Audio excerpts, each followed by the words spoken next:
You, a genius with maxed out innate stats. Yet you were called a failure. All because during your class awakening, you awakened as the most useless class in history, acolyte. Even the school that had spent a fortune to recruit you now considered me a disgrace. But what they didn't know was, on the very day of my class awakening, I also awakened the celestial system. As long as you recite the tomes of Ascension, I could become a purple-robed celestial. Now, 3 years have passed. Amidst the countless taunts from my classmates, I have finally completed the mission. At this moment, a golden light descended from the heavens, landing directly upon me. The voice of the celestial system also rang in my mind. Chapter 1, The Acolyte Class. A Parallel World, Huaxia. Ningchuan First Academy. 9 in the morning. Long after the class bell had rung, a handsome youth of 15 or 16 with long hair ambled into the classroom. Oh Humming a nonsensical tune, he walked straight to a corner seat by the window in the back row, completely ignoring the gazes of his classmates. In this top-ranked key class awakening school in the entire city, a nonchalant attitude like his was a rare sight. His classmates looked at him with utter contempt. The once celebrated genius, personally recruited by the principal, had now completely fallen from grace. And if nothing unexpected happened, this guy wouldn't even be able to take the gauntlet this year and would be directly forced to drop out. A pure and innocent-looking girl sitting in the middle of the classroom glanced up at Yi, a hint of worry in her eyes. 100 years ago, the invaders invaded. Under the radiation of a strange power, everyone in the country would have a chance for class awakening at the age of 12. The students who entered this high school were the top students selected from all of Ningchuan City. And Yi had once caused a sensation throughout the city by possessing a full congenital attribute level of 10 upon his class awakening. This level directly crushed countless peers. For a time, major media outlets across the country scrambled to report on him, and the principal of Ningchuan First Academy even personally invited Yi to enroll. But who could have expected that this genius would appear as quickly as he fell? It was soon revealed that the class this talented youth had awakened was actually Acolyte. A class completely defined as useless. Although the Acolyte could be considered a warrior class, it lacked powerful damage skills. As a support, even its alchemy had a more than 50% chance of cauldron explosion. For such a class, even with a full congenital level of 10 and an early advantage, it would still be of little use in the later stages. Countless people watched as this heaven-blessed youth swiftly fell from grace. And this was just the beginning. After awakening as an acolyte, Ye's level hadn't increased by a single point in the past 3 years. He watched idly as his classmates' levels surpassed his, showing no reaction. Upon learning this, the principal also gave up hope for Yi, feeling he had completely lost face. One must know that the old principal had spent considerable effort and resources to recruit Yi into the academy. Who could have imagined that the genius he brought in would turn out to be a piece of trash? With the gauntlet just 3 days away, everyone else in the class had surpassed his level. After level 20, one could undergo the second class advancement, but basically, as long as one reached level 15, the gauntlet would not be a problem. But Yi hadn't leveled up once in these 3 years. He was destined to fail the gauntlet and would undoubtedly be expelled by the school. After all, the tale of the genius turning into trash had already shamed Ningchuan First Academy for 3 years.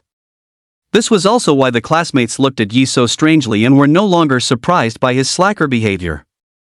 It was already considered good that he even showed up for class at this point. Usually, this guy would be sleeping in his dorm, and no teacher would bother with him. Yi sat at a desk by himself, without a deskmate. He paid no attention to what the teacher was saying and directly took out a volume of the Tomes of Ascension, starting to read it out of boredom. He read like this for the entire morning. The moment the bell for the end of the morning session rang, the celestial system's notification finally sounded. Ding! Tomes of Ascension task progress increased by 0.3%. Current progress, 99.7%. He lifted his head slightly, his gaze falling on the virtual task progress bar before him. Finally, there was a glimmer of hope. The moment he awakened his acolyte class, a celestial system also descended upon him. The celestial class was, without a doubt, a hidden class within the acolyte path. At that moment, he didn't hesitate for a second and chose to activate the celestial system. Just as he was thinking he was about to reach the pinnacle of his life, an incredibly frustrating quest appeared before him. Celestial Class Awakening Mission: recite the tomes of Ascension from memory. Yes, that's right. He had to memorize the entire tomes of Ascension before he could awaken his class to become a celestial. And the most ridiculous part wasn't even that he couldn't level up until he completed this quest. This was the reason he hadn't gained a single level in 3 years. This celestial system was a total scam. If it weren't for the fact that being an acolyte gave him a photographic memory for the tomes of Ascension, he probably would never have been able to complete the quest in his entire life. The only silver lining was that he didn't have to collect the tomes of Ascension himself. As soon as he finished one, the celestial system would automatically provide him with the next. He had already lost count of how many tomes of Ascension he had read. Tomes of Ascension was just a general term. Over the past 3 years, he had read at least 10,000 of them. One could say he had memorized all the Taoist scriptures, scrolls, and texts in their entirety. Body tempering, internal alchemy, talismans, formations, item forging, and so on. The knowledge recorded in the tomes of Ascension far exceeded what his own acolyte class encompassed. This alone showed the power of the celestial class, which would surely surpass all others. But due to his class restriction, he can only learn these things after he awakened his class as a celestial. Finishing a volume of the tomes of Ascension, he stood up directly, tucked his hands in his pockets with a calm expression, and walked out of the classroom. The moment he left, the students in the classroom began to discuss freely. He just pretends all day long. Does he still think he's a genius? Hilarious. The gauntlet is in 3 days. This guy is definitely going to be famous again. If I were him, I'd be too ashamed to even come to school. I would have already packed my bags and gone home. He stood in the hallway, quietly looking at the campus scenery below. He could, of course, hear the mocking voices from the classroom crystal clear. He had grown used to it over the past 3 years. Let them laugh, for now he was almost finished with the tomes of Ascension. Brother Yi, are you also participating in the gauntlet? Just then, a gentle and pleasant voice sounded from behind him. Yi couldn't help but turn his head. What came into view was a young girl in a short school uniform skirt. She had a delicate appearance with shoulder-length hair. Her beautiful, oval-shaped face featured exquisite features, but she seemed to have poor vitality, her face slightly pale, giving her a fragile aura that made one want to pull her into a protective embrace. But anyone who thought she was as fragile as she appeared would definitely be in for a rude awakening. The school had 2 geniuses. One was Yi, derided as useless trash, and the other was the girl standing before him. She was Yui, the only one in school to have awakened the hidden class, Lunar Priestess, and had reached level 16 at just 15 years old. Her class not only possessed powerful combat abilities but also significant support skills, making her nearly omnipotent. What? Do you look down on me too? Yi asked, looking at her with a hint of resignation. Yui quickly shook her head. That's not what I mean. I was saying, if you absolutely have to participate in the gauntlet, could I team up with you? Chapter 2, Awakening the Hidden Class, Celestial. The beautiful genius before him was none other than Yui, his childhood sweetheart with whom he had grown up, and they usually addressed each other as brother and sister. He looked at Yui and said, "You don't believe in me either?" Yui hastily shook her head. No, I've never thought that. But the gauntlet is dangerous, and you haven't even reached level 15. Alright, don't worry. I can pass the gauntlet, he said with a confident smile playing on his lips. The sight of the two seemingly chatting sweetly together instantly caused the chests of many boys in the classroom to explode with rage and jealousy. How could this piece of trash be worthy of being the goddess Yui's childhood sweetheart? Before the afternoon classes began, Yu was already sitting in the classroom, different tomes of Ascension appearing in his hands.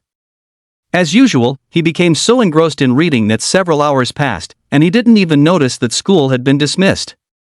When he had unknowingly finished several more tomes of Ascension, he slowly came back to his senses. Ding! Tomes of Ascension quest progress at 100%.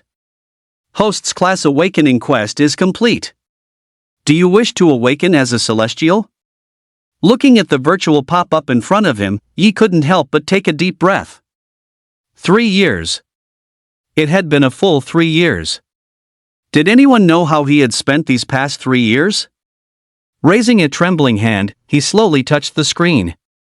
Yes. The moment he confirmed his choice, a transparent golden light descended from the sky, landing directly on him. The golden light was indescribably comforting and gentle. Yi could feel his physique slowly strengthening. Although his level didn't change, his physical attributes had more than doubled. It was known that everyone's class was different, and their stat growth upon leveling up also varied. Aside from hidden classes, most had similar attribute increases. Although the Acolyte class had few useful skills, its stat growth was very well-rounded.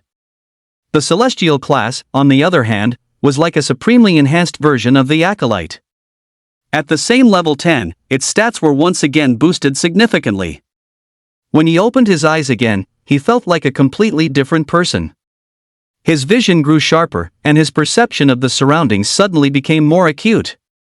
Celestial class awakening successful. Host may choose one of the following 3 skills. The voice of the celestial system echoed in his mind. The next moment, 3 small acolyte icons appeared before Yi. The first little acolyte was bathed in a golden light, impervious to all evil, Aegis of Light. The middle acolyte had violent white lightning coiling around its hands, Sunfire Bolt. The last was a small acolyte sitting cross-legged on the ground. Around him, a manhwa slowly revolved, Art of the Shifting Gates. Can I only choose one? Yi asked, a hint of reluctance in his voice. None of these 3 skills belonged to the Acolyte class, nor had he ever seen them before. But having read the tomes of Ascension he knew exactly how monstrously powerful they were. Aegis of Light was both offensive and defensive. At higher levels, the golden light would become almost tangible, rendering him nearly immune to all forms of magic. Sunfire Bolt, needless to say, was unequivocally the most overbearing offensive Taoist art. As for the Art of the Shifting Gates, it is recorded in the tomes of Ascension. The Art of the Shifting Gates encompassed the heavens and contained all their permutations. Within the Art of the Shifting Gates, the 3 marvels, 6 crests, 8 trigrams, 8 gates, 9 palaces, and 8 gods would manifest countless techniques, all of which could be used at will. All 3 skills were ridiculously strong, but at level 10, he could only pick one, which left Yi feeling a bit conflicted. But thinking about having to go to the outer zone for the gauntlet in 3 days, an answer gradually formed in his mind. To pass the gauntlet, he needed a means of self-preservation. Sunfire Bolt was powerful, but its consumption would surely be immense, not something he could afford at his current stage. The same went for the Art of the Shifting Gates. If he activated it and couldn't defeat his enemies quickly due to insufficient mana, he would be the one getting defeated. With this in mind, he had no choice but to fix his gaze on Aegis of Light and click Confirm. The next moment, the small acolyte radiating the Aegis of Light slowly rose, bowed to Yi, and transformed into a stream of golden light that flowed into the space between his eyebrows. Host, please select one of the following cultivation methods. Body Tempering, Immortal Physique. Internal Alchemy, 9-Cycle Core. Artifact Refinement, Ancestral Seal of the Celestials. It was still a choice of 1 out of 3. However, according to the tomes of Ascension the 9-Cycle Core relied on cultivating the violet solar chi at sunrise. Its progress was very slow in the early stages, and with the gauntlet just around the corner, he simply didn't have enough time.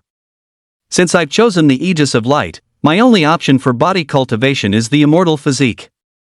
Paired with the Aegis of Light, it can unleash formidable combat power in a short time. Waiting until the level 22nd class advancement to choose a spellcasting inner alchemy will actually allow for faster leveling. But looking at it this way, I seem to have developed into an acolyte who's even fiercer than a warrior. After confirming his choice, the cultivation method for the Immortal Physique soon appeared in Yi's mind. He then closed the celestial system interface and looked up at the empty classroom. The sky outside was already pitch black. Without any hesitation, he sat cross-legged on the floor and began to cultivate the Taoist art, immortal physique. Although it was a body cultivation technique, the method of cultivation was somewhat similar to that of mage classes, all following the path of meditation.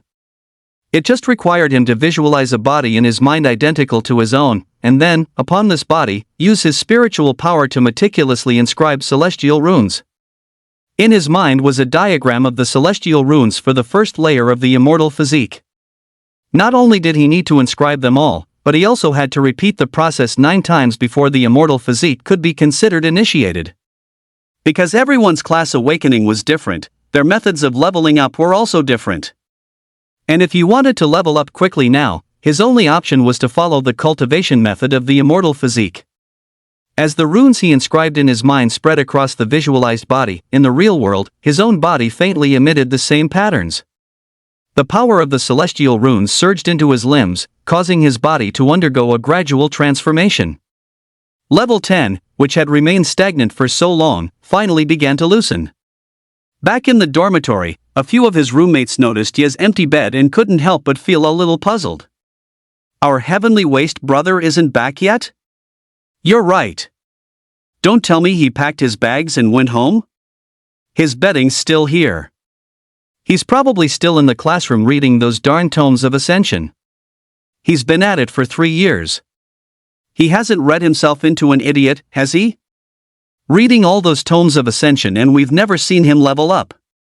That class is seriously messed up. Does he have to perform a ritual to level up or something? Ha ha. That'd be hilarious." The 3 people in the dormitory discussed Yi as they usually did. However, in the classroom, a mere 2 hours had passed, and Yi had already inscribed the entire set of runes and patterns once. The first layer of the immortal physique's patterns looked complex, but in reality, it didn't seem that difficult. But Yi quickly understood why those with a celestial awakening had to memorize the tomes of Ascension.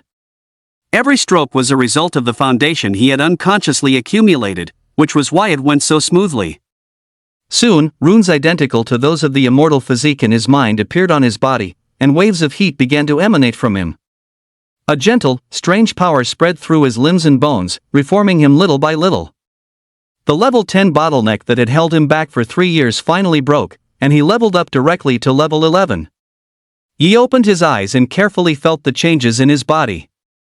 Then, without any hesitation, he closed his eyes again and cultivated the immortal physique. This time, however, the process was much slower than before.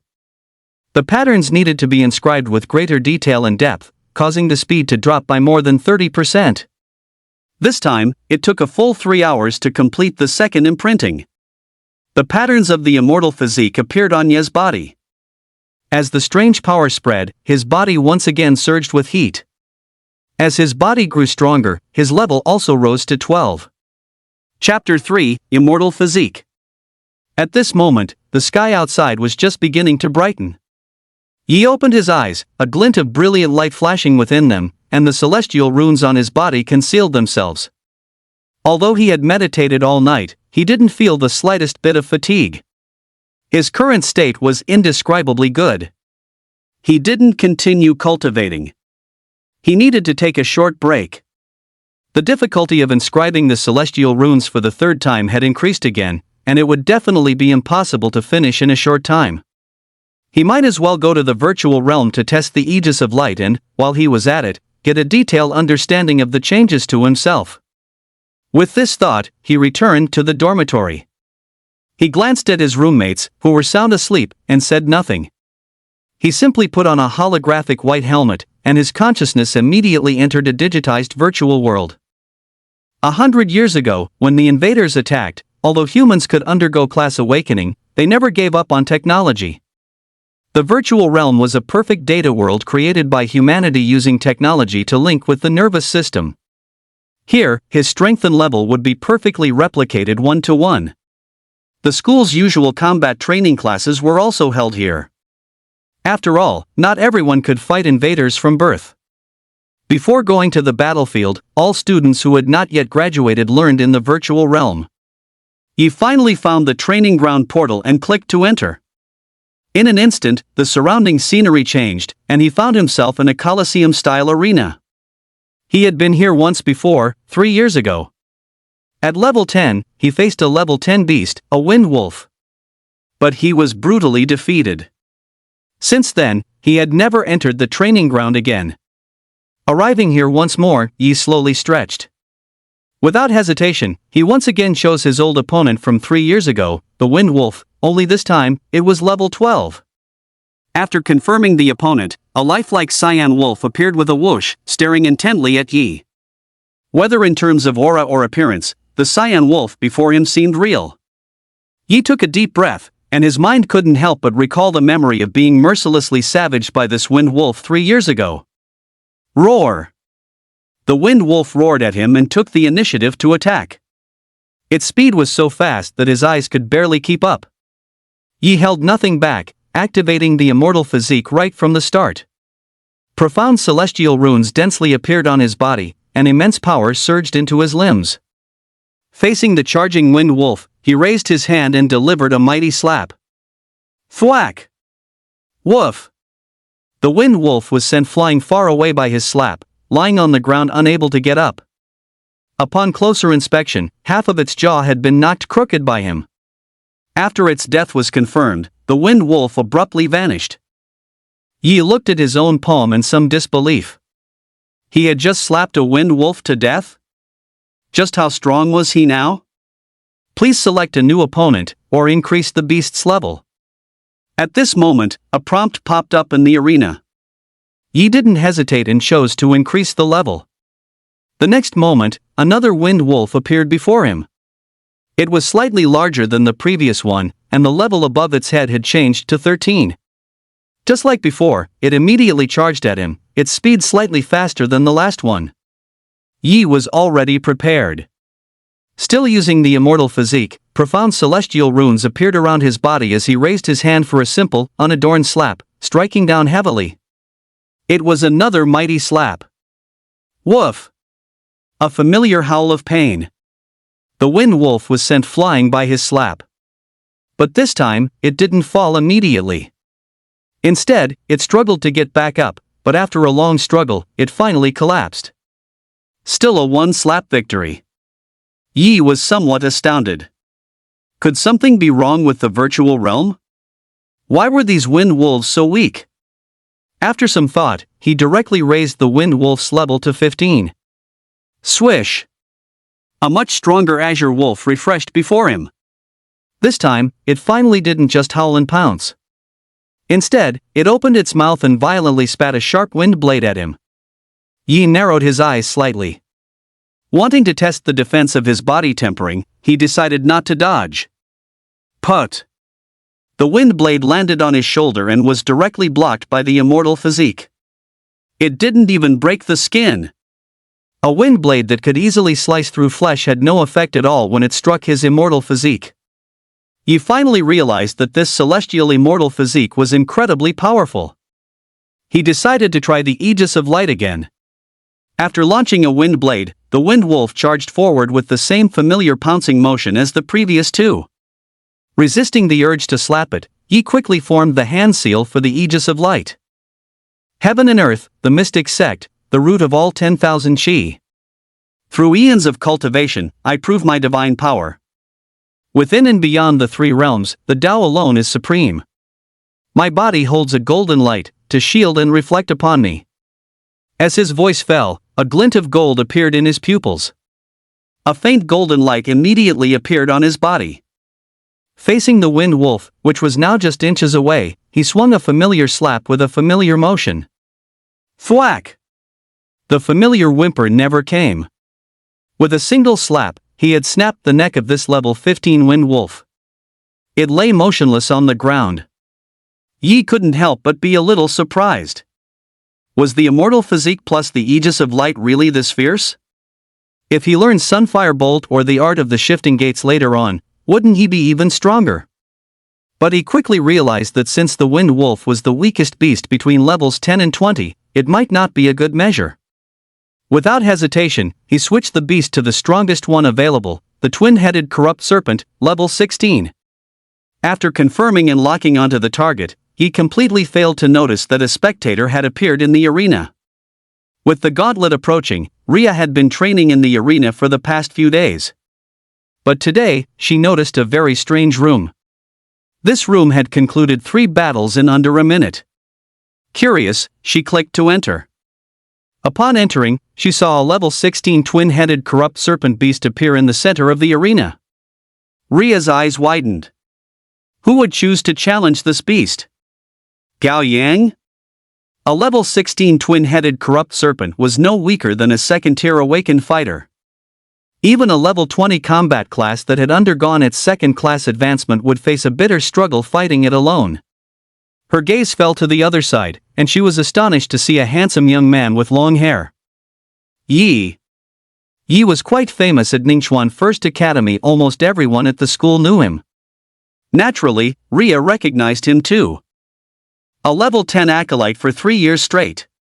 This class couldn't even defeat the weakest level 10 Wind Wolf. Why was he challenging a level 16 twin-headed corrupt serpent? Had he gone mad? To her surprise, the scene that unfolded in the arena the next moment made her eyes fly wide open. Yi was seen forming a hand seal with a single hand, his body suddenly erupting in a golden light as he clashed head-on with the twin-headed corrupt serpent.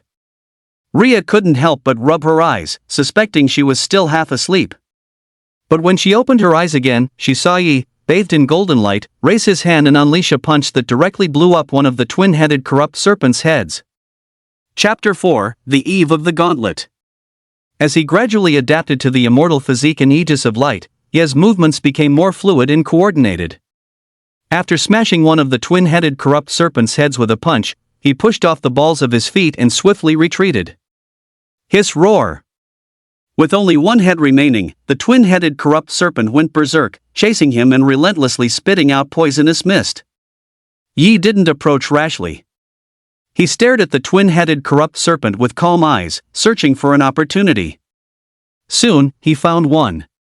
Having lost one of its heads, the twin-headed corrupt serpent's right side was noticeably slower to react. Noticing this, he shifted his footing and quickly moved to the rear right of the serpent, grabbing its tail with both hands. The full power of his immortal physique erupted, and celestial runes surged forth. With a great shout, Yi violently swung the several-meter-long massive serpent into the air. After spinning it around several times, he flung it away, sending it crashing hard against a Roman column. Boom! The thick Roman column snapped in two, collapsing heavily onto the twin-headed corrupt serpent. Before it could struggle to its feet, Yi appeared before it, his golden glowing fist smashing down directly onto its head. Bang! The twin-headed corrupt serpent's head instantly exploded. Its body lay on the ground, twitching for a moment before falling completely still. Yi panted slightly, his eyes gleaming with excitement. A level 12 challenging a level 16 twin-headed corrupt serpent, and he won. Without a doubt, his current strength was a world apart from his former self. However, just then, a notification window popped up in front of him. Congratulations to student ID 2305, Yi, for surpassing the first-place record in the Lieutenant Colonel Arena by slaying a level 16 twin-headed corrupt serpent. Yi froze. What the hell? Only then did he notice a leaderboard. He clicked on it and was stunned to see that the first place in the arena was now held by none other than himself. Second place, Gao Yang, kill record, a level 17 croc-armored beast. Third place, Yui, level 19 Wind Wolf. A higher level doesn't necessarily mean greater strength, it also depends on the species of the beast itself. A level 17 armored croc could easily slaughter 2 or 3 level 19 Wind Wolves. And a level 16 twin-headed corrupt serpent could weave through a whole pack of armored crocs with ease. Yi was slightly taken aback. He didn't expect to hit number 1 on the arena rankings just by testing his combat strength. Was it that easy? He had originally considered trying out the level 17 twin-headed corrupt serpent but decided against it. It was better to be a little more low-key. Besides, he already had a general understanding of his current strength. Continuing his cultivation was what mattered. Yi decisively exited the arena, then the virtual realm, completely unaware that someone had been spectating the entire time. Ria stared at the leaderboard results in disbelief. An acolyte whom everyone considered useless, a guy who hadn't leveled up in 3 years, was he actually this strong all along? After taking off the virtual realm helmet, he continued to meditate, inscribing the celestial runes of the first layer of the immortal physique for the third time. Sitting cross-legged on the bed with his eyes closed, a faint, cryptic glow of runes slowly emanated from his body. Perhaps it was because he had just fought, gaining a deeper understanding of the immortal physique, but branding the runes for the third time felt significantly easier than the second. A few hours later, the celestial runes on his body suddenly flared, and his level rose to 13 along with it. A strange power surged through his limbs and bones, strengthening his body considerably once more. But soon, his stomach began to rumble. People are made of flesh and blood. Skipping a meal leaves you starving. The others were still asleep. Yi quickly got up and left the dorm. Though hungry, his whole body felt refreshed. Arriving at the cafeteria, he immediately ordered a pile of food and started eating. With 2 days left until the gauntlet, a life-changing opportunity was imminent, and the atmosphere throughout the school was somewhat tense and oppressive. If only I could get into War God Academy, Inquisitor Academy, or Sanctum Academy. I heard that after graduation, all the major mercenary teams and hunter organizations will be scrambling to recruit you. Sigh, I'm so envious. I'm just a support class, so I have to be in a team. It's so much better for you combat classes. Yi listened to their conversations, his expression calm. Currently, the top 3 academies in Huaxia were War God Academy, Inquisitor Academy, and Sanctum Academy. Those who could enter these 3 academies were undoubtedly the cream of the crop, 1 in 100. The minimum entry requirement was level 15, and their gauntlet result had to be either a solo kill or assisting a team in taking down a level 20 beast. There were still 2 days until the gauntlet. Based on his current cultivation progress, plus the 3 days during the gauntlet itself, he should be able to reach level 15. After finishing his meal, he got up and walked out of the cafeteria. Instead of returning to the classroom, he chose to leave the school. Cultivating in the dormitory could easily expose his immortal physique. After all, a single glance would reveal that this wasn't an acolyte's cultivation system, and he didn't want to attract attention yet. In any case, he had already laid low for 3 years. There was no need to rush now.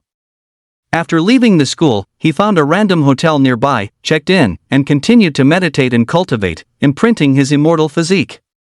His current progress was not yet his limit. Meanwhile, in the classroom, the head teacher looked at all the students and said, "The gauntlet is the day after tomorrow. For these next 2 days, I'll take you to the outer zone to acclimate. First, go back to your dorms to pack your things. We'll be leaving shortly." Hearing this, Yui looked towards the empty seat in the back row and couldn't help but say with some worry, "Teacher, but Yi isn't back yet." "Yi?" The head teacher glanced at the seat in the back. "Don't worry about him. He probably won't be participating in the gauntlet this year. Yui, you need to focus on the gauntlet now. Your class and talent are both outstanding. You have a real shot at getting into one of the 3 top universities." Yui pursed her lips and nodded silently. 20 minutes later, a fleet of buses departed from the university, heading for the outer zone gathering point. The first and second year students watched the buses leave with faces full of envy and anticipation, knowing that their seniors were about to embark on another journey. Ever since the invaders encroached upon the world, the education system had changed. Before the class awakening at age 12, one only needed to study 6 years of basic knowledge and 1 year of middle school knowledge before entering high school for cultivation. On the bus, a worried Yui sent Yi a message. However, there was no response. Remembering his promise to her that he would participate in the gauntlet, she relaxed a little. Big brother Yi never lied. A day passed quickly. He cultivated for a whole night, and his immortal physique broke through again, reaching level 14. After waking up, he rushed to a restaurant and began wolfing down rice, stunning the crowd around him. What had this kid been through to be so hungry? Yi hadn't expected cultivating the immortal physique to be so physically demanding. He ate 6 or 7 full bowls of rice before feeling slightly better. He opened his phone and saw Yui's message, which made him pause. They had already left? After a simple reply, he walked to the roadside, hailed a taxi to the outer zone, and bought a bag of clay oven-baked flatbread to put in his pocket before getting in. By the time he arrived at the outer zone, almost everyone had already gathered. In one of the tents was Ye's class, Class 1. The head teacher was explaining some precautions with a very serious expression. Don't think that just because there are no high-level beasts in the outer zone, it isn't dangerous. It's fine to accumulate points slowly. If you choose to go to a dangerous area right away, you can easily run into trouble. There are many cases of student deaths every year, and I don't want any of you to be among them. Chapter 5, A Private Conversation. Ningchuan Outer Zone. Although it had been continuously cleared over the years, there were still quite a few beasts, though they were all between level 10 and level 20-something and didn't pose a major threat. These beasts were scattered and roamed the outer zone, making it nearly impossible to spend the time to clear them all out completely. Ever since the invaders' invasion 100 years ago, the reproduction rate of beasts has far surpassed that of humans.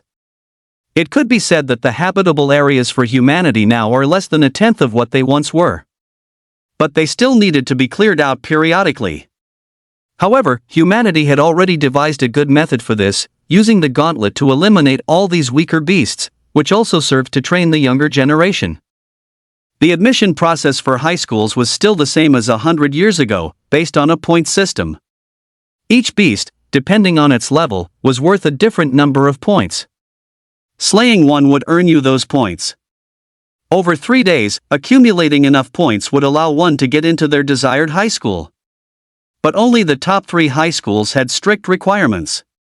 Not only did one's score and level have to meet the standard, but it was also mandatory to have slain a beast of level 20 or higher. Whether it was done with assistance or solo didn't matter, as long as it was on record. Therefore, finding a suitable team before the gauntlet could also give one a good chance of getting into a decent high school. Just as the homeroom teacher finished speaking, Yi happened to walk in. The students' gazes immediately swiveled towards him. Seeing who it was, their eyes showed a hint of surprise, not expecting this guy to actually show up. When Yui saw Yi, she let out a small sigh of relief. The homeroom teacher glanced at Yi and continued, "All right, that's all for today. Rest well and prepare for the gauntlet. Discuss amongst yourselves who to team up with. A rational combination of classes is the fastest way to earn points." After he finished speaking, the homeroom teacher walked straight toward Yi. "Come with me. I have something to say to you." Yi was a bit surprised. This was a rare occasion. It was the first time his homeroom teacher had spoken to him all year. He nodded and followed the teacher out of the tent. Outside, Yi looked at Mr. Qing, who already had quite a few white hairs, and said with a smile, "What's up, teacher?" Mr. Qing looked at Yi quietly. "Over these past 3 years, I had some hope for you, hoping you would pull yourself together. I saw you silently absorbed in those tomes of Ascension day and night, and I didn't say anything. But now, I have only one request: don't drag Yui down.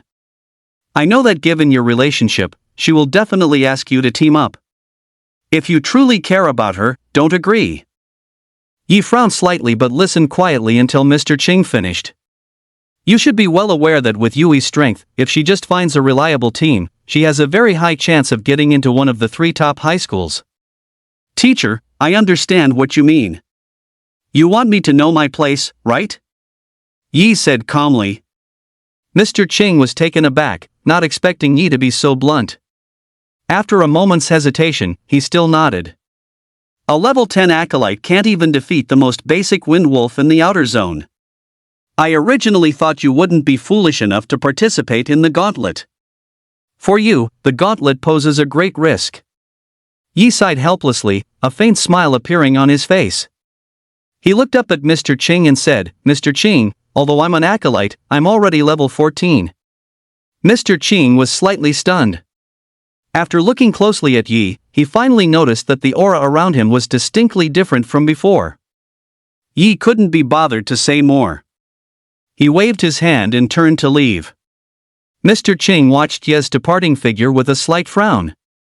Even if he had accumulated enough experience to level up to 14, what good was the acolyte class? Night fell. All the students were somewhat agitated about the gauntlet, and many of them went straight into the virtual realm to train. Most chose to team up and spar with each other, very few would choose beasts as their opponents. Yi didn't waste any time. Although his leveling speed was already fast, going from level 10 to 14 in 3 days to be successfully admitted to the 3 major universities, the minimum requirement was level 15. The 4th iteration of the celestial runes had already taken him a full day, and the 5th would undoubtedly be even more difficult. The gauntlet was only 3 days long. Although that was barely enough time for him to reach level 15, he also had to accumulate enough academic credits. The minimum admission score for the 3 major universities started at 600 points each year, and even first-tier universities required 500. Only by slaying beasts level 10 or higher would the score exceed 10 points. To accumulate 600 points, one would need to kill at least 60 level 10 or higher beasts within 3 days. Not to mention, the scores increased every year, so one could imagine the difficulty. If it were the old him, forget getting into a university, he probably couldn't even achieve the basic 200 points needed for graduation. After finding a nearby inn, Yi immediately got a room and prepared to cultivate. Just like before, he sat cross-legged on the bed, meditating with his eyes closed, visualizing the body in his spiritual world and slowly beginning to imprint the 5th iteration of the celestial runes. The time from afternoon to the next day passed quickly in cultivation. In the blink of an eye, the day of the gauntlet arrived. The sky was just beginning to lighten. Yi slowly opened his eyes. The celestial runes on his body concealed themselves, returning him to normal. A sharp glint flashed through his eyes, his entire being brimming with spirit and energy. In over 10 hours, he had only managed to imprint half of the 5th iteration of the celestial runes. Although it was a bit slower than before, his leveling progress was absolutely godlike. After leaving the inn and eating a large pile of steamed buns, Yi headed towards the gate of the outer zone. Unexpectedly, on his way there, he ran into the old principal. Compared to 3 years ago, the old principal's face had visibly aged a little. He saw Yi too. After a moment of surprise, he sighed softly, took out a watch-like point-scoring device, walked over, and said to him, "I didn't expect you to still come. I've heard a lot about what's happened to you over the years. I bear some responsibility for it." Yi took the point-scoring device, his gaze calm, and said softly, "Principal, I have failed to live up to your expectations." He still remembered how 3 years ago, when this old principal was trying to recruit him, he had confidently vowed to cultivate Ningxuan's most exceptional genius. The old principal smiled. "It's all right, I've come to terms with it. After the gauntlet, pick a good team. You should be able to get enough points to graduate, which will be good for finding a job in the future." Yi put on the point-scoring device and nodded without offering any further explanation. "All right." He arrived at the gate of the outer zone and quietly waited for it to open. The other students had already begun forming teams in groups of 2 and 3. Yi stood alone in a corner, looking somewhat withdrawn. Upon seeing him, many of the students' eyes filled with a hint of mockery and disdain. "I can't believe that worthless twig is actually planning to enter the gauntlet. That's hilarious. A level 10 acolyte is even less useful than a support class. What was he thinking? Hasn't he embarrassed Ningxuan First Academy enough already? He's one of those who won't give up until he's faced with the bitter end." Just then, a beautiful, long-legged girl with her hair in a ponytail was searching for someone in the crowd. Finally, she spotted Yi. She saw him standing alone in a corner, resting with his eyes closed. After finally finding him, the girl hesitated for a moment, then bit her lip and decided to walk over. Can I team up with you?" A clear, slightly timid voice sounded in front of him. Others might not know Ye's strength, but Ria had personally witnessed him slay a level 16 twin-headed corrupt serpent in the arena. He wasn't some useless acolyte at all, he was absurdly strong. Hearing the voice, Yi opened his eyes and looked at the pretty girl before him, somewhat puzzled. He had a vague impression of the girl in front of him. She was a student in class 2 of the same year and seemed to be quite well known. Seeing Ye's confused expression, Ria grew even more nervous, her words starting to stutter. My name is Ria. I'm a level 15 summoner. See, can I team up with you? Ria asked again with sincerity. The moment she said this, everyone around them turned to look, their eyes filled with disbelief. Was this girl insane?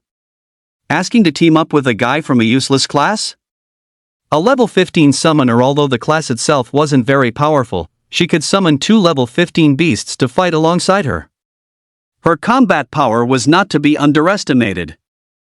However, Yi hesitated. He had originally planned to take on the gauntlet alone. Just as he was about to refuse, Yui also came up to him. Brother Yi, I want to team up with you too. You promised me. Seeing Yui, the surrounding students were about to lose their minds. Yui, the level 16 hidden class, lunar priestess. With a lineup like that, they could probably carry an idiot to graduation. Thinking this, the crowd's gaze toward Yi became even more contemptuous. Before Yi could react, Yui sent him a team invitation through her point device. Level 16 lunar priestess, Yui, has requested to join your party. Accept? Yui's intention was simple, she just wanted to help Yi graduate normally. Brother Yi, if you don't agree, I won't participate in the gauntlet either. I'll repeat the year with you, Yui said, showing a rare stubborn side as she looked at Yi with a serious expression. Mom said she had to take care of Yi, that the kindness his parents showed them back then could not be forgotten. Yi didn't know whether to laugh or cry, but unable to refuse her, he had no choice but to click accept. In the past, he might not have agreed.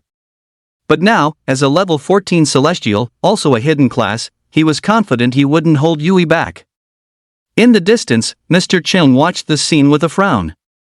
That Yi fellow still ended up teaming with Yui after all. He sighed helplessly, feeling a deep sense of disappointment, as if scolding iron for not becoming steel. Seeing Yi agree, Ria quickly sent a team request as well. Level 15 summoner, Ria, has requested to join your party. Accept? Yi looked at Ria, puzzled. To be honest, as a summoner, a rare class, you should be very popular with other teams. Why insist on choosing me? Ria bit her lip and finally told the truth. If I join another team, I can indeed get into a decent university.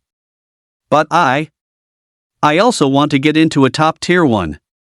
I saw your duel against the twin-headed corrupt serpent, and I'm confident I won't hold you back either. Chapter 6, Data Analysis.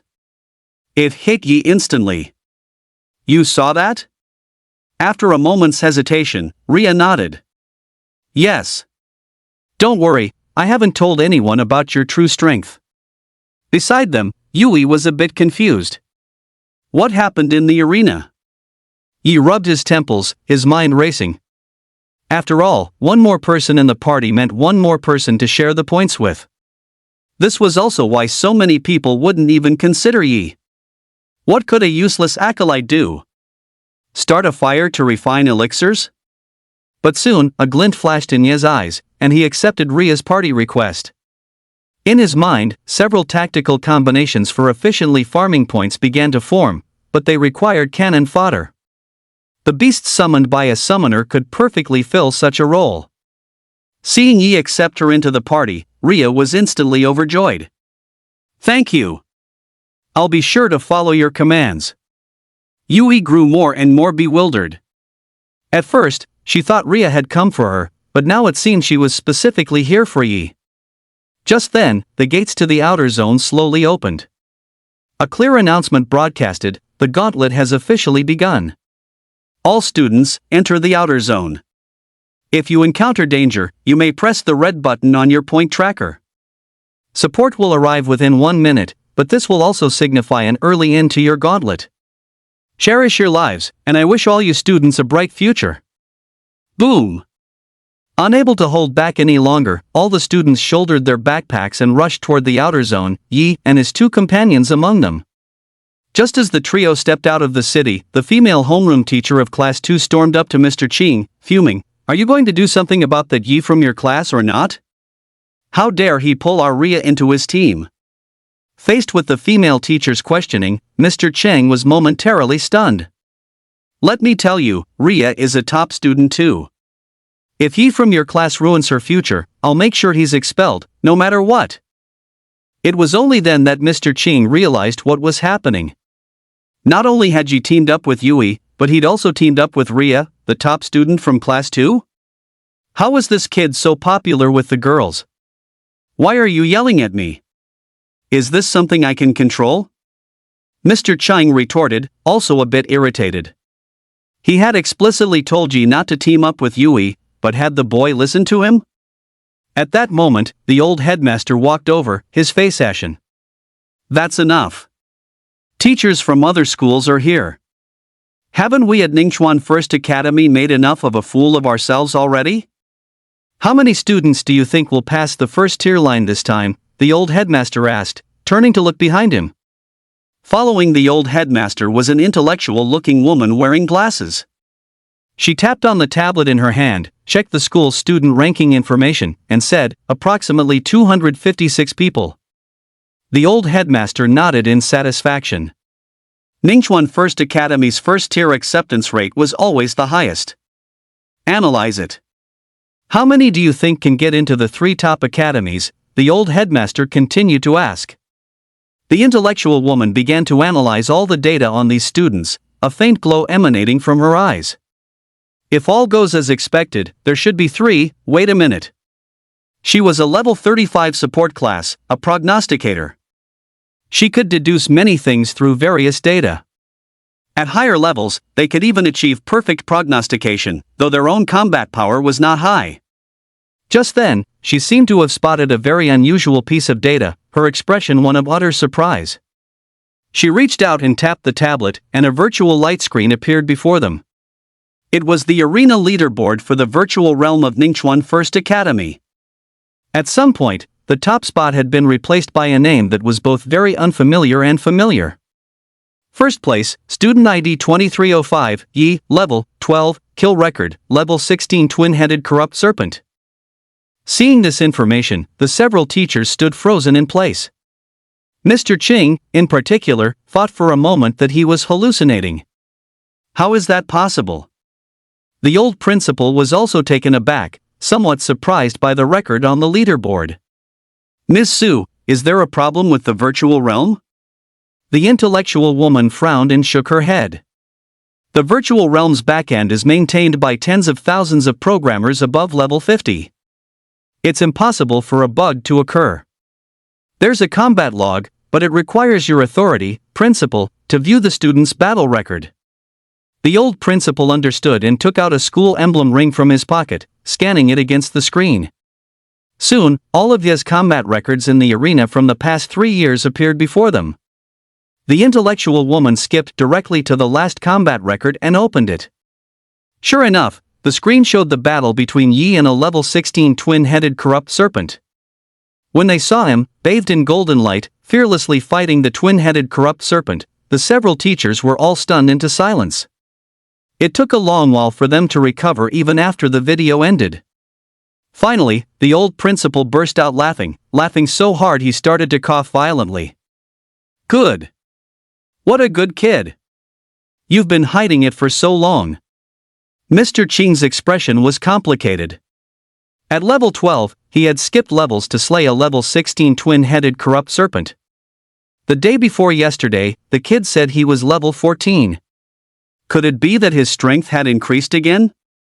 After opening and closing her mouth, the female homeroom teacher of Class 2's eyes suddenly lit up with hope. With Yi coordinating with Yui, plus Ria's summoner, the 3 of them might be able to get into those 3 top universities at the same time, right? After a moment of analysis, Ms. Su nodded. Based on Ye's performance in the video, if the 3 of them coordinate well and their luck isn't bad, it's possible. If he has this kind of strength, why has he never shown it? The female homeroom teacher was a bit confused and turned to look at Mr. Chang. Mr. Ching looked a little awkward. Since their sophomore year, he had indeed stopped paying attention to Yi. The old principal, however, smiled. He turned his head to look in the direction of the outer zone's gate.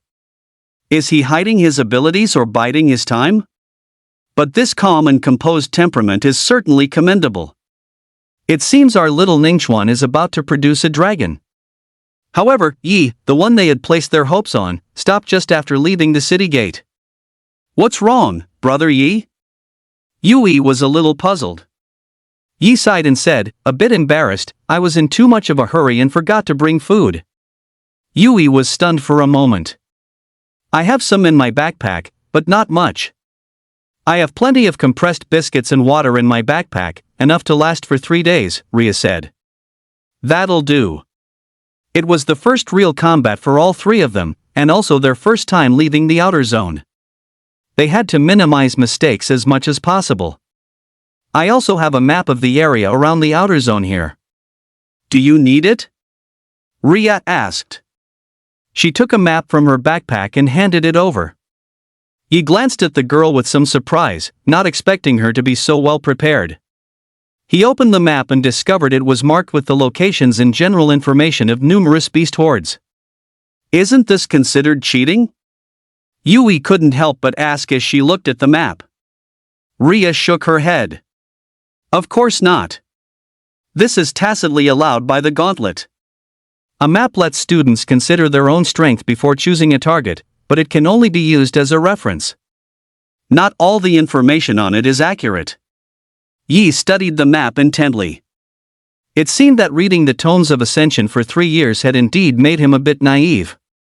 These past few days, he had been rushing to inscribe celestial runes and level up, completely ignoring these details about the gauntlet. Thanks. It looks like letting you join was a wise choice, he said. Chapter 7, The Stampeding Wild Boars. Yi opened the map and examined it carefully. The gauntlet only lasted for 3 days, and since they were in a team of 3, wandering around aimlessly would likely be enough to graduate, but getting a high score would be almost impossible. Therefore, his target was the beast hordes. Although the risk was high, so was the reward. After all, numbers meant a large sum of points. With the classes and strength of the 3 of them, it shouldn't be a major problem. Yi quickly decided on a target, pointing to a location on the map and saying, "We're going here." Yui and Ria both looked over curiously, a hint of surprise in their eyes. Blood Rat Cave. Yes, right here, Yi nodded, affirming his decision. Seeing that Yi had made up his mind, neither of the girls objected. Once they had their direction, the 3 of them set off together. Although Yi had chosen the closest beast horde on the map, the blood rat den was still at least a dozen kilometers away. Without any transportation, even for class awakeners like them, it would take a significant amount of time to travel. As time ticked by, every academy could monitor their students' current performance through the remote data from the point trackers. After 2 hours, quite a few students had already accumulated 20 or 30 points, a speed that was nothing short of impressive. However, on Mr. Qing's side, several instructors frowned at the data, their expressions grim. Mr. Qing finally couldn't hold back his anger.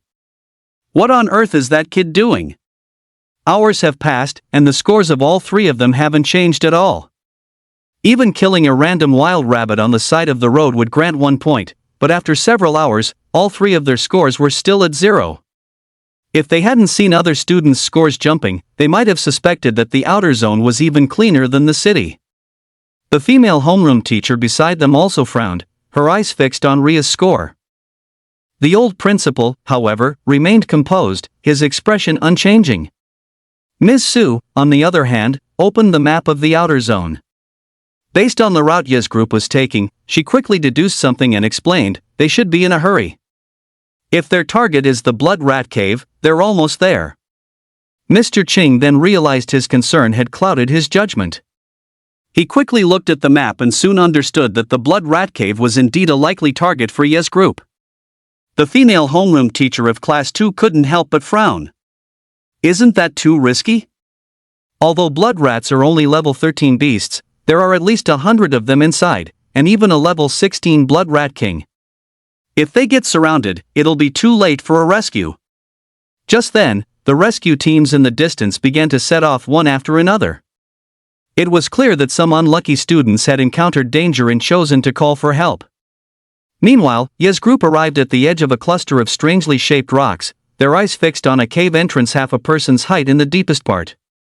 At the cave's location, a blood rat would occasionally enter or exit.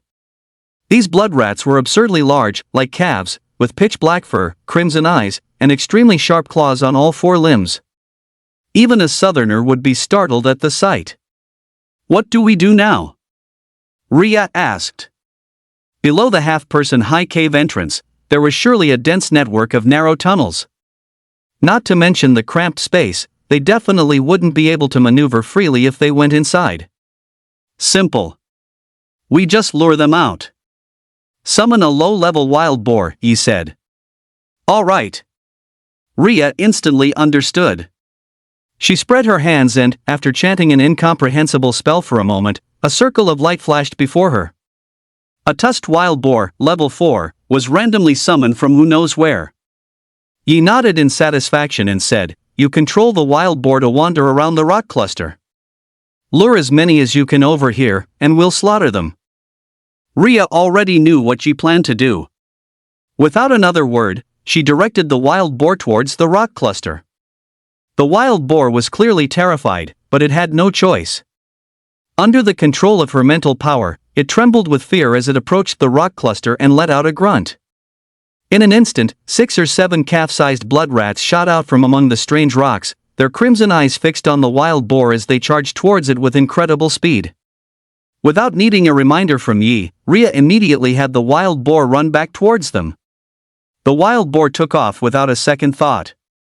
Though low level, it was not slow. Its stout, short trotters kicked up a cloud of dust, leaving the blood rats behind to eat a mouthful of sand. Yi narrowed his eyes slightly. 7 level 13 blood rats, not a big problem. Just as the 7 blood rats were about to charge up close and Yi was about to rush out, a hazy white light suddenly shone beside him. Yui was heard whispering softly, "Moonlight baptism." As her voice fell, several beams of white light, like sharp blades, flew from her hands. In an instant, the 7 blood rats were directly sliced open by the moonblades. Their bodies continued running as blood and entrails scattered on the ground. They soon fell to the ground, motionless. Gulp! Rhea couldn't help but swallow, her eyes filled with shock as she looked at Yui. This seemingly well-behaved and charming girl was truly formidable. The next moment, the point counters on their wrists finally jumped from 0 to 30.3 points. Yui looked happy. "Brother Yi, we're in business." But Yi couldn't help but flick her on the forehead. "Who told you to make a move?" Yui was a little confused. "Isn't this how it's done?" "Lure the blood rats over and then kill them." "That's what you just said, Brother Yi." Dark lines appeared on Yi's forehead. "But did I tell you to make a move? How many times can you use an attack like that right now?" Yui felt a little wronged, but still said, "I can use it 3 times at full strength." "It's a waste of spiritual power. Don't make a move until the Blood Rat King comes out, you hear me?" Yi said with a frown. Yui still didn't understand. Rhea couldn't bear to watch anymore and explained, "Classmate Yi isn't the same person he used to be." Yui looked up at Yi. Yi nodded, acknowledging Rhea's words, and patted Yui's little head. "All right, I told you to just leave it to me. But that move just now was indeed beautiful. Classmate Son, go and lure more blood rats over." "All right." Rhea nodded, controlling the wild boar that had just lain down, and once again headed towards the cluster of strange rocks. Tears streamed down the wild boar's face, its short legs trembling uncontrollably. However, it couldn't refuse its summoner's command. It finally arrived at the cluster of strange rocks again and let out a grunt. As expected, this time another 6 or 7 blood rats rushed out from various corners, scaring the wild boar into letting out a howl and scurrying back. Its 4 short legs moved incredibly fast. Yui subconsciously began to chant a moon elf spell, but she quickly caught herself. Her gaze fell on Yi, curious as to what her brother Yi was planning to do. Chapter 8, everyone, be they human or ghost, is showing off, only the wild boar is getting a beating. Watching the several blood rats in front of him charge madly, Yi also immediately rushed forward. His eyes were icy, and his body emanated faint celestial runes, but they were covered by his clothes, with only a few faintly visible on the back of his hands. He was fast. The burst of speed he unleashed in that instant far surpassed that of these blood rats. The blood rat at the very front didn't even have time to react before Yi was right in front of it. It was the same old recipe, a swift backhand slap. The little rat was immediately sent flying high and far. The remaining few blood rats couldn't help but stop and look at their companions soaring through the sky. How could Yi let such a good opportunity slip by? With a quick shift of his feet, he appeared before another blood rat, raised his fist, and smashed it down hard on its head. Boom! The blood rat's head suddenly exploded, splattering blood everywhere. However, Yi had already retreated. The other 5 blood rats finally reacted, baring their sharp fangs as they pounced on him in unison. Squeak, squeak, squeak. Damn human! Yet, Yi just stood his ground with no intention of dodging. After cracking his neck, his body shot into motion. His hands accurately seized the thick necks of 2 blood rats. The celestial runes on the back of his hands flashed, and with a crack, the sound of bones being crushed was clearly audible. Then, with a forceful swing, he slammed them into 2 others. Without looking back, he executed a spinning kick, fiercely sending the blood rat trying to launch a sneak attack from behind flying. Immediately after, he stomped his foot and shot forward in pursuit. Before the flying blood rat could even hit the ground, Yi had already caught up. He was perfectly unleashing the immense power granted by his immortal physique. He raised his leg high, and under the blood rat's terrified gaze, brought it down hard. Thud! He stomped the blood rat into the ground, leaving a visible crater. The blood rat's body was caved in from the impact, clearly dead. Rhea and Yui watched Ye's fight with completely different expressions. Rhea's face was filled with awe, quite envious of Ye's direct and violent fighting style. She felt it was even more fluid and decisive than his battle against the level 16 twin-headed corrupt serpent. Yui, on the other hand, had a dazed and cute look, staring dumbfounded at the scene. She never imagined that Brother Yi was so powerful. Are acolytes really this fierce in close combat? Soon, the remaining 2 blood rats were killed by Yi without any resistance. He shook his hands lightly, considering it a small warm-up. He glanced down at their score. Split evenly among the 3 of them, they had already accumulated 60.6 points. Continue, Yi said, turning his head to look at Rhea. Only then did Rhea snap back to her senses, nodding repeatedly as her gaze fell upon the wild boar. The wild boar looked back at her, its face full of grief and indignation, its eyes brimming with tears. As if resigned to its fate, it turned and, one hoofprint at a time, started walking towards the stone cave on its own. As it passed by Yi, he found its pace unbearably slow. Yi couldn't help but kick it squarely in the rear. Oh whoa! With a terrified squeal, the wild boar landed with a thud right in front of the stone cave. The boar's howl was remarkably effective, instantly luring out a dozen or so blood rats. Their bloodthirsty eyes, catching the scent of pork, eagerly rushed toward the boar. Oink oink oink oink! Scared out of its wits, the wild boar used every ounce of its remaining strength and immediately bolted back the way it came. A dozen blood rats chased frantically after it, creating quite a spectacular scene. He stood his ground quietly, waiting for the blood rats to charge, as celestial runes once again emerged on his body. Just as he was pondering whether to use Aegis of Light, a hazy moonlight suddenly enveloped him, making him feel much lighter. He couldn't help but look back and saw that Yui had just finished chanting. Moon Goddess's Blessing, plus 50% agility, plus 10% defense, duration 3 minutes. Bathed in the hazy moonlight and empowered by the celestial runes, Yi looked exceptionally divine. His gaze was like lightning. He stopped waiting and instead charged toward the dozen calf-sized blood rats. In an instant, the situation became chaotic, but most of the blood rats were sent flying with a vicious slap before they could even attack Yi. A follow-up kick finished them off for good. However, as their numbers grew, Yi started taking hits. But thanks to the toughness of his immortal physique, their sharp fangs couldn't even pierce his skin. Still, Yi felt the pain.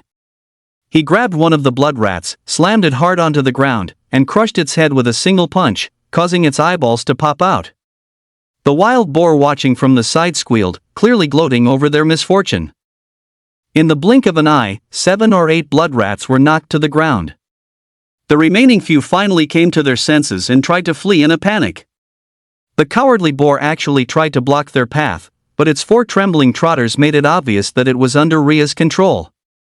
He kicked it away again, his speed suddenly surging. He caught up to the remaining blood rats and smashed them with extreme ease. After this battle, he felt the immortal physique begin to inscribe the celestial runes for the 5th time on its own, and the speed was not much slower than when he actively inscribed them himself. A sharp glint flashed in Ye's eyes. Had he been practicing the wrong way? Was this immortal physique body tempering method not meant to be cultivated through meditation, but rather advanced through combat? But soon, Yi understood that wasn't the case. The most likely scenario was that combat was a supplement to meditation as the primary method. Combining the two was the fastest way to cultivate the immortal physique. If he had to rely solely on combat, wouldn't he have to fight for days and nights just to level up? Continue. This time, Yi wasn't speaking to Ria, but to the wild boar. The wild boar wanted to cry but had no tears, knowing that what was to come would eventually come. In the end, it trotted over to the messy stone cave. After luring out a pile of blood rats, it ran back wailing. Not long after, it dejectedly ran over again, and then came back once more. After a few rounds, the average points for the 3 of them had accumulated to nearly 200. Finally, the Blood Rat King realized something was wrong and emerged from the messy stone cave. Its entire body was covered in blood-red fur, and its physique was several times stronger than that of an ordinary blood rat. It was nearly 2 meters long, and with its tail, it looked even more exaggerated. The moment the tusked wild boar saw it, it fled for its life without daring to look back. After getting used to it the previous few times, it would even turn back to taunt the blood rats, but now that the Blood Rat King had appeared, it wouldn't dare to provoke it even if it had 10 times the courage. Screech! The moment the Blood Rat King appeared and saw the ground littered with the corpses of its underlings, its eyes instantly turned bloodshot with rage. Its fur stood on end, making it look like a hedgehog in an instant, and without a word, it charged directly at Yi. This guy reeked of the scent of its kin. Who else could have done this but him? Seeing the Blood Rat King charging at him, its face contorted with hatred. Yi was a little surprised. He had thought the Blood Rat King of this Blood Rat Cave would be level 15, but it turned out to be level 16. The difference wasn't significant, though. His right hand swiftly formed a magical seal as he softly chanted. The profound sect of heaven and earth, the root of all chi. Cultivating for countless eons, to prove my divine power. Within and without the 3 realms, the Tao alone is supreme. My body has a golden light, to shield and reflect upon me. Chapter 9, The Swamp Forest. The moment he finished speaking, a faint golden light swiftly enveloped Ye's body. His pupils also turned golden at that moment. Facing the rapidly approaching Blood Rat King, he planted his feet firmly. Boom! The moment the two collided, dust billowed everywhere. Yui couldn't help but feel nervous, but she couldn't see what was happening inside the cloud of dust. She could only hear the thud of fists hitting flesh and the screeches of the Blood Rat King. Soon, after the dust and smoke settled, the 2 girls finally saw the state of the battle, their eyes filled with shock. Yi was holding down the Blood Rat King with one hand while his other fist, glowing with golden light, rained down relentlessly. The level 16 Blood Rat King was completely powerless to resist, beaten to a miserable state. One of its sharp fangs had been snapped in half and fallen to the side, and it spat out a pool of blood. Just then, the Blood Rat King suddenly erupted with a burst of power and began to struggle violently, its blood-red fur standing on end and hardening. Seeing this, Yui's expression changed, and she quickly shouted, "Brother Yi, be careful! It's about to shoot its quills!" A golden glint flashed in Ye's eyes. He had no intention of retreating and gathered all the golden light in his body into his right fist. With the speed of a thunderclap, he smashed his fist down on the Blood Rat King's head. Boom! Put! Its head was directly pierced by Ye's punch as the golden light burst forth. The next moment, the Blood Rat King's massive body slowly collapsed to the ground, completely devoid of life. Yi glanced at the score counter out of habit. 216 points, not bad. This meant a level 16 Blood Rat King was worth 48 points, 3 times that of a regular beast. He shook his hands. Thanks to the golden light surrounding him, he hadn't gotten a single speck of dust or blood on him from the fight with the Blood Rat King. Calmly, he turned and walked back, smiling at Yui. "So, can you relax now?" Yui looked at Yi, who was as lazy and casual as ever. It was as if her confident big brother Yi had finally returned. She nodded repeatedly. "MHM. Big brother Yi is amazing." Rhea glanced at the corpse of the level 16 Blood Rat King with a hint of regret.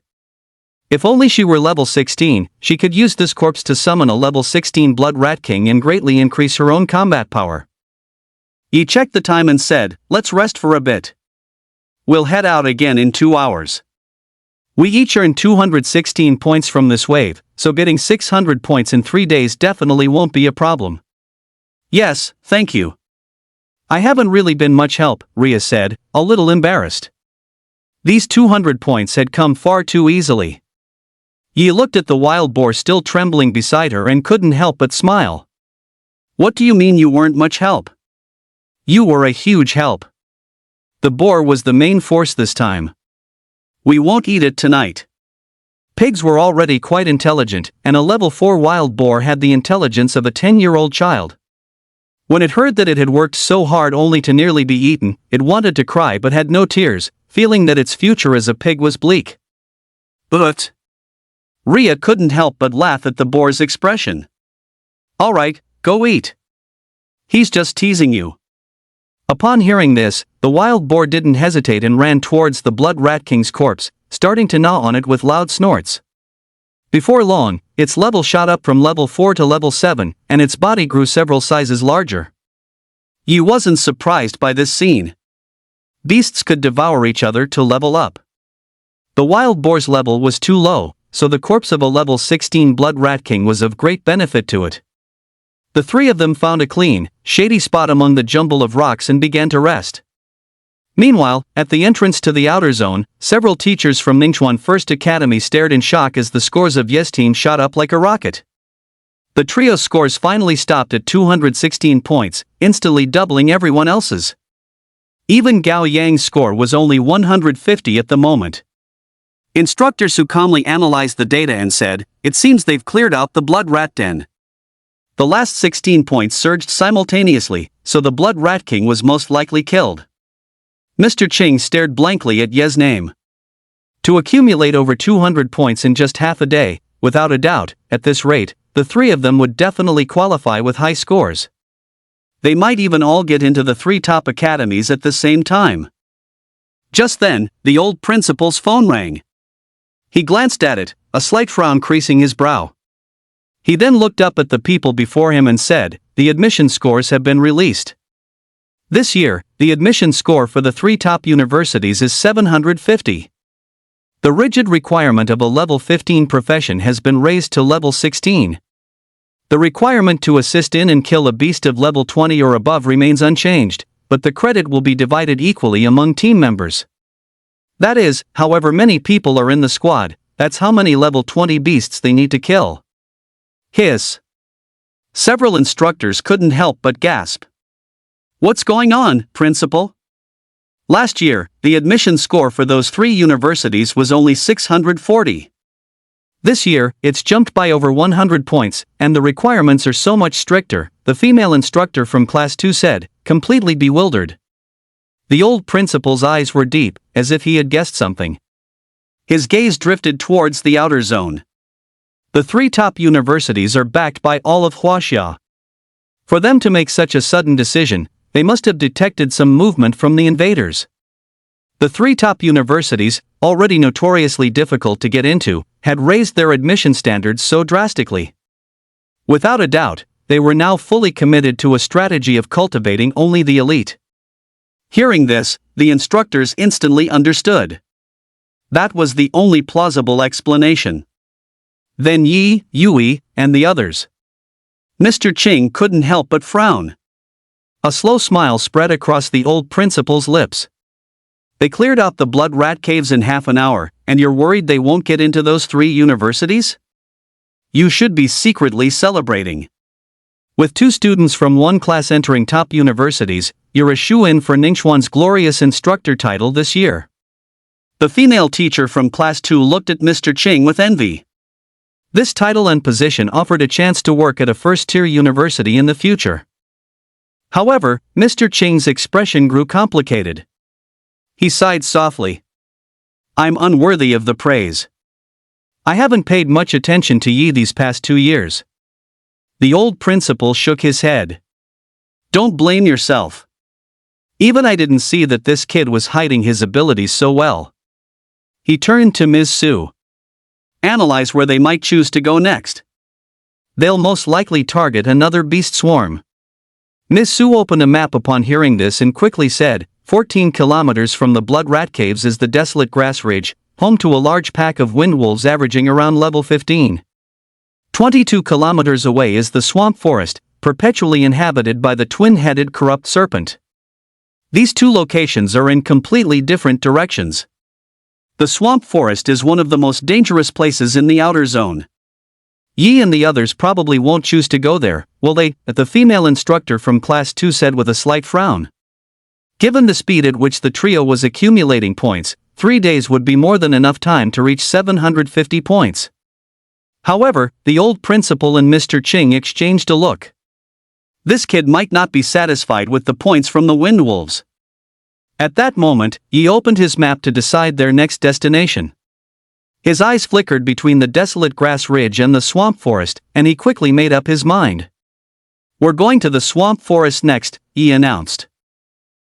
Okay, Yui replied with a gentle smile. Ria leaned over to look at the map. When she saw the warning about dangerous miasma marked over the swamp forest, she quickly took out 2 sachets from her backpack and handed them to Yi and Yui, saying, miasma appears from time to time in the swamp, and you can get poisoned without even realizing it. These sachets contain Chinese herbs that can neutralize the poisonous gas. Yui curiously took the sachet and sniffed it. Her eyes lit up. Violet fragrance. Ria, is your family from a line of traditional Chinese medicine practitioners? Ria nodded, yes, my father and grandfather are both in the traditional Chinese medicine profession. I'm the only one in the family whose class awakening went astray. Yui comforted her, it's all right. The physician class has always been a support role, but summoner is a combat class, which is great too.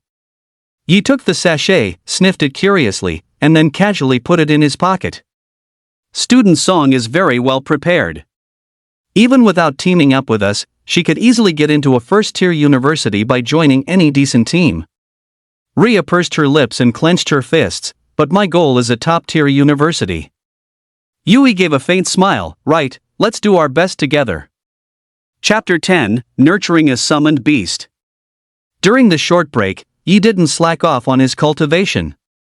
He sat cross-legged on the ground, meditating to imprint the celestial runes.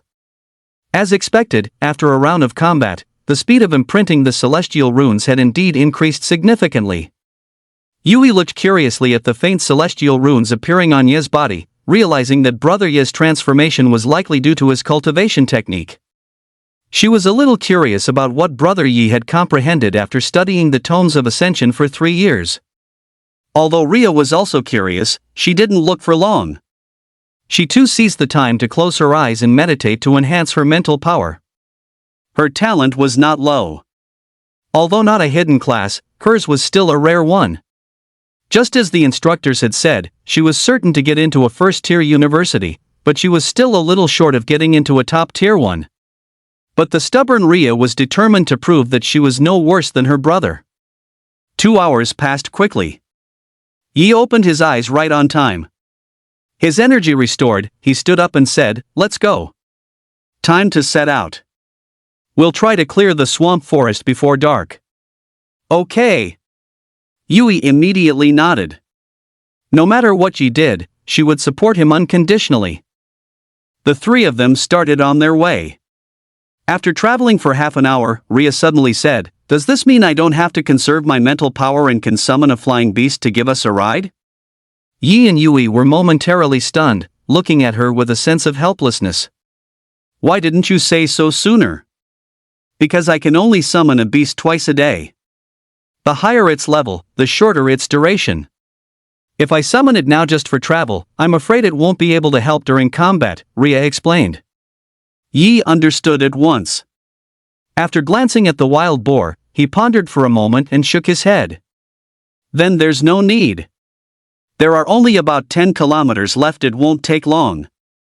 The three continued to press forward. Another 2 hours passed, and just as the sun was clearly about to set, they finally arrived at the swamp forest. As soon as they stepped into the forest, the cool, shady air instantly refreshed the three of them. The ground felt soft and spongy underfoot.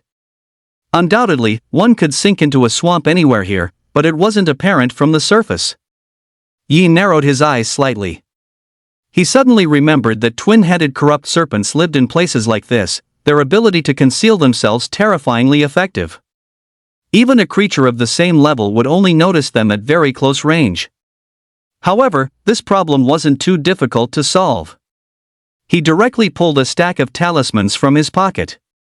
These were the most basic purification talismans, which even an acolyte could draw. Their effect wasn't powerful, but they could guard against the aura of certain malevolent beasts. Once such an aura appeared, the purification talisman would burn up. He had drawn plenty of these talismans over the past 3 years, and now they were proving useful. With a thick stack of talismans, he tossed a few every few steps as the group moved forward. Just then, a talisman landed on the ground and silently burst into flames. In that instant, Yi was the first to react, abruptly retreating backward. Sure enough, in the next moment, a twin-headed corrupt serpent shot out from the swampy mire in front of them, spraying a toxic mist at the trio. Yui subconsciously used moonlight to purify the toxic mist, but Yi charged straight ahead, his body glowing with golden light, completely unafraid of the poison. The Aegis of Light itself was impervious to all evil, let alone a toxic mist. It couldn't even touch him. He grabbed one of its heads with both hands and began a frenzied beatdown, first smashing its eyes. After crushing them, he went straight for its vital point, 7 inches down its neck. In the blink of an eye, a level 15 twin-headed corrupt serpent was beaten to death by Yi, collapsing to the ground. He looked like a formidable warrior, showing not the slightest hint of an acolyte's demeanor. The moment Yi had chosen the immortal physique and the Aegis of Light, he had actually envisioned this very scenario. The three continued onward and soon reached their destination, the serpent's den marked on the map. After exchanging a glance, the three once again fixed their gazes on the tusked wild boar. Feeling everyone's eyes on it, the wild boar's scalp went numb, and its eyes welled up with tears. It wanted so badly to flee, but there was no escape. Under Ria's control, it once again entered the mouth of danger, letting out a pitiful oink. As expected, in an instant, several ferocious twin-headed corrupt serpents charged out with their bloody maws wide open. The terrified wild boar turned and fled, squealing in panic. These twin-headed corrupt serpents were far faster than the rats. Even with its serpentine movements, the wild boar was nearly bitten several times. Just as it was about to reach the trio, a twin-headed corrupt serpent suddenly bit down on the wild boar's rear and began dragging it back with force. The wild boar let out a tragic squeal, like a pig being slaughtered. Yi immediately rushed out, his fists glowing with golden light, and smashed them fiercely onto the head of that twin-headed corrupt serpent. With a loud thud, the twin-headed corrupt serpent recoiled, and the wild boar in its mouth was flung away. Yui raised her hand and began to chant softly. The next moment, blades of moonlight shot out from before her, instantly slashing several twin-headed corrupt serpents and sending their scales flying everywhere. The faint moonlight upon her dyed her black hair white, and it was as if she were draped in a moon-colored dress. Even Ria was a little stunned. She was truly beautiful. Yi didn't look back. Fully activating his immortal physique and Aegis of Light, he effortlessly smashed both heads of a twin-headed corrupt serpent with a single punch. One by one, the twin-headed corrupt serpents fell to the ground, and their score increased once again. Just as Yi was about to breathe a sigh of relief, he saw the dying wild boar in the distance and remembered something. He immediately tore open the body of a twin-headed corrupt serpent with his bare hands, ripped out a bull-sized gallbladder, and threw it to the boar. Seeing this, the wild boar struggled to its feet and ate the gallbladder. It had been bitten by a twin-headed corrupt serpent, and with the venom spreading, only the gallbladder of a twin-headed corrupt serpent could cure it. After eating the gallbladder, the wild boar quickly leveled up again, its condition instantly restored. It trotted over happily to gnaw on the corpses of the twin-headed corrupt serpents. Yi wasn't in a hurry and watched it eat slowly. Once it was full, it could get back to work. The score for a twin-headed corrupt serpent was 3 times its level, the same type as the Blood Rat King. Although their numbers were small, the points they provided completely surpassed the gains from the blood rats. Soon, the wild boar leveled up again, reaching level 9. As if remembering something, Yi looked up at Rhea and asked, "Will the wild boar's leveling up increase the mental power consumption?" Rhea shook her head. "No, summoning it costs the mental power of a level 4, and it will continue to consume that amount regardless of how much it levels up later." Yi understood now, which was pretty good. "Then you could just keep a powerful beast with you and raise it from level 1, couldn't you?" "I want to, but the school doesn't allow it. After all, they are beasts." "If a summoner falls asleep, an uncontrolled beast can easily cause trouble," Rhea said helplessly. "That is indeed a bit of a shame." Yi could imagine that there was a huge difference in synergy and coordination between a summoned beast raised from a young age and one summoned directly. Ultimately, a summoner still had to take the path of raising their own.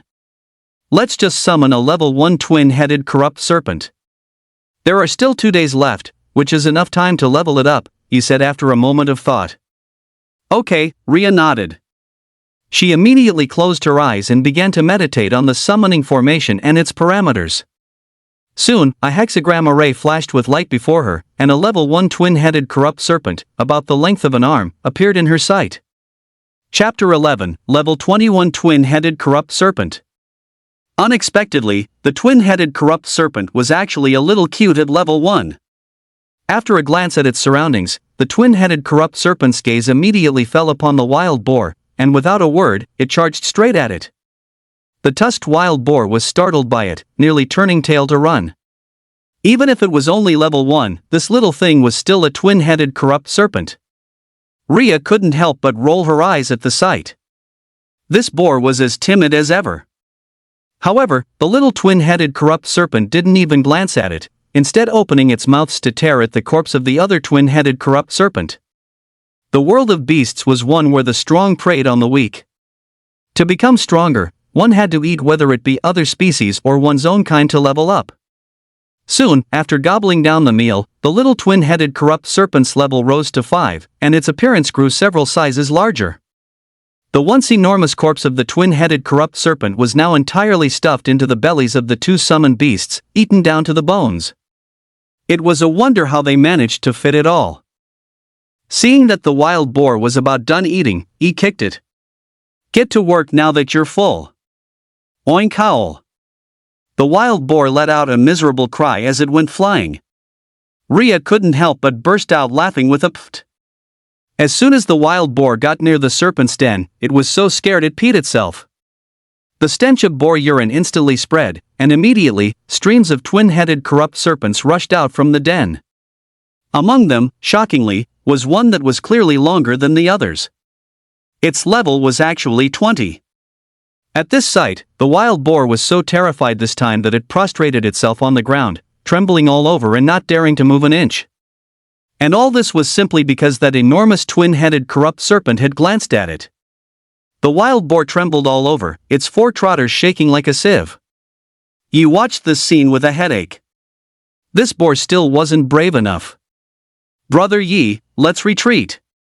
Too many twin-headed corrupt serpents have come out," Yui said with a frown. Rhea couldn't help but nod in agreement. 7 or 8 of them had rushed out, including one level 20 twin-headed corrupt serpent. However, Yi shook his head as human celestial runes gradually began to flow around his body. "Buff me up. We're doing this." As soon as he finished speaking, Yi charged forward. With the speed of a thunderclap, golden light converged on his fist as he viciously smashed it into a twin-headed corrupt serpent's vital spot, 7 inches from its head. At the same time, a faint moonlight enveloped his body, increasing his speed once again. Put! His fist broke through the scales, tore through flesh and blood, and crushed the serpent's heart. The twin-headed corrupt serpent before him let out a mournful hiss and collapsed to the ground. In an instant, all the twin-headed corrupt serpents rushed towards him with incredible speed, their gaping, bloody maws a terrifying sight. Faced with this scene, even a combat class that had undergone the second class advancement would be in grave danger. However, Yi didn't choose to dodge. Instead, he calmly kicked the tusked wild boar back towards Yui and the others. In a flash, his entire figure was engulfed by several twin-headed corrupt serpents. Brother Yi! Yui couldn't help but worry. Moonlight blades once again materialized from her hands, whistling through the air as they charged toward the pack of twin-headed corrupt serpents. With a series of squelching sounds, the sharp edges cut to the bone. Several twin-headed corrupt serpents hissed in pain, their 4 vertical pupilled eyes now fixed on her. Rhea frowned tightly at the scene, wanting to help, but she had already used both of her summoning chances. She looked at her own little level 5 twin-headed corrupt serpent, and her gaze suddenly fell upon the serpent's den. There must be plenty of serpent eggs and young snakes inside. Thinking of this, she didn't hesitate to command her small twin-headed corrupt serpent to slither into the den and disappear from sight. She believed Yi wouldn't die so easily. What she needed to do now was to increase her own strength as quickly as possible. Sure enough, from within the circle of twin-headed corrupt serpents, a blinding golden light burst forth. With a loud bang, several twin-headed corrupt serpents were sent flying, their flesh mangled and rotting. It was clear they couldn't be more dead. Ye's entire body radiated with human celestial runes and golden light, his eyes also turning gold as the terrifying combat power of a level 14 celestial fully erupted. One hand grabbed the torso of a twin-headed corrupt serpent, while the other fist smashed down violently. With a sickening squelch, scales flew and flesh was torn apart. Witnessing this scene, the level 20 twin-headed corrupt serpent let out a hiss and spewed a dense cloud of poisonous fog at him. Yi, however, didn't dodge. He channeled all his power into the Aegis of light, covering his entire body, and the poisonous fog couldn't touch him in the slightest. As the human celestial runes flickered, he suddenly leaped into the air above the twin-headed corrupt serpent and brought a foot down in a brutal kick. Bang! The massive head was knocked back, and its venomous fangs shattered. A golden light flashed in Ye's eyes as it gathered in his hands. The human celestial runes all over his body were pushed to their limit, even beginning to sear themselves into his flesh. The power of the human celestial runes, combined with the penetrating force of the Aegis of light, came crashing down on the vital spot of the level 20 twin-headed corrupt serpent.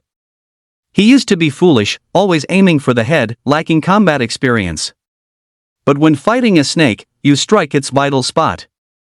You either don't strike at all, or when you do, you aim for a fatal blow. Bang! The twin-headed corrupt serpent reacted quickly, twisting its body and whipping its tail over. But the instant it touched Ye's fist, the serpent's tail exploded, its flesh and blood disintegrating. The twin-headed corrupt serpent cried out in pain and immediately coiled up, protecting its vital spot, its 4 eyes staring venomously at Yi, filled with vicious hatred. Yi took a few steps back, panting slightly. A twin-headed corrupt serpent behind him tried a sneak attack, straightening its body to strike and bite. Without even turning his head, Yi smashed his golden light-infused fist backward. That twin-headed corrupt serpent's head caved in instantly. The difference between level 15 and level 20 was substantial. Its defenses were much weaker. Its head was crushed by a single punch, and it fell limply to the ground, twitching for a moment before dying. Ye's gaze remained fixed on the level 20 twin-headed corrupt serpent in front of him. He had no doubt that if he had shifted his attention for even a moment, the creature would have seized the opportunity to attack. During the brief standoff, a small twin-headed corrupt serpent with a bulging belly slithered out of the serpent's den. It was continuously leveling up and evolving, growing larger with each passing moment. Who knew how much it had eaten? In just a short while, it broke through to level 12. The expression of the level 20 twin-headed corrupt serpent changed instantly. As if realizing something, it quickly turned and tried to rush back toward the den. Yi looked at the little twin-headed corrupt serpent with a strange expression. He recognized it at a glance as the one Rhea had summoned. Had this thing eaten its entire nest bare? As expected, a roar that shook the heavens soon erupted from within the serpent cave, startling countless birds in the swamp forest. Rhea stroked the little twin-headed corrupt serpent's head and praised it. Well done. The little twin-headed corrupt serpent nuzzled her head, thoroughly enjoying the praise. However, in the next moment, the level 20 twin-headed corrupt serpent charged out again. Its eyes were blood red, and it began to madly devour its own kind, unable to distinguish friend from foe. Yi raised an eyebrow, a sense of foreboding creeping into his heart. Sure enough, this creature was deliberately devouring its own kind.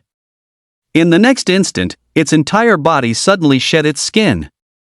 A more powerful version of itself broke free, covered in brand new scales. A bulge grew on each of its two heads, and soon, the protrusions pierced through the skin, revealing a black horn on each. Level 21 twin-headed flood serpent. Having broken through the level 20 limit, the twin-headed corrupt serpent evolved into a flood serpent, its power instantly doubling. Chapter 12, The First Glimpse of Celestial Majesty. Hiss roar. The twin-headed flood serpent roared at the sky again, now truly exuding the aura of a ferocious beast. Yi stared intently at it, knowing it was too late to retreat. Outrunning it in this swamp forest was almost impossible. Yui gritted her teeth and said to Yi, "Brother Yi, you go first. I can hold it off for a while." She closed her eyes in meditation, chanting an incantation. In the next moment, points of moonlight gathered around her. Her entire appearance transformed completely. Her hair turned a moon-white luminescence, her ears became long and pointed, and her fair skin was like jade. Behind her, a pair of elven wings materialized, and a light, sharp longsword appeared in her hand. Hidden class, Lunar Priestess, combat form. This was the first time he had seen Yui in this form, and a flash of awe crossed his eyes.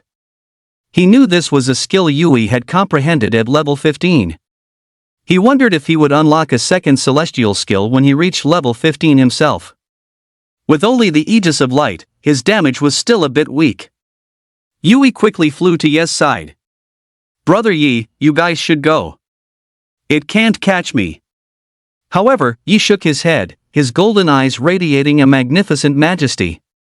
The requirement for top-tier universities is to slay a level 20 beast. Isn't there one right in front of us?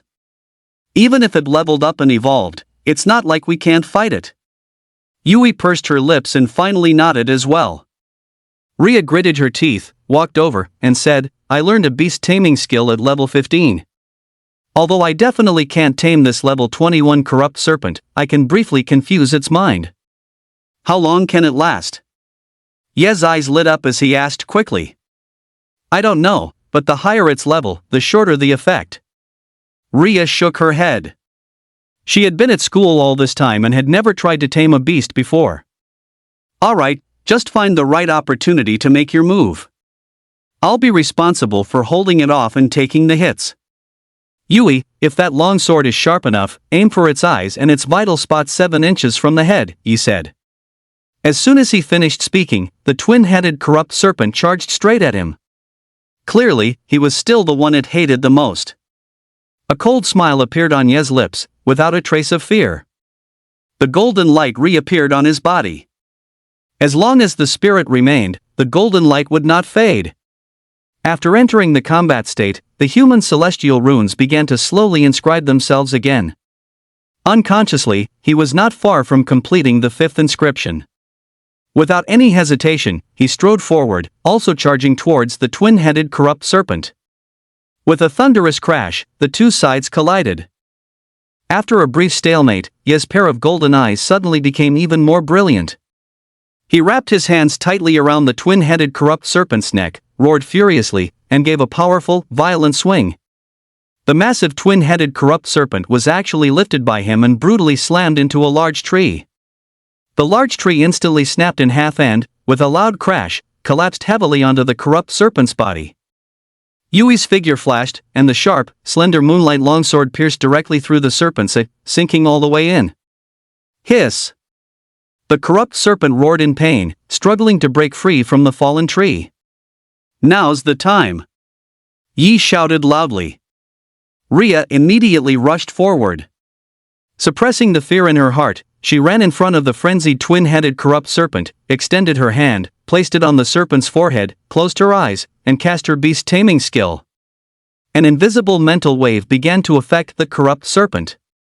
As expected, this head of the corrupt serpent suddenly stopped moving. However, to everyone's surprise, the other head suddenly let out a ferocious hiss and spat a cloud of poisonous mist at Rhea. The success rate for taming twin-headed beasts was 0 precisely because a beast tamer could not tame both heads simultaneously. This was also Rhea's first attempt at beast taming. She had never imagined it would be like this. At the critical moment, Yi, glowing with golden light, hugged her tightly, covering her with the same golden light that enveloped him. The pitch-black, virulent poison ravaged the area.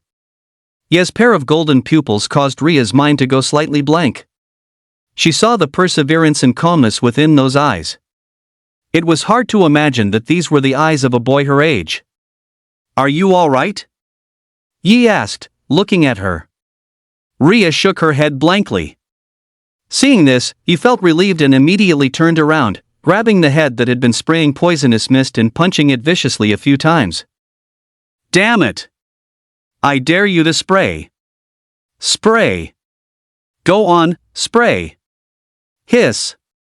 The flood serpent still wanted to resist. The massive tree on its body was slowly lifted, and just as it was about to break free, the bright moonlight from the slender longsword in Yui's hand, like a flawless, icy gem in this forest, radiated a lunar glow. It plunged directly into the serpent's neck, pinning it to the ground. Yi gave her a thumbs up. Beautifully done. However, Yui immediately lost her connection and fell from mid-air, devoid of all strength. It was clear her spiritual energy was depleted. Yi pushed off with his foot and caught her. "Brother Yi. I did my best," Yui said weakly. "It's okay, you already did great." Yi nodded. "Get some good rest. Just leave the rest to me." Yui nodded. MHM. The moment the moonlight longsword disappeared, the two-headed flood serpent finally broke free from the restraint of the massive tree and scrambled up, roaring. However, its other head remained motionless, obviously already dead. Seeing this, the two-headed flood serpent didn't hesitate for a moment. It bit off the dead head and swallowed it. As long as it could survive and continue to level up, it wouldn't be long before it could regrow this head. Yi watched this scene, his eyes profound. No wonder the human race had reached its current state. Even a beast pursued power and evolution so relentlessly, let alone those cunning invaders. Taking a deep breath, he didn't stop, continuing his charge toward the flood serpent. The flood serpent raised its head, its eyes staring at him malevolently. A cold smile touched the corners of Ye's mouth. "You want to eat me? Go ahead and try." He formed a hand seal, and as he drew near, he flung out a large pile of talismans that weren't very effective. But the moment these purification talismans touched the flood serpent, they all burst into flames. The moment countless talismans burst into flames, obscuring its vision, Yi vanished from the flood serpent's sight. It reacted quickly, abruptly raising its head. But what greeted its eyes was a fist radiating golden light, crashing down viciously. With a deafening boom, the flood serpent's head slammed heavily into the ground. Ye's long hair fell loose, shielding his pair of brilliant golden eyes.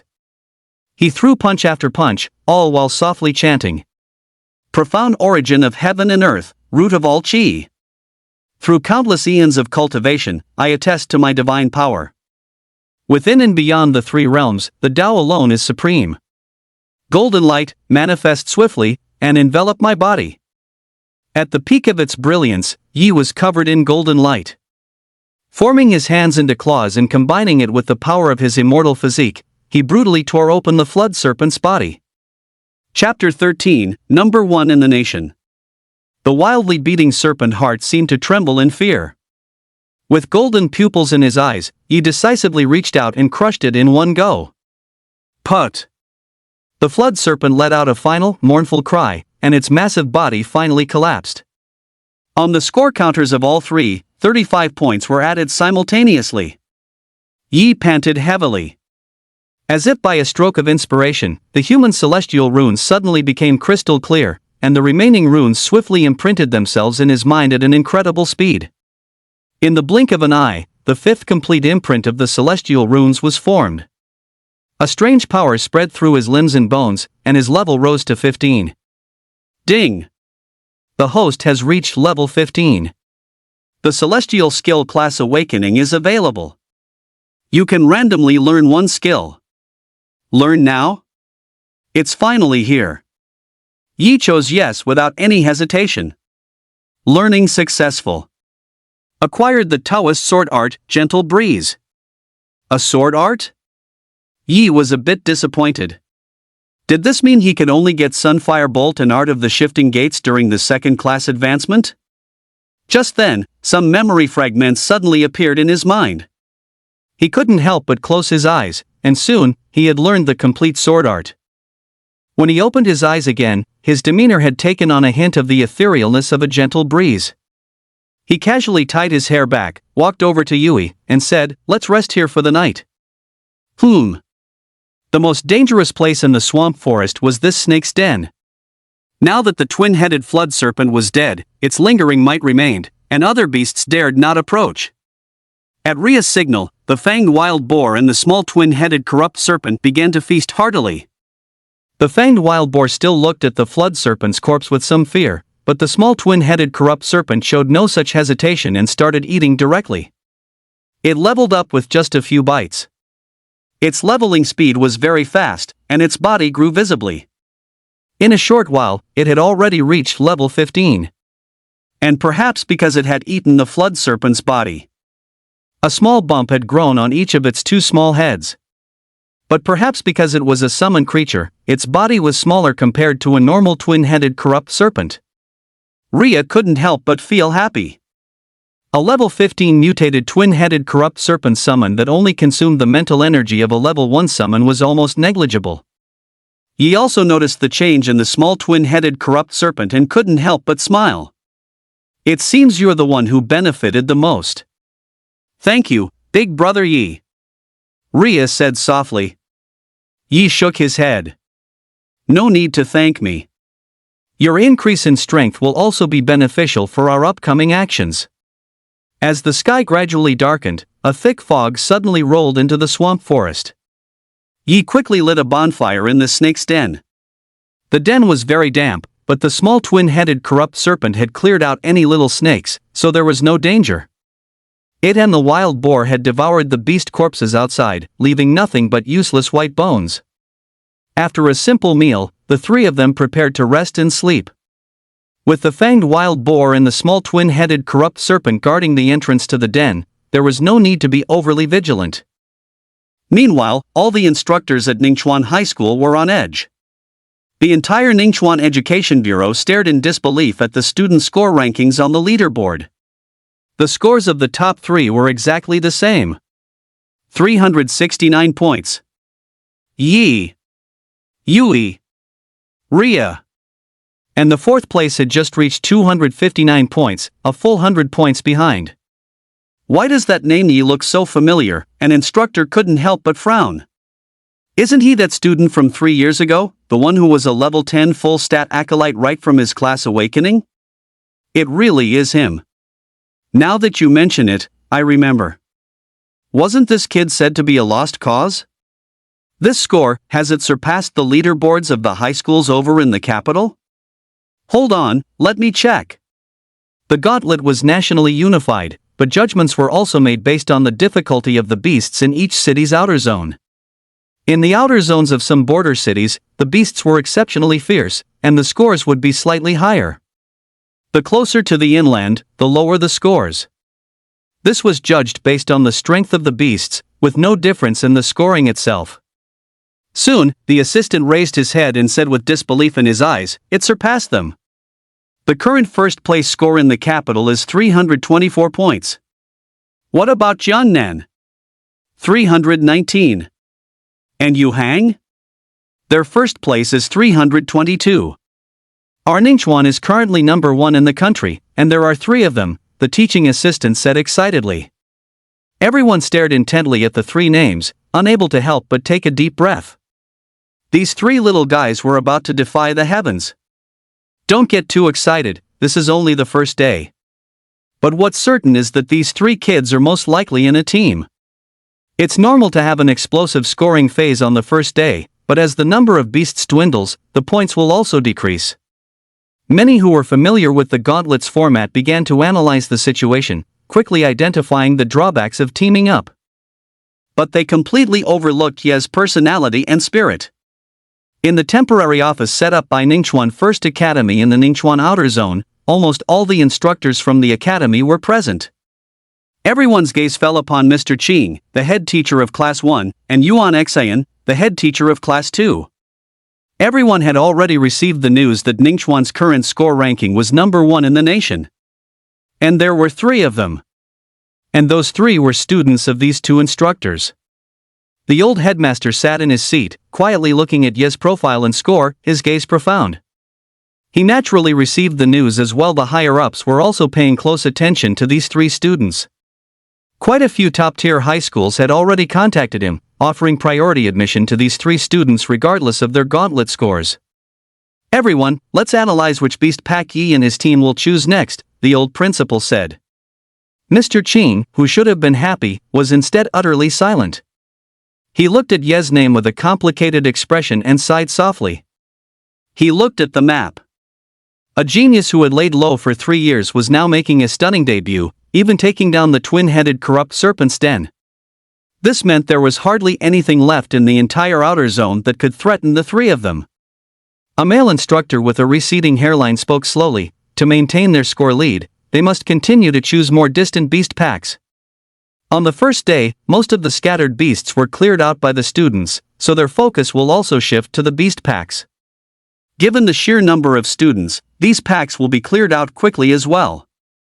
Yes, although the outer zone is large, the number of students is not small. Everyone nodded in agreement. This was also why scores rose fastest on the first day. The pace would slow down considerably on the second and third days. In reality, there weren't enough beasts for all the students to share. By the end, they wouldn't even let a single rabbit go. 1 extra point could surpass hundreds or even thousands of other students in the rankings. But Ye's trio had spent most of the first day traveling and had already reached the edge of the outer zone. On the map, the next beast pack was at least 50 kilometers away from them. Just getting there would take the better part of a day, and even if they arrived, it might have already been cleared out by other students, wasting their time for nothing. Chapter 14, Hunter's Fishing Port. If things go as expected, their scoring rate is about to slow down. Right now, the best choice is to clear out the beasts in the swamp forest. They should be able to get a little over 100 more points that way. There aren't many students in their area for now, a rather impartial instructor commented. Upon hearing this, the numerous instructors pondered for a moment before nodding in agreement. This approach was indeed the most prudent. Maintain their advantage first. They were already ahead of the starting line anyway, and with 3 days, 750 points was not an impossible goal. If they were to spend another half-day traveling dozens of kilometers with no guarantee of reward, the loss would be too great. However, just then, Mr. Qing raised his head and said softly, "Based on my understanding of Yi, it's indeed unlikely he'd go for a beast toward 20 or 30 kilometers away, but he won't linger in the swamp forest either." Although he had never seriously taught Yi, he could see the unyielding spirit beneath his calm and casual personality. The instructor who had spoken earlier frowned upon hearing this. Then where else can they go? Remember, they're in a team of 3, which means they need a lot of points. The old headmaster, however, seemed to understand what Mr. Qing was about to say. He turned to Ms. Su. "Ms. Su, open up the map beyond the outer zone." Ms. Su was taken aback for a moment, then nodded and expanded the map display. Soon, a brand new map appeared before everyone's eyes. Less than 10 kilometers outside the swamp forest, there was a lake. Many hunters traveled to this lake every year to hunt for a living, precisely because it was rich with fish-type beasts. Although difficult to kill, their meat was plump, tender, and highly sought after by the wealthy in the inner city, who paid high prices for it. This type of edible beast meat could also raise one's professional level, which was why it was so expensive. Seeing this location on the map, a trace of disbelief flashed across every instructor's eyes. Mr. Qing, however, stated with absolute certainty, he must have considered this location from the very beginning. This is sheer recklessness. Those 3 are absolute prodigies. If something happens to them after they leave the outer zone and enter the beast territory on their own, who can bear the responsibility? The dean of instruction couldn't help but slam the table and exclaim. "Deanly, you need to be clear about one thing. Every year in the gauntlet, how many of those who score high don't find ways to take risks on the edge of the outer zone? Mr. Cheng asked. The students from the north face beasts far more ferocious than we do in the central regions. Do they just not participate in the gauntlet? The dean of instruction immediately fell silent, and everyone else quietly stared at the map route. Once they entered the beast territory, it meant they had left the cleared zone. They could encounter beasts of any level. If they were to encounter a high-level beast, these 3 students would very likely meet with a fatal accident. It's still too risky, the dean of instruction finally said. There's no point in saying this now. They're about to leave the outer zone. Are you going to stop them and tell them not to take the gauntlet anymore? Mr. Cheng said with a frown. The old headmaster helplessly slapped the table and said irritably, "What's all this arguing? The lot of you. It's a good thing for students to have some fire in them. Since they've set a target, just have a rescue team wait nearby. Even if something does happen, it'll be easier to rescue them." Compared to the lively atmosphere in the tent, the outer zone seemed exceptionally quiet as many students tried to find places to rest. Inside the snake den, only the bonfire was burning. The tusked wild boar was sound asleep, grinding its teeth as it slept. The little twin-headed corrupt serpent watched with a look of utter disdain. If they weren't both summoned beasts, it would have been tempted to swallow this annoying creature whole. It had no idea why its master kept such a useless thing around. Inside the beast's lair, he sat cross-legged on the ground, meditating and inscribing the celestial runes for the 6th time. Although he had already reached level 15, this was no time to slack off. He had looked through the past admission records of top universities. Almost every 3 years, they raised the entry requirements. 3 years ago, level 14 was enough to get in, then it was changed to level 15. Now that another 3 years had passed, the level requirement would probably be raised again. While beasts were evolving, humans were also progressing, especially the younger generation. The pressure would only continue to grow. In fact, his guess was spot on. In the middle of the night, Ria woke up and, seeing how hard he was working, also began to meditate earnestly. Only Yui was different. She slept soundly, but specks of moonlight clung to her, gathering around her body as if she were draped in a thin veil of moonlight. Clearly, this was also a special method of cultivation. Ria watched with immense envy. As expected of a hidden class, even their method of leveling up was so uniquely blessed. The night passed without incident. As the sky began to lighten, he opened his eyes. The celestial runes on his body slowly receded, and he stood up, saying, "Let's go. It's time to set out." Yui and Ria opened their eyes at the same time. Evidently, they had also been awake for a while. The 3 of them walked out of the snake's den, and the 2 summoned beasts immediately circled around Ria. "Brother Yi, where are we going next?" Yui couldn't help but ask. This time, Yi didn't open the map. His expression turned serious as he said earnestly, "That's what I was about to say. Not far from here is the hunter's fishing port. There are certainly a lot of beasts there, but the problem is, we'll be leaving the outer zone and entering the true beast territory. We could encounter beasts of any level then. It's very risky, so I'm giving you the choice. Anyone who doesn't want to go can leave the party." Yi spoke with great caution, his tone very serious. To his surprise, the 2 girls didn't seem to care at all. Yui stated directly, "If you're going, Brother Yi, then I'm going too." Ria also nodded. As long as you don't find me to be too much of a burden. If we're going to the hunter's fishing port, I actually brought a fishing rod." As she spoke, she actually took a special fishing rod out of her backpack and said a little sheepishly, "I was just worried I wouldn't get used to eating compressed rations, so I thought a fishing rod might help with some of our food problems." Yi rubbed his nose, a bit speechless. Good grief, he had been prepared to part ways, but he hadn't expected the 2 girls to be even more decisive than he was. "All right then, let's set out. This is a good time for fishing." After briefly getting organized, the 3 of them headed directly out of the mapped area. The instructors, who had been analyzing the situation all night without sleep, instantly snapped to attention when they saw the positioning route from Yi and the others' point trackers. They're on the move. This route, it's really in the direction of the hunter's fishing port. They're truly bold.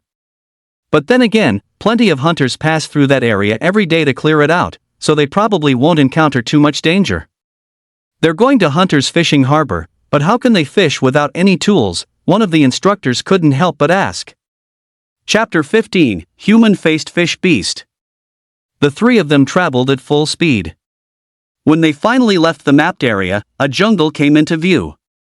It was lush and green, and from time to time, the roars of beasts could be heard in the distance. After exchanging a glance, the three of them resolutely stepped into the jungle. Soon, they saw the ruins of buildings left behind by humanity 100 years ago, rust-covered streetlights and towering, skeletal frames of dilapidated buildings. The world that once belonged to humans had now become a paradise for beasts. This was the first time Yi had seen such things. Previously, he had only seen the environment of beast territories in books and movies. 100 years ago, after discovering that all thermal weapons were useless, humanity realized they had lost this battle completely. Fortunately, however, humans also began to undergo class awakening, which reversed the dire situation of near extinction by the invaders. The three of them moved very cautiously through the jungle. Yi walked at the front, Rhea in the middle, and Yui at the back, with the tusked wild boar and the small twin-headed corrupt serpent flanking them. They didn't move too quickly, prioritizing caution above all. Fortunately, they could see a small path that people had walked on. These were paths created by hunters who came here to hunt, most of whom were heading to Hunter's Fishing Harbor. Therefore, unless it was a particularly powerful beast, it wouldn't actively come onto this path. Once Ning Chuan's strength increased further, it probably wouldn't be long before the outer zone could be expanded to this area. Just then, Yi stopped and narrowed his eyes, observing his surroundings. Seeing this, Rhea and Yui also stopped and looked around warily. Sure enough, they could faintly hear a rustling sound. The next moment, numerous spider threads suddenly shot out from all directions, aiming for the three of them. A long wooden stick appeared in Ye's hand from somewhere, and his body moved swiftly. Using the wooden stick as a long sword, his movements were elegant yet sharp. Dozens of sneak-attacking spider threads were all struck down and wrapped around the stick. What Yi executed was precisely the gentle breeze sword art. Then, the wooden stick flew from his hand, shooting abruptly towards the trees. With a squelch, a level 14 six-eyed flower spider fell from a tree. The stick had pierced straight through its body. It was nearly the size of 2 human heads and looked quite terrifying. The next moment, more and more six-eyed flower spiders appeared densely around them, staring intently at Yi and the other two. Yi calmly said, "The spider silk is poisonous. Be careful not to touch it." The reason he had thrown the stick away was that he had discovered the spider silk was nearly corroding right through it. Yui nodded and immediately cast a layer of moon god's blessing on the three of them. A hazy moonlight covered their bodies, and then she transformed into a moon elf warrior, unfurling transparent wings of light from her back. "Little snake, go!" Rhea commanded the little twin-headed corrupt serpent to attack directly. Without any hesitation, the twin-headed corrupt serpent shot out with a swoosh, its 2 heads each biting down on a spider. The fanged wild boar had also leveled up to 15. It looked quite ferocious as it charged straight at a six-eyed flower spider. Who would have thought that the next moment, it would come hopping back, yelping and whining, completely spineless. Yi calmly formed a hand seal, a familiar golden light flickering in his eyes as he strode forward. Numerous strands of spider silk shot toward him, but the moment they touched the golden light on his surface, they immediately melted away and vanished. Before they could react, Yi smashed a six-eyed flower spider with a single punch, causing colorful liquids to splatter everywhere. But he didn't even blink. Pushing off forcefully with both feet, his body nimbly leaped to another tree. He grabbed the legs of 2 six-eyed flower spiders and yanked them downward. Before the 2 spiders could hit the ground, he joined his hands into a sword finger gesture, covered it in golden light, and pierced directly through the heads of both six-eyed flower spiders, killing them. But the most efficient one was Yui. The thin moonlight longsword in her hand glowed with a faint luster. Her sword strikes were simple and swift, and in no time, more than a dozen six-eyed flower spiders had fallen around her. Like a moon goddess, she stood suspended in mid-air, her fighting style graceful even in battle. The six-eyed flower spiders looked terrifying, but they were not uncommon, they were even in textbooks. Basically, after entering the jungle, this type of beast was the most numerous. They hunted in packs, and as long as one didn't get trapped by their silk, they weren't difficult to deal with. Soon, the dozens of six-eyed flower spiders were cleared out, all becoming points for the trio. Each of them gained nearly another 100 points. It was clear that although entering the beast territory was risky, the rewards were great. They had just begun to reap the benefits right after entering. Compared to yesterday, when they had to travel for most of the day to find a beast pack, it was a world of difference. After a brief rest and adjustment, the three continued toward Hunter's fishing port. Before long, they heard the sound of flowing water. After passing through a patch of jungle, a wide lake came into view.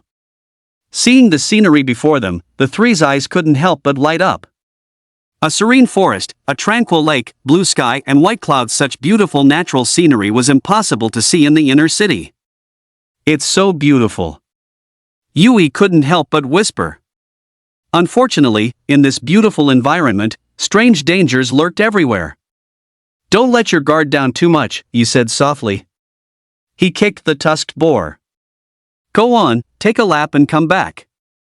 After the boar leveled up to 15, perhaps because it was a summon creature, its size didn't increase much, but its hide became much tougher. Even a hard kick wouldn't make it squeal.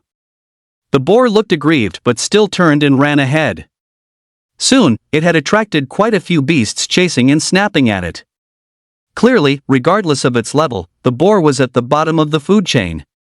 Even a level 10 alligator snapping turtle was chasing it. He formed a hand seal, and a golden light enveloped his body. He stepped forward and directly cleared out all these beasts. After all, he needed to go fishing later. If he didn't deal with these things, they could launch a sneak attack at any moment and might also attract higher-level beasts. "I'm going into the water now," he said. "Won't that be too dangerous?" Yui couldn't help but ask. Although the lake seemed calm, the fish-type beasts below were extremely fierce. There was no foothold in the lake, things could easily go wrong. "It's fine, I'm a good swimmer," he said. Because the fish in the lake devoured each other, their levels were generally not low. However, compared to beasts of the same level, they were much easier to deal with. He took off his shirt, rolled up his pant legs, hoisted the alligator snapping turtle's corpse onto his shoulder, and jumped directly into the lake from the bank. The lake water was cool and refreshing, yet as soon as Yi was underwater, dark shadows began to swim and drift around him. The scent of blood from the alligator snapping turtle immediately attracted many ferocious fish-type beasts. Sure enough, the next moment, hideous fish beasts slowly surrounded Yi one by one.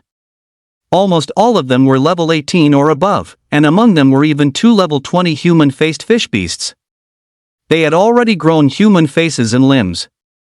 If it weren't for the scales and gills on their bodies, they would look as if humans had devolved into fish, which was quite disgusting. A cold smile played on Ye's lips as he looked at these fish-like beasts. Celestial runes slowly manifested on his bare upper body as a powerful force rapidly surged through him. "You want to eat me? Then come and get me." Chapter 16, Big Fishy Little Fish, Danger Approaches. Facing these human-faced fish beasts, Ye's eyes held no fear, only excitement for the battle. Once the battle began, the human celestial runes would automatically start imprinting the 6th iteration of the celestial runes. The water projectiles spat out by the human-faced fish beasts couldn't even break through his aegis of light, let alone injure Yi, who possessed the immortal physique. He formed a sword seal with his fingers. As his understanding of the aegis of light grew, he could now condense it into a 3-foot-long sword blade.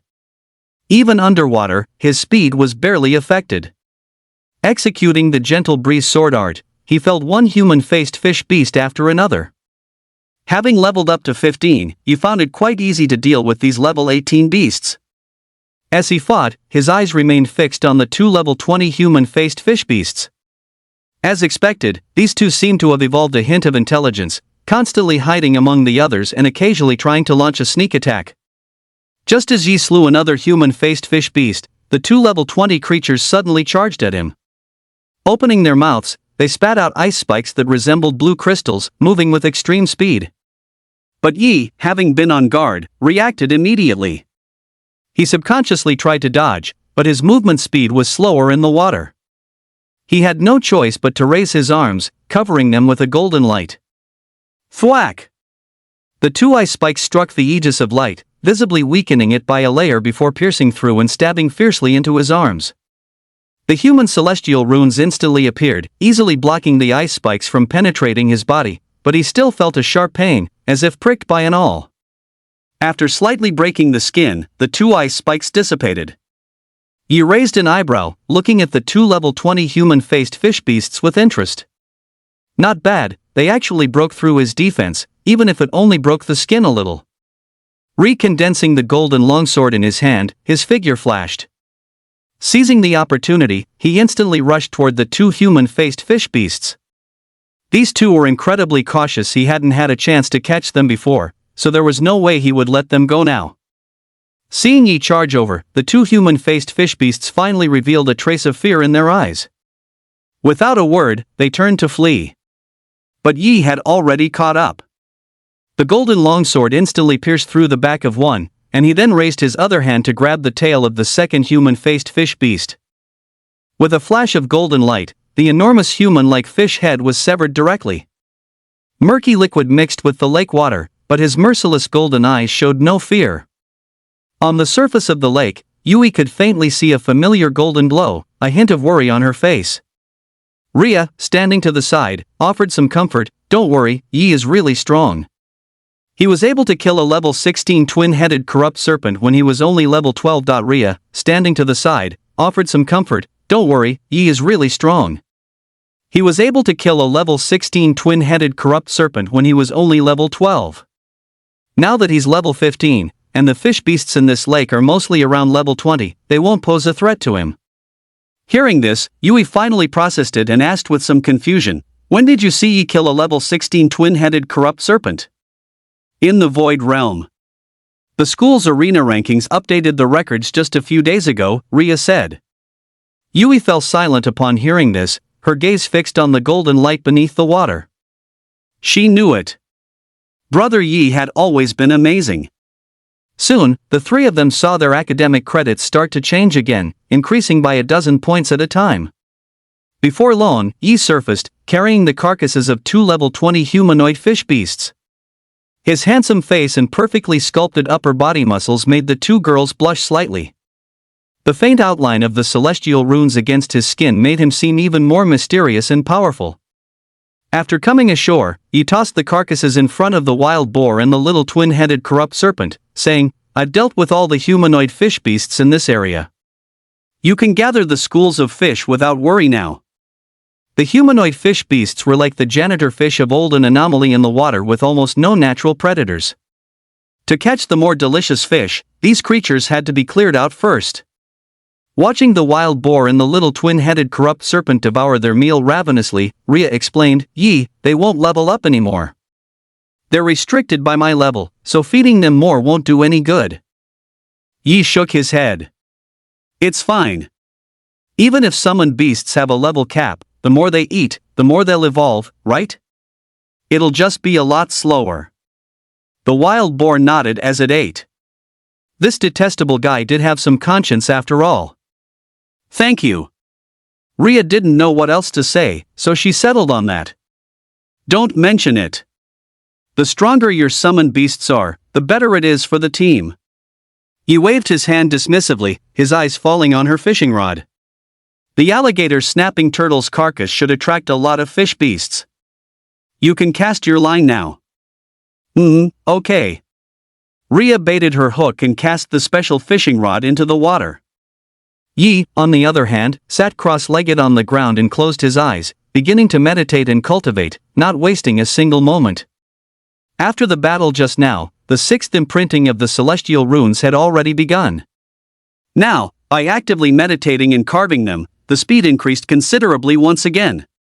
Perhaps it was due to the beautiful ecological environment here, but she found that the speed at which she was imprinting the celestial runes was even faster than it had been for the fifth time.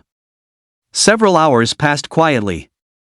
Rhea pulled up one strange-looking fish after another, and both she and Yui were overjoyed, almost forgetting that it was still the gauntlet. But soon, as more and more fish gathered here, a larger group of humanoid fish beasts was attracted from a distance, staring intently at this spot. From the deeper parts of the lake, a much larger shadow slowly swam this way. The fish were extremely vigilant and immediately tried to flee, but they were a step too slow.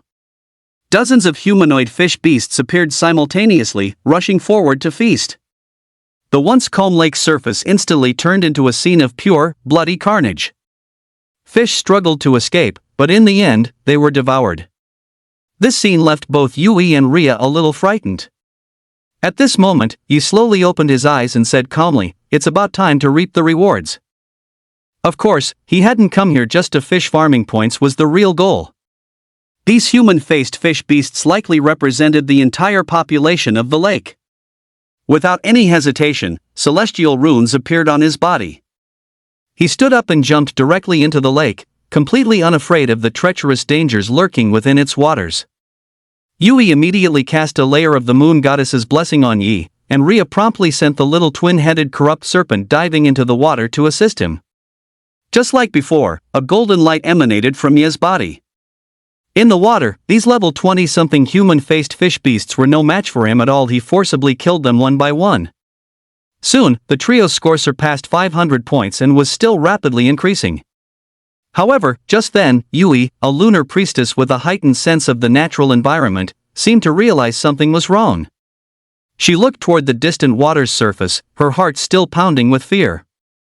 Although she saw nothing, she immediately shifted into her moon elf form and flew upward. Once she was in midair, she could clearly see a massive, 10-meter-long shadow at the bottom of the lake, slowly approaching Yi, who was currently battling the human-faced fish beast. Chapter 17, A Watery Grave? The moment she saw that enormous shadow, even Yui felt a deathly threat, and a chill ran down her spine. Her face was filled with panic, but her first instinct was to dive straight into the lake. Seeing this, Rhea also realized something was amiss. Just as she was about to jump into the water, the tusked boar suddenly rushed over, trembling, and bit her pant leg, shaking its head repeatedly. It seemed to be telling her not to go into the water, that there was a great terror lurking beneath. Rhea suddenly remembered something. A few days ago, a patient had come to her clinic for treatment and mentioned during their chat that Hunter's fishing port had been eerie lately. Several hunters had mysteriously disappeared, never to return. It's worth noting that to become a registered hunter, one had to be at least a level 25 combat class. Rhea subconsciously looked at the red button on her scorer.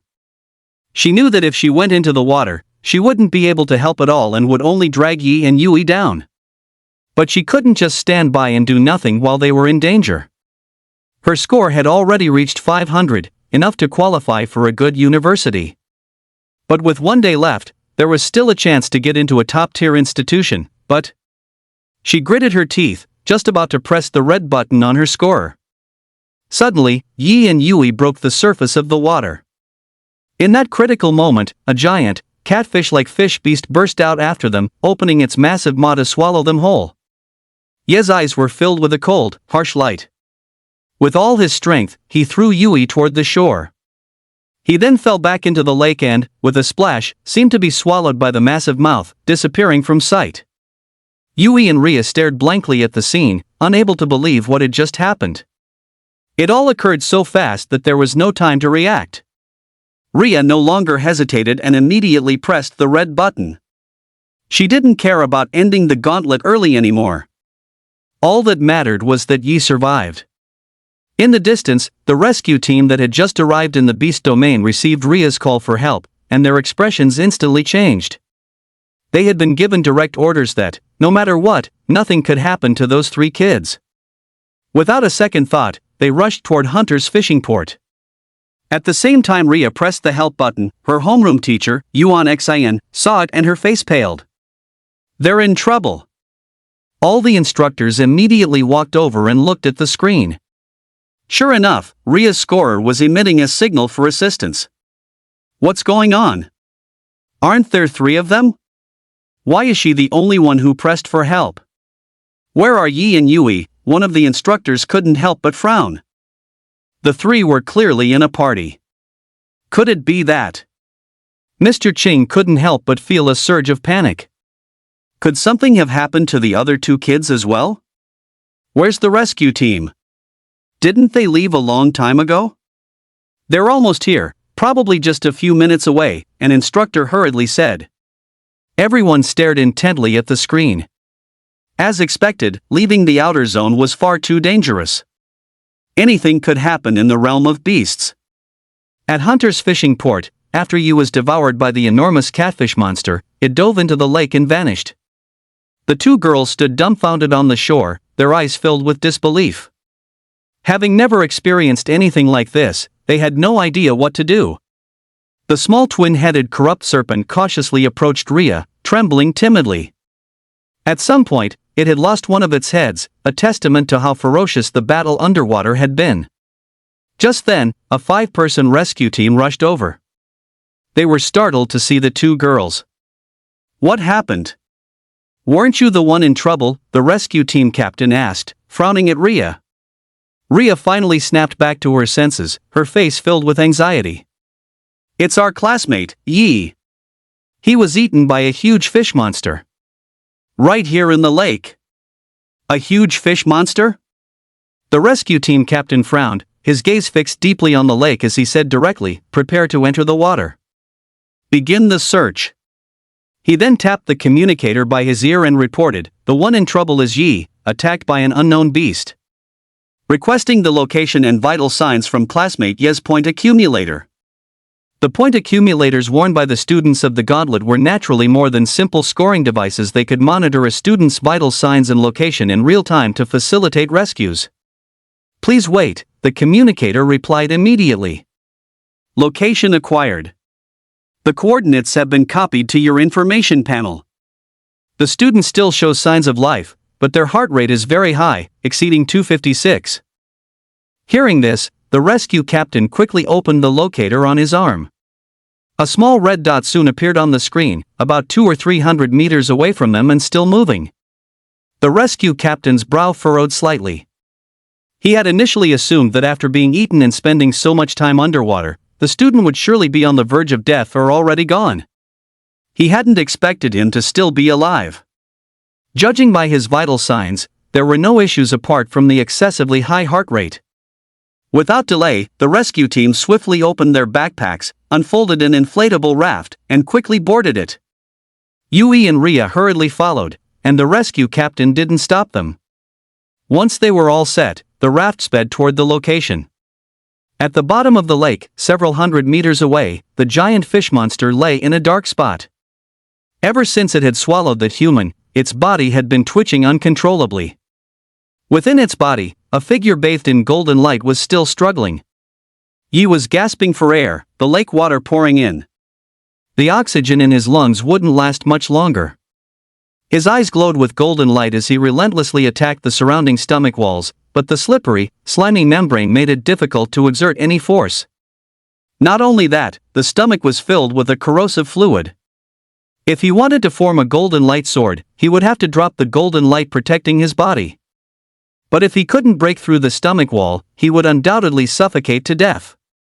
After a moment of silence, Yi made his decision. He would retract the golden light covering his body to forge a sword blade. He still had his immortal physique, which might be able to withstand the corrosive liquid. The pressure in his chest was almost unbearable. Deciding to act, the golden light on his body quickly converged in his hand, extending into a 3-foot-long sharp blade from his sword fingers. Instantly, the surrounding corrosive liquid enveloped his entire body. His remaining pants disintegrated rapidly, and a burning sensation began to spread across his skin. The celestial runes on his body became clearly visible, and a strange power surged through his limbs, making even the surface of his skin tougher. At this critical moment, Yi went all in, thrusting forward with all his might. In an instant, he sliced through the organ wall. Viscous entrails and blood immediately pressed in on him. He had bet correctly. Without stopping, his golden eyes filled with celestial majesty, he directly executed the gentle wind sword art, continuously hacking through the organs before him as he charged forward step by step. The giant catfish monster instantly began to thrash in pain, spewing blood from its mouth. The mud from the riverbed spread quickly, and the water in this area became visibly murky. Chapter 18, Level 30 Devouring Catfish. Seeing this, the rescue team hurried to the destination and, without any hesitation, all jumped into the water. Every second of delay now meant one less sliver of hope for the student. Yui and Ria also entered the water, but the muddy water obscured everyone's vision. They could only follow the red dot on the rescue team's screen, drawing closer bit by bit. Finally, they reached the underwater location and saw the enormous, 10-meter-long catfish monster. Its long whiskers and massive body were a shocking sight. A level 30 devouring catfish. A beast on par with a third-tier professional. The student was swallowed by it and was actually still alive? The rescue team exchanged incredulous looks. Although the devouring catfish's attack power wasn't high, its body was filled with highly corrosive liquid that could digest even iron. A living person eaten by it would be digested down to the bone in no time. Yet, according to Ye's vitals, he only had an elevated heart rate? The 5 members of the rescue team looked at each other, tacitly preparing to act. But the next moment, the devouring catfish seemed to be undergoing some terrible torment. It vomited mouthful after mouthful of blood and entrails, its body thrashing ceaselessly. The powerful waves instantly pushed everyone back. They crashed into several large rocks, and a number of underwater whirlpools pulled at them. The lake water grew even murkier. Just as everyone was wondering what was happening, a conspicuous golden light suddenly appeared in the distance. That familiar golden light made Yui pause for a moment. She recognized it as the light from Ye's body. Sure enough, to everyone's astonishment, a naked young man, his body covered in strange, glowing patterns and holding a golden longsword, walked out from the belly of the devouring catfish. The catfish's belly was sliced open with a huge gash, and almost all of its internal organs were utterly destroyed by Yi. After struggling violently for a while, the devouring catfish finally lay motionless on the ground, completely dead. It never imagined it would be killed by the food it swallowed. In an instant, the scores of Yi and the other 2 skyrocketed simultaneously. The points from the level 30 beast were multiplied by 5, and all 3 of them accumulated 600 points at the same time. When he saw the crowd, he couldn't help but be taken aback. Why were there so many people? But now was clearly not the time to talk. He quickly swam upward, and seeing this, everyone else hurried to follow. Soon, Yi surfaced, took a long, deep breath, and looked at the blue sky and white clouds, feeling as if he had been reborn into another world. He swam towards the boat, and everyone else swam over as well, looking at this young man with strange expressions. A few minutes later, everyone returned to the shore. Yi had also changed into a rescue uniform. The pretty faces of Yui and Ria were slightly flushed, clearly having seen something they weren't supposed to see. The rescue team, on the other hand, was unfazed. The rescue captain, Wang Li, looked at Yi and said, "Good kid, you're something else." Wang Li gave him a thumbs up. He had never seen anyone swallowed by a devouring catfish come out alive, let alone kill the giant fish monster in the process. "I didn't want to be eaten either. The feeling inside there was very unpleasant," he said, shaking his head. Recalling the sticky, fishy smell inside the fish's stomach, he felt a bit nauseous. But at the time, he was so focused on getting out that the sensation wasn't as strong. "It's good that you're okay. Kid, you must be the first person to slay a level 30 beast in the gauntlet. I can't say if there will be others after you, but in all the years before, there hasn't been a single one." Everyone couldn't help but nod. The sight of you walking out from the giant fish monster's belly was a scene they would probably never forget. "So, Captain, what's the verdict?" Logically, applying for support would mean the gauntlet ends prematurely, a rescue team member couldn't help but ask. Yi was stunned. "I didn't press for support." "I did," Ria said softly. She looked at Yi. "When you were eaten, I pressed it. It's okay. My score is already past the threshold for a top-tier university anyway. I'm very satisfied with that," she said with a faint smile. Perhaps it was fate that she couldn't get into a top university. Wang Li frowned slightly, pondered for a moment, then shook his head and said directly, "You requested rescue to save someone, but the guy who needed rescuing saved himself. Therefore, this rescue doesn't count. You can continue to participate in the gauntlet." Everyone was stunned. "Captain, I don't remember there being such a rule," that rescue team member couldn't help but say. Wang Li kicked him directly. "Damn it, this is my rule now. I'll write a report to my superiors, and I'll take responsibility. As long as you guys can get into top universities, it'll be worth it." Yi, Yui, and Ria looked at each other and nodded in unison. They were absolutely confident. "Are you guys still going to be active in this area?" another female rescue team member asked. Yi nodded without hesitation. "Yes, there probably aren't many beasts left in the outer zone." Wang Li had a bit of a headache. "That's true. Tomorrow will definitely be a lot busier, and it will also be the day with the highest mortality rate. Many students will be like you, choosing to take risks and enter beast territory." Yi looked at the surrounding scenery and, after a long while, finally said, "This is how it should be. If we don't dare to move forward, when will we ever be able to rebuild our homes in these places?" Everyone was stunned. They hadn't expected to hear such words from a 15 or 16-year-old boy. After the rescue team left, Yi and the other two rested for a bit before continuing to fish for bait at Hunter's Wharf to lure the human-faced fish beasts closer. The biggest boss in the entire lake had been defeated, so for them, there was no longer much danger here. Meanwhile, in the instructor's tent at Ningchuan First Academy, chaos erupted once again when they learned that the three-person team was safe and that Yi had even single-handedly slain a level 30 devouring catfish. In the 70-plus years since the invaders' arrival, no student has ever slain a level 30 beast during the gauntlet, one instructor murmured to himself. If he were a hunter, he'd qualify for a D-rank certification, wouldn't he? A student becoming a D-rank hunter before even graduating high school. Their score is already 625, and it's only the second day. If they keep up this pace, they might break the all-time highest gauntlet score. The record for the highest gauntlet score was 879, held by Luo Jin, the Heavenly King who now led the Ace Slayer squad. The old headmaster looked at Ye's team's score and couldn't help but smile. He had a feeling that these three would go far, and their journey was just beginning with this gauntlet. The road ahead is long. I truly hope I can live to see that day. The sun's afterglow lingered. Yi surfaced from the water, the small twin-headed corrupt serpent swimming behind him. He tossed the 4 corpses of the human-faced fish beasts ashore and said to Yui, "There aren't many human-faced fish beasts left in the water. We'll move to a new spot tomorrow. Let's rest here for the night." Chapter 19, This is Insane.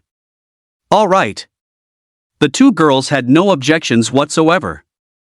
Yi put on his clothes and kicked the tusked boar in the rear. "What are you standing around for? Go take a lap around the woods." The tusked boar looked aggrieved but got up and headed toward the surrounding woods. It wasn't stupid, though. It remained vigilant, staying on the edge and not daring to go too deep. Sure enough, it wasn't long before a pack of beasts emerged from behind it. These beasts had been hiding nearby, watching Ye's group all day. The fragrant boar that had just been served up was an irresistible temptation, and they rushed out. Seeing this, Yi couldn't help but smile. The boar had truly earned a good chunk of their 600-plus points, luring out another wave of points for them. Yui skillfully cast a layer of the moon goddess's blessing on it. The already scurrying boar suddenly accelerated, running even faster. Just as the pack of beasts of varying levels caught up, the three, who were already prepared, swiftly made their move. Ria commanded the twin-headed corrupt serpent to charge out first. Its other head hadn't recovered yet, but it already exuded the aura of a ferocious beast. Yui also switched to her moon elf form, spread her wings, and joined Yi in charging into the pack of beasts. These beasts were mostly level 10-something or even just a few levels, with only a couple of level 20 beasts. With the two of them working together, they were all easily slain. When Yi attacked, he almost always aimed for the beast's weak spots, killing them in one blow. The immense power granted by his immortal physique allowed him to directly swat beasts of the same level to death. His powerful physical constitution meant he didn't even need to consciously defend himself. The moonlight sword in Yui's hand was also exceptionally sharp. It sliced through a beast's head, and for a long while, no trace of blood could be seen. Combined with the wings on her back, she was incredibly agile. The tusked boar finally had a moment of glory, its two tusks firmly pressed against a large spider, snorting and squealing. The female spider tried to refuse, but its belly was soon pierced by those sharp tusks, and it fell to the ground, dead. The battle ended quickly. Rhea suddenly cried out in surprise as a faint glow emanated from her body. Yi keenly sensed that her aura had grown stronger. It seemed she had leveled up. Sure enough, the little twin-headed corrupt serpent and the tusked boar also leveled up to 16 simultaneously. The little twin-headed corrupt serpent shed its skin directly. Not only did its second head grow back, but the long horn on its forehead finally emerged. Its size abruptly increased, transforming from a small twin-headed corrupt serpent into a mature twin-headed flood serpent, its combat power significantly enhanced. "Congratulations," Yui said to Rhea with a smile. Rhea was a bit embarrassed. "I should be the one saying thank you. The summoned beasts can even feed back spiritual power to the summoner. They've eaten so much." Yi nodded. No wonder it was said that summoners were no less than hidden classes. They were just a bit resource intensive. After all, not every family could afford to eat so much beast meat every day. Near the hunters' fishing port were some dilapidated wooden huts, built by hunters in the past, barely suitable for rest.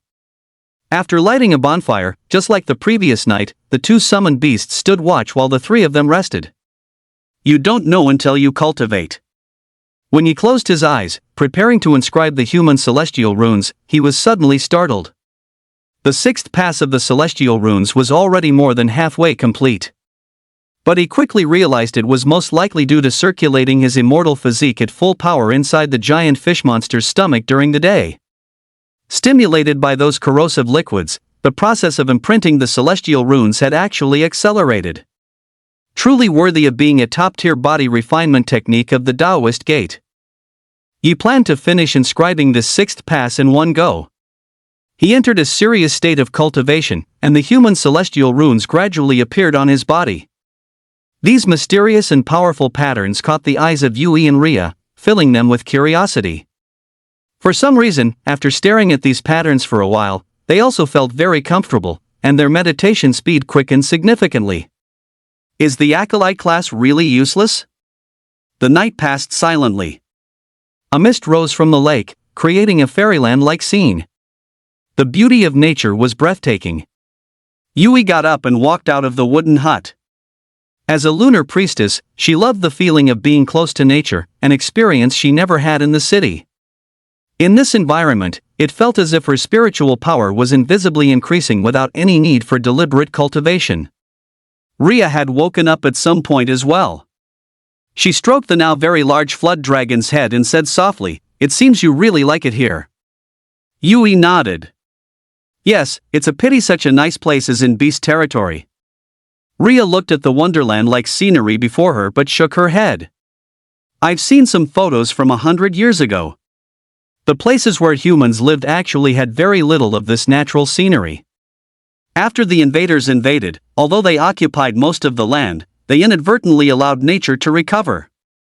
Aren't there people in the country who have proposed the view that, compared to humans, the invaders are actually better suited to survive in this world?" Yui fell silent. She had read about the world of 100 years ago in books. Skyscrapers stood in dense forests, and steel technology, like a vampire, devoured the blue star bit by bit, endlessly. But in this world, only one can exist, the invaders or the human race. "If they don't die, our human race will be annihilated," he said, walking out of the wooden hut at that moment. The spirit in his eyes was restrained, deep, and clear, an obvious sign that his strength had risen another level. Through a combination of combat and meditation, his immortal physique had broken through again, and his level had risen to 16. The invaders have only one thought when it comes to us humans: to slaughter us all and become the sole masters of this world. It's not that humans haven't tried to communicate with the invaders, but they only see us as livestock to be butchered wantonly. "Saying these things is meaningless," he said calmly, a hint of hatred in his eyes. His parents had died at the hands of the invaders. Yui looked at Yi with heartache. She knew he must be missing his parents. She couldn't help but walk over, take his hand, and comfort him. "Brother Yi, this isn't something we should be thinking about." Yi nodded. He knew very well what he needed to do. For now, the priority was naturally to get into a top-tier university. He was only level 16. Even to become a hunter, he needed to be level 25. There was still a long way to go. After tidying up a bit, the three of them left the hunter's fishing port and entered the jungle to hunt. Same old routine, let the tusked boar act as bait while the three humans and one snake lay in ambush. In a jungle clearing, the boar was rubbing its back against a tree, on the verge of tears. Its thick hide was almost worn raw. But this particular action made it easy for beasts to think it had let its guard down, a signal that it could be ambushed. It had already used this move to lure over a dozen beasts. Sure enough, in the jungle, a patch of grass suddenly rustled. The next moment, a ferocious black-striped panther burst out from that spot, its speed incredibly swift. Oink howl! My life is over! Upon seeing it, the tusked boar let out a terrified shriek and turned to flee without a second thought. It was a level 22 shadow panther. This was a beast known for its extremely fierce attacks within the level 20 to 30 range. This time, even with the boar's speed, it was nearly caught. After just a few steps, it was swatted aside, crashing heavily into a large rock. Before the boar could even struggle to its feet, the shadow panther pounced on it viciously. Its thick, powerful paws pinned it down as it opened its blood-red maw and lunged straight for its neck. Chapter 20, Taming the Shadow Panther. Just as the tusked boar was about to meet its end in the shadow panther's mouth, several moonlight blades whistled through the air, arriving in an instant. But the shadow panther's reaction was swift. Before the light blades could even get close, it had already leaped away. All the light blades struck the tree behind it, leaving deep gashes. The shadow leopard stared fiercely in the direction the blade of light had come from, its eyes menacing but also extremely wary, filled with sharp intelligence. The tusked boar seized the opportunity, scrambling to its feet and scurrying back in a sorry state. Just now, it had nearly pissed itself in terror. The shadow leopard didn't even spare the boar a glance compared to prey, it was more vigilant against the immediate danger. "Get ready to move." Yi narrowed his eyes and said immediately. This shadow leopard looked tough, but it wasn't impossible to deal with. Yui and Ria nodded, readying their skills as Yi charged out directly. Showing no sign of underestimation, he cast human celestial runes and Aegis of Light. Even a lion uses its full strength to hunt a rabbit, let alone a group of people challenging a shadow leopard far above their level. The familiar blessing of the moon goddess landed upon him, compensating for his slight disadvantage in speed. He swiftly closed in on the leopard and threw a punch. The shadow leopard let out a low growl. Seeing that it was a human, its fur stood on end, but its eyes held no fear. Instead, they glinted with the playful cruelty of a predator eyeing its prey. Over the past century, humans had long been removed from the top of the food chain. There was even a period before humans had class awakenings when they were on the brink of extinction. In those times, all the firearms and technology they relied on for survival were useless. Even a swarm of mutated ants could bring a terrifying disaster upon humanity. The shadow leopard was incredibly fast. With a single leap backward, it easily dodged Ye's attack. Then, it began to circle him rapidly. As its speed increased, only a black afterimage was visible to the naked eye. Yi took a deep breath, remaining completely calm under the protection of the golden light. The defense of the immortal physique was beyond doubt, not to mention the enhancement from the Aegis of Light. His current defense could easily withstand attacks from any beast below level 20. As expected, the shadow leopard seemed to sense that Yi had no openings. It stopped dawdling and launched a sneak attack from behind. It roared as it charged. Ye's golden pupils flashed. He spun around abruptly, swinging his right elbow backward. Roar!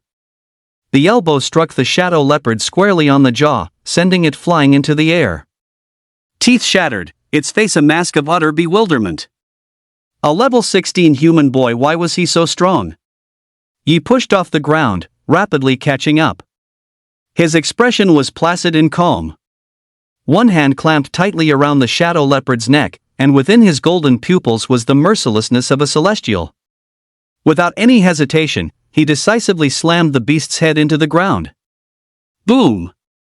Dirt flew everywhere as the shadow panther spat out a mouthful of blood, utterly dazed by the impact. Rhea quickly appeared beside it, placed a hand on the shadow panther, and closed her eyes, activating her beast taming skill. Yi had initially thought it wouldn't succeed. After all, Rhea was only level 16, and the level gap was too large to control a level 22 shadow panther. On the other hand, there was no point in controlling a weaker beast. But to his surprise, as a strange rune materialized in Rhea's hand, it successfully entered the shadow panther's body. Seeing this, Rhea couldn't help but widen her eyes. It succeeded? Yui's mouth fell slightly open, also very surprised. Yi couldn't help but laugh. I'm suddenly a bit envious of your class. Not only can you summon, but you can also tame beasts. Your class is too comfortable. She had actually tamed a level 22 shadow panther. Taming was different from summoning. Once tamed, the beast not only obeyed commands like a summoned creature but also didn't consume mental energy to maintain the contract. Rhea was incredibly excited too. Yi then released his grip, concealing the golden light and human celestial runes on his body. As expected, the level 22 shadow panther lay prostrate on the ground, licking Rhea's palm without a trace of hostility. But, we lost the experience from a level 22 beast, Rhea said, a little embarrassed. She hadn't expected to tame it. She had only intended to use the skill to disrupt the shadow panther's mind so Yi could kill it more easily. Rhea, taming a level 22 beast is far more valuable than the points from killing one, Yui said with a sigh. Yi nodded. Without a doubt, with her already possessing a two-headed serpent dragon, adding a level 22 shadow panther to the mix. Even he would find her a tough opponent.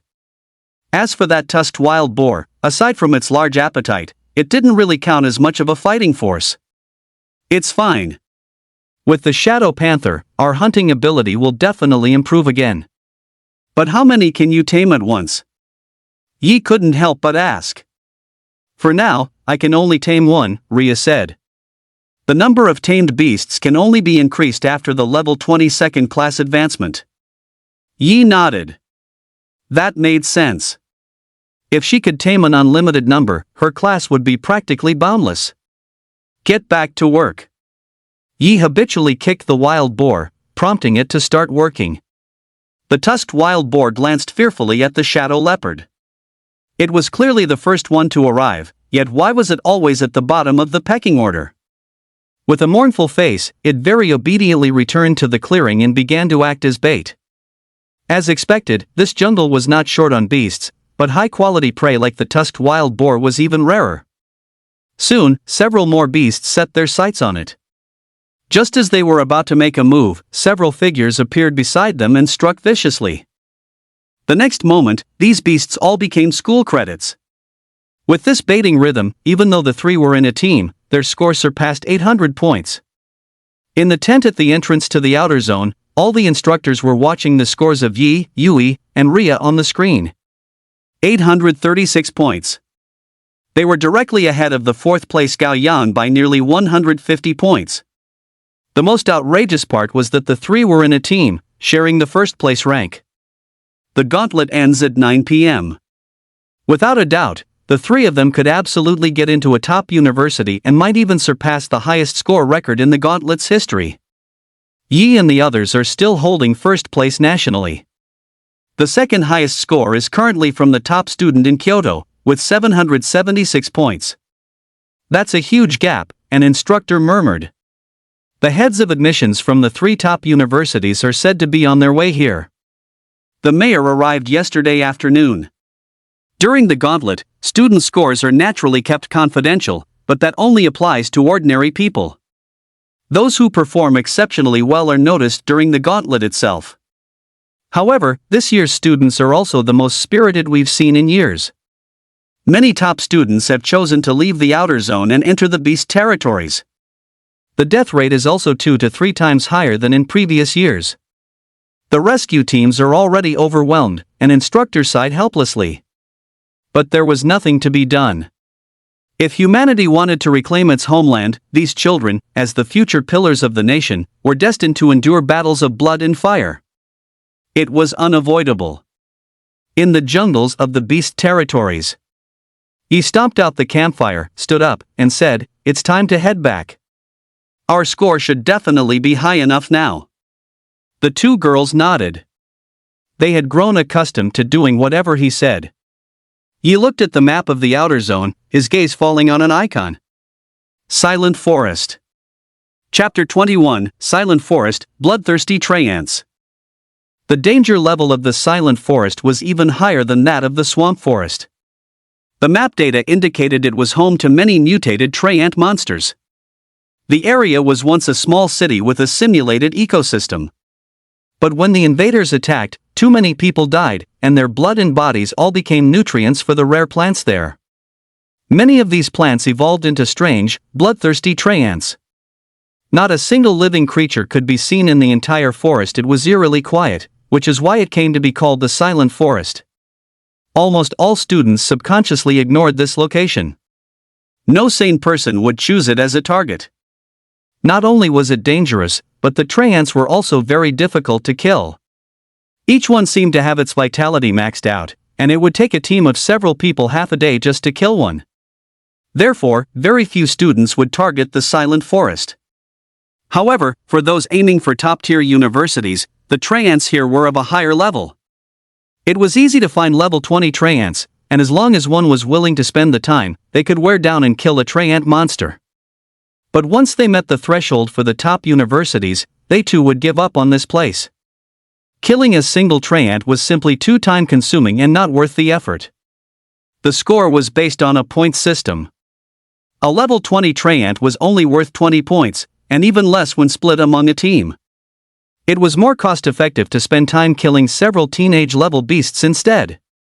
However, Yi looked at the map, and after a moment of contemplation, he said directly, "Let's head to the Silent Forest on the way back. We should be able to farm another wave of points."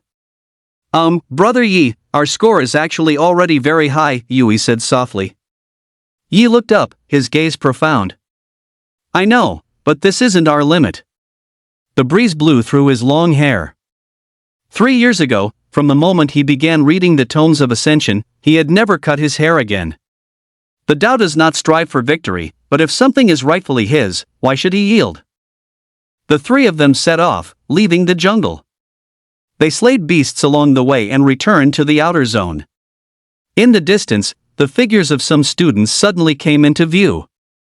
Evidently, on the third day, the entire outer zone was now teeming with students, unwilling to let even a single rabbit escape. When Ye's group of 3 returned from the beast territory, they immediately attracted a great deal of attention. But soon, their gazes shifted to the few beasts behind Rhea, their expressions filled with shock. A level 16 tusked wild boar, a level 16 two-headed serpent, and a level 22 shadow leopard. What was the background of this group? Holy crap! Am I seeing things? A level 22 shadow leopard? Summoner. Let's go check it out. That's awesome. With a beast like that, can't they just walk all over this place? Instantly, many students couldn't help but approach out of curiosity. Yi frowned slightly. He didn't want to be delayed by these people. He looked at Rhea and said, "Mount the shadow leopard and let's go." Rhea nodded. The shadow leopard, understandingly, crouched down. The three of them sat on its back. It was a bit of a squeeze, but they managed to fit. The next moment, the shadow leopard broke into a frantic sprint, its form like a black bolt of lightning, and quickly vanished from everyone's sight. They could only stare, dumbfounded, at the scene. That was just too cool. The three of them lay prone on the shadow leopard, the wind whistling in their ears. Their speed broke 200 kilometers per hour, and the leopard was still accelerating. Yui sat at the very front, pressed tightly into Ye's embrace, her pretty face slightly flushed. Rhea, on the other hand, was focused on controlling the shadow leopard, a happy expression on her face.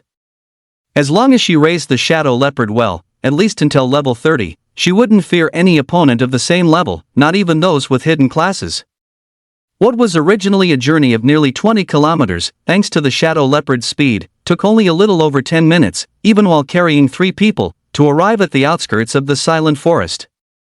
The shadow leopard gradually slowed to a stop. As a beast, it keenly sensed the danger in this forest. The silent forest was also known as the Forest of Death. Here, not even a single bird or insect could be seen, yet the trees grew with extreme lushness. This eerie scene was far more terrifying than the marsh forest. Before, students could be seen everywhere, but here, not a single person was in sight. Yi jumped off the shadow leopard and patted its head, very satisfied. Its speed was truly fast. The shadow leopard lowered its head in awe. Although it had been tamed by Rhea, a large part of the reason for its taming was the youth before it, who had literally beaten it into submission. Yi looked at the silent forest before him and, without any hesitation, took the lead. Yui and Rhea followed closely behind. The tusked wild boar fearfully huddled next to the serpent in its eyes. This forest was like a terrifying nightmare that would skin it and devour its flesh. Seeing its state, Yi walked over and gave it an exasperated kick. When will you grow a spine? You're already level 16, why are you still afraid of everything? The wild boar looked as if all hope in its porcine life was lost. Surrounded by natural predators, what could it do? Yi was the first to step into the silent forest. Despite his words, he didn't let his guard down. The celestial runes on his body faintly emerged, a clear sign he was prepared for battle at any moment. In the jungle of the beast domain, he had already seen the remains of several students, all killed by beasts before rescue could arrive. Graduating from the gauntlet was simple. Just stick to the outer zone and obediently fight monsters. There was almost no danger. But to get a high score, one had to take risks. Every year, the gauntlet had a death toll, usually controlled at around 2 to 3%. But when calculated, out of tens of thousands of candidates in a single class, the number of deaths exceeded several hundred. The number of disabled reached over 1,000. These were bloody statistics. Ye's gaze fell on the surrounding trees. Evolved tree ants could disguise themselves as ordinary trees, making them difficult to distinguish with the naked eye. This was also their method of hunting, perfecting their disguise and striking like lightning. Few prey could escape their grasp. However, their attack methods were monotonous, relying solely on vines and branches, and they couldn't move.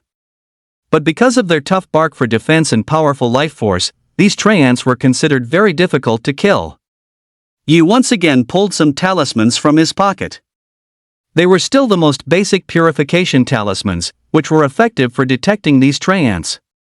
Seeing this, the tusked wild boar couldn't help but sigh in relief. It thought it was going to be made to rub against tree bark again. As Yi approached each tree, he would directly toss out a talisman, sticking it firmly to the trunk. After sticking more than a dozen talismans, he surprisingly hadn't encountered a single bloodthirsty tree ant. Just as Yi was feeling a bit puzzled, he casually tossed a talisman in his hand onto an inconspicuous tree in the distance. With a hiss, the purification talisman instantly emitted green smoke upon contact, then abruptly burst into flames. A pair of fist-sized, blood-red eyes suddenly opened on the tree, staring intently at Ye's group of 3. Without a word, it extended dozens of branches that whipped towards them fiercely, the immense force creating sonic booms in the air. However, at this distance, the group easily dodged. The horned serpent coiled its body, and the shadow leopard leaped back. Oink howl! The tusked wild boar suddenly let out a painful squeal. A vine from the tree root had accurately lashed its rump. Its 4 short legs couldn't jump up to dodge, and it instantly let out a shrill pig cry. Chapter 22, The Gauntlet Ends. Yi glanced helplessly at the wild boar. This thing was truly useless. Celestial runes appeared on his body as he charged forward, grabbing the tusked wild boar by its tail and flinging it backward with all his might. Smash!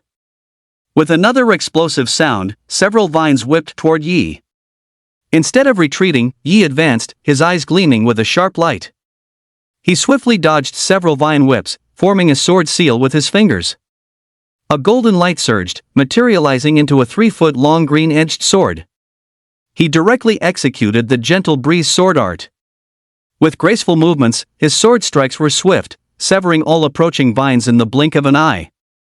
A rain of severed vines fell around Yi. By now, he had reached the bloodthirsty treant and thrust his sword forward. The bloodthirsty treant was unable to dodge. Rooted to the spot, it could only take the hits once he got close. The golden longsword met only slight resistance before piercing straight through the bloodthirsty treant's surface, making a squelching sound as if it had stabbed into flesh. Immediately, a thick stream of blood spurted out along the golden longsword. Witnessing this, the treant went berserk, staring daggers at Yi. If it could speak, it would have roared him to death. However, Yi didn't even blink. He turned and stabbed it again. Just then, dense, blood-red vines, many with bones still attached, shot up from the ground. These blood-red vines quickly wrapped around Ye's ankles, creeping upward. Seeing this, Yui grew anxious. She quickly transformed into her moon elf form, a moonlit longsword appearing in her hand, and flew over swiftly on her wings of light.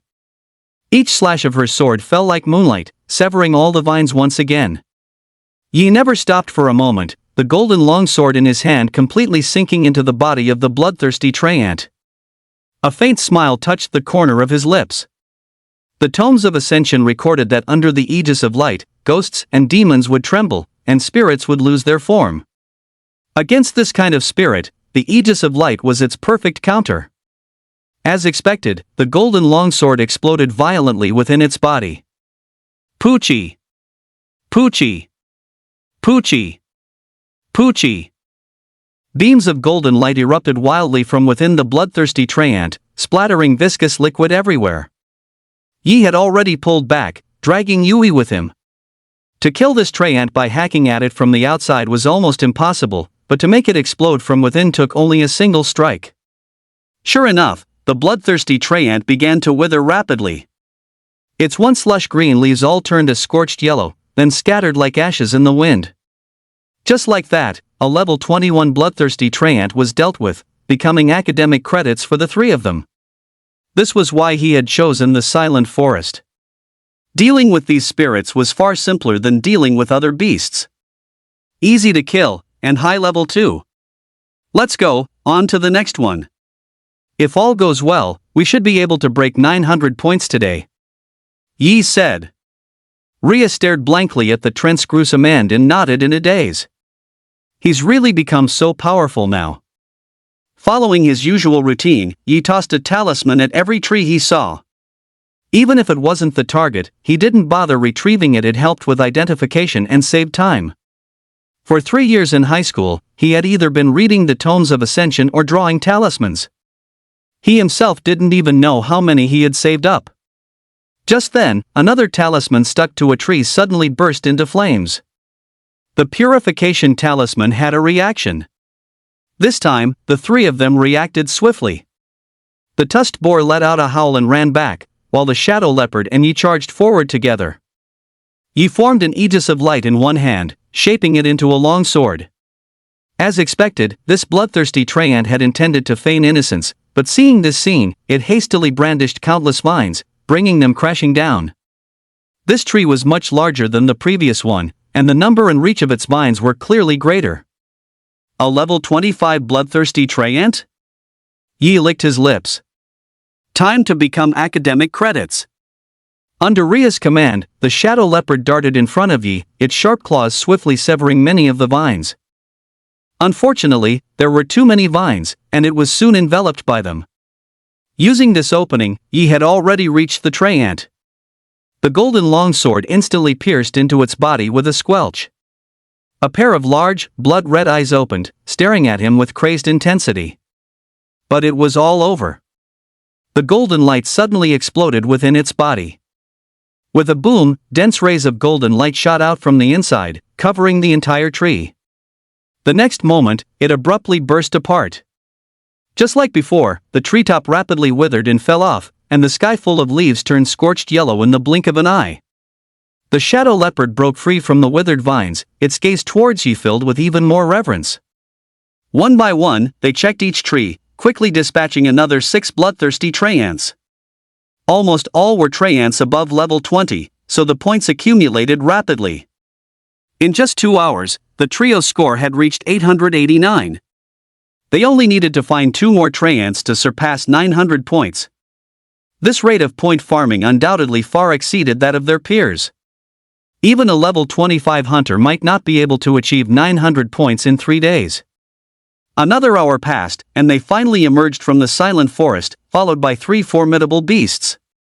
The tusked boar walked beside the shadow leopard and the 2-headed hydra, its confidence unusually high. The time was now 6 in the evening. With the gauntlet ending at 9, there were still 3 hours left, but their score was already sufficient. There was no need to continue farming. The 3 of them chatted and laughed as they slowly walked back, the afterglow of the setting sun stretching their shadows long. Upon returning to the outer zone gate, the guards were initially startled by the sight of the 3 beasts but quickly understood the situation. Seeing them approach, one of them couldn't help but ask with confusion, "Students, there's still over an hour until the gauntlet ends. Aren't you going to try a little longer?" Ria smiled. "Our score is enough." "How can a score ever be enough? Isn't it the higher, the better?" The soldier, speaking from experience, was about to say more. Then he suddenly noticed the score of 915 displayed on Ria's wristband, and his eyes widened. Thinking his eyes were playing tricks on him, he rubbed them, but the number remained unchanged. "Sir, no need to look. Our score is high enough. We'd like to end the gauntlet early," he said. "Holy crap, you all have over 900 points?" The soldier opened the gate in astonishment, then stared blankly as the 3 walked away. A long while passed before he came back to his senses. He seemed to realize that he had just witnessed an incredible miracle. As soon as Ye's group walked through the gate, they saw all the instructors from Ningchuan No. 1 High School already waiting not far away, silently watching the 3 students. With a calm expression, Yi walked step by step to the old headmaster, took off his point-tallying device, and handed it to him. Without another word, he turned and left. "You just need a score, so I'll give you a score." Seeing this, Yui quickly took off her score tracker and followed him. Mr. Ching watched the 2 leave, his expression quite complicated. An hour later, the gauntlet ended simultaneously nationwide. All score trackers stopped counting, and the scores were uploaded to the network for data archiving. It was at this exact moment that the names and scores of 3 students began to circulate wildly. Chapter 23, The Gauntlet Champion. Yui caught up to Yi and ran over, asking curiously, "Brother Yi, which university are you planning to go to?" "What for?" Yi glanced at her. "You followed me for so many years. Are you planning to follow me to university too?" The gentle breeze lifted Yui's bangs, revealing a fair and delicate face that was becoming more and more captivating. Unconsciously, the little girl who used to tag along everywhere had grown into such a graceful young woman. "Can't I? I want to follow Brother Yi." Yui hugged Ye's arm. "I haven't thought about it yet. Let's wait for the acceptance letters," Yi said helplessly. He truly hadn't given much thought to the 3 top universities. War God University had the most combat-oriented professions. It was a military-affiliated institution, so it followed a militarized management style and also had the highest number of male students. Judgment University was more comprehensive, offering all kinds of professions. As long as you met the score requirement and fulfilled the conditions, you would basically be accepted. Sacred Chime University was the choice for many meditation-based mages or support-type professions, so female students were in the majority. Once the gauntlet was over, there was no need to stay. All students could go home directly and wait to receive their graduation certificates and university acceptance letters. Although Yi and Yui grew up together, he had moved out to live on his own during high school. "Brother Yi, come over for dinner tonight. My mom was just talking about you the other day, saying you haven't been over in a long time," Yui said suddenly. Yi didn't hesitate much and nodded, "All right, I'll go back to my dorm to pack first." Yui's parents were very kind to him, but since he had matured so early, he couldn't see them as parental figures. He had always regarded them as elders. After returning to the high school dormitory, Yi packed his luggage, stood up, and glanced at the room where he had spent 3 years, yet felt no warmth. There wasn't a hint of nostalgia in his eyes. Over these 3 years, what he heard most often was mockery and disdain. Even the teachers treated him as if he were invisible. Just as he stepped out the door, he saw several of his roommates walking back, chatting and laughing, seeming to have done well on the test. When they saw Yi with his luggage already packed, they were momentarily stunned, then broke into a mocking smile. "Oh, back so soon? Don't tell me you didn't even meet the graduation score. Ha, what's a level 10 acolyte doing in the gauntlet anyway? Bro, we won't be in the same league from now on. Guess what my score is?" Yi calmly looked at his roommates of 3 years, smiled faintly, and asked, "What's your score?" The three exchanged glances and smiled smugly. "Bro, I got 645. Mine's not low either, 628. I got 653. All 3 of us from our dorm made the cut for a top-tier university. How about you, Yi? Don't tell me you didn't even get 200 points. Well, I guess so, you couldn't even kill a single wind wolf. Sigh, what a shame. If you had been with us, maybe we could have helped you kill a few." Looking at their hypocritical expressions, Yi nodded earnestly. "Yes, you're right. From now on, we really won't be in the same league." He picked up his suitcase and walked past them with a calm expression. He really had nothing to say to these 3 characters. After Yi had walked away, the 3 of them looked at each other in confusion. What's with that guy? Did he go crazy because he bombed the gauntlet? The scores have been tallied in the group chat. Let's see how many points that guy got. One of them took out his phone and opened the class group chat. Sure enough, everyone's scores had been compiled. The 3 instinctively looked at the very bottom of the results list. In the past, Ye's scores for every subject had always been dead last, visible at a glance. But this time, it wasn't there. "Don't tell me he didn't even take the test," one of them couldn't help but say. "It's possible. He probably just didn't show up for the exam." "No, I saw him go. He even teamed up with Yui and Ria from the class next door. Let's look further up. Those 2 girls probably carried him and boosted his score." However, as they scrolled further and further up, they all saw their own names but not Ye's, leaving them baffled. "Holy crap, you 2, look at the top!" Li Hua suddenly shouted, pointing at the very top of the results list. The other 2 looked up as he said, and instantly froze on the spot, their faces filled with shock. Yi, 915 points. Yui, 915 points. This has to be fake, right? Over 900 points? How is that possible? Meanwhile, more and more people in the class noticed Ye's scores. Their first reaction was disbelief, wondering if the head teacher had made a statistical error. Perhaps too many people were asking, as Mr. Ching replied directly in the group chat. Student Ye's scores are accurate. He is tied for first place in the nation with Yui and Ria from the neighboring class too. This simple sentence caused everyone to explode. First in the nation? At the same time, major news media outlets across the country began live broadcasts announcing the scores of this year's The Gauntlet students. In an ordinary apartment in a residential complex, a middle-aged couple was busy preparing a sumptuous dinner. Mother Shen was a little worried. The gauntlet is over. I wonder how the 2 kids did. Father Shen nodded. I'm not worried about Yui. Her teacher told me before that getting into a top university wouldn't be a problem for her. But for Yi, it's going to be tougher. Mother Shen sighed helplessly. It's fine even if he can't graduate. He can just switch to another school and continue his studies. If that doesn't work out, he can always work in your workshop. Father Shen nodded, having no objection whatsoever. The real reason they had adopted Yi was, for the most part, to repay a debt of gratitude. Before Ye's parents sacrificed themselves, they had saved their family of 3. So, upon learning that Yi had become an orphan, the couple adopted him without any hesitation. Just then, the female news anchor on the television said, I believe everyone is eagerly anticipating the results of this year's Gauntlet participants. This year has indeed brought us many surprises.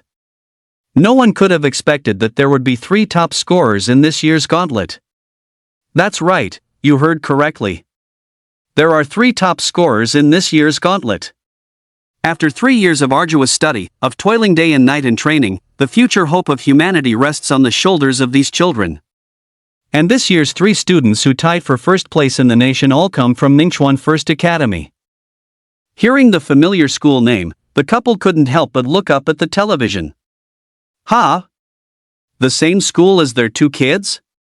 The next moment, they saw 2 familiar faces appear on the screen. It was Yi and Yui, standing side by side with another girl who was also quite pretty and clever looking. Yi, level 16, class acolyte, score 915. Yui, level 17, hidden class lunar priestess, score 915. Ria, level 16, class summoner, score 915. Just then, the door opened, and Yui said cheerfully, "Dad, Mom, I'm home." Her parents turned their heads at the sound, their faces filled with stunned shock. Chapter 24, Sengqing High School. 3 days later, Yi returned to the high school to pick up his graduation certificate. Above the school, a banner displayed the names of the 3 gauntlet champions. But as if it had nothing to do with him, he calmly walked through the gates and into his classroom, just as he always had. Many people looked up to watch him. Even though so many days had passed, everyone still found it hard to believe that he was the gauntlet champion. They wanted to say something, but they didn't know what to say. In the class, it seemed the only person close to him was Yui. At that moment, Mr. Qing walked in holding a stack of graduation certificates. He looked at everyone and nodded slightly. 3 years have passed in the blink of an eye. I hope all your hard work over these 3 years has yielded a satisfactory result. But don't slack off. You've only taken the first step, there's still a long road ahead. Come up to receive your graduation certificate when your name is called. Li Min. Soon, almost everyone had received their graduation certificates, leaving only Yi and Yui's names uncalled. Mr. Qing looked at the 2 certificates in his hands with a complicated expression. I'm actually very fortunate to have personally accompanied you through these 3 years. Your wings are now fully fledged, ready to soar. Yi, Yui, if you reach that stage in the future, I hope you can lead the human race to go even further. But please also cherish your current freedom with caution. Yui. Hearing her name, Yui stood up. Her eyes misted over as she walked up and gently took the graduation certificate. I understand, teacher. Yi. Yi stood up at the sound of his name. Not only was everyone in the classroom looking at him, but outside the classroom, many students were also watching curiously. They were first and second year students, wanting to see the senior male and female students who were the gauntlet champions. Mr. Qing looked at Yi quietly, handed him the graduation certificate, and said, "You've read the tomes of Ascension for 3 years, I've seen it all. Your persistence and perseverance have long proven your potential. From you, I, as your teacher, have also come to understand a principle: even the most ordinary class cannot stifle a person's growth. Over these 3 years, you've taught us a lot. Is there anything good from the tomes of Ascension that you'd like to share with your classmates?" Yi took the graduation certificate, turned around, and calmly looked at his classmates of 3 years. There's not much to say. Keep up the good work, everyone. Mr. Qing's face immediately darkened. Get off the stage. Undoubtedly, the 3 top universities soon sent admission offers to Yi and Yui. Over the past 2 days, Yui's parents had been swamped with phone calls. After some serious thought, Yi ultimately chose St. Ching University, the weakest of the 3 top institutions. Ahem, of course, he didn't choose it because it had more beautiful women. It was entirely because the celestial class followed the path of meditative imprinting. Later on, even with the internal cultivation of a class awakening, mastering the countless spells within the Sunfire Bolt or the art of the shifting gates, or even engaging in artifact, formation, or pill refining, would require a significant amount of time and a calm mind. In the short term, joining War God University could rapidly upgrade his immortal physique, but in the long run, the gains would not outweigh the losses. Upon learning that Yi had chosen St. Ching University, Yui followed suit without a second thought, her face beaming with joy. Brother Yi, we're going to be classmates for another 4 years.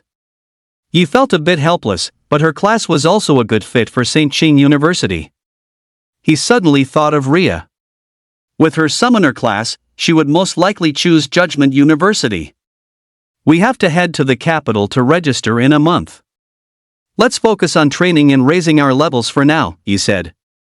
Mishem, don't worry, I won't hold you back, Brother Yi. Yui declared confidently. In middle school, levels 16 and 17 might be among the best, but for top universities, level 16 was merely the entry requirement. Many geniuses with faster leveling speeds had even reached level 18, and by the end of the summer vacation, when school started, some might have already reached level 20. It was important to know that after level 20, a class would evolve again, naturally leading to a significant increase in power. For instance, Ria's summoner class would allow her to summon an additional creature to raise, and she could also tame an extra beast. Yui's moon elf form would also be enhanced after her second class advancement, and she might even gain an additional support aura. Yi was naturally looking forward to it. After his celestial second class advancement, he should be able to choose the Sunfire Bolt, right? Mastering the Sunfire Bolt was equivalent to a class awakening into the most powerful Lightning Mage class, and it would open up another cultivation path, allowing him to level up even faster. With this in mind, he began to train diligently for the next month. During the day, he entered the virtual realm to challenge different beasts, all set 5 levels higher than himself, but the combat intensity was still insufficient. However, there was nothing he could do. The arena's highest setting only allowed for beasts 5 levels higher. When quality wasn't enough, he made up for it with quantity. He started trying to fight 5 level 21 two-headed hydras at once. After that, he would continue meditating at night to imprint the human celestial runes. As the difficulty of imprinting the latter human celestial runes increased, he had ultimately gotten stuck on the 10th repetition over the past month. A full day of cultivation has only progressed the human celestial runes by 1/10. At this rate, it will take at least another week to complete this final pass of the human celestial runes and break through to level 20. Just as he opened his eyes, a knock sounded at the door, and a familiar, clear voice called out. Brother Yi, it's time to go. Hearing this, Yi stood up. Having leveled up 3 times in the past few days, his immortal physique had made him a few centimeters taller again, and his physical constitution had also become much stronger. Even without using Aegis of Light or his immortal physique, the power contained within his body could now easily crush a flood dragon of the same level, a testament to the might of the immortal physique's body refinement. Opening the door, the Yui who met his eyes seemed to have grown even more beautiful. Her fair skin, seemingly radiant, was incredibly smooth. Her bright eyes were as clear as stars, her facial features delicate, her figure enchanting, and she possessed an aura as pure and noble as moonlight. Yi quickly realized and couldn't help but ask, did you reach level 20? He, you saw through me. I just broke through last night, Yui said happily. Not only do I have more skills, but my moon elf form has also evolved. Brother Yi, do you want to see? Oh, that's great. I'll take a look next time, Yi replied perfunctorily. Yui immediately pouted. What a boring person. With nothing much to pack, Yi quickly got ready and left with Yui. As soon as they went downstairs, they saw Mr. Shin's car already waiting. He looked at the changing Yi and couldn't help but nod. Not bad, you're full of vigor. Mrs. Shin also looked at Yi with great satisfaction. Although he wasn't her biological son, she had long treated him as one. Seeing how outstanding both of them were now, the smile on her face hadn't disappeared for days. Yi, after you start university, you have to keep an eye on Yui. She's too naive, Mrs. Shin habitually reminded him.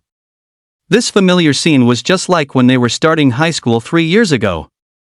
Yi nodded. I know, Auntie. Chapter 25, First Assassination of a Human Genius by the Invaders. Seeing how sensible Yi was, Mrs. Shin couldn't help but feel a little emotional. If Ye's biological parents could see how outstanding he was now, they would surely be very happy. Mr. Shin sat in the front, driving, and looked at the 3 of them in the rearview mirror. A smile slowly spread across his face. Both children were so exceptional, how could he not be happy? However, while waiting at a red light, he suddenly frowned, his gaze shifting to the sidewalk not far away. There, a group of people was waiting for the green light. Yi narrowed his eyes. After his celestial awakening, his perception had become extremely sharp. The feeling he just had couldn't be wrong. He had sensed a very strong hostility. The gaze was filled with immense hatred, as if wanting to kill him on the spot. But when he looked over, it vanished in an instant. What's wrong? Mother Shin noticed Ye's expression and couldn't help but ask. Yi shook his head. It's nothing, just a bit hungry. I forgot to eat breakfast. Mother Shin smacked her forehead. Oh, right. Yui was rushing me to get here, and I completely forgot to bring you breakfast. Yui looked a little apologetic. I'm sorry, Brother Yi. I was just a bit too excited. Yi smiled. It's fine. We can just grab a bite at the high-speed rail station later. His gaze returned to the pedestrian traffic light, his eyes profound. The celestial runes on his body were ready to be activated at any moment, and his right hand was already forming a sigil. Just in that brief moment of conversation, he had once again felt that intensely hateful and hostile gaze, confirming that he hadn't imagined it. Regardless of the other party's motive, a gaze like that was definitely not a good sign. Yui looked at Yi with confusion, when suddenly a flash of intelligence crossed her eyes. After 3 days in the gauntlet, she couldn't be more familiar with the subtle signs of Yi entering a combat state. Was there something nearby that had made Brother Yi suddenly tense up? Thinking this, she reached out and carefully nudged him. Yi glanced down at her and gave an almost imperceptible nod. Having grown up together, they shared a certain tacit understanding. No matter who the enemy was, the priority was to protect Mother Shin and Father Shin. Although they were at level 30, they both had non-combat professions. For instance, Mother Shin was an alchemist, and Father Shin was a mechanical repairman. Neither possessed much combat power. Seeing that the red light had 20 seconds left and the pedestrian crossing light had started to turn green, the crowd of people began to walk toward them. Yi deliberately avoided looking in that direction. Sure enough, that hostile gaze locked onto him again. It was someone in this crowd. Yi used his peripheral vision as much as possible and quickly identified the target, a tall, thin individual who looked like a young man. But on such a hot day, he was wearing a hoodie with the hood up, obscuring half his face, though his clothes were quite fashionable. The person blended into the crowd, walking toward them step by step. He kept his head down, the sigil for the Aegis of Light already formed in his hand, ready to be used at a moment's notice. Beneath his clothes, the esoteric celestial runes faintly glowed. The him who had participated in the gauntlet and the him who hadn't had already, imperceptibly, undergone the first stage of a metamorphosis. That would be bloodlust and vigilance. Mr. Shin was completely unaware, just silently staring at the traffic light. Mrs. Shin seemed to sense something was off. She looked at Yi and Yui with confusion. The two kids were acting a bit strange. Just then, the young man finally reached the car. His face seemed ordinary, but in an instant, countless terrifying bone spikes erupted from his body, instantly piercing the windshield and stabbing toward the 4 people inside. Mr. and Mrs. Shin watched the scene in horror, completely unable to react. At the critical moment, a brilliant golden light burst from Ye's body. In the nick of time, he forcefully bent Mr. Shin's seat backward. While Mr. Shin was stunned, Ye's body was already in front of him, covered in the imprints of celestial runes and a golden glow, his golden eyes filled with immense authority. Mr. Shin stared at him blankly. With a sickening squelch, a bone spike pierced through the golden light, broke through the celestial runes, and ran straight through Ye's chest. Yi looked at the 3 stunned people and shouted, "Yui! Go!" Yui stared at Ye's bloody chest.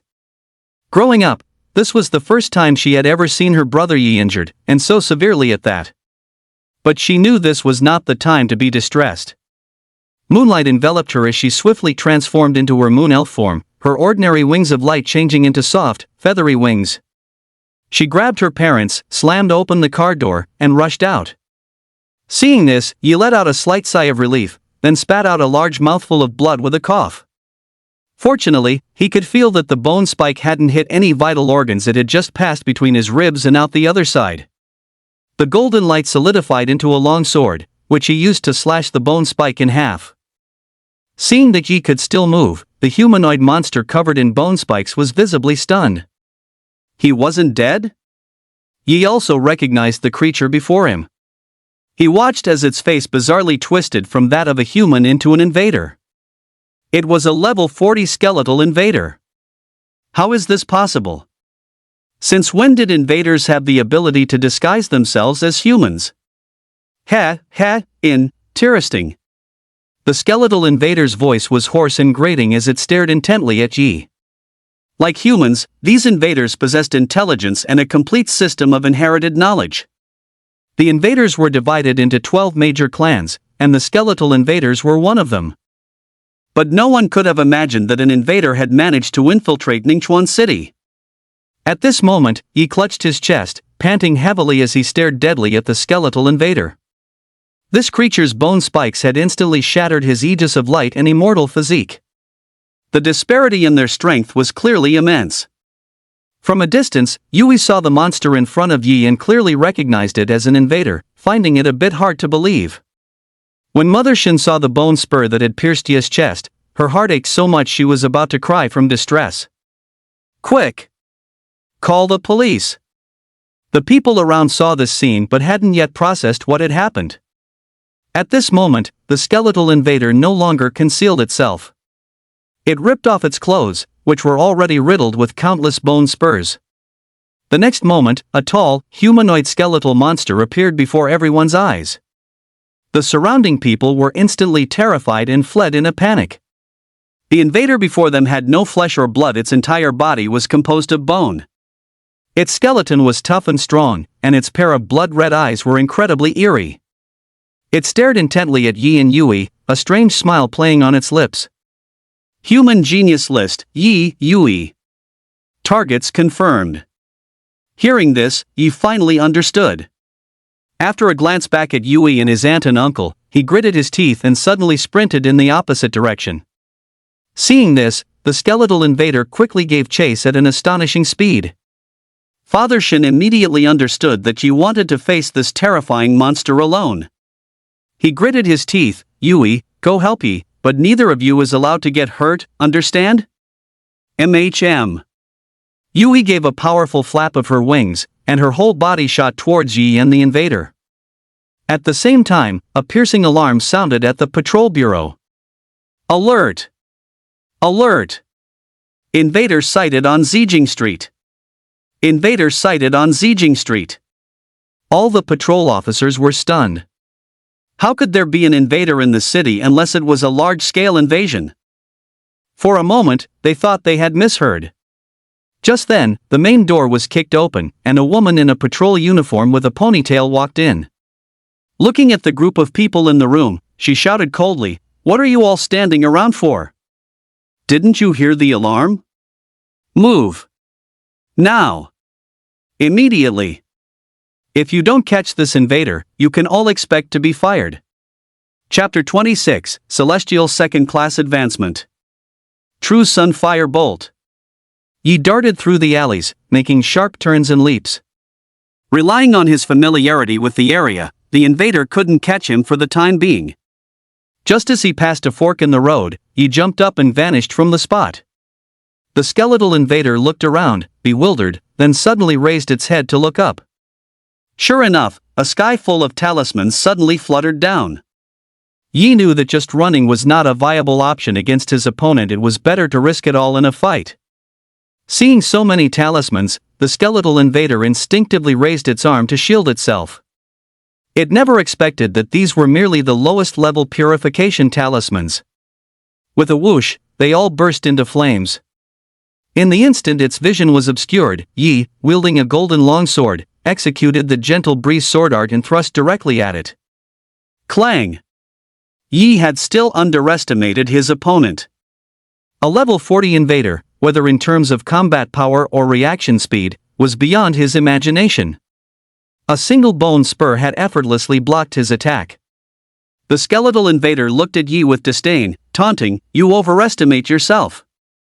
It manipulated the bone spurs, coalescing them into a bone blade in its hand, and slashed viciously at Yi. Yi subconsciously raised his longsword to block, but the moment the golden light longsword made contact with the bone blade, it shattered instantly.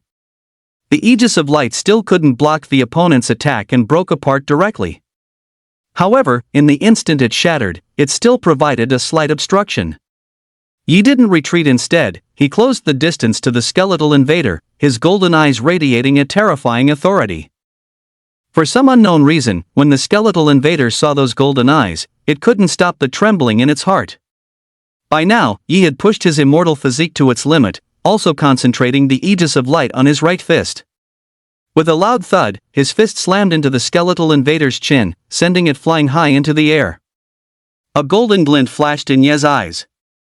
Having finally seized an opportunity, he naturally wouldn't stop. Pushing off the ground with force, he quickly gave chase. The terrifying power, combined with the Aegis of Light, was amplified even further as his fists rained down relentlessly on his opponent. Boom! With a final punch, he viciously slammed the skeletal invader into a wall, embedding it deeply. One could only imagine how powerful Ye's strength was now, far surpassing that of an ordinary third advancement warrior class. Especially the power of the immortal physique, which wasn't just limited to strength but was a comprehensive enhancement of his entire body. He slowly pulled the bone spur from his chest. The excruciating pain made Ye's mind even clearer. The moment blood splattered, the pain almost made him drop to one knee. Gritting his teeth, he pressed several major acupoints on his chest, and the bleeding soon stopped. This was all something he had learned from the tomes of Ascension. The meridians and acupoints contained within the human body were truly miraculous. Soon, as the celestial runes on his body emerged and glowed, the bloody hole in his chest began to slowly heal at a visible rate. Yui flew over at this moment. Without a word, she came to his side, raised her hand, and cast a sacred moon heal. In the next moment, under the dual enhancement, the wound on Ye's chest completely healed, as good as new. Clack! Just then, the skeletal invader slowly walked out from the wall, its blood-red eyes fixed on the two of them. Its body was almost completely unharmed. Ye's frantic assault earlier had done no damage to it at all. The distinguishing feature of these skeletal invaders is their formidable defensive capabilities and regenerative power, making them seem immortal and extremely difficult to kill. Seeing this scene, Yi frowned tightly. Let's go! No longer wanting to be entangled with the other party, Yi decisively chose to leave. Trying to run? The skeletal invader tilted its head, and countless bone spikes erupted from its body, blotting out the sky and sun, destroying all the surrounding buildings as if they were made of tofu. In an instant, the bone spikes had enveloped 100-meter radius, not even a fly could escape. Yi slammed a fist into the wall of bone spikes but was met with a sudden rebound force. These spikes were imbued with some kind of power that brute force could not break. The skeletal invader walked over unhurriedly and taunted, "Is this how weak the geniuses of the human race are? Perhaps our judgment was wrong. There was no need to pay such a price to strangle you so-called geniuses."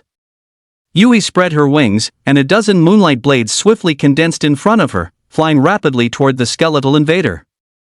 However, the opponent merely swung its bone blade forcefully, and all the moonlight blades instantly shattered. Just as the skeletal invader was about to continue its mockery, Yi charged forward again. Still want more? Seemingly wanting to sadistically torture Yi, it dismissed its bone blade and raised its fists, clashing violently with Yi. Boom! The moment their fists collided, a powerful airflow erupted. But it was clear that Yi was completely outmatched, being pushed back a dozen steps, his arm directly dislocated by the impact. The skeletal invader, however, did not move an inch, though a trace of surprise flashed in its blood-red eyes. Level 19, yet able to unleash the power of a nearly level 30 beast. This human genius was truly surprising, but still very weak, nothing more. Ye's expression remained unchanged. He snapped his dislocated arm back into place, and the human celestial runes on his body activated at full power, emitting profound and mysterious patterns. He charged at the skeletal invader once more. Seeing this, Yui's heart ached. She reached out and cast another layer of the moon goddess's blessing on Yi. The skeletal invader still showed no mercy. The fight against Yi was completely one-sided. For every 3 punches Yi endured, each time spitting out a mouthful of blood, he could barely land one punch on his opponent. But soon, the skeletal invader realized something was wrong. It could feel Ye's power growing stronger bit by bit, and the strange patterns on his body were also changing rapidly. It viciously grabbed Ye's neck, lifting him up forcefully. At this moment, Yui arrived behind the skeletal invader. An ice crystal longsword appeared in her hand, and she slashed at its neck. The skeletal invader, annoyed, threw a punch behind it. The ice crystal longsword shattered instantly, and the heavy fist landed squarely on Yui's shoulder. She immediately coughed up a mouthful of blood and fell heavily to the ground. Seeing this, Ye's eyes widened, and as if a sensitive nerve had been struck, he let out a sudden, ferocious roar. "Stop!" The skeletal invader's face was filled with disdain. He landed a heavy punch on Ye's stomach, sending him flying, then rapidly closed in on Yui. Seeing this, Ye's eyes were filled with anxiety. "So close, just a little bit more. Break for me!" Yi roared. In that instant, he shattered the shackles of the first layer of the immortal physique, and a powerful force immediately surged through his entire body. Ding! Congratulations, host, for reaching level 20 and meeting the requirements for the Celestial second-class advancement. Please select one of the following skills as your second-class advancement skill. The next moment, the familiar stick figure diagrams appeared before him. The first was a figure with Sunfire Bolt in both hands. The second was a figure surrounded by the art of the shifting gates. The last figure held a small golden book in one hand and pointed to the sky with the other, a Tao character at its fingertip. True Sunfire Bolt. Art of the Shifting Gates. The Great Tomes of Ascension of Heaven and Earth. But this time, Yi didn't hesitate at all, directly choosing the True Sunfire Bolt. Class Awakening Skill confirmed, True Sunfire Bolt. As the celestial system's voice faded, Ye's body was suddenly engulfed in a brilliant golden light. Sensing the powerful aura behind it, the skeletal invader was slightly stunned and turned to look. All the golden light on Ye's body was compressed to its limit, and with a crackling sound, it transformed into flickering white lightning patterns. Boom! Ye's figure abruptly vanished from his spot. In that instant, he was like a bolt of lightning, impossible to track with the naked eye. Chapter 27, Mage's Inner Refinement, the Violet Gold Pill. Crackle! A dazzling and brilliant flash of lightning appeared as another punch landed fiercely on the skeletal invader. The tyrannical Sunfire Bolt slammed into its body, continuously wreaking havoc. The skeletal invader found itself momentarily unable to control its body. The connections between its bones were completely paralyzed. The Sunfire Bolt erupted with a terrifying glow on its body. At that moment, the skeletal invader actually felt the threat of death. It looked at Yi in disbelief, its face filled with terror. Sunfire Bolt? How is that possible? This human youth before it was only level 20. How could he use Sunfire Bolt? Isn't that a power that at least a level 50 or higher human mage class would have? As a skeletal invader, its greatest fear was lightning. It was completely countered. Ye's figure reappeared in his original position. His once golden eyes had long since turned into white pupils, and his entire body radiated a majestic aura of lightning. His long hair flowed, his celestial majesty radiating. His hands rapidly formed Taoist seals, his eyes cold and profound. An even more powerful bolt of lightning condensed in his hand, and with a crack, it instantly shot out. Palm thunder! Like a clap of thunder on a clear day, the terrifying power of the Sunfire Bolt erupted on the skeletal invader. He let out a pained scream, unable to believe this was a skill a 20-level youth could unleash. The skeletal invader was sent flying, half of his body blasted into shattered fragments, a truly miserable sight. After Yi released this Sunfire Bolt, his chest heaved like a battered wooden crate, gasping violently for air. Sunfire Bolt needed to be used in conjunction with Inner Elixir spiritual energy. Having just undergone his class awakening, he hadn't yet begun cultivating his Inner Elixir. He had relied entirely on the foundation of his Aegis of Light. Using it again would start to consume his lifespan. He stared intently at the spot where the skeletal invader had fallen, a golden longsword reforming in his hand as he walked towards it, step by step. The skeletal invader tried to get up, his face filled with disbelief as he watched the human youth approach him. How could he, a mighty 40-level Bone King, be defeated by a human teenager? He wanted to stand, but the Sunfire Bolt was rampaging destructively within him, making it impossible to even crawl up. His powerful regenerative abilities were completely countered by the Sunfire Bolt. Wielding the golden longsword, he walked up to him, step by step, and began to overdraft his life force to use Sunfire Bolt again. The golden longsword transformed into a dazzling white blade, the violent power of the Sunfire Bolt compressed to its absolute limit. Looking at the invader before him, he seemed to see his parents who had died tragically before his eyes. He saw the scene from years ago when countless invaders broke through the city, causing a bloody massacre. The skeletal invader stared into Ye's eyes. He realized that if he failed to kill this boy, what kind of terrifying enemy would the invaders face in the future?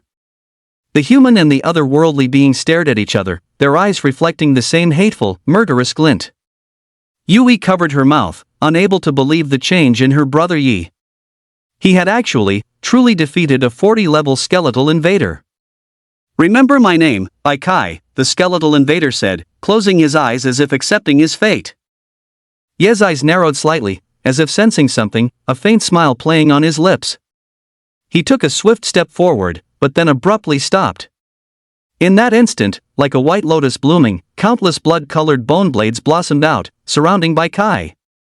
His final gambit had been completely seen through by this sharp-witted youth. Bai Kai closed his eyes for good. "On your way to hell, tell them my celestial name, Yi." Yi brought the thunder sword down on that shocked, ugly face. The skeleton's skull was flung high into the air as a misty red blood spirit emerged from its corpse. He reached out, grabbed it, and without hesitation, opened his mouth and consumed it. This was the fundamental reason for the fight to the death between the human race and the invaders. The human race could devour the invaders' blood beads to increase their own levels. After killing human professionals, the invaders could also devour spiritual energy to strengthen themselves, and even had a chance to obtain the professional skills the humans had mastered. The moment the skeletal invader died, the semicircular bone spikes abruptly crumbled and fell, plummeting from the sky piece by piece. After Yi consumed the blood bead, a terrifying aura instantly erupted from his body. He endured the excruciating pain of his body feeling like it was about to explode, clenching his jaw so tightly that faint sounds still escaped through his teeth. Yui came to his side, her face filled with worry and anxiety, yet she dared not touch him. Vast energy detected. "Host, please select a cultivation direction for your second-class advancement as soon as possible." Magical cultivation, inner alchemy, 9-cycle core. Yi immediately chose. In the distance, a group of patrollers rushed over. Seeing the scene, they were all stunned. "Isn't this Yi, this year's gauntlet champion?" They looked down at the corpse and gasped in unison, a level 40 skeletal invader. Dead? At that moment, the cultivation formula for the inner core rapidly emerged in Ye's mind. With the tomes of Ascension as his foundation, he learned it instantly. He sat cross-legged on the ground, forming a hand seal. He quickly began to guide the energy from the blood bead that was nearly tearing his body apart, gradually devouring and dissolving it. Invisibly, this also triggered the imprinting of the second layer of celestial runes. An unknown amount of time passed. The violet aura around Yi had long since vanished, and he had completely entered a state of deep meditation. Within his Dantian sea of qi, a purple gold core the size of a fingernail spun steadily. A stream of mana was born from it, circulated through his body, strengthening slightly, before returning to the purple gold core in a continuous cycle.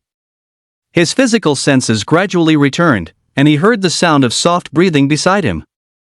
When he opened his eyes, a brilliant purple light flashed, but most of it was contained within as he retracted his aura. After completely consuming the energy of the level 40 blood bead, his level leaped all the way to 25. Host has reached level 25. Draw a skill? Yes. Extraction successful. Obtain Taoist magic skill, Tongtian Lu. In an instant, profound Taoist magic runes abruptly appeared in Ye's mind, then became deeply ingrained in his very being, unforgettable for a lifetime. Tongtian Lu allows one to draw talismans in mid-air by combining incantations, hand seals, and spiritual energy. The power of these talismans can even far surpass those drawn on paper. Unfortunately, he had only tried drawing the purification talisman so far. Besides this basic talisman, all others required mana to support them. Since he had none before, he naturally couldn't learn them. But now that he had mana, combined with Tong Tianlu, perhaps he could properly study and create some talismans. Having recited the tomes of Ascension, Yi was well aware that the art of talismans alone could be a top-tier combat profession. Yi opened his eyes to find Yui asleep on his lap. No wonder my legs were numb. Ye's face darkened, but he didn't wake her. Instead, he glanced around. It was late at night, and the entire area had been cordoned off, with tents set up all around him. As if sensing Yi had awakened, a beautiful woman in an inspector's uniform walked in. She looked at him and said, "You're awake? TSK, level 25 at just 16 years old, you're terrifying. But then again, I heard you were already level 10 when you first awakened your class at 12. That kind of talent. I'm so envious." Today, there were simultaneous sneak attacks by hidden invaders all across the country. There were 2 incidents here in Ningchuan, 9 in the capital, 4 in Yuhang, 3 in the northeast, 1 in Yuegang, 2 in Jiu, and 1 in Hainan. The target was very clear: the outstanding and talented students from your year's gauntlet. Chapter 28, Father Shen. It was premeditated and organized. The invaders planned to strangle humanity's geniuses before they could mature. This was an oversight on our part. The casualties are heavy. According to the news, several students who ranked in the top 20 of the gauntlet were killed, Xinya said softly. Her eyes held a mixture of shock and anger. In 100 years, this was the first time the invaders had done something like this, and they couldn't even find any clues as to how these skeletal invaders had infiltrated human society. Yi was taken aback. 2 incidents in Ningchuan, who was the other one? Suddenly, an image of Ria appeared in his mind. His eyes widened slightly, finding it hard to believe. She's fine. When the invader attacked her, an rank hunter happened to be at her house receiving treatment and killed it instead, Xinya said. Only then did she breathe a sigh of relief. The power of a level 40 invader was terrifying. His own victory had been a fluke. The school textbooks mentioned that skeletal invaders were extremely vulnerable to sunfire bolts. The lightning power could paralyze the muscles at their bone joints, rendering them immobile. Unless it was a skeletal invader of level 60 or higher that had advanced to the Black Bone King tier and could resist lightning paralysis, anything below level 60 would be suppressed. How did they manage to sneak in? Yi asked with a frown. A department higher up has already begun a special investigation into this incident. You don't need to worry about it. However, you need to keep this confidential. If the news gets out, it will cause a panic. Actually, there's something else. I reckon quite a few people are starting to wonder. Are you still an acolyte? Xinya asked, looking at Yi with curiosity. Ever since Yi had appeared in the public eye, people were more curious about his class than his high scores. How could an acolyte, a class relegated to being useless, be so powerful? There were still some people in the country who had awakened as acolytes, but even after leveling up to later stages, all they could do was draw talismans and refine elixirs daily, possessing almost no combat power. Not only did elixir refinement take a long time, but there was also a chance of an entire batch being ruined. Such a class was practically useless. In response to Chinya's question, Yi shook his head. Not anymore. Hearing his confirmation, Chinya's eyes showed no surprise. Second class awakening. It wasn't just hidden classes that made one a top genius. Some people awakened 2 different classes that complemented each other. Although leveling up this way would be much slower, the power they could unleash was even stronger than some hidden classes. That's not it either, Yi shook his head again. He made no attempt to hide it, saying directly, I recited the tones of Ascension, and the Acolyte class gained the Sunfire Bolt skill. Reciting books? Jean was taken aback, her brow furrowing slightly. Never mind. You have to report tomorrow, right? Don't worry, you won't be late. The Patrol Association will send a private plane to take you to St. Symbol University tomorrow. Yi nodded. All right. After speaking, Jean turned and hurried away. The cause of this hidden invader infiltration had to be found. After all, no one knew if there were still other invaders lying in wait. It was like a time bomb, no one knew when it would go off. Just then, Yui groggily opened her eyes and happened to see Yi looking at her. A look of pleasant surprise crossed her face. "Brother Yi, when did you wake up?" "Just now." "Let's go, time to head back." Yi pulled Yui to her feet and they walked out of the tent. Not far away, Yui's mother and father saw the two of them and hurried over. They looked Yi up and down for a long time, only letting out a long sigh of relief after confirming he was unharmed. "It's good that you're okay, it's good that you're okay." Seeing Yui's mother's frightened expression, Yi smiled. "Don't worry, I'm fine. It's not that easy for them to kill me." Yui's father looked at the hole in Ye's chest, his expression complicated. "You definitely can't wear this shirt to school." He glanced at his clothes, a bit helpless. What could he do? How could his clothes possibly be fine after a fight?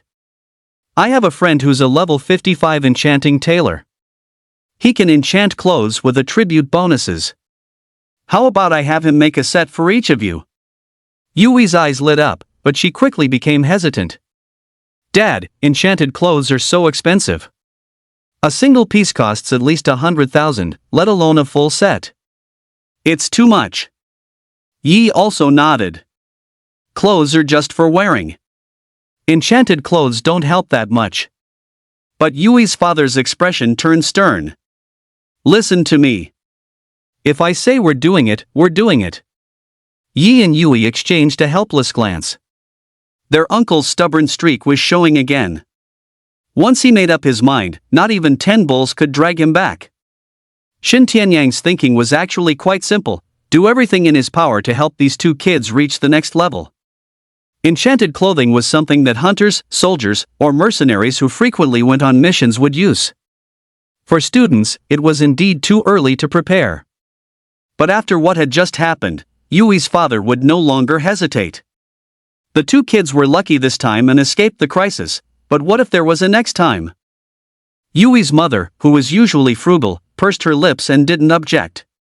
She seemed to recall something and explained, "With the great scores you two got, Sacred Qing High School and the affiliated middle school combined gave a total of 800,000 in scholarships and grants.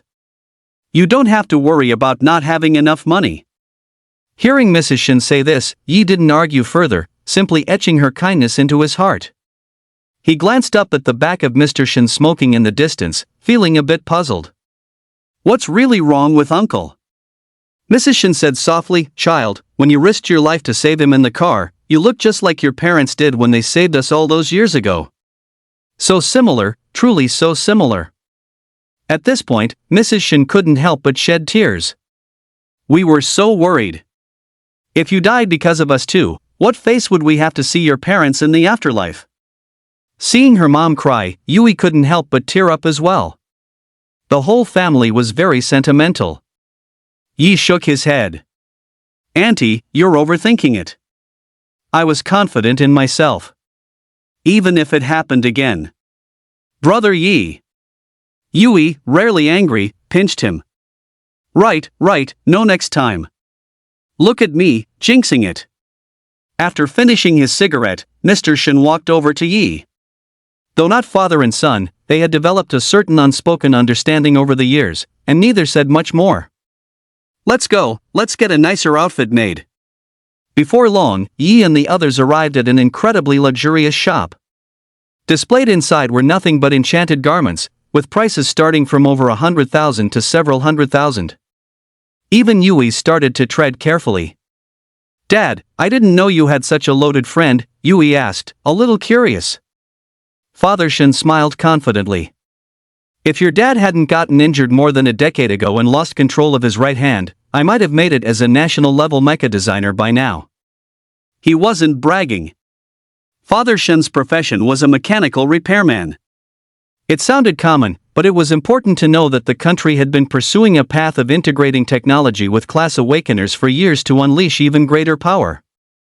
For example, things like exoskeletal mechas and armor all required mechanical professions to collaborate with scientists in research and development. Although mechanical repairman was a support class, it was extremely rare, almost on par with hidden classes in terms of numbers. If it weren't for the city slaughtering invader incident over a decade ago, which caused permanent nerve damage to Father Shen's right hand, he wouldn't have ended up as a small foreman in a machine shop. Just then, a chubby but energetic middle-aged man walked out. When he saw Shen Tianyan's group, his eyes instantly lit up. "Old Shen? Holy crap, it really is you." Chapter 29, Zhong Liang. Seeing the man before him, Father Shen couldn't help but smile as well. "You've gotten fatter again." "Yui, Yi, this is Uncle Zhong." Upon hearing this, Yui and Yi obediently greeted the middle-aged man with Uncle Zhong. Zhong Liang was momentarily stunned when he saw Yi and Yui, then it suddenly dawned on him. Aren't these two the top scorers of this year's The Gauntlet? The corners of Shen Tianyan's mouth tilted up slightly in a display of modest pride. The kids are quite promising. Zhong Liang was genuinely shocked. "Old Shen, you're really something else. I could never beat you. Back in school, my grades weren't as good as yours, you even married the school beauty, and now both your kids are so accomplished." Mother Shen rolled her eyes. "Why are you bringing that up in front of the children?" Only then did Zhong Liang catch himself. Right. Have you eaten? Why don't you just have dinner here tonight?" Shen Tianyang shook his head. "The kids have to report to St. Qing High School tomorrow. We came by at this hour mainly to trouble you to make a set of enchanted clothing for each of them." Zhong Liang understood and agreed immediately without any hesitation. "Never mind one set. If you ever need anything related to enchanted clothing in the future, just come to me. I won't let the kids call me Uncle Zhong for nothing." Seeing his old friend being so straightforward, Shen Tianyang couldn't help but laugh. But he also said very seriously, "Business is business, friendship is friendship. We'll pay whatever the cost is." Zhong Liang looked a bit helpless and turned to Mother Shen, saying, "How have you put up with his stubbornness all these years?" He knew that if he didn't agree to take the money, this old friend of his might just turn around and leave with his family. Mother Shen smiled and said nothing. Wasn't it this very stubbornness of Shen Tianyang that she had fallen for back then? Only then did Zhong Liang turn to look at Yi and Yui, nodding in approval. Both kids were full of vitality and good-looking. TSK, the lad is quite handsome. Reminds me of your Uncle Zhong in his prime, Zhong Liang praised with a smile. In front of his elders and relatives, he seemed a bit reserved, just standing there stiffly, not knowing what to say. Zhong Liang glanced at Yui and nodded even more approvingly. "Look at that, another budding beauty. I bet Yui would be the campus belle even at Shengqing High. Alright, let's save some time. All this chit-chat is useless," Shen Tianyang said, a little impatiently. Zhong Liang pouted, "You, of all people. After all these years, you're still just as impatient." He turned to Yi and Yui and said, "What style of enchanted clothing are you planning to get? Any ideas?" After a moment's thought, Yui shook her head. She had never considered getting enchanted clothing, mainly because it was too expensive. The same went for Yi. His father came from an ordinary family, and something costing several $100,000 was simply unthinkable. Seeing how sensible and well-behaved the two were, Zhong Liang sighed helplessly. "My own kid is such a disappointment. Forget top-tier high schools, he might not even make it into a first-tier university. The more I look at your two kids, the more jealous I get. Stop pretending. I know your kid has a hidden class too. He's just still in his playful phase. He'll be fine in a couple of years," Shen Tianyang said. Zhong Liang chuckled, then his expression turned serious as he looked at Yui and Yi and asked, "Activate your class states. Let me see how I should customize your enchanted clothing." Yui nodded and directly transformed into her lunar priestess state. A pair of perfect, pure white wings unfurled from her back. A hazy moonlight emanated from her body as her feet lifted off the ground. At that moment, she was like a moon goddess, holy and pure. Zhong Liang stared into daze for a moment before snapping back to reality. He turned to Shen Tianyang and asked, "Old Shen, if your daughter is willing to marry, I'm willing to offer a 3 million yuan betrothal gift."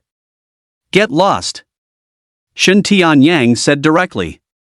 Yi was also a bit exasperated. How could his serious and earnest father have such a goofy friend? But he did seem like a nice person.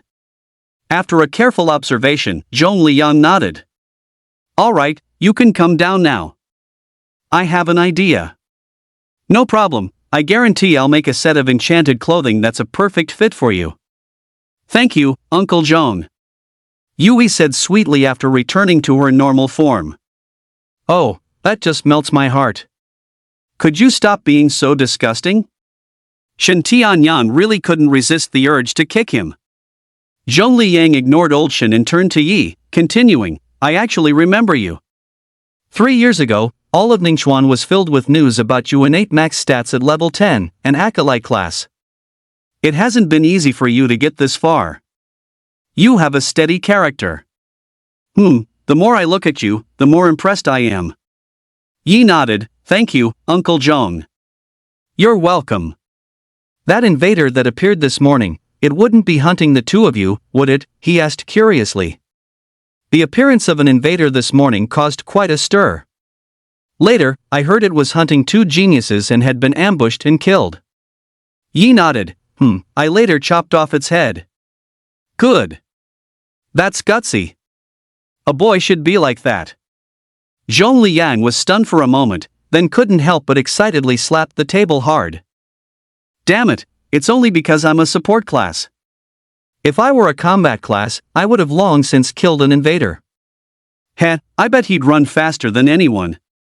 Shen Tianyang couldn't help but mock, I wonder who it was back then, who pissed his pants during the gauntlet when a level 20 beast scared him.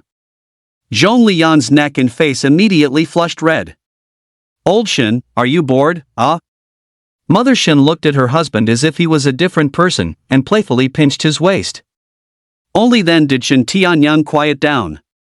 There was nothing for it, the two grew up together, accustomed to bickering, but after that incident more than 10 years ago, they hadn't been in touch much. Despite not seeing each other for years, their friendship had not diminished. Kid, show me the moves you use to deal with invaders so I can customize enchanted armor, Zhong Liang said to Yi, his eyes full of curiosity. Yi hesitated, unconsciously looking at Father Shen. Father Shen nodded, signaling that Zhong Liang could be trusted, and there was no need to hide anything. Okay, then Uncle Zhong, please stand back a bit, I'm afraid of hurting you, Yi said softly. Zhong Liang was a little curious. Although he was a support class, he was still level 55. Could a kid hurt him? But when the aura around Yi suddenly became majestic and terrifying, he very decisively retreated a few steps. Yi formed a hand seal with one hand and silently chanted Aegis of Light. The next moment, a surging golden light emanated from him, and his eyes also turned golden. Gods and ghosts would flee, and all evils would be repelled. Zhong Liang actually found himself unable to meet Ye's gaze, feeling increasingly shocked. At this point, after Yi suppressed the Aegis of Light on his body to its extreme, with a crackle, white lightning flashed into existence. The lights on the entire floor began to flicker on and off, and when Zhong Liang saw the sunfire bolt manifest on Yi, his face went blank. Lightning power, it was lightning power. This kid could wield such powerful energy, which only mages above level 50 could master. And he didn't even need to chant a spell, just directly transform it? Chapter 30, Guangxiu Flowing Immortal Dress, Taoist Robe. Dazzling, brilliant lightning flashed around Yi, and between his hands, 2 chaotic spheres of lightning slowly condensed. Even though they stood several meters away, they could still feel that chilling, numbing sensation, a feeling that enveloped their entire bodies. This powerful sunfire bolt struck fear and awe. Zhong Liang thought Yi was referring to eventually slaying the invader leader with the help of patrols. But now, it seemed he had realized an unbelievable answer. That is, this child had genuinely defeated a level 40 invader with his own hands and killed it. Lightning power. The most overbearing force in this world. Zhong Liang naturally knew that skeletal invaders were most vulnerable to lightning power. Could it be that this kid had single-handedly counter-killed a level 40 invader? Pop!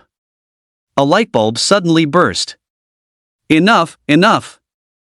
Zhong Liang quickly said, seeing this, genuinely fearing that Yi would lose control and blow up the entire shop. Yi then slowly retracted his imposing aura, the lightning glow on his body rapidly dissipated, and his eyes returned to normal. Zhong Liang had now fully recognized the potential of the young man before him. Mastering Sunfire Bolt, even if he was only level 20-something now, already placed him among the ranks of the strong. After a moment of thought, he nodded, I already have an enchantment idea. Do you have any requirements for the clothing style? Yui shook her head, Uncle Zhong, I like white. Alright, just this one? Yeah, I think Uncle Zhong's designs are all very beautiful, you can tell from the styles in the hall. Hearing Yui's praise, Zhong Liang felt genuinely pleased. Don't worry, the enchanted clothes I make will definitely make you look even better. And you, Yi? He asked, looking at Yi. After a moment of thought, Yi replied, acolyte style, I guess, since my profession is an acolyte. Zhong Liang raised an eyebrow. Like the lay Buddhist style with a surcoat? What about the color? Purple is fine, Yi said, not being too particular. All right. Zhong Liang was a professional enchanted tailor, and over level 50, so ideas quickly formed in his mind, and he nodded. You two sit down first, it'll take a little time, Zhong Liang said. Thank you for your trouble, Mrs. Shen couldn't help but say. Oh, you're being too polite, really. Zhong Liang walked into his studio, closed the door, and didn't let anyone disturb him. Yi and Yui exchanged glances, still somewhat expectant.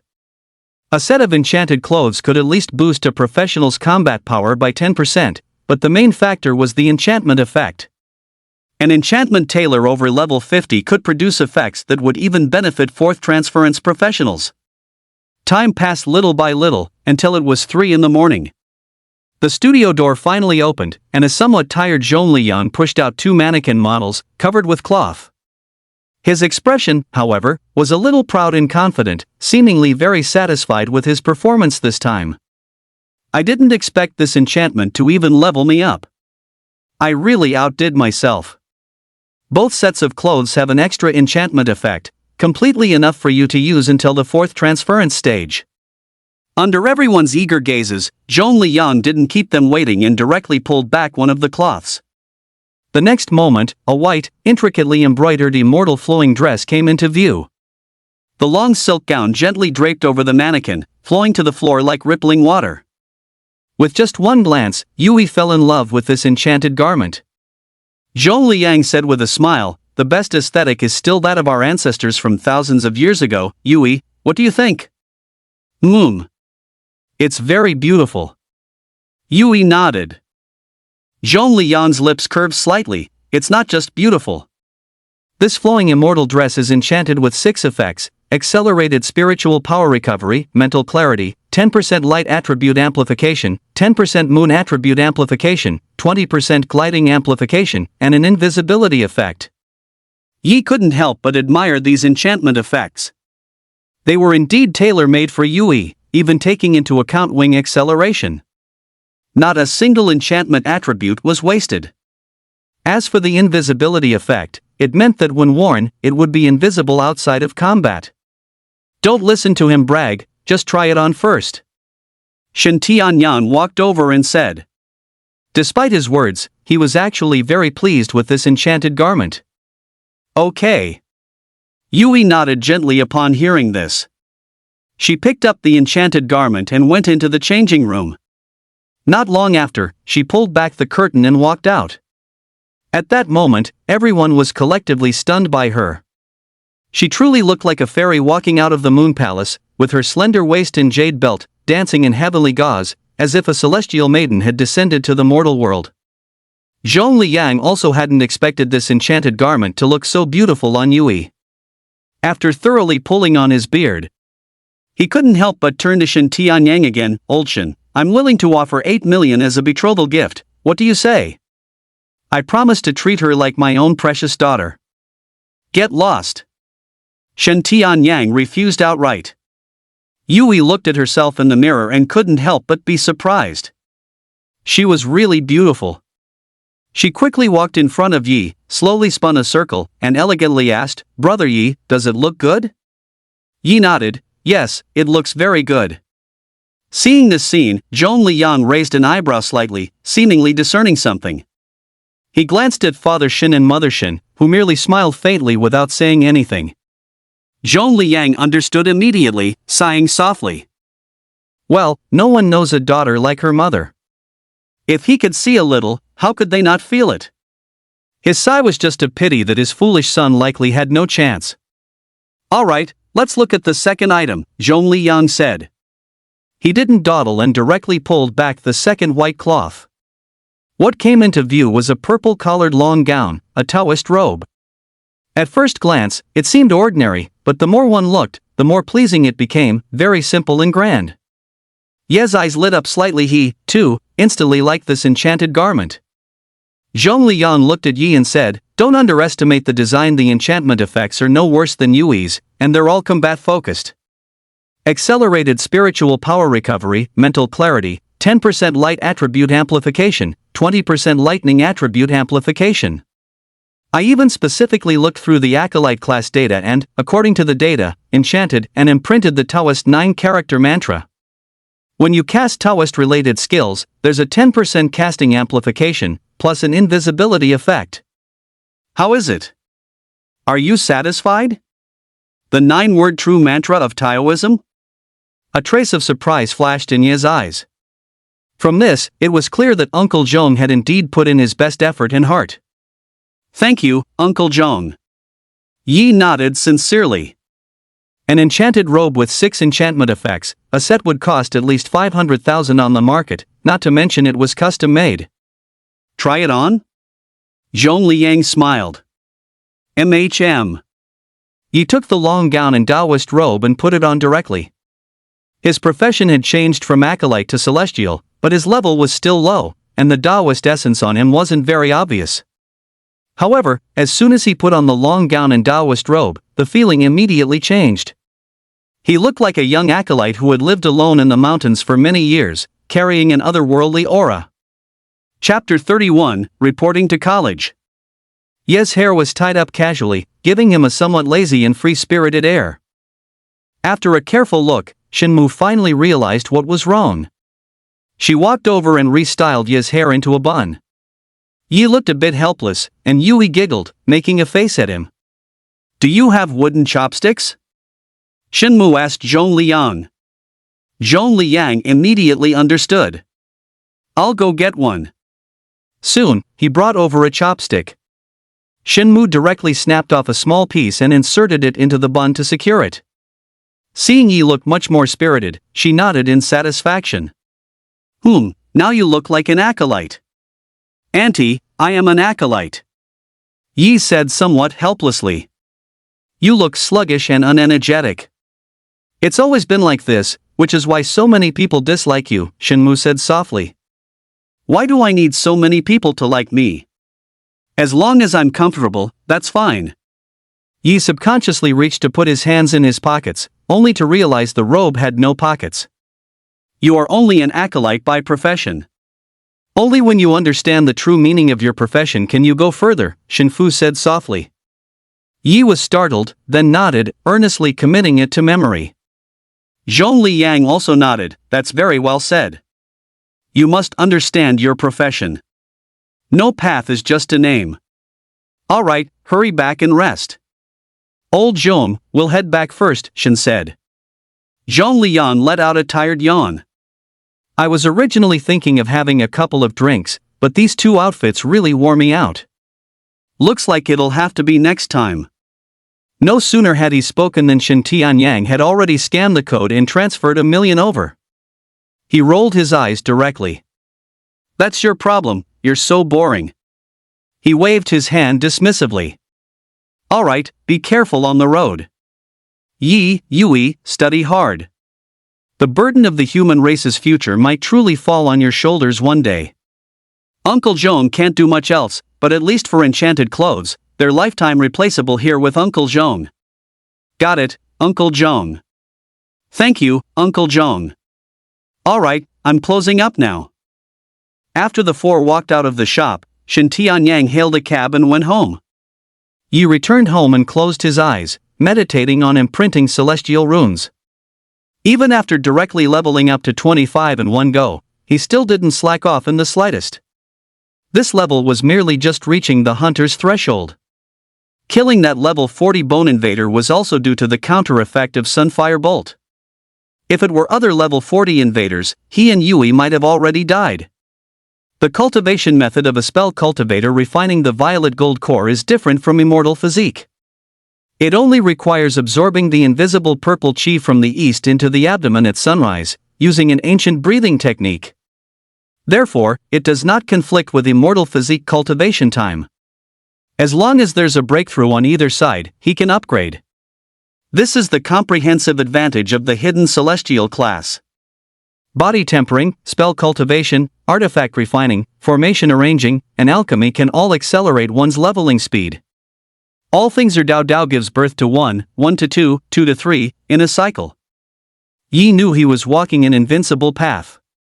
The foundation of tomes of Ascension, any single branch taken out, would be a top-tier profession. After cultivating for 2 hours, he opened his eyes and opened the door. Sure enough, it was precisely sunrise. He closed his eyes, opened his mouth, and his abdominal cavity resonated, coordinating his breathing with his dantian. Soon, strands of fiery purple chi were slowly inhaled into his abdomen, surging into his violet core.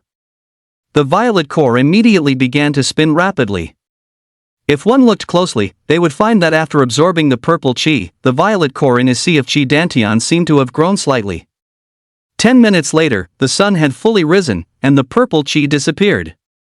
Yi slowly opened his eyes, feeling an indescribable freshness and vigor throughout his being, feeling very spirited. At this moment, an armed helicopter from a distance flew in front of him. The female patrol officer he had met yesterday walked down and said to Yi, "Are you packed? It's time to send you to Kyoto Sacred Chime High School." Brother Yi. Yui also poked her head out, apparently having been picked up first. Yi had nothing to pack and simply walked aboard. The young man recited the tomes of Ascension for 3 years, lay dormant for 3 years, and then, in one fell swoop, emerged from the gauntlet like a dragon from the abyss, shocking all around him. Celestial was mighty and awe-inspiring, his golden eyes ruthless sunfire bolt struck in terror, and his sky-reaching talismans astonished the crowd, sweeping aside the geniuses from 3 top universities. From a distance, Shen's mother and father watched the patrol plane, now a small black dot, disappear. Although reluctant, they knew their child was heading to the capital to study, a rare and precious opportunity. 4 years from now, who knows how much their child will have grown. Shen Tianyang lit a cigarette and softly said, with Yi looking after Yui, "I'm very relieved, but this child has never forgotten what happened back then. I worry his killing intent is too strong." Shen's mother raised an eyebrow and snatched the cigarette from his mouth, annoyed. "Stop making excuses to smoke. I already gave you face by letting you have one yesterday. Are you getting addicted? All of Ye's killing intent is directed at the invaders, what's wrong with that? Shen Tianyang, but he is an acolyte. His path is the way of nature. Now, even invaders' beasts are a part of all living things.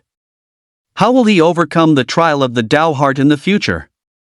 Shen's mother fell silent for a moment, then suddenly remembered something and asked with some confusion, "Is that child still an acolyte?" Shen Tianyang paused, a flicker of doubt in his eyes too. "You're right, I forgot to ask. Holy Chime University. Top genius girls from mage and support faculties across the country are almost all gathered at this university. A glance reveals almost all girls, with very few boys visible. It's a complete contrast to the gates of War God Academy, Inquisitor Academy, and Sanctum Academy, located a mile away. There, it's almost all boys, with hardly any girls to be seen.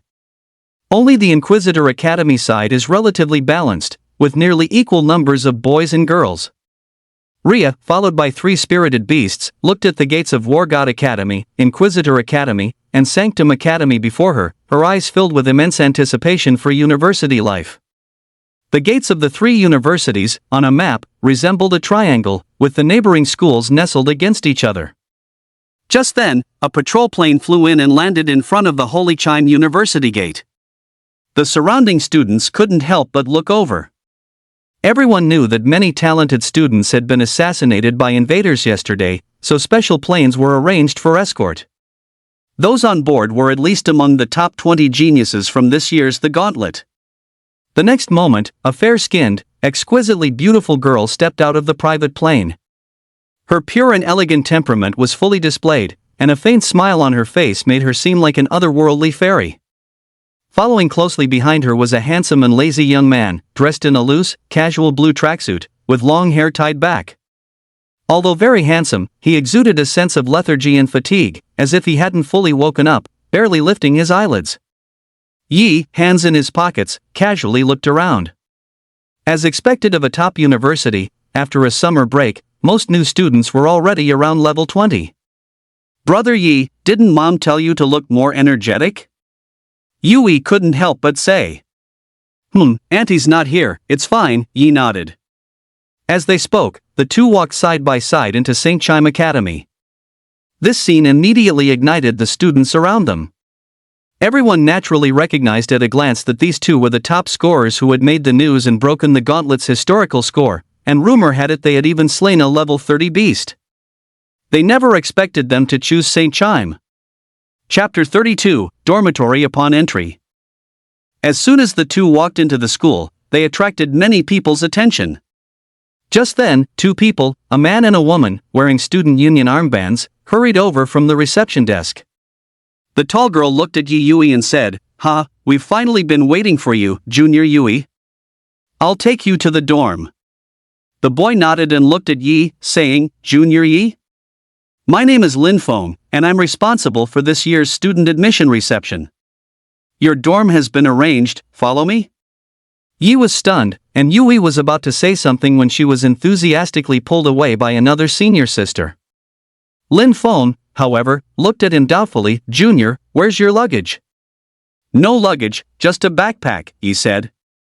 Lin Feng rubbed his chin. "Then you'll have a lot of things to buy later, but there's a department store not far outside the school, where you can find bed sheets, quilts, and all that." Yi nodded blankly, somewhat confused by the sudden appearance of this senior. Soon, Lin Feng led him to a standalone apartment building, looked at Yi, and said, "Your dorm is here. Log into the St. Chime campus network, enter your student ID from your admission letter, and you'll see your dorm number, department, and class. If you have any questions, feel free to contact me. I'll be busy now." After Lin Feng finished speaking, he turned and left directly. He didn't seem to think that Yi, being this year's The Gauntlet top scorer, would receive any special treatment. Yi was left standing in front of the apartment building, looking perplexed. This senior, he came and went quickly. Yi took out his phone, logged into the St. Chime campus network, and after entering his student ID, his information indeed appeared. His dorm was the second room on the third floor. He looked at the individual apartment dorm building in front of him, then glanced at the surrounding dorm buildings, which were all for girls. The difference between males and females was indeed quite significant. Without much hesitation, he walked up to the dorm building. After reaching the third floor, he saw a room numbered 302 in front of him. This must be it. Just as he was about to reach out and push open the door, the room door suddenly swung open, and a chubby guy with a face full of acne appeared before him. He couldn't help but be taken aback when he saw Yi, thinking at first glance how handsome he was, and at second glance, how familiar he seemed. Suddenly, his eyes widened. "Holy crap! You're Yi?" Among the students of this year's The Gauntlet, there were hardly any who didn't know Yi. Yi politely nodded, "Yes, I am." "Oh, hello, my name is Feng Miaofeng." He quickly moved aside, and Yi walked in, carrying his backpack. He had expected it to be similar to a high school dormitory with 4 people per room, but once inside, he realized it was quite different. It was surprisingly spacious, with a layout of 4 rooms and 1 living room, each person getting a private room of over 10 square meters. Feng Miaofeng quickly said, "I just randomly picked this room, the others haven't arrived yet, so you can pick any room you want." Yi nodded, "All right." He casually opened one of the rooms. Inside, there was just an empty plank bed, a desk, and a wardrobe, nothing else. As soon as he put down his backpack, a message popped up on his phone. It was from Yui. Brother Yi, I need to go out and buy some things. Want to come along? Okay, I'll be right down. MMM. Just then, a message came through the campus network. First Year Auxiliary Magic Department Class 1 invites you to join. Do you agree? Yi had checked his information earlier and saw that he had been assigned to the Auxiliary Magic Department. It seemed correct, after all, his profession was acolyte, so it was probably automatically assigned for that reason. After clicking agree, he directly joined the class group. There weren't many people in the group, only over 20, but he saw that people were continuously joining. He then put his phone in his pocket, ready to head out. Feng Miaofeng walked over, asking with some curiosity, Brother Yi, are you going to report to your class now? Yi shook his head, just call me Yi. My score in the gauntlet was just luck.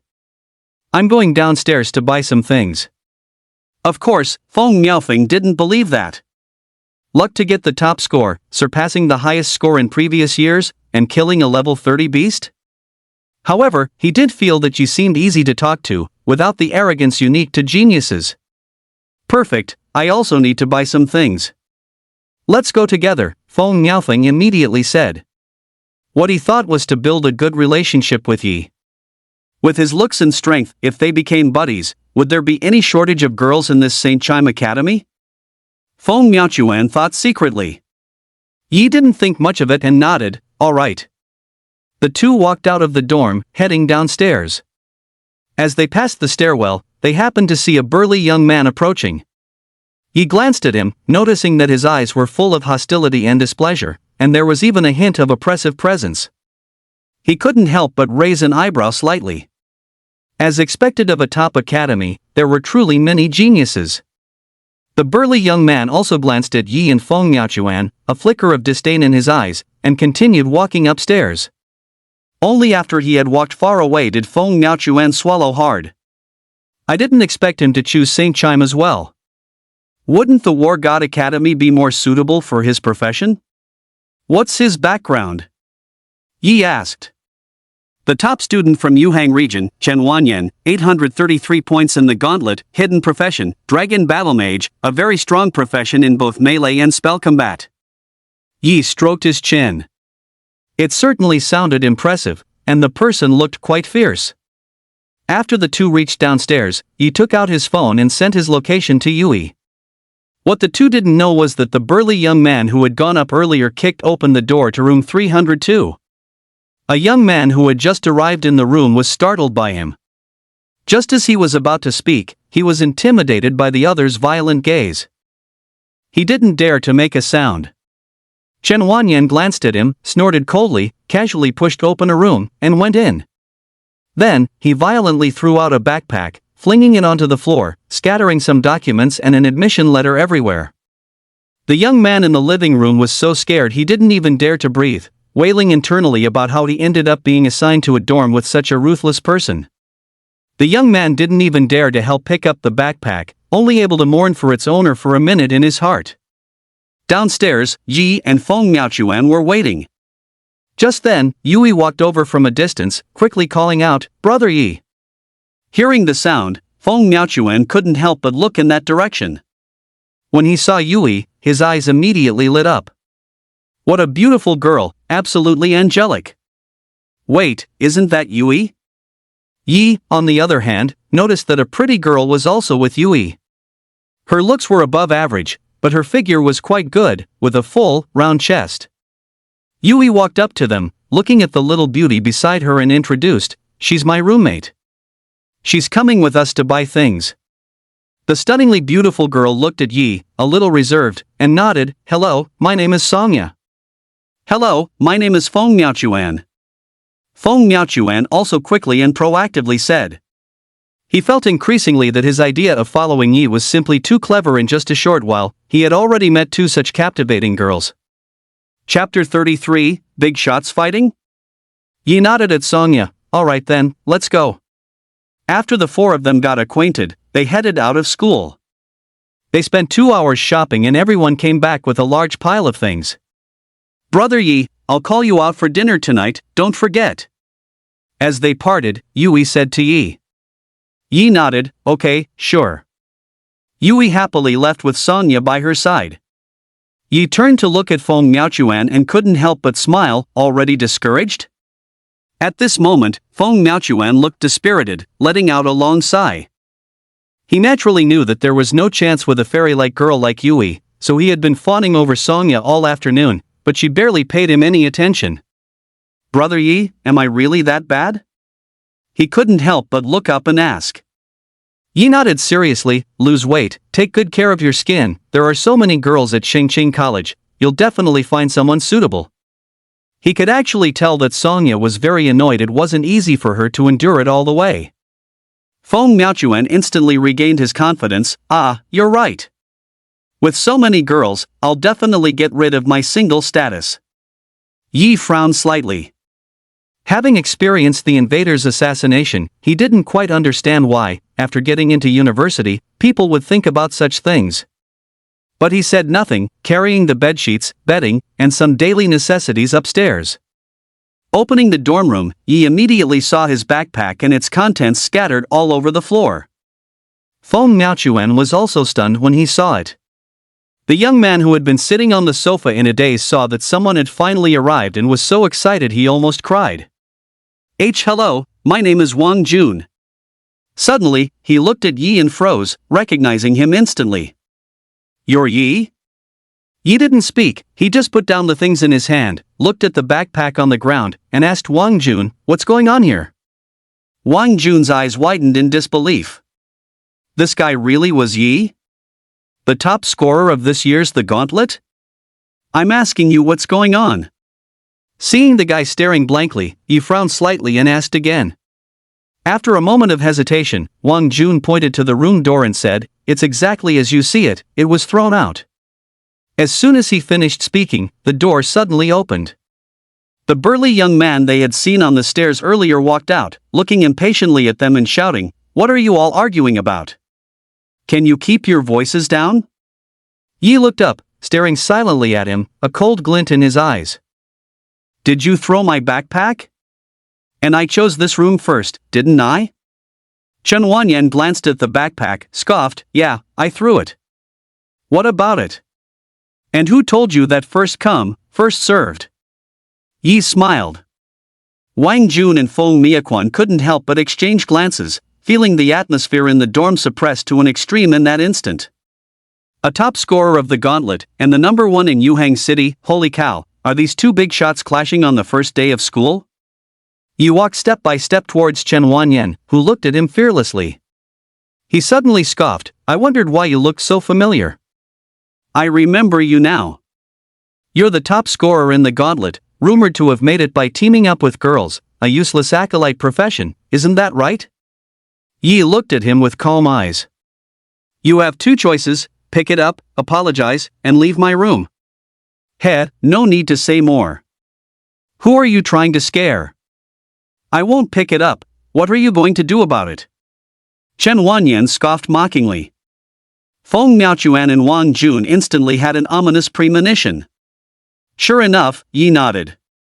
Then he suddenly raised his hand, grabbed Chen Wanyan by the neck, and slammed him hard onto the ground with a thud. Do you think I'm easy to talk to because my profession is an acolyte? Yi said softly. Well, you guessed wrong. I've studied the tones of Ascension for 3 years precisely to suppress this violent temper. As soon as he finished speaking, he suddenly exerted force, effortlessly pulled up Chen Wanyan's body, and flung him towards the balcony. Chen Wanyan had no time to react before Yi directly threw him off the balcony. Many people suddenly saw a figure fly out from the third floor and crash heavily into a tree with a thud. Yi clapped his hands, thinking, what's the big deal? Is a level 21 trash really that arrogant?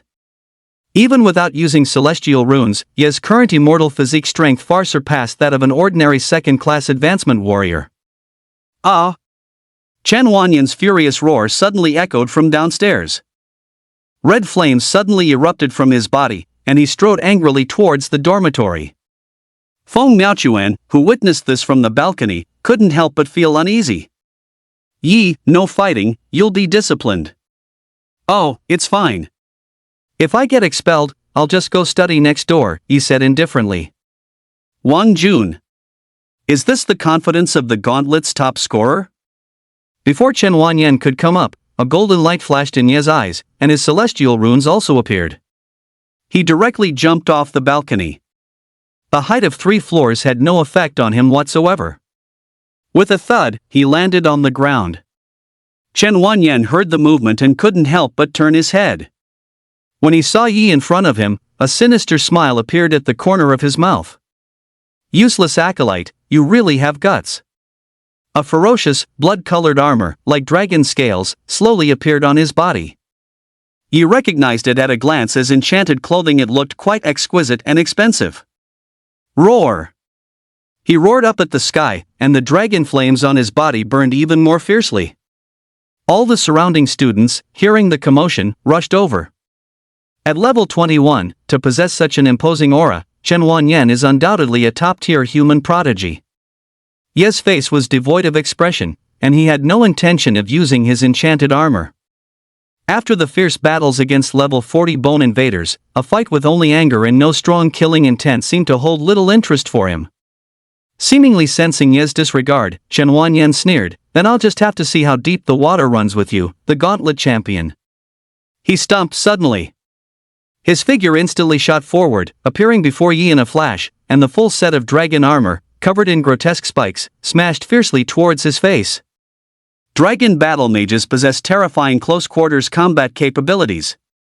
If this punch landed solidly, disfigurement was a certainty. Seeing this scene, the surrounding girls couldn't help but exclaim, recognizing the two individuals. One was the gauntlet champion, Yi, and the other was Chen Wanyan, the top-ranked individual from Yuhang. In Yui's dorm, a girl screamed as she saw videos flooding the group chat. The gauntlet champion Yi is fighting someone. The opponent is also a powerful figure, Chen Wanyan, the top-ranked from Yuhang. Songya couldn't help but look up at Yui, finding her completely unfazed. Though they had only known each other for less than a day, she could tell that Yui cared deeply for Yi. Seeing her not at all nervous, she couldn't help but ask, "Aren't you worried?" Yui looked a bit puzzled at the question. "Why should I be worried? Is Chen Wanyan very strong?" Another girl nodded seriously, "Of course he's strong. I used to be in the same middle school as him." Chen Wanyan has a hidden class, Dragon Battle Mage, very strong in both close and long-range combat. Is he as strong as a level 40 invader? Yui asked again. The others immediately fell silent. Did they even need to think about that? After all, he was only level 21. How could he possibly defeat a level 40 invader? Yui smiled slightly, "Then it's no big deal. Big brother Yi even slaughtered the invader's head." Gulp. Songya couldn't help but swallow. She found it hard to believe that the seemingly gentle and refined young man could have such a terrifying side. Chapter 34, Then Let Him Be My Brother-in-Law. The battle below the stage. Chen Wanyan originally thought that this punch would at least make this useless acolyte class fellow suffer a bit. To his surprise, his powerful fist was caught with ease. He had simply raised a hand and caught his fist.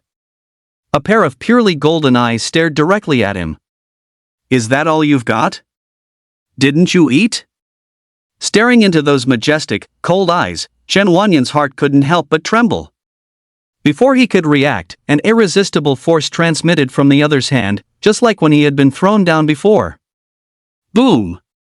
Chen Wanyan was taken down again. He pressed his knee firmly against his neck, raised a fist, and smashed it directly into the back of his heart. Bang! A wave of air spread out, and everyone present felt the ground tremble beneath their feet. Put! Chen Wanyan spat out a mouthful of blood from the blow, but his powerful physique wasn't crushed by a single punch. He still tried to struggle, his entire body erupting in flames. However, these flames, under the golden light emanating from Ye's body, couldn't burn him at all. Instead, they felt pleasantly warm and comfortable. Got a little bit of strength, and now you like to show off, is that it? Enjoy bullying your classmates? Why don't you go kill beasts in the outer zone? Or go to the front lines and kill invaders? With every sentence, Yi smashed a heavy punch onto his spine. Each time a punch landed, Chen Wanyan spat out a mouthful of blood. In my eyes, your pride is utterly ridiculous. Yi stood up and sent him flying with a vicious kick. Chen Wanyan crashed into a ginkgo tree, causing it to collapse. Several female students scrambled away in fright. Chen Wanyan spat out another mouthful of blood, his face filled with horror as he stared at the young acolyte. He couldn't believe that a trash acolyte class could possess strength even greater than his own, a master of the war dragon physique. And this guy's level was actually 25. How did he level up so fast? He roared again, chanting an ancient incantation that sounded like the low rumble of a dragon's roar. Yi frowned slightly. This guy even knows draconic magic? As expected of a hidden class. Draconic magic, when developed to its later stages, was nearly comparable to a forbidden spell. But this casting speed, was he kidding? He watched as Chen Wanyan stood motionless on the spot, the aura and fluctuations around his body rapidly climbing. The golden light on Ye's body also began to flare wildly. In an instant, a dazzling light of lightning erupted from him. The dazzling and astonishing sunfire bolt drew everyone's gaze from Chen Wanyan to Yi, and no one could believe that this was Sunfire Bolt. Chen Wanyan also couldn't believe that this useless acolyte actually knew Sunfire Bolt? Isn't this a skill that only mages level 50 and above can master? Rip! In an instant, Yi, enveloped in lightning, vanished from the spot, moving with extreme speed. Chen Wanyan didn't even have time to react. He couldn't even track him with his eyes. From his perspective, he could only see a beam of lightning approaching him. At this moment, he finally realized that this guy was not someone he could defeat. Yi instantly appeared in front of Chen Wanyan, his fist radiating blinding lightning, just a few centimeters from his face. The violent thunder power even singed his hair. This terrifying force revealed fear in Chen Wanyan's eyes. He felt the threat of death. If this punch landed, he would die. He looked at Ye's cold, ruthless white lightning-colored pupils and slowly knelt on the ground, completely losing his will to fight. Seeing this, Yi, however, frowned. The lightning aura on him slowly dissipated, and ultimately, not wanting to say a word, he turned and left. Is this the human race's prodigy of this generation? He recalled the level 40 invaders who had tried to kill him. Survival between races would only become more bloody and cruel. But if the prodigies were all like this, how much longer could the human race endure? Chen Wanyan knelt on the ground, completely devoid of fighting spirit, his face bewildered. The guy didn't say a word, but it felt more like a sharp blade, stabbing fiercely into his heart. Dragon War Mage, hidden profession, 16 years old, level 21, Yuhang's number 1. All these glorious achievements seemed as fragile as a piece of paper in front of him. He was completely overwhelmed from beginning to end, without even the ability to resist. The opponent could even easily kill him. Hey, are we really just going to watch? Shouldn't we do something? Why are you asking me? Isn't that your younger brother? In the crowd, the female student who had previously picked up Yi and Yui, the two student council members, couldn't help but ask upon seeing this scene.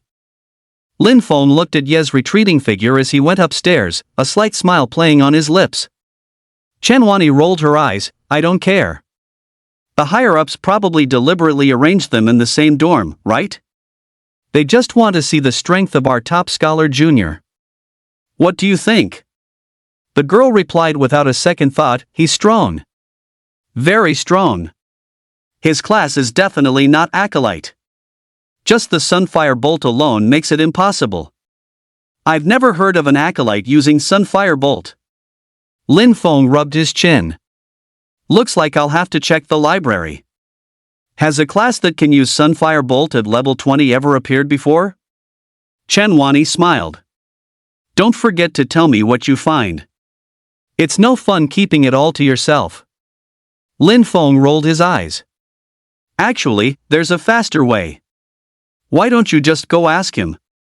TSK, the campus network is probably going to explode. Lin Feng browsed the campus network and found it flooded with videos of Yi crushing Chen Wanyan. But he had to admit, this acolyte underclassman was both handsome and ruthless when he fought. Wow! I love him. He's so incredible. Oh my god! From this day on, Yi is my new idol. Sunfire Bolt. It really is Sunfire Bolt.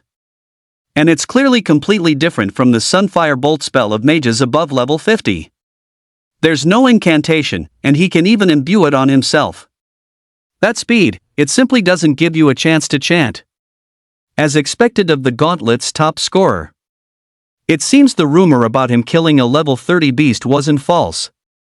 I heard Yi was attacked by a level 40 invader, but the invader ended up being beheaded. No way, a patrol must have helped him out. At this moment, the campus network was almost entirely filled with discussions about Yi. Chen Wanyan was kneeling on the ground in a sorry state, yet not many people were mocking him. Everyone could see Chen Wanyan's strength, but it was obvious that Ye's strength was even greater. Chen Wani walked up to Chen Wanyan, her face stern as she chided him coldly. The Chen family would rather die in battle than kneel. Get up! Haven't you embarrassed yourself enough? Chen Wanyan looked up blankly. Seeing it was Chen Wani, he finally couldn't hold back his tears. Sis, I lost. Serves you right. Who told you to be so arrogant all the time? Chen Wani rolled her eyes. As his older sister, although she really wanted to gloat, he was her brother after all, and he had been beaten so badly that even she felt a little sorry for him. All right, get up. You lost this time, so just win it back next time. Your hidden class will become even more powerful in the late game. After all, Chen Wanyan was still a youth who had never experienced the baptism of blood and fire. Even in the Gauntlet, he had crushed his opponents with overwhelming power, encountering very few formidable beasts. But compared to Yi, he was worlds apart, both in experience and effort. However, with Chen Wani's comfort, Chen Wanyan quickly pulled himself together, stood up from the ground, and wore a determined expression. I will definitely defeat him. What if we lose again? Chen Wani asked. Then let's fight again. What if he can't ever beat him? This time, Chen Wanyan truly fell silent. After a long while, he finally said, then let him be my brother-in-law. I'm convinced. Chen Wani? Chapter 35, Challenging Invaders. Chen Wani was instantly so furious that she grabbed his ear and yanked it upward. Say that again. At this moment, in Yui's dorm room, several girls were screaming non-stop. Sonya couldn't help but stare wide-eyed at the screen. Yi, radiating with lightning, instantly appeared before Chen Wanyan, his fist pressed right against his opponent. It was the epitome of cool. She couldn't help but look up at Yui. No wonder she was so confident. He really was that strong. Is this the power of the Gauntlet's top scorer? Yui was still tidying up her bedding, a faint smile on her lips. She never doubted that Brother Yi would lose. Of course, he was the best. Sonya couldn't resist leaning over and whispering, Yui, Yi is your brother, so does he have a girlfriend? Yui was slightly taken aback and shook her head. I don't think so. She hadn't expected this either. In high school, so many people looked down on Brother Yi, yet on the very first day of university, so many people already liked him. Meanwhile, Yi calmly returned to his dorm room. Feng Nianchuan and Wang Jun stared at him blankly, unsure of what to say. Even Chen Wanyan was easily dealt with by him. Just how strong was this guy? I'm convinced, Brother Yi. From now on, you're my big brother. We'll share weal and woe. Feng Nianchuan immediately latched onto his thigh and shouted. Yi rolled his eyes, picked up his backpack and bedding, and said indifferently before entering his room. Get lost. The door promptly shut. After entering the room and laying out his bedding, Yi put down his backpack, closed his eyes, and sat cross-legged on the bed, imprinting the celestial runes. He didn't waste a single moment of cultivation time.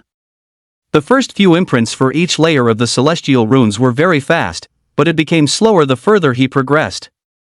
Moreover, after the fight with Chen Wanyan, although it hadn't put any pressure on him, he discovered something. He realized that his strength had improved too quickly, and he hadn't fully adapted to his current power level. In a life-or-death battle, this would be an extremely fatal weakness. The sky gradually darkened. An unknown amount of time passed before the phone suddenly rang.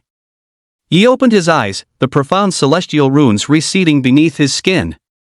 He glanced down at his phone and saw it was a call from Yui. "Brother Yi, don't forget to eat. Come down quickly, I'm waiting for you downstairs." "Okay."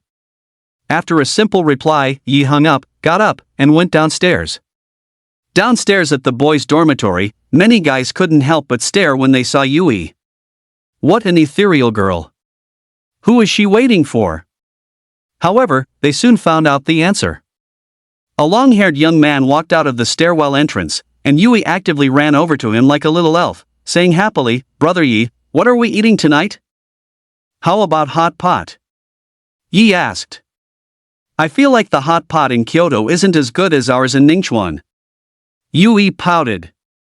Yi was a bit helpless. "Then what do you want to eat?" "Whatever's fine. Anything works." Yi turned around and started walking back. "Fine, then we won't eat." "Put. Don't. I was just kidding. I want to eat barbecue." Yi thought for a moment and nodded. "All right." Watching this scene between the two, Songya grew even more envious. It would be so nice if she had a brother like that. But she found it a bit strange. It felt like the two of them didn't quite seem like siblings. They were more like a couple. The three of them ate skewers near the school, attracting the gazes of many passers-by. "Military training starts tomorrow. I heard it's a joint training with 3 schools this time, and it'll last for a month," Songya said. "Ah, will we get a tan?" Yui was a little surprised. "Of course. And we're not allowed to use skincare products." Yi wasn't interested in these topics and quietly ate his barbecue. After taking a sip of his drink, he looked up and glanced briefly at the 4 or 5 guys in front of them who had been staring their way. They seemed to be students from War God University, their gazes shamelessly and creepily fixed on Yui and Songya.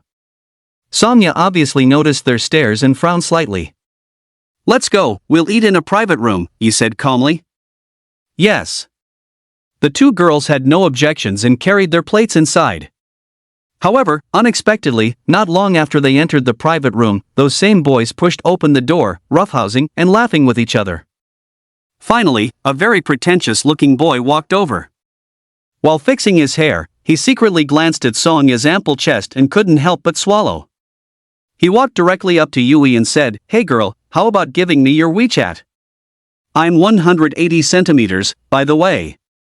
Yui looked up at him, puzzled. "No, I can't." The boy was taken aback. "Why not?"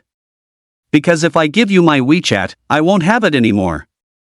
The boy's face immediately darkened, and he turned and left, looking utterly defeated. Songya gave Yui a thumbs up, and Yui offered a faint smile. Yi, on the other hand, was already used to it.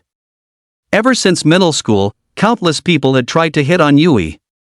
After a simple meal, the 3 of them returned to the school dormitory. When he got back to the dorm, he saw Chen Wanyan sitting on the sofa. Seeing Yi return, Chen Wanyan hesitated for a moment before walking over and saying, "I'm sorry. But when I reach level 25, I'll definitely be able to beat you." "Oh, good luck with that then," Yi nodded nonchalantly. After all, they were dorm mates who would see each other constantly. His own temper wasn't always the best either, so dragging him out for a beating was also an option. Feng Miayuan and Wang Jun looked at each other in dismay. Sharing a dorm with these 2 powerhouses felt incredibly stressful. At night, Yi entered the virtual realm. The database automatically connected to the virtual network terminal of Shangqing High School, and he expertly entered the arena. This time, however, it was finally no longer ancient Rome, but an elegant Greek temple on a snowy mountain. The level cap had also been raised from a maximum of 5 to a maximum of 10. The choice of enemy image data was no longer limited to just beasts. He even saw invaders. A hint of surprise flashed in his eyes. A top-tier high school, indeed. The level of access was on a completely different level.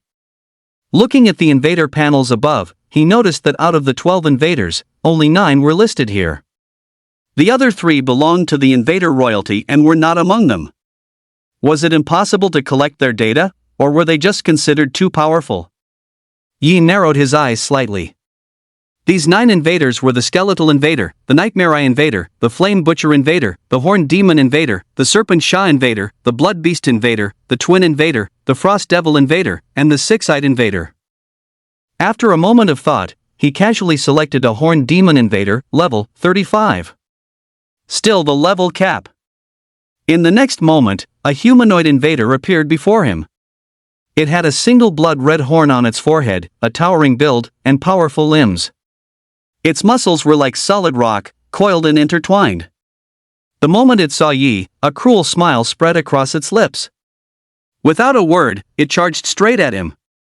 Yi instantly activated Immortal Physique, and a golden light surged forth. After all, having fought a level 40 skeletal invader, he felt confident facing a level 35 one. But soon, he realized how wrong that thought was. Chapter 36, Su Meng Meng. The moment their fists met, a terrifying force sent Yi flying backwards.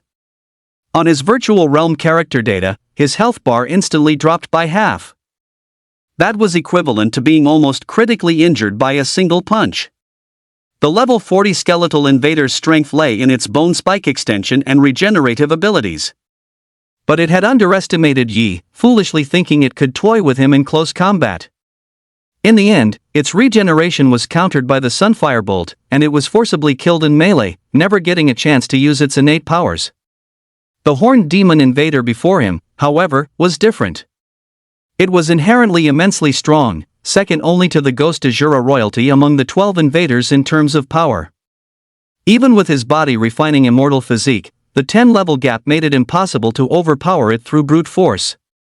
The fact that he wasn't instantly pulped by the Horned Demon's punch and could still stand was already incredible, given the 10-level difference. Feeling the Horned Demon's power, a smile crept onto Ye's lips, his golden eyes filled with a cold and imposing majesty. Every single invader is truly powerful, exuding a completely different kind of pressure than the beasts. Is there still any hope for humanity to reclaim its home? Boom! A blinding flash of lightning erupted. Ye's figure flickered, and without a trace of fear, he charged at the Horned Demon Invader once again. In the virtual realm, you couldn't die anyway. When your health data bottomed out, it was just a failure. If you fail, you just try again. Just like that, for the first half of the night, he frantically chose invaders 10 levels higher than himself to fight. Some were wins, some were losses. He used the speed granted by Sunfire Bolt's possession to instantly cut them down. But if he failed and the opponent used their ability, Yi would be killed. His health would plummet to the bottom, life and death decided in an instant. Only when fighting skeletal invaders did Sunfire Bolt perfectly counter their regeneration ability. Even against enemies 10 levels higher, Yi could secure a stable win. The virtual realm battles continued until the latter half of the night before stopping, without a shred of hesitation. He closed his eyes and began to meditate, imprinting the Immortal Physique. As the celestial runes on his body flickered in and out of sight, a divine power spread through his limbs and bones. He was growing stronger, little by little. The celestial runes being engraved in his mind were far more complex than the first layer. The first layer only involved etching his limbs, but this second layer included his face, the soles of his feet, the palms of his hands, and his eyes. The patterns in these areas were extremely detailed, significantly increasing the difficulty of the engraving. However, the previous battles had still considerably sped up the process of engraving the celestial runes. In one night, he had made 2/10 of the progress. At this rate, he would probably need about 5 days to level up. At dawn, Yi opened his eyes, feeling refreshed and invigorated. He walked directly out of his room and onto the balcony. Sure enough, just as he stepped out, as if on a timer, it was perfectly aligned with the moment of sunrise. He employed the Taoist internal alchemy breathing technique, his abdominal cavity resonating. Before long, strands of scorching purple qi were inhaled into his abdomen.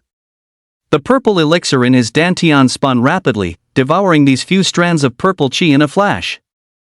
Then it settled down again, rotating steadily. Yi stroked his chin. The tomes of Ascension recorded that after 9 revolutions, the violet gold elixir would form a nascent soul. He wondered if it was true, and what level that would require.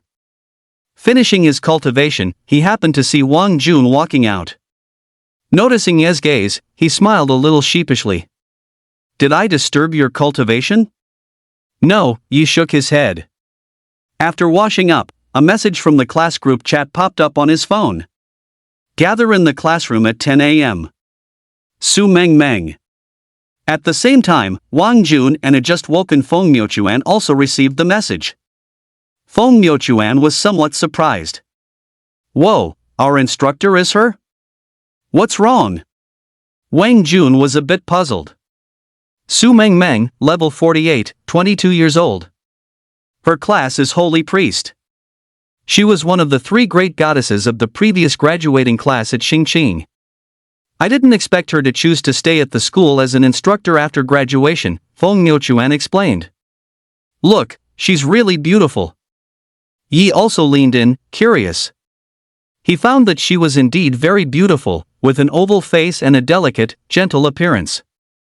Although her looks were slightly inferior to Yui's, her mature figure and temperament completely made up for it.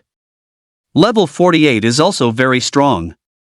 A support mage instructor nearing their 5th class change, and only in their early 20s. Brother Yi, any ideas? If you're bold enough, the instructor will be on maternity leave. Feng Miaochuan joked. Yi rolled his eyes, and Wang Jun couldn't help but laugh. Are you even an adult? Thinking about this stuff already? Feng Miaochuan chuckled, what's the big deal? At this moment, Chen Wanyan also walked out. After yesterday's incident, his personality had changed quite a bit. A loss was a loss, nothing to be embarrassed about. He raised his hand, scratched the back of his head, and said to them, I'm truly sorry about what happened yesterday. I was a bit hot-headed. I promise it won't happen again. 4 years of university is a long time. It's fine, Yi said calmly. Got it. Chen Wanyan nodded quickly. He was genuinely impressed by Ye's strength. Yi was worthy of being his brother-in-law. Brother Yi, are you looking for a girlfriend? How about I introduce my sister to you? The 3 of them glanced at Chen Wanyan's physique and automatically pictured a muscular woman, immediately shaking their heads. Ugly, no thanks. Chen Wanyan couldn't help but nod. That's true. Besides having big boobs, my sister is useless. Meanwhile, in the girls' dormitory. Achoo! Chenwani, who had just woken up, couldn't help but sneeze. Her roommate immediately cast a healing aura on her. Don't catch a cold, Sister Wani. Chenwani looked suspicious. I suspect someone is bad-mouthing me. The 4 of them went downstairs together to the classroom. On the way, Chen Wanyan and Yi attracted a lot of attention. Some were curious. They were fighting just yesterday, so how were they getting along so peacefully today? After finally finding the classroom, a room full of girls all looked up. In an instant, Feng Miaochuan felt that coming to Shangqin was the right decision.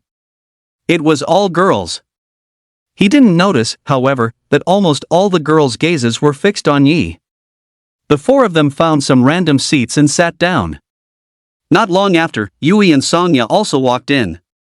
After scanning the room, they quickly spotted Yi and hurried over.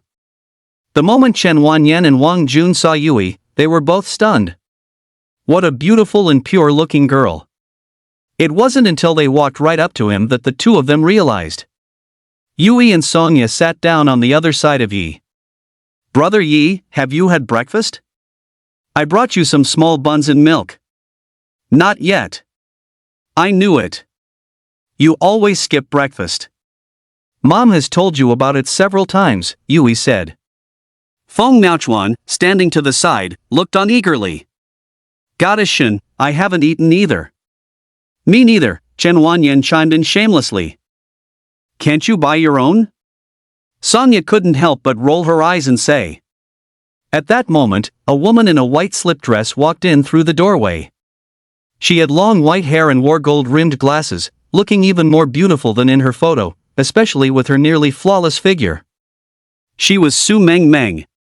She walked to the podium, smiled faintly at the crowd, and said calmly, I believe everyone is here. Let me introduce myself first. My name is Su Mengmeng, a level 48 holy priest. If all goes as planned, I will be your advisor for the next 4 years. This is your first time entering university, and it's my first time being an advisor, so I hope that in the coming 4 years, we can all progress and work hard together. Chapter 37, Don't Think Lewd Thoughts. After Su Mengmeng's self-introduction, applause filled the classroom. Almost no one could dislike such a beautiful and powerful teacher. Su Mengmeng gave a slight smile, then her gaze fell upon Yi, Chen Wanyan, and the other two in the back. Let's do this. We'll start with the boys introducing themselves so everyone can get to know each other. Also, mention your height and weight. I'll record it and then get your military training uniforms. As soon as she finished speaking, Feng Miaochuan chuckled, immediately stood up, and said, My name is Feng Miaochuan, my class is a rot curse mage, I'm 16 years old, single, a Cancer, height 171 centimeters, weight 80 kilograms, my contact number is 956.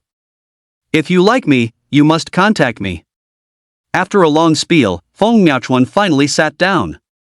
All the girls in the classroom were stunned, and even Su Mengmeng took a long moment to recover. Yi, Chen Wanyan, and Wang Jun really wanted to distance themselves from this guy right now. It was just too socially awkward. However, this guy's class was actually the rumored most disgusting curse-based support mage. Although the damage wasn't high, the array of curse auras it applied was incredibly frustrating. When it was Wang Jun's turn, he stood up a bit shyly and said, My name is Wang Jun, and my class is a barrier master.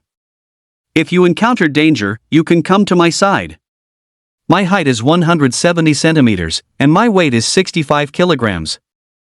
The girl's eyes immediately lit up. A barrier master, a rare pure defense support class.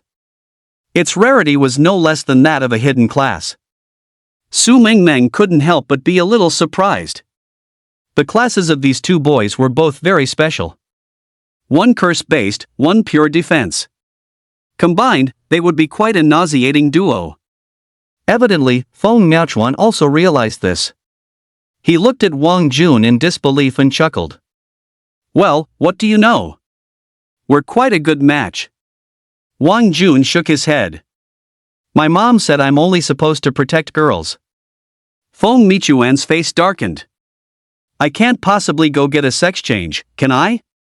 At this moment, Chen Wanyan stood up. He used to be very proud when talking about his class. But after being utterly defeated by Yi, he learned that there's always someone better. Thus, he said calmly, My name is Chen Wanyan, my class is Dragon Battle Mage, height 175 centimeters, weight 76 kilograms.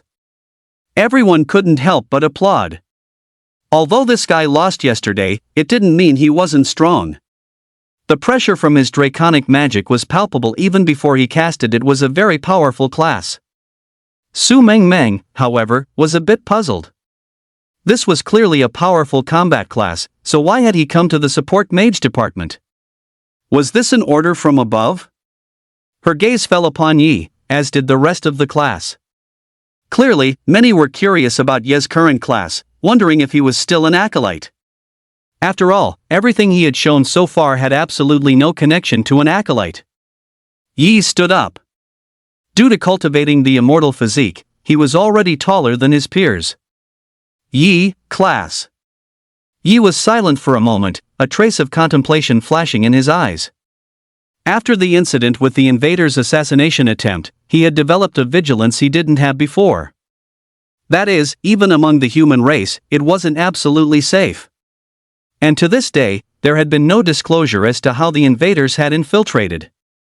The most likely possibility was that a traitor had appeared among the human race. Although it was possible he was overthinking things, it was still good to keep some cards up his sleeve, no matter what. He wasn't sure if the celestial class had ever appeared before, but if there were any records of it, he would undoubtedly expose a significant portion of his strength. After a moment's hesitation, he looked at everyone and said, My class is acolyte. I learned Sunfire Bolt after reading books for 3 years. Everyone looked bewildered. You could learn Sunfire Bolt just by reading books? Bro, do you even hear what you're saying? Su Mengmeng held her forehead in exasperation but still nodded. Height and weight? 180 centimeters, 73 kilograms. Su Mengmeng nodded. A very standard height and weight. Next, it was Yui's turn. She stood up with a faint smile that even the other girls found captivatingly beautiful. My name is Yui, my class is Lunar Priestess, height 168 centimeters, weight 52 kilograms. Height and weight were a girl's secret, but Yui didn't care about such things. After taking turns to introduce themselves, everyone had a basic understanding of one another. Alright, you can have some free time for now. I'm going to get your military training uniforms. Yi, Chen Wanyan, you two come and give me a hand. Yi and Chen Wanyan were momentarily stunned, but they nodded and followed her. Up close, the teacher's charm was even more palpable. She also had a faint, pleasant fragrance. Following behind Su Mengmeng, Chen Wanyan's gaze would involuntarily fixate on her rear. Yi, however, walked calmly, his eyes placid and undisturbed. Perhaps reading the tomes of Ascension for 3 years had matured his disposition considerably. Sensing Chen Wanyan's gaze, Su Mengmeng helplessly turned around. Looking at the young man before her, she teased, "Your teacher might be pretty, but you shouldn't be thinking any naughty thoughts, understand?" Ahem. I'm not. Teacher. Definitely not. Chen Wanyan immediately said. But his face betrayed him, flushing in uncontrollable crimson. Su Mengmeng then looked at Yi and found his eyes to be clean and clear. As expected of an acolyte. With such a disposition paired with another class awakening, it was no wonder he grew so quickly. Soon, the three arrived at the school's warehouse, where a large pile of military training uniforms was stacked. Su Mengmeng handed the organized list to the warehouse manager. The manager took it, nodded, and called over a few people who quickly sorted out several dozen uniforms. The three of them each took a portion and carried them back. On the way, Chen Wanyan, seemingly wanting to show off, dashed ahead at top speed. This left Yi and Su Mengmeng walking slowly behind. As if remembering something, Su Mengmeng couldn't help but ask, "Student Yi, did you kill that level 40 skeletal invader all by yourself? Your Sunfire Bolt is very powerful, and level 40 skeletal invaders happen to be weak against it, so..." Yi didn't give a direct answer, just a faint smile. "Teacher, does it matter if I killed it alone? What's important is that it's dead, and I'm still alive." Su Mengmeng was slightly taken aback by his words, her gaze toward Yi growing deep and complex. "Your disposition is truly on par with those soldiers on the front lines. I'm really looking forward to your future performance. So, teacher, you're only 22 and a level 48 holy priest. You could save more people on the battlefield, right? Why did you choose to become an instructor?" Yi asked simply. "I went," Su Mengmeng said softly. Chapter 38, The Heavenly Passage Talisman. Yi was stunned, not understanding what she meant. "I went to the battlefield right after graduation. But I was targeted by the invaders and fell into an ambush," she said softly. As she spoke, Su Mengmeng reached up, took off her glasses, and then tapped her right pupil with her finger. "Did you find anything?" Yi looked into her eyes and immediately felt something was off. This eye was very rigid, completely devoid of spirit. "Is your eye fake?" As expected, in the next moment, Su Mengmeng removed the eye, revealing a dark, empty socket. That originally beautiful and captivating eye was ruined in an instant, even adding a touch of horror. Yi stared blankly at this scene, an inexplicable pang of pain in his heart. Su Mengmeng explained, "This eye of mine was cursed by a level 66-eyed invader and went blind. That's why the higher-ups had me come back to teach students at the academy. To be honest, I'm not very happy about it. Because many soldiers have injuries far more severe than mine, yet they are still on the front lines. Did you know? The peace and quiet on this campus, every single minute and second of it, is bought with the lives of the soldiers at the front." Yi fell silent. "I'm sorry, teacher. I shouldn't have questioned you." Su Mengmeng smiled gently. "It's nothing. It shows you think a lot. But you're only a freshman, and your level is still low.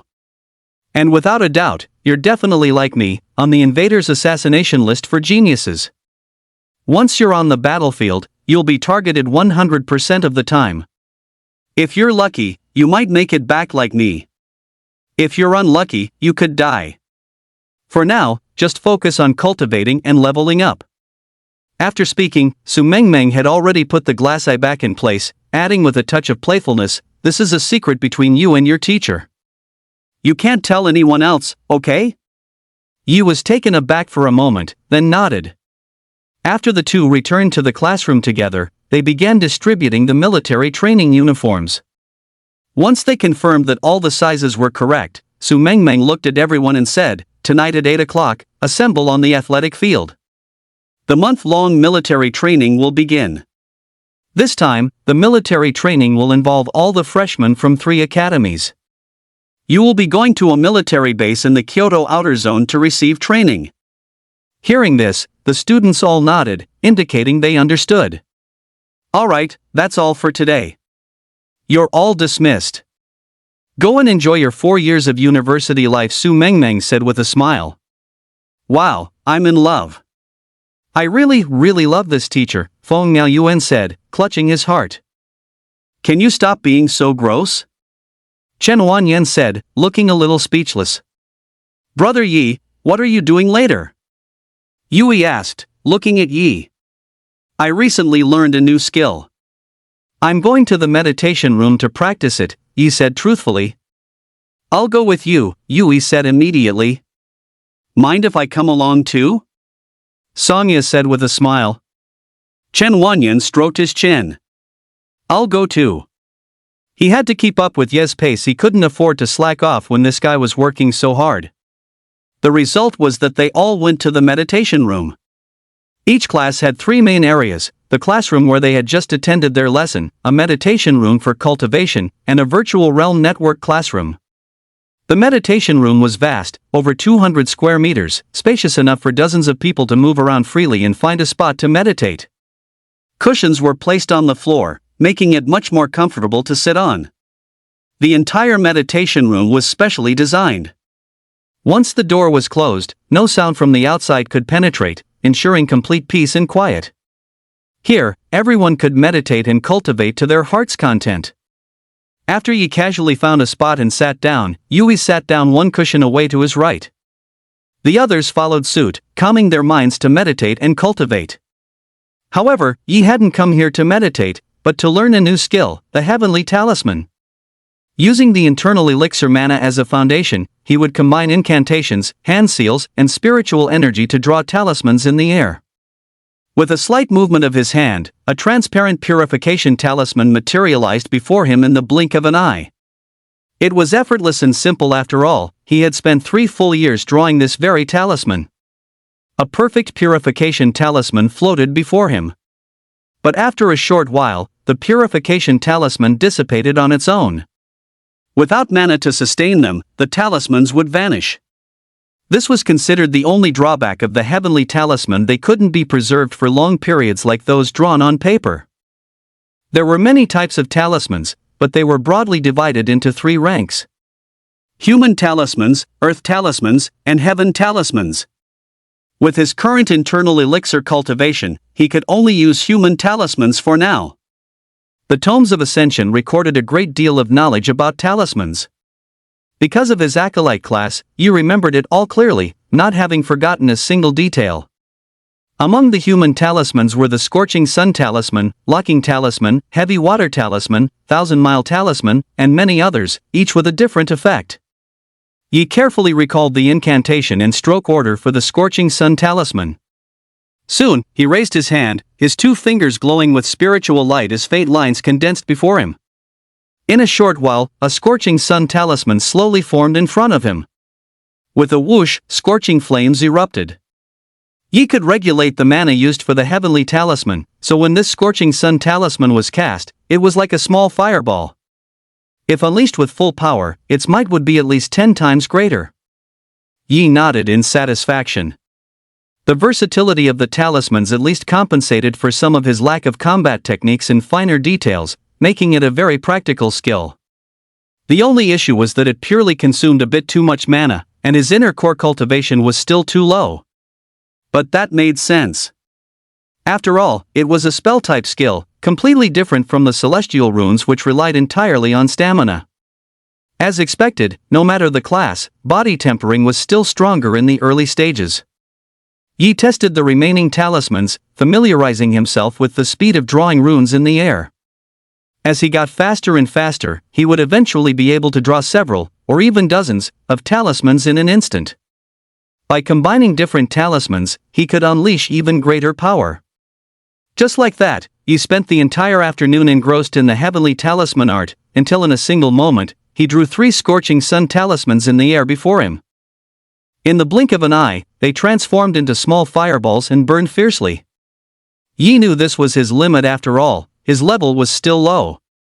He had no idea when he would be able to raise a hand and fill the sky with spiritual talismans. The crowd had long since stopped cultivating, quietly and curiously watching Yi's heaven-connecting talisman technique. It looked like an acolyte's talisman, but the fact that it could be drawn without traditional talisman paper felt magical. Yi stood up, looked at the crowd, and said with a smile, "Why are you just staring at me? Aren't you going to cultivate?" Yui rubbed her stomach. "Brother Yi, we're hungry. We didn't even have lunch, and it's almost evening." "Alright, then what should we eat tonight?" Feng Myochuan immediately leaned in and said, "How about hot pot? I saw the cafeteria still had hot pot yesterday, and it was really cheap." After a moment's thought, Yi nodded. "Sure, that works." Since there were many of them, the group headed directly to the cafeteria. They found it to be quite lively, but almost everyone there was a freshman. The upperclassmen all cooked in their own dorms. They chose a table, and just as everyone sat down, they saw Su Mengmeng also walk into the cafeteria. Yui's eyes lit up, and she quickly stood up and shouted, "Teacher, over here." Many students looked up at the sound and saw 2 beautiful girls in the distance, similar in style yet completely different in type. The sight instantly made their food seem much more appetizing. Chapter 39, Auxiliary Intelligence. After Su Mengmeng took her seat, Feng Myochuan couldn't help but ask, "Teacher, do you like eating in the cafeteria too?" Su Mengmeng nodded, "Yes, I've been eating here for 4 years and have gotten used to the taste." "Why? Is there a problem?" "Of course not." Feng Myochuan chuckled. Looking at the several great beauties before them made the meal all the more enjoyable. As the group was halfway through their hot pot, chatting and laughing, Songya couldn't help but ask, "Teacher, what is our military training about this time? It actually requires a joint effort from 3 schools. Su Mengmeng shook her head. "I'm not too sure either. In previous years, military training was always held at our respective schools. This is the first time we're going out. The military is in full control, and the confidentiality is extremely strict. Even I don't know the details." "Then will you be coming with us, teacher?" Wang Jun asked. "Of course, I'm your advisor, so I definitely have to go along," Su Mengmeng said with a smile. That smile from the teacher seemed to find its way straight into Wang Jun's heart. He lowered his head shyly, not daring to look at her for too long. However, it's understandable. After all, with students from 3 top universities of your year going out together, not leaking information is for your own good. If something were to happen, the loss to the human race would be too great, Su Mengmeng said with a nod. Yi, who was eating tripe, couldn't help but think of the invader attack when he heard this. Indeed, if it wasn't kept secret, with all the genius students of this generation of the human race gathered together, the invaders would likely do everything in their power to strike, no matter the cost. "Alright, finish up, rest a bit, and then we'll gather at the athletic field," Su Mengmeng said, getting up after a quick bite. Everyone nodded in understanding. "What kind of military training do you think it will be?" Feng Miaoyuan couldn't help but speculate curiously. Chen Wanyan was completely unconcerned. "Who knows? The purpose of military training is just to cultivate our discipline and some combat awareness. It won't be difficult." Wang Jun nodded. Past military training sessions had indeed been just like that. Feng Miaoyuan stroked his chin, also unable to figure out what tricks they had up their sleeves this time. "They can't possibly be sending us freshmen to the battlefield, right?" he joked. Hearing this, Yi, who had been lazily eating hot pot, suddenly looked up, his eyes flashing with anticipation. Yui facepalmed in resignation. Brother Yi, you get all fired up the moment someone mentions a fight. Yi smiled. Fighting would let him level up faster, so of course, he was a little excited about the battlefield. Killing just one invader hadn't been nearly enough to satisfy him. After everyone had their fill of hot pot, they got up, returned to their dorms to tidy up briefly, then changed into their military training uniforms and went to the athletic field together. It had to be said, everyone looked noticeably more spirited after putting on their training uniforms. As the time ticked past 8 o'clock, Class 1 of the Support Law Department quickly finished assembling. Just then, the school gates opened, and a line of green heavy-duty trucks drove in.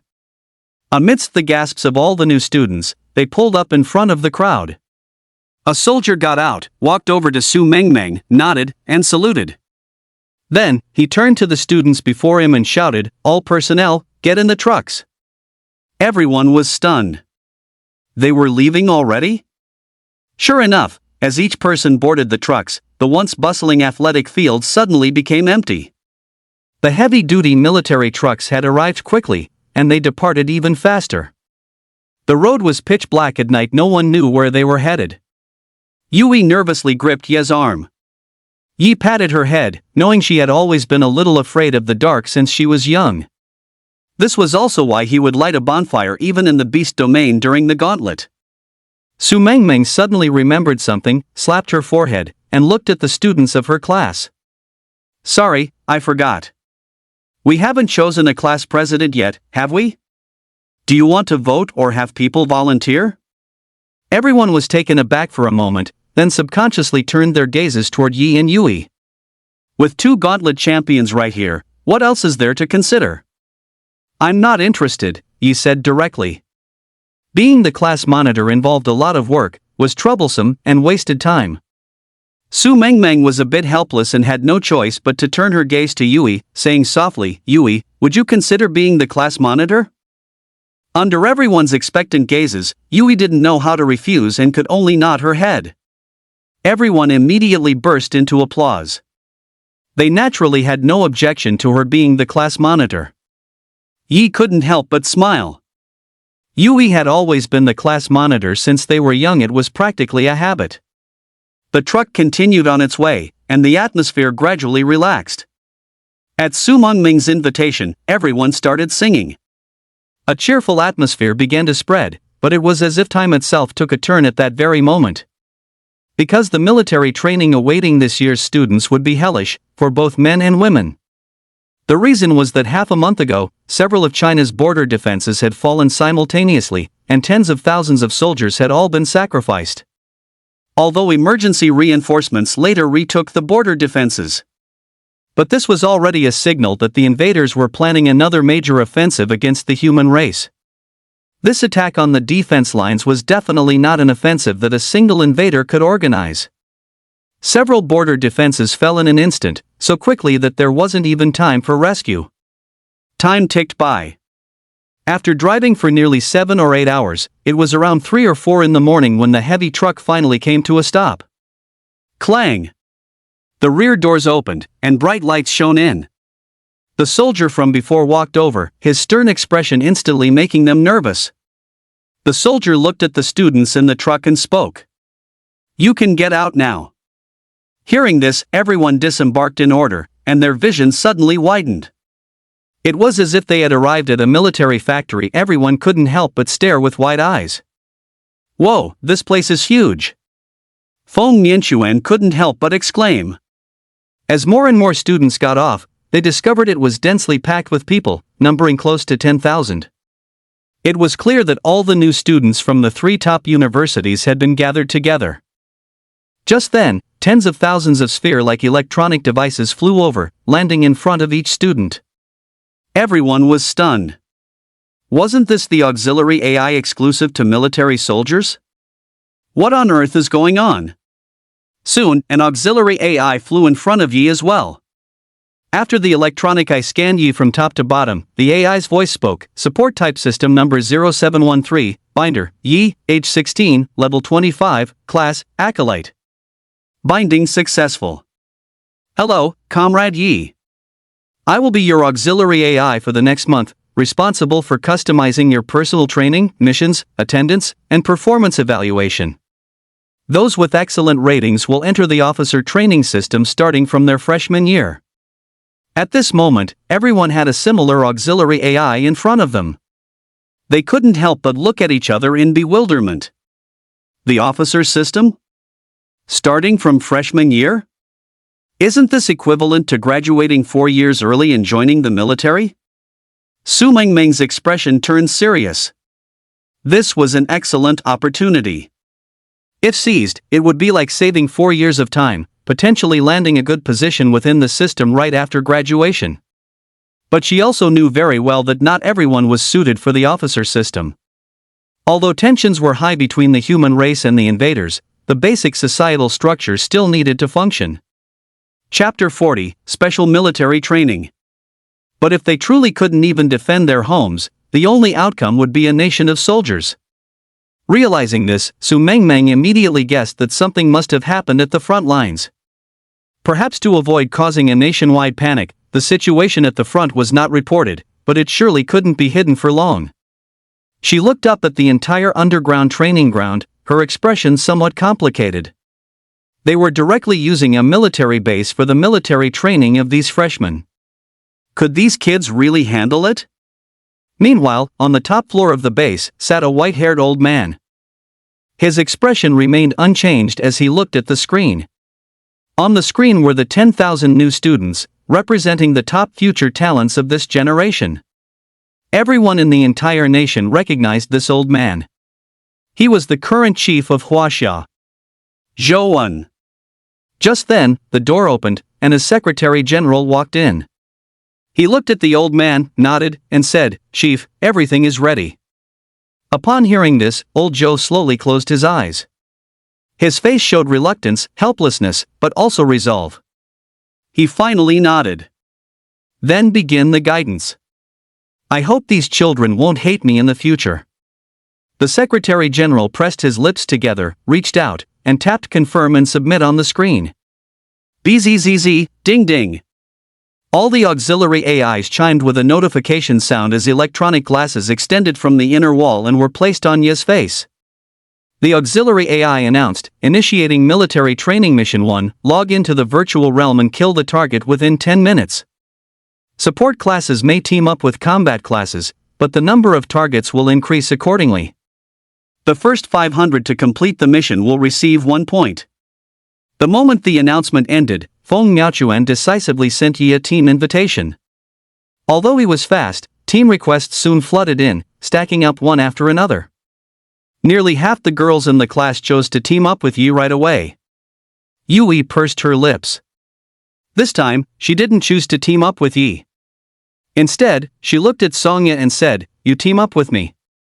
I remember you're a wood-type mage with only control and healing skills." Songya nodded, Yui then turned her gaze to the two girls who were purely support roles and extended an invitation. Since they still didn't know what the target was, with 3 people plus herself, a total of 4 targets, it probably wouldn't be too much of a problem. After a moment of thought, Yi accepted 5 team requests and directly rejected Feng Miaochuan. "No, brother Yi, please help me."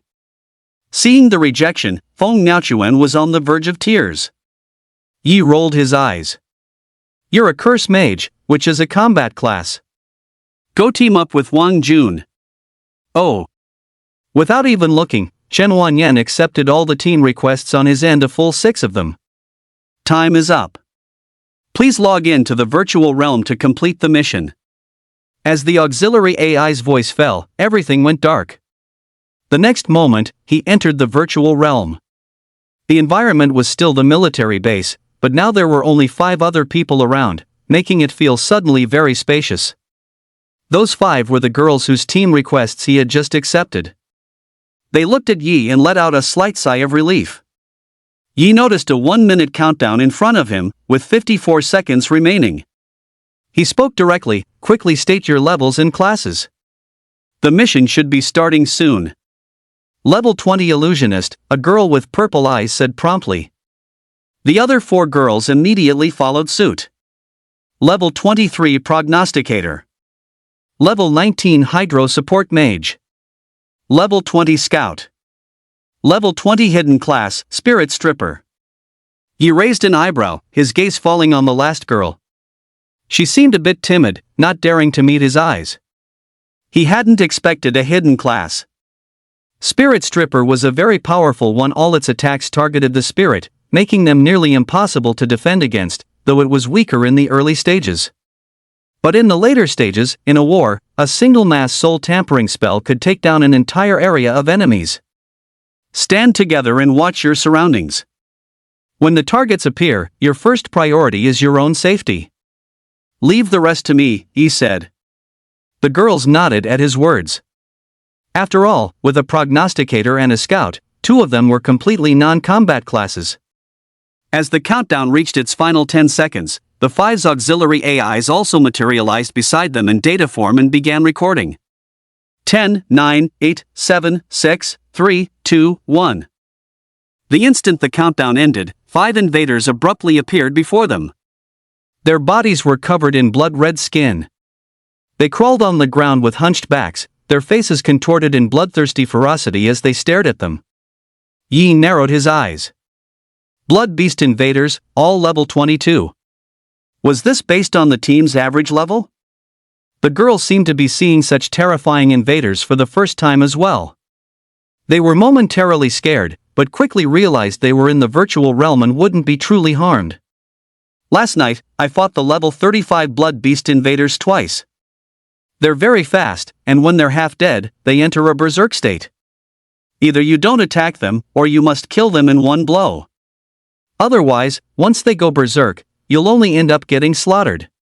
Without any hesitation, you formed a hand seal, and a layer of golden light swiftly surged around his body. He then compressed the golden light to its extreme. With a sizzling sound, a dazzling bolt of lightning instantly erupted from Ye's body. Before the girls could react, Yi shot forward like a flash of lightning. The instant the lightning flashed, the heads of all 5 Blood Beast invaders were severed from their bodies, and blood sprayed everywhere. Challenge complete. Challenge time, 12 seconds, the support AI announced. As soon as the voice fell, they were all forcibly logged out of the virtual realm and returned to reality. The girls hadn't fully recovered from the shock, standing there dumbfounded, still reeling from Ye's terrifying power. At the same time, the support AI next to Yi spoke. Student Yi, your challenge time was 12 seconds, temporarily ranking you first. Yi naturally didn't hold back. He immediately used his most powerful Sunfire Bolt, instantly killing the 5 level 22 Blood Beast invaders. Soon, different names began to appear on the leaderboard, specified down to their school, department, and class. And Ye's name remained in first place. After automatically leaving the team, the support AI looked at Yi and said, "You have completed the first task. Do you wish to continue?" After seeing that Yui had also completed the task, Yi nodded. Continue. Physical fitness test. Please proceed to the target testing room, the support AI said. It quickly pointed to a location and flew off in that direction. Yi immediately followed, and before long, he arrived at a training room filled with sci-fi technology. Please stand here, the support AI said, arriving at a platform. Yi stepped onto it. The next moment, a blue beam of light scanned him from head to toe. Physical attributes, strength 139. Stamina, 89. Cellular strength, 3-star. Comprehensive rating, D rank warrior meets piloting authorization requirements. Yi knew what this data was about. It was indeed measuring his physical attributes.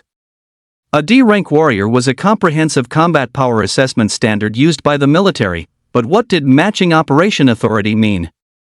It's worth noting that a level 25 combat class is only considered an E-rank warrior. This meant his physical constitution had already surpassed level 30, and this was without even using the immortal physique. Test complete.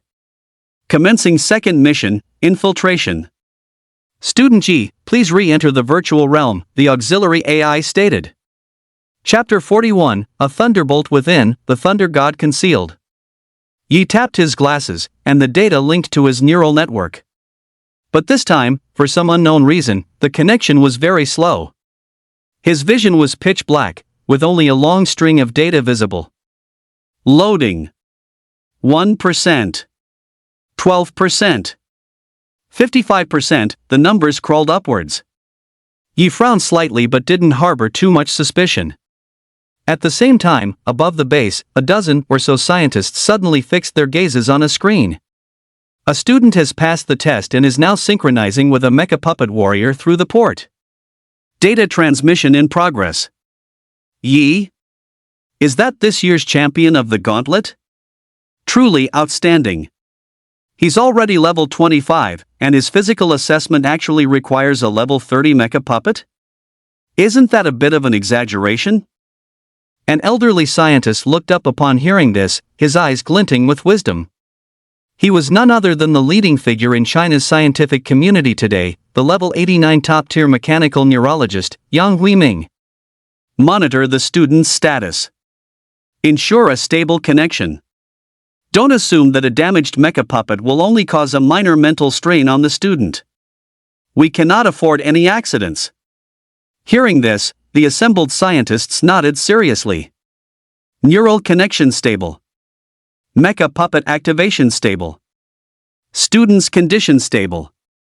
Nuclear energy conversion stable.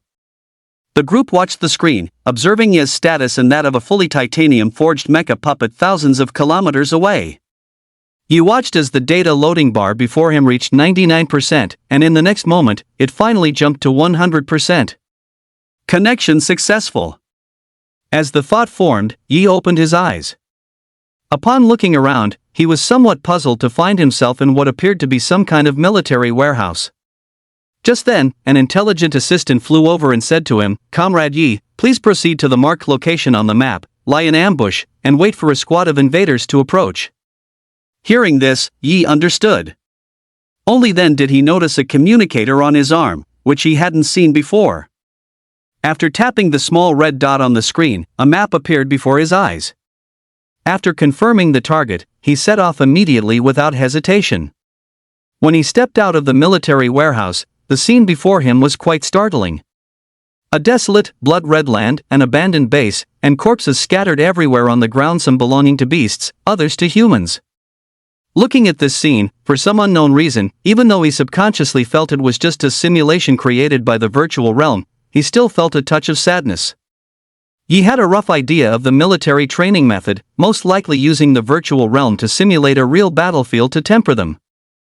No wonder the loading process was so slow, this was far too realistic. Without much hesitation, he followed the coordinates on the map and quickly headed towards the location. Not long after he started running, he suddenly remembered something. He immediately used the sky-piercing talisman technique. A spiritual light emanated from his hand, and in the blink of an eye, he drew a 1,000-mile talisman and applied it to his feet. As expected, his speed abruptly more than doubled, and his body felt noticeably lighter. Soon, he arrived at the location indicated by the landmark, which was inside an abandoned building. The support AI floated beside him. Before long, a small squad of 7 invaders appeared in his line of sight not far away. These 7 figures had bodies like magma rock. As they walked, jets of fiery lava would occasionally erupt from them. They were nearly 3 meters tall, like small giants, and looked incredibly strong. Their faces were squarish, and their eyes had pupils the color of magma. Yi narrowed his eyes slightly. Blaze Fiend invaders. Their physical and magic defenses were absurdly high. After the skeletal invaders, they were the most difficult to kill, especially for fire mages, who were completely countered by them as they were immune to fire. 7 Blaze Fiend invaders with an average level of 30. It seemed manageable. With this thought, Yi looked up at the support AI and said, "The mission requirement is to lie in wait." What's next? Target information has been sent to the rear. Awaiting instructions, the support AI replied. Yi frowned. Wasn't this a test? Why send information to the rear? He looked at the 7 Blaze Fiend invaders before him, and human celestial runes slowly materialized on his body. He clearly had no intention of waiting for some damn instructions and chose to act directly. As the 7 Blazefiend invaders drew closer, the support AI finally reacted. Mission updated. A squad has been dispatched. Comrade Yi, please wait in position for an opportunity to ambush and annihilate the invader squad, the support AI stated. No need. I'm confident I can handle them, Yi responded directly. Without any hesitation, he fixed his gaze on the last Blazefiend invader in the group. This one had the lowest level, only 28. If he could take one out instantly, the pressure would be much less. The next moment, the human celestial runes on Ye's body fully manifested, covering his entire form. The pupils of his eyes gradually turned golden, and a golden light surged forth, solidifying into a long sword in his hand. Thousands of kilometers away in a military base, the commander in the rear responsible for this group of students noticed the scene and couldn't help but frown.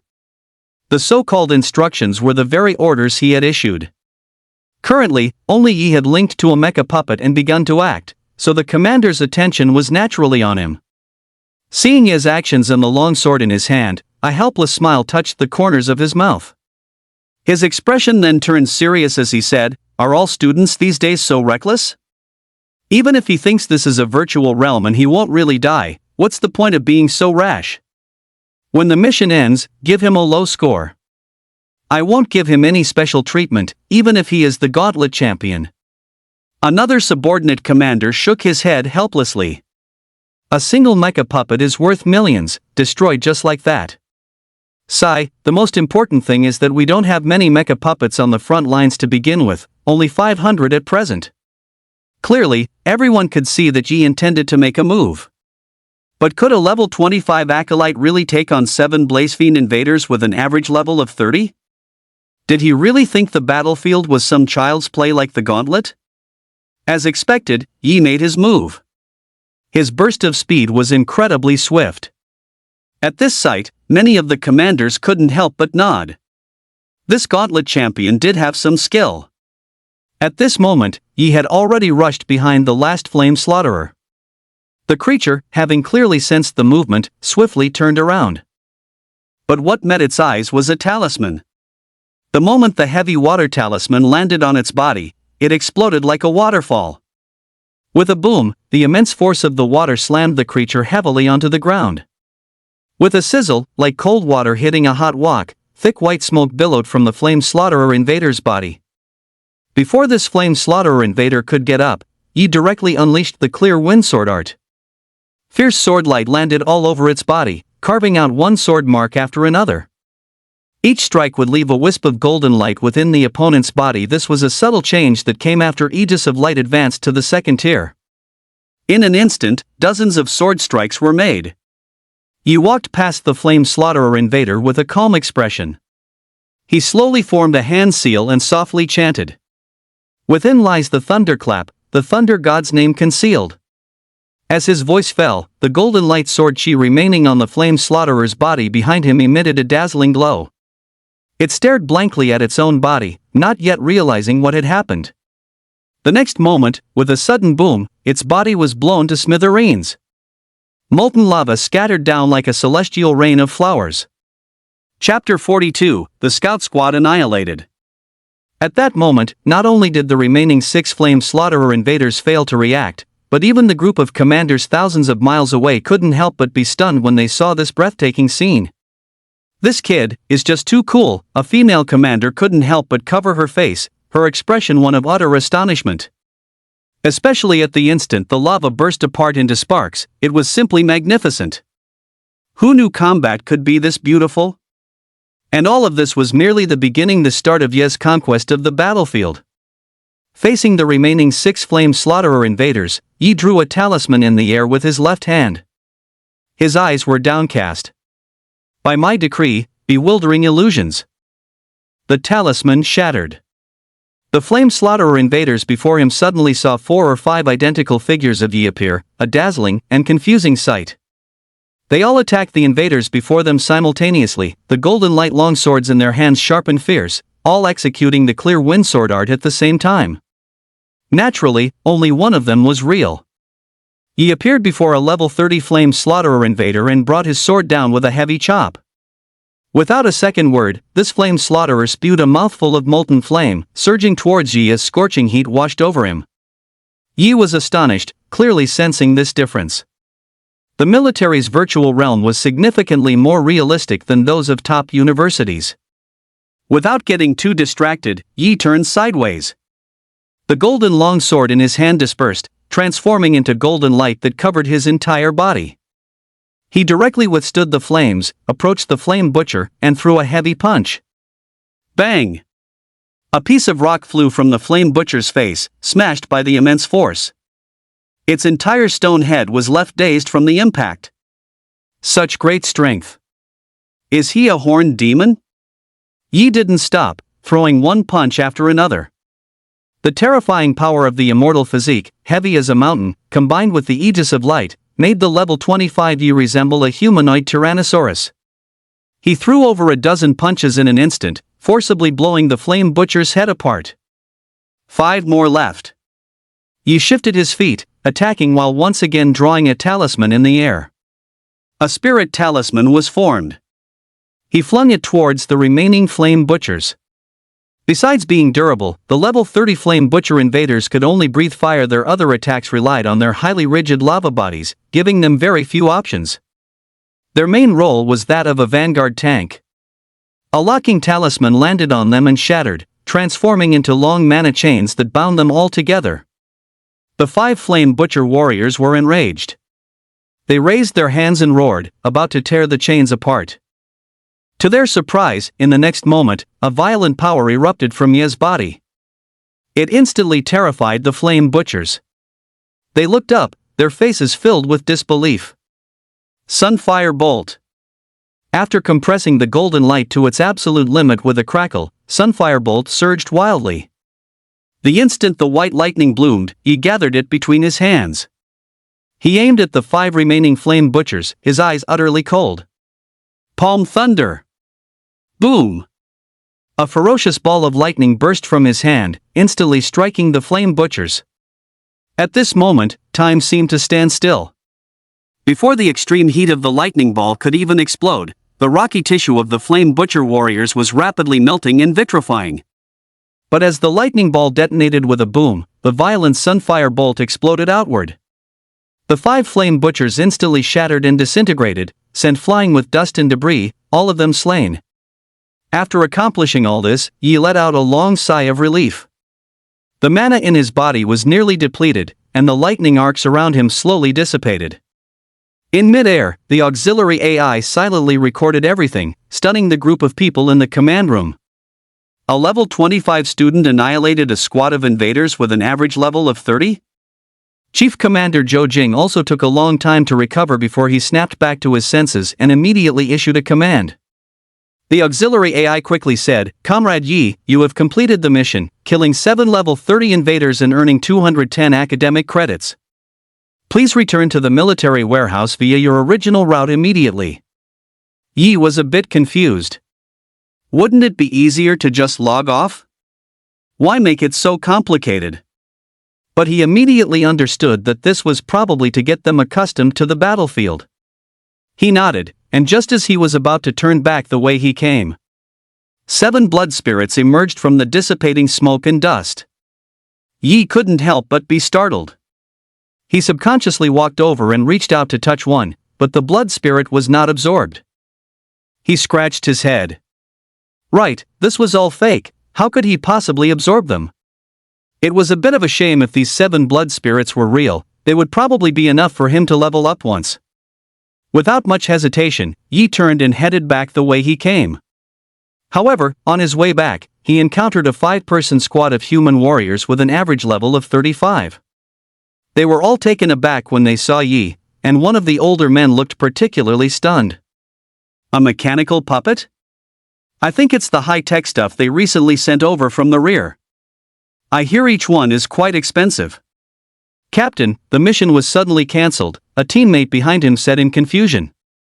I saw. Pei Xian nodded. He walked towards the mechanical puppet and said, I'm Pei Xian, from the Special Operations Team, here to provide support.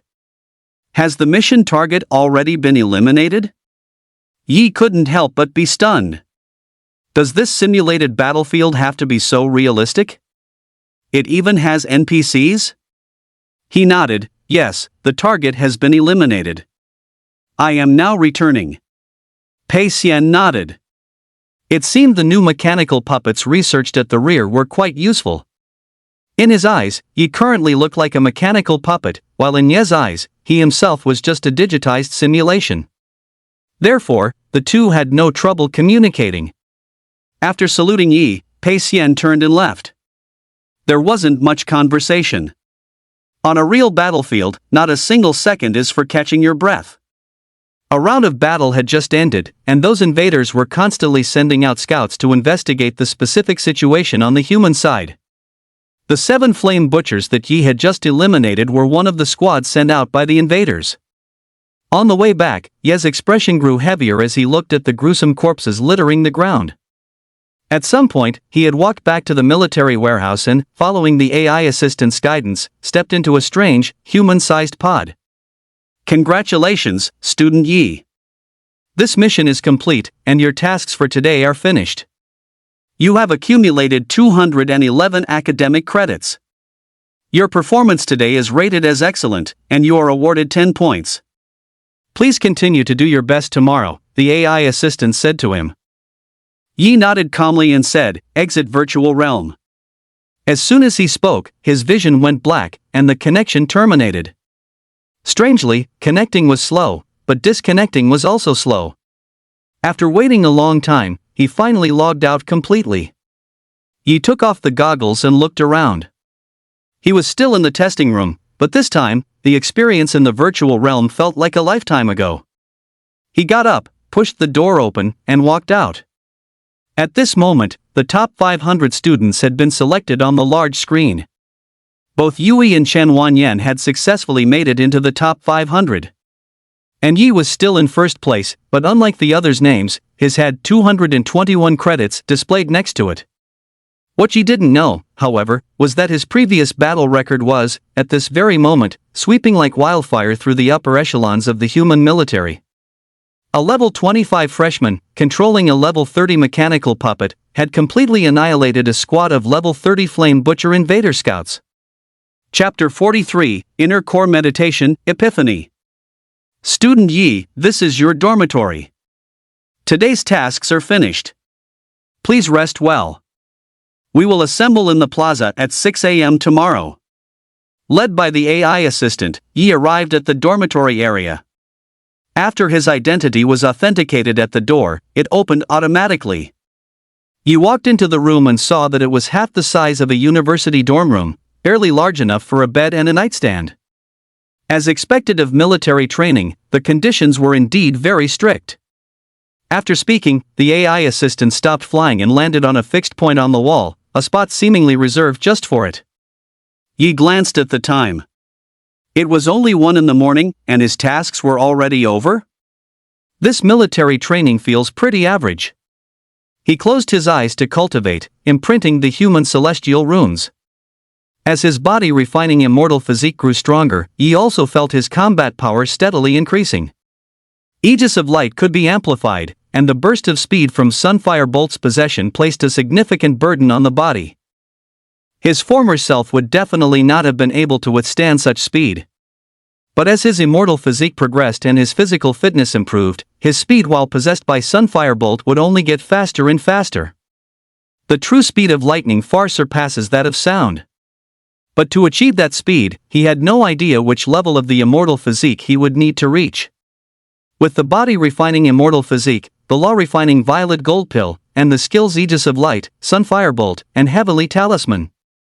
They all seemed unrelated, but in reality, they were all connected. The stronger the immortal physique, the more effective Aegis of Light and Sunfire Bolt would be. Not to mention the inner elixir, the more abundant his mana, the more techniques from the Sunfire Bolt tomes of Ascension he could use. He wouldn't be limited to just using a single palm thunder like he was now. The same was true for the Heavenly Talisman. The more familiar he became with talismans and the tomes of Ascension, the faster he could draw them. Even if he were to walk the path of talismans alone in the future, he was confident he would not be weaker than any mage. Besides, he still had the art of the shifting gates to look forward to. A hint of anticipation appeared in Ye's eyes. All sorts of miraculous gate techniques, divine and ingenious. He should be able to get it during his third-class advancement, right?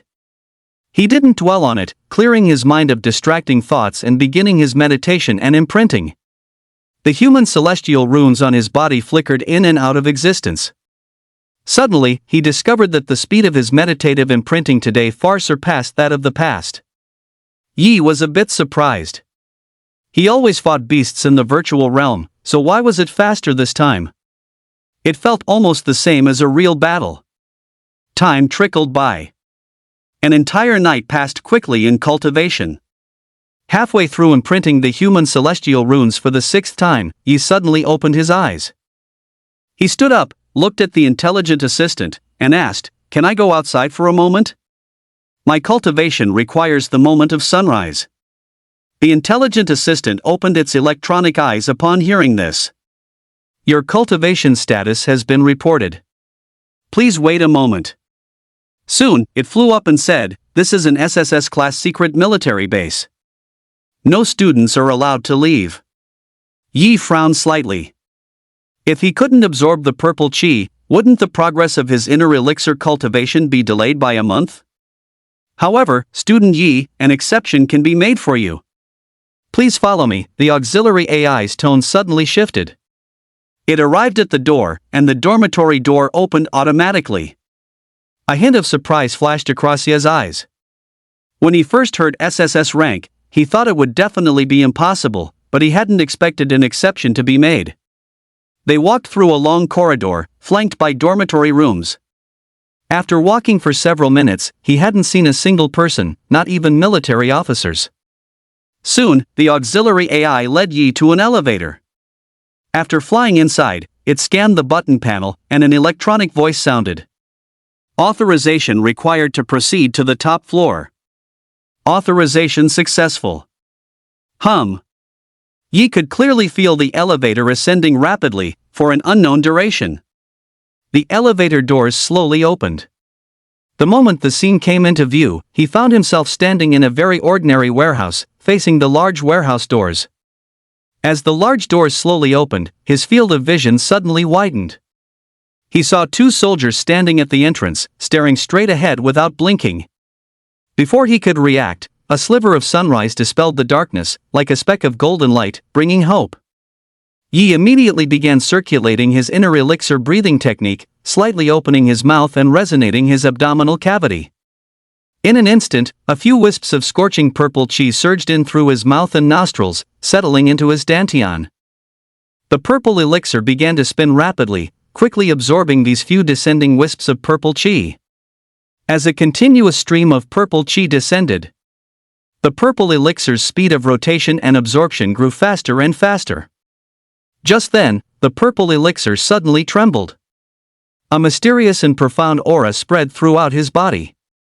The instant the Taoist rhythm enveloped him, Ye's eyes turned into purple pupils. Mana surged straight to his spiritual platform. The tomes of Ascension he had read in his mind seemed to be rapidly flipping open again. He had indeed memorized the entirety of the tomes of Ascension, but he had truly understood less than 1,000th of its principles. But at this moment, it was as if his heart was touched by grace. Many parts of the tomes of Ascension that he previously did not understand, he suddenly comprehended at this moment. He gained a much clearer understanding, especially regarding the tomes of Ascension for Aegis of Light, Sunfire Bolt, Immortal Physique, the Tongtian Lu, and the Niden. He even understood the meaning behind some of the patterns on the human celestial runes. This process seemed to last for a very long time, yet it also felt like it was over in an instant. When he came to his senses again, the sun had already fully risen into the sky. His whole body felt warm and very comfortable. The breakthrough of the purple cinnabar directly leveled him up once. He glanced at the time and found that less than 10 minutes had passed, but the feeling just now was truly magical. He could clearly feel that the mana contained within his inner core had not only fully recovered but was also significantly more abundant than before. Just as he was about to turn and go back, a familiar, elderly figure walked out of the elevator. The figure looked at Yi with a gaze that was both world-weary and gentle, offering a slight smile. Looking at the old man before him, Yi was genuinely stunned. Although it was their first time meeting, he was by no means a stranger. He subconsciously straightened his posture, his lazy demeanor vanishing like smoke. "Young man, that was a beautiful fight yesterday." "You have to keep it up," Chief Joe said with a smile, looking at Yi. Yi suppressed the excitement in his heart and nodded seriously, "Understood." Joan nodded with satisfaction. "The more kids like you we have, the more of a future China has. You can take the elevator up here every morning. Don't worry too much about it." Yi was a bit bewildered. He was only level 26. He could hardly believe that he was actually getting to meet this person. "But there's one condition." "Please, sir, go ahead," Yi said, neither obsequious nor arrogant. Joan nodded slightly. This kid's temperament was quite good too. "You're an acolyte, so you have to teach me Tai Chi. These old bones of mine are getting worse by the day," old Joe said with a smile. In front of this man, Yi felt a rare sense of embarrassment. "I haven't learned the Tai Chi skill yet." He truly didn't know it. It was a bit odd for an acolyte not to know Tai Chi, but he really hadn't learned it, nor had he comprehended the skill. "Oh, that's fine. I'll wait until you've learned it," old Joe nodded, not minding at all. Chapter 44, The Frontline Part 1. After taking the elevator down, Ye's heart was still pounding rapidly. No wonder it was an SSS rank hidden base. I didn't expect this person to be here as well. After returning to the dormitory, I found everyone was already gathering in the plaza. With Ye's appearance, all the new students couldn't help but fix their gazes on him, their eyes filled with envy and astonishment. As expected of the Gauntlet's top scorer. Yi also noticed the credits on the large screen. Only the top 500 could proceed to the physical examination test. The rest would be assigned simple training tasks. He would later learn that the top 500 were actually entering the virtual realm to simulate a real battlefield. On the large screen, the second-place scorer only had 132 points. It was Mu Qingyun from War God University, also a hidden warrior class. Third place was Chen Wanyan, with 105 points. Fourth was Yui, with 102 points. And his score of 221 points completely crushed everyone. Especially since many people had negative scores. That was the result of failing missions and being killed on the battlefield. That battlefield was simply too realistic. They were all new students, yet it felt like they were fighting real invaders. The threat of death was utterly terrifying. In the command room, Zhou Jing looked at the data in his hands with a headache, his expression grim. "These are the most elite geniuses of our Huaxia this year. Look at this damn data. Out of 500 people, more than 300 failed their missions, 120 died, and over 200 mechanical puppets were severely damaged. Over 100 were directly scrapped. What kind of military training is this? Those who died yesterday, send them straight back for retraining and reassessment." Seeing Zhou Jing so angry, the other assistant commanders dared not speak. These results were indeed far beyond their estimates. They were frankly terrible. The main issue is class synergy. Some people's classes aren't suited for solo operations. Yesterday, they were all individually linked to mechanical puppets. The data needs to be readjusted, and the mission parameters must perfectly match each student, a level 65 class analyst looked up and said. Zhou Jing frowned upon hearing this, admitting it was true. He nodded, "Adjust the missions and match them with individual data. Form teams with the still operational mechanical puppets." By the way, that Yi, although he's a support type acolyte, changed his classification in the database to combat type. For a guy with such powerful melee attacks to apply for a support class, honestly. "Chief, didn't you also apply for the Sacred Liar class back in the day for a girl?" "This kid is most likely the same," a commander couldn't help but chuckle. "Get lost. How long will the mechanical puppet resupply take?" "After just the first day, only half are operational. I'm too embarrassed to send this data up the chain." 300 new mechanical puppets will be supplied to the front line tomorrow. The 100 damaged puppets will require a week to repair. Another commander looked up and said. After venting his anger, Zhou Jing's gaze fell deeply upon the screen. He put on his hat, composed himself, and then began to assign suitable tasks to each student. While doing all this, he was also keeping a constant eye on the progress of the frontline battlefield. A cold smile suddenly appeared on Zhou Jing's face. Still sending scouts? Today, no matter how many scouts you send, I'll devour them all. The entire class assembled on the plaza. After comforting a few classmates, Su Mengmeng spoke up, "This military training is different from any we've had before. I believe you've all noticed this. We must complete the tasks planned by the auxiliary AI and strive to meet the requirements to go online." Hearing this, everyone couldn't help but look at Yi Yu and Chen Wanyan's trio with envy. Currently, they were the only ones in the class who had met the online requirements, and they were all in the top 10. It couldn't be helped. Although the top 10 list looked impressive, in reality, most of the online qualifications within the top 500 were held by War God High and Judgment High. In total, only a little over 100 students from Shengqing had qualified to go online, and their class was just a support-type magic department, which basically had no chance of qualifying in the early stages. At this moment, Su Mengmeng approached Yi, Yui, and Chen Wanyan, her gaze serious as she said, "Work hard. This is an excellent opportunity, seize it." Yi nodded calmly, while Chen Wanyan nodded with great enthusiasm, grinning as he said, "Don't worry, teacher, we won't bring shame to our class." Only Yui was slightly worried. Being detail-oriented, she seemed to have noticed something. "Student Yi, please proceed to the testing room to log into the virtual realm. The mission has been issued." At that moment, the nearby auxiliary AI spoke. Yi nodded and walked straight toward the testing room, a hint of excitement in his eyes. Soon, he entered the testing room, put on the virtual reality glasses, and began to connect. As expected, just like yesterday, the connection was slow. The progress bar took nearly 3 minutes to reach 100%. Finally, following a notification that the connection was successful, Yi opened his eyes again. He got up and looked around. Nothing had changed from before he logged out yesterday. In the command center 1,000 miles away, Zhou Jing stroked his chin, pondering whether to assign teammates to Yi. Although this guy was powerful, he was a bit insubordinate and prone to reckless actions at any moment.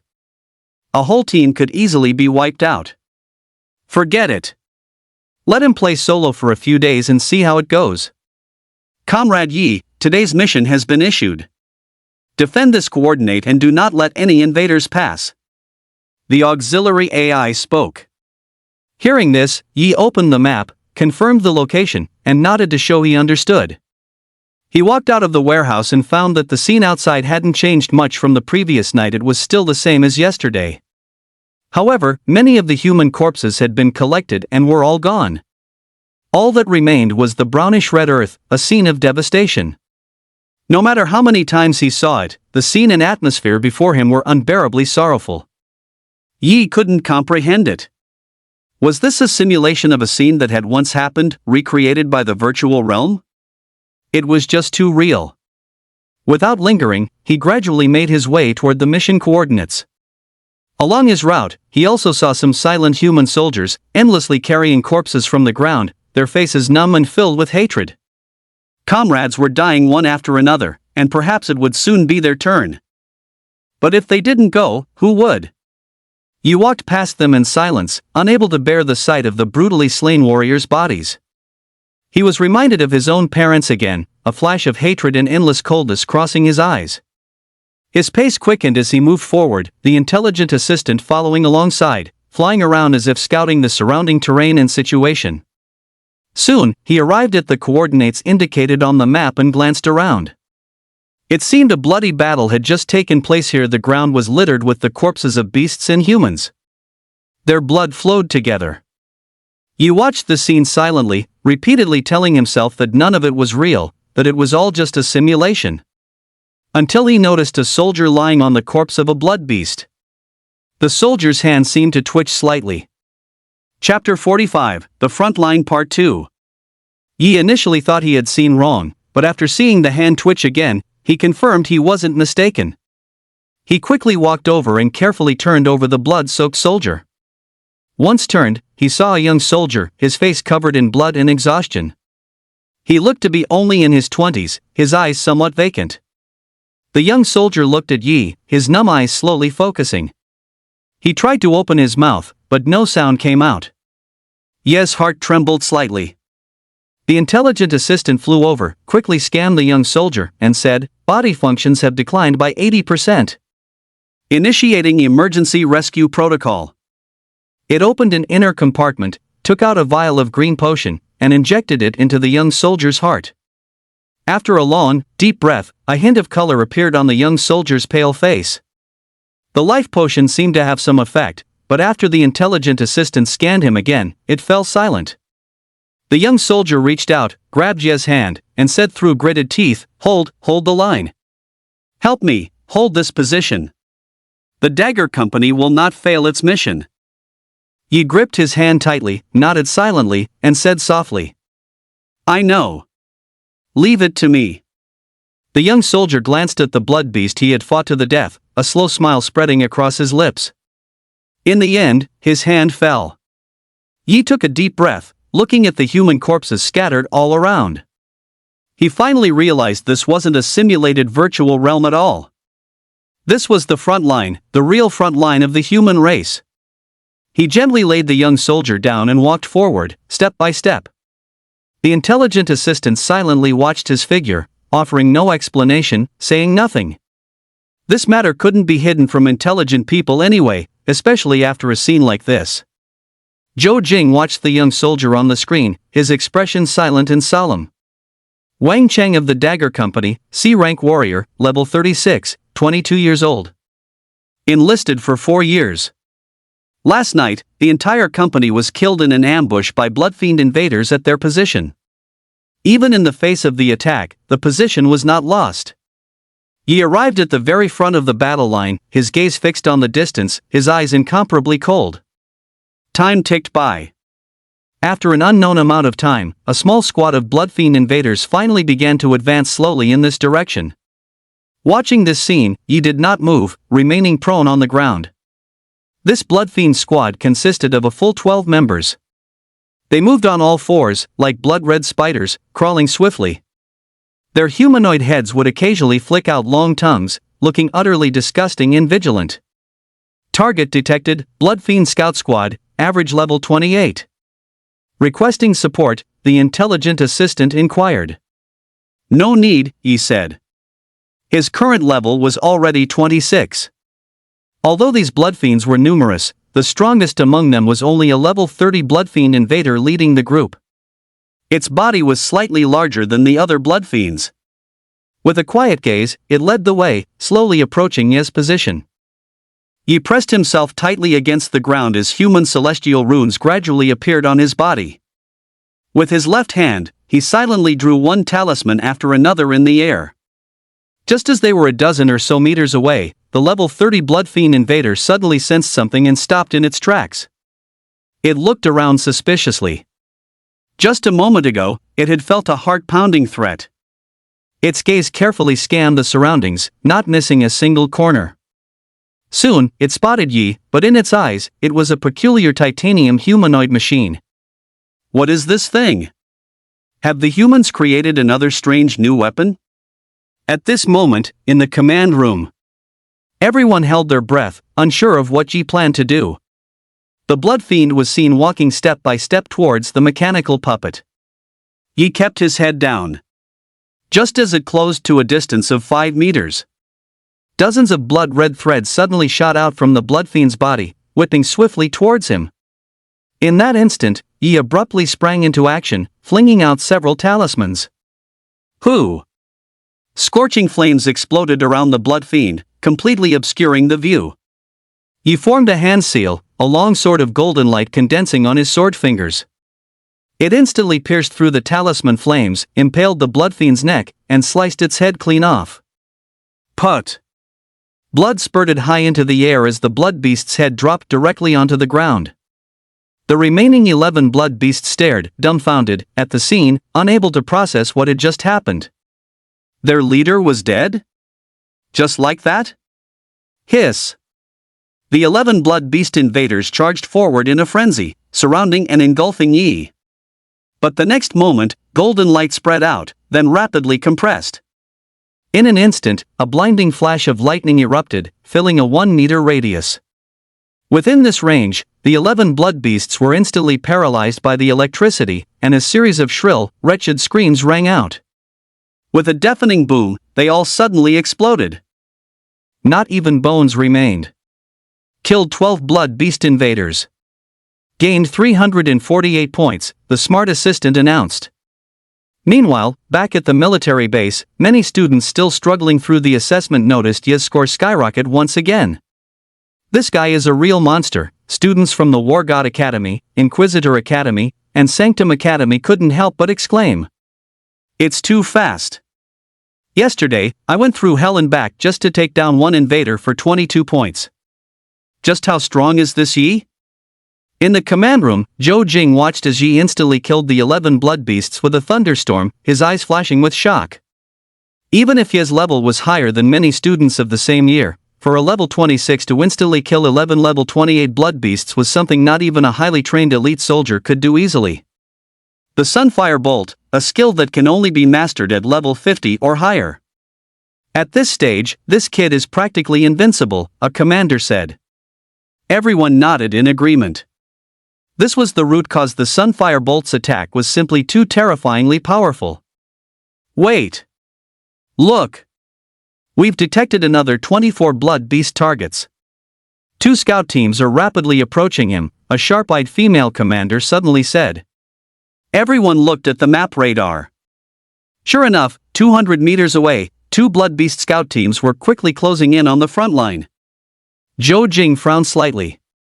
This scout team had just been eliminated, and the enemy had already reacted so quickly? He used the smart assistant to scan the corpse of the level 30 blood beast Yi had killed first. He soon discovered that although the creature's head had been severed, its blood tendrils were still active. They were frantically devouring the flesh and blood of the surrounding corpses and emitting an undetectable scent as a signal wave that spread outward. The smart assistant looked at Yi and said, "Third-tier blood beasts possess regenerative abilities and scent-based signal waves. 2 blood beast scout teams are approaching. Please evacuate this area immediately." Yi was taken aback by this. He turned to look at the blood beast's body, a ball of lightning suddenly forming in his hand, which he immediately threw. The blood beast's corpse was instantly blasted to smithereens by the Sunfire Bolt, and the smell of burnt flesh filled the air. Boom! How about now? Yi asked, looking at the smart assistant. How about this? Yi asked, looking at the intelligent assistant. Confirmed dead. Chapter 46, The Purple Robe Appears, a Celestial Descends. Yi nodded and opened the map coordinates. What greeted him was a dense cluster of over 20 red dots, rapidly closing in on his position. He subconsciously reached to tie up his long hair, but quickly remembered he wasn't here in his own body. Cracking his neck slightly, he gazed calmly ahead, quietly awaiting the arrival of the blood beasts. The intelligent assistant watched this scene from the side without a word, letting him do as he pleased. After all, the number of invaders he had already slain was enough to justify the maximum value of a level 30 mechanical puppet. In the command room, seeing this, Zhou Jing quickly ordered, "Have the research department monitor Yi's mental link status at all times." Got it. Soon, through the intelligent assistant's perspective, a scout squad of 24 blood beast invaders charged toward them at extreme speed. 6 level 30, third-tier blood beasts. The rest range from level 25 to 29, the intelligent assistant analyzed. Yi nodded. A minor problem. He spread his arms and activated the heaven-penetrating talisman skill. Both his left and right hands began drawing talismans simultaneously, all of them locking talismans. One after another, the talismans floated before him. Soon, the 2 blood beast scout squads had completely surrounded Yi. Yi still didn't stop, his hands moving with incredible speed. Talisman after talisman materialized before him. He drew 10 in one go, directly consuming nearly a third of his mana. The 6 level 30 blood beast invaders slowly crawled forward. They rose to their feet strangely, their bones cracking and popping, as they stared at Yi with bewilderment. It was something they had never seen before. What new thing had the humans researched now? The next moment, the phantom of a purple Taoist robe slowly materialized around Yi. His pupils glowed with a golden light, and a smile played on his lips. "Aren't you going to make a move? Is that a human? Interesting," one of the level 30 blood beasts said slowly. The few blood beasts exchanged glances, and a dense swarm of blood threads suddenly erupted from their bodies, flying toward Yi. They were incredibly fast and numerous, making them almost impossible to dodge. But Yi had no intention of dodging. He threw out the 10 spirit talismans. The instant they touched the blood threads, the talismans shattered, unleashing chains of spiritual energy. The 10 blood beasts were bound directly, with the other end of the spirit chain in Ye's hand. The immortal physique erupted with immense power as he pulled forcefully. The 10 blood beasts instantly lost control of their bodies and were all dragged before Yi. Innumerable blood threads pierced straight through their bodies, the sound of tearing flesh echoing incessantly. These 10 blood beasts were all stunned, their faces contorted in pain as they roared without end. They wanted to break free from the spirit chains on their bodies, but they were immobilized by the binding of the blood threads and the chains. The expressions of the other few blood beasts changed. They quickly retracted their blood threads, their claws becoming strong and sharp as they roared and pounced forward. Yi watched this scene calmly. After confirming that he was truly on the front lines of the battlefield and that these were all real beasts, his state of mind became completely different. If he had been approaching it like a game before, now there was only one thought. That was, however many came, he would kill that many. Forming a hand seal with one hand, a golden light rapidly surged to his sword fingers, transforming into a golden longsword. With a flash of sword light, the heads of the 10 blood beasts before him were all severed. Yi still did not stop. He executed the gentle breeze sword art, and amidst a sky full of dismembered blood beast corpses and falling blood, he charged out. A level 30 blood beast invader was the first to charge before him. Its sharp claws collided with the golden longsword, their strengths evenly matched as they were both repelled. It opened its cavernous, bloody maw, its fang-filled mouth aiming to bite down on Ye's neck. Yi took a step back and, with a high kick, sent it flying, only to be met by more blood beasts closing in. The next moment, both the celestial runes and golden light surged across his entire body. The immense power and defensive capability actually blocked all the blood beasts' attacks. Seeing this, everyone in the command room and the research lab couldn't help but stare with wide eyes. The sharp fangs and claws of the blood beasts couldn't even break his defense? What kind of skill was this? Was this kid an acolyte or a tank? A cold smile touched the corners of Ye's mouth. When the purple cinnabar broke through a level, his mana would also increase and become purer, which in turn greatly strengthened the Aegis of Light. The fact that his defense couldn't be broken was not at all surprising to him. He discarded the golden longsword, letting it merge into the golden light on his body's surface. Raising both hands, he fiercely seized the necks of 2 blood beasts and squeezed hard. Their fragile bodies were like little chicks in his hands, their necks snapped directly. Tossing them to the ground, he stomped on the blood beasts' heads, crushing them. Yes, this was a slaughter that absolutely surpassed the power of these blood beasts. It was also the absolute power and defense brought by Ye's activation of the immortal physique and the Aegis of Light. Zhou Jing stared blankly at this scene, a hint of doubt suddenly flashing through his eyes. A purple robe, golden light, sunfire bolt, it seemed he had read about similar skill descriptions in a very old book somewhere. He looked up at the data analyst and asked, "Besides Acolyte, what other classes does Taoism have?" Hearing this, the female commander, who was also the class data analyst, looked up and began rapidly tapping on the screen in her hand using a skill. Soon, she found several classes. The 100-year database shows that besides Acolyte, other Taoist-related classes include Maoshan Sorcerer, Alchemist, Artificer, and Qigong Master. These classes are all quite ordinary, belonging to the lower middle tier of their respective types. And also, the female commander suddenly frowned in confusion. Strange, people who have awakened these classes often mention a class that has never appeared when they reach old age. They say the reason Taoism hasn't risen is that this class has yet to emerge. What class? Zhou Jing asked. Celestial. The female commander looked up. There's no record of a celestial class in the database, but in ancient records from 100 years ago, the Taoist sect did have a celestial master. Find all the information related to the celestial from 100 years ago, Zhou Jing said without hesitation. He finally understood why it seemed somewhat familiar. He had an uncle who was over level 60 and had been fond of the tomes of Ascension culture in his early years. Later, he also awakened an acolyte-type class.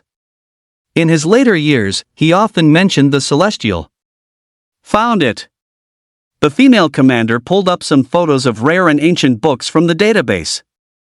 This was the way information was recorded 100 years ago, and these books were all about the celestial master. A long purple robe, the leader of the Taoist sect. Seeing this, Zhou Jing couldn't help but widen his eyes, staring intently at Yi on the screen. Could this kid's second awakening truly be this legendary hidden class, the celestial, that hadn't appeared in 100 years? After a moment of contemplation, he immediately said, "Archive and seal all this information. No one is to access it without the highest authority, including us." The female commander paused for a moment, then nodded. The human race has been fighting the invaders for so many years, and there have been several instances of betrayal. Some people would rather be slaves, even dogs, than take up arms and resist. Take, for instance, the recent incident where invaders infiltrated the city to assassinate our geniuses. It has been preliminarily confirmed that a problem has arisen from within the human race. Chapter 47, Slaughtering the Blood Beasts. Both the command room and the research lab were utterly silent, including the chief's office on the top floor. On the large screen, a young man, a phantom in a purple Taoist robe, brandished golden light in one hand and a sunfire bolt in the other, occasionally drawing talismans in the air. One after another, blood beasts lunged at him ferociously, their blood filaments filling the sky as they all attacked him. Every single blood beast was a higher level than Yi. Although the blood beast invaders were the weakest among the 12 major invader types, they were still invaders, beings who had mastered strange arts, no weaker than any combat profession. For any other human warrior, a scene like this would be a desperate situation, a 1 in 10 chance of survival. And yet, this young man was slaughtering them. Yes, a slaughter. Not a single blood beast could last more than 3 seconds against him. A single punch would obliterate a head, while a sunfire bolt would blast a blood beast apart. The scene was bloody and brutal. But this was the battlefield, the front line. If you weren't ruthless, the enemy would take your life. In a matter of moments, only 4 level 30 blood beast invaders remained surrounding Yi. They stared at Yi, their blood-red eyes filled with menace. But in Ye's pair of golden eyes, they could detect no emotion. In fact, looking directly into those eyes stirred a fear deep within their hearts. It felt like facing royalty. They found it unbelievable. What in the world was this strange mechanism this human had created?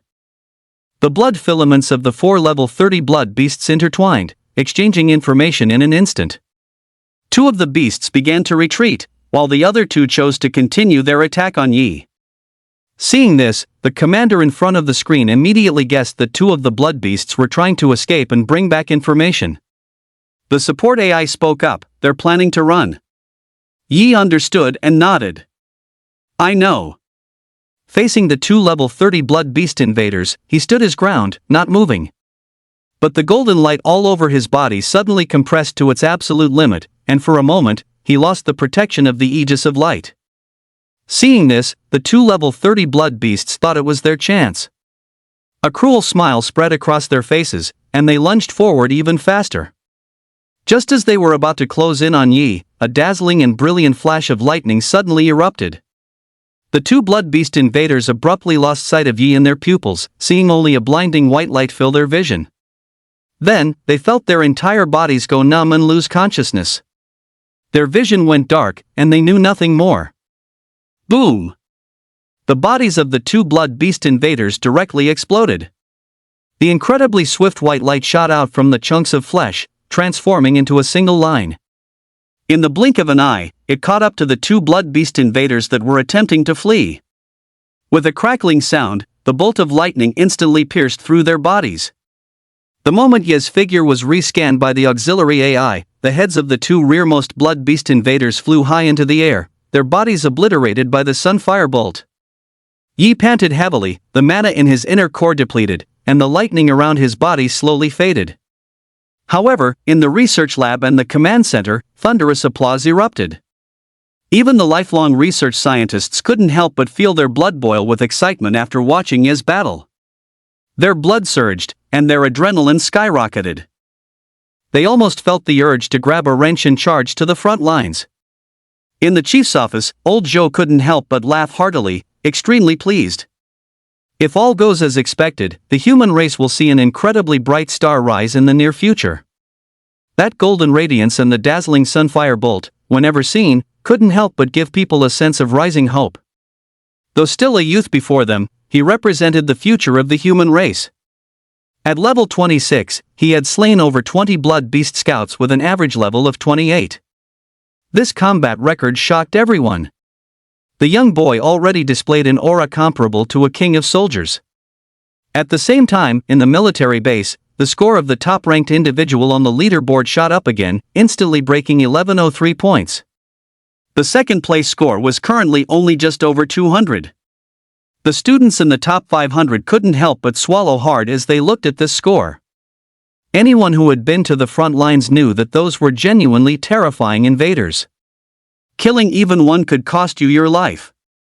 Over 1,000 points, just how many invaders had this guy killed? Was an acolyte on a killing spree? Chen Wanyan stared blankly at the score on the leaderboard.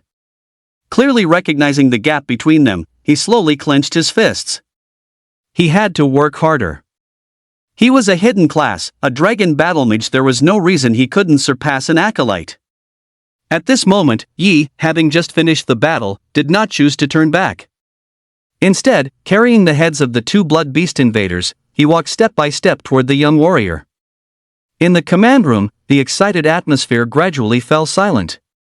Gazing at the blood-soaked corpses of the soldiers on the ground and recalling the horrific attack from the previous night, everyone seethed with hatred, grinding their teeth in frustration. Carrying the two heads, Yi placed them before the young soldier's body. After a salute, he silently turned and left. He wanted to help carry the body back, but he knew someone else would handle it. Besides, his inner core's mana was depleted, and he needed to recover as quickly as possible.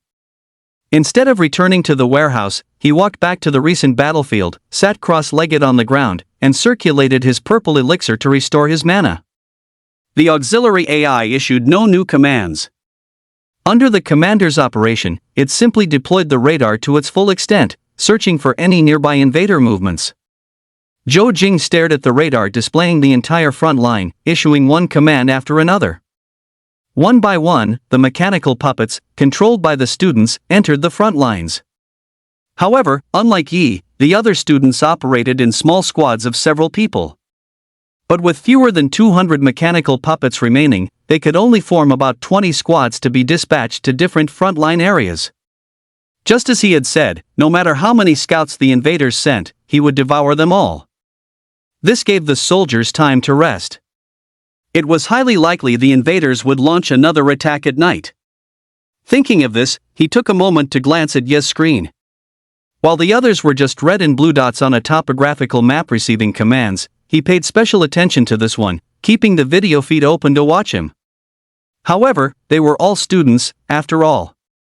He kept a general overview, while other commanders were responsible for monitoring each individual squad. On the screen, the mechanical puppet sat cross-legged on the ground. Thousands of miles away, in the testing room of the military base, Yi also sat cross-legged, rapidly recovering his mana. The intangible mana from nature surged into the purple elixir in his dantian, replenishing it swiftly. Yi had long since discovered that his recovery speed was incredibly fast, most likely because his purple elixir wasn't picky about the spiritual energy it absorbed. Other classes, like fire or water mages, could only absorb the natural fire or water elements. Just sensing them took time, let alone absorbing them. But he was different. Yin, Yang, the 5 elements, as long as it was spiritual chi from the heavens and earth, he could absorb and convert it. Therefore, his recovery speed was a full 5 or 6 times faster than others. Half an hour later, Yi opened his eyes. His essence, chi, and spirit were contained within, his gaze profound. He had already returned to his peak state. Chapter 48, That Golden Glow Under the Setting Sun. He stood up, looked at the auxiliary AI, and asked, "Are there any other missions?" Upon hearing this, the auxiliary AI turned its head. "There are no further instructions. Comrade Yi, please continue to guard this position." Just then, Yi heard a sound from behind him. He turned to look and noticed that a logistics squad had arrived at some point and was collecting the remains of their fallen comrades. With numb expressions, the logistics soldiers lifted the bodies of their comrades and turned to leave. They also noticed Yi, a mechanical puppet. They had seen them occasionally these past few days, but they were almost useless. No one knew why the rear command was sending these mechanical puppets to the front lines, especially since it took manpower to retrieve them. No one came over to greet him, and Yi didn't disturb them either. Just then, the auxiliary AI suddenly flashed a red light, and a ripple spread out rapidly. On the map, a dense cluster of red dots appeared in an instant. "Retreat immediately." Over 1,000 blood beast invaders detected approaching rapidly, the auxiliary AI suddenly announced. At the same time, alarms blared from the wrists of the soldiers behind him. Their expressions froze for a moment. Then, without a word, they hastily picked up the bodies of their fallen comrades and began dragging them back toward the rear. Yi frowned slightly. These logistics soldiers were at most level 30, and all were support classes with almost no combat power. Could they really retreat in time while carrying the bodies? "Comrade Yi, please retreat immediately," the auxiliary AI reminded him again. Yi nodded, stood up, and turned back to help carry the last few bodies of the fallen soldiers. He knew that the blood beasts could devour flesh to strengthen themselves. If these bodies were left here, they would only be consumed. He was very strong, lifting the bodies of several comrades with ease. He helped place them on stretchers and said, "You all go ahead. I'll hold them off for as long as I can." The few logistics soldiers were slightly taken aback. A female soldier nodded, "Then be careful." "It's fine, I won't really die." "You guys hurry up and go," he said calmly. "Aren't you a robot?" the female soldier asked curiously. Yi smiled without saying more, merely turning to look into the distance. Sure enough, he could already see numerous blood beast invaders rushing toward them at high speed. Meanwhile, in the command room, Zhou Jing stared at the screen, rapidly issuing orders for the nearest troops to rush there for support. No wonder scouts had been appearing continuously. These things had actually chosen to attack here. He glanced at the large map and frowned slightly. The invaders clearly intended to quickly break through the defensive line here and circle around to envelop the main human forces on the other front. That made sense. The far above normal number of blood beasts last night was a clear indicator. It wasn't too surprising. Zhou Jing had chosen to send Yi to this location precisely because he had guessed that the previously inactive blood beast invaders would focus their attack here. He had already dispatched that army in this direction, along with the 300 brand new mechanical puppets. However, this logistics squad of a dozen or so people probably wouldn't make it out. But when he saw Yi helping the logistics soldiers with the bodies of their fallen comrades, a flicker of surprise crossed his eyes. "Is this kid?" Soon, the logistics soldiers drove back, leaving Yi to stand alone on this blood-red front line. The setting sun hung high in the sky, casting his shadow long and far. The girl who had spoken to Yi earlier couldn't help but stare at his back. Could he really hold them off? Over 1,000 blood beasts charged madly toward that figure, savage and ferocious. The next moment, a golden light, like a blazing sun, erupted brilliantly. Even from a great distance, it was clearly visible. The dozen or so people in the vehicle would forever remember this flash of golden light. Yi didn't need to find a target. His golden eyes radiated immense majesty as he pushed his immortal physique and aegis of light to their absolute limits. After frantically hammering to death the first few blood beasts that reached him, he suddenly raised his hands, grabbing two by the neck. With a single leap, he soared into the air. The dozen or so people in the vehicle were stunned when they saw that streak of golden light jump into mid-air. The next moment, the golden light abruptly vanished. Just an instant later, an even more brilliant and splendid white lightning crackled and roared into existence in the sky. Sunfire bolt. A girl in the vehicle couldn't help but gasp, her face filled with shock. Yi gathered all the lightning into his hands. The two blood beasts he had brought up with him were instantly blasted to smithereens. Looking down at the countless blood beasts below, a cold smile touched the corners of his mouth. Here's a little something for you. Palm thunder. The ball of lightning in his hands shot downwards. All the blood beasts felt the terrifying pressure of the thunder. Their faces filled with terror, but there was no time to dodge, nor could they push their way out. Boom! The violent sunfire bolt exploded, instantly submerging the blood beasts below in white light, electrocuted and scorched by the lightning. A large crater was cleared out below. A single palm thunder had killed nearly 100 blood beasts. A vacuum zone was cleared. As he descended, he formed a sword finger sign, and a long sword of golden light materialized. He activated his immortal physique and the Zephyr sword art simultaneously. Sharp and fierce. Back at the military base, many people suddenly noticed that Ye's score was rising again, and at a terrifying rate. Quick, look! That monster is farming points again. Holy crap, what just happened? How did his score double in an instant? It's still going up. God, so fast. It's rising by 100 points every few seconds. I'm going crazy. I've already died twice and only have 200 points. This Yi must be cheating, right? Are there even cheats in the virtual realm? At War God Academy, Inquisitor Academy, and Sanctum Academy, one student finally couldn't help but shout.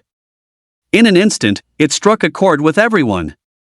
Some were still struggling miserably for 100 points, and many more didn't even have the qualification to get online. Yet this guy in first place had already racked up nearly 3,000 points. Seemingly sensing the students' agitation in the military base, a female commander couldn't help but worry. It seems these students are all getting suspicious. Zhou Jing's eyes were fixed on Ye's screen. Upon hearing this, a cold smile crept onto his lips. I'd been too soft on them.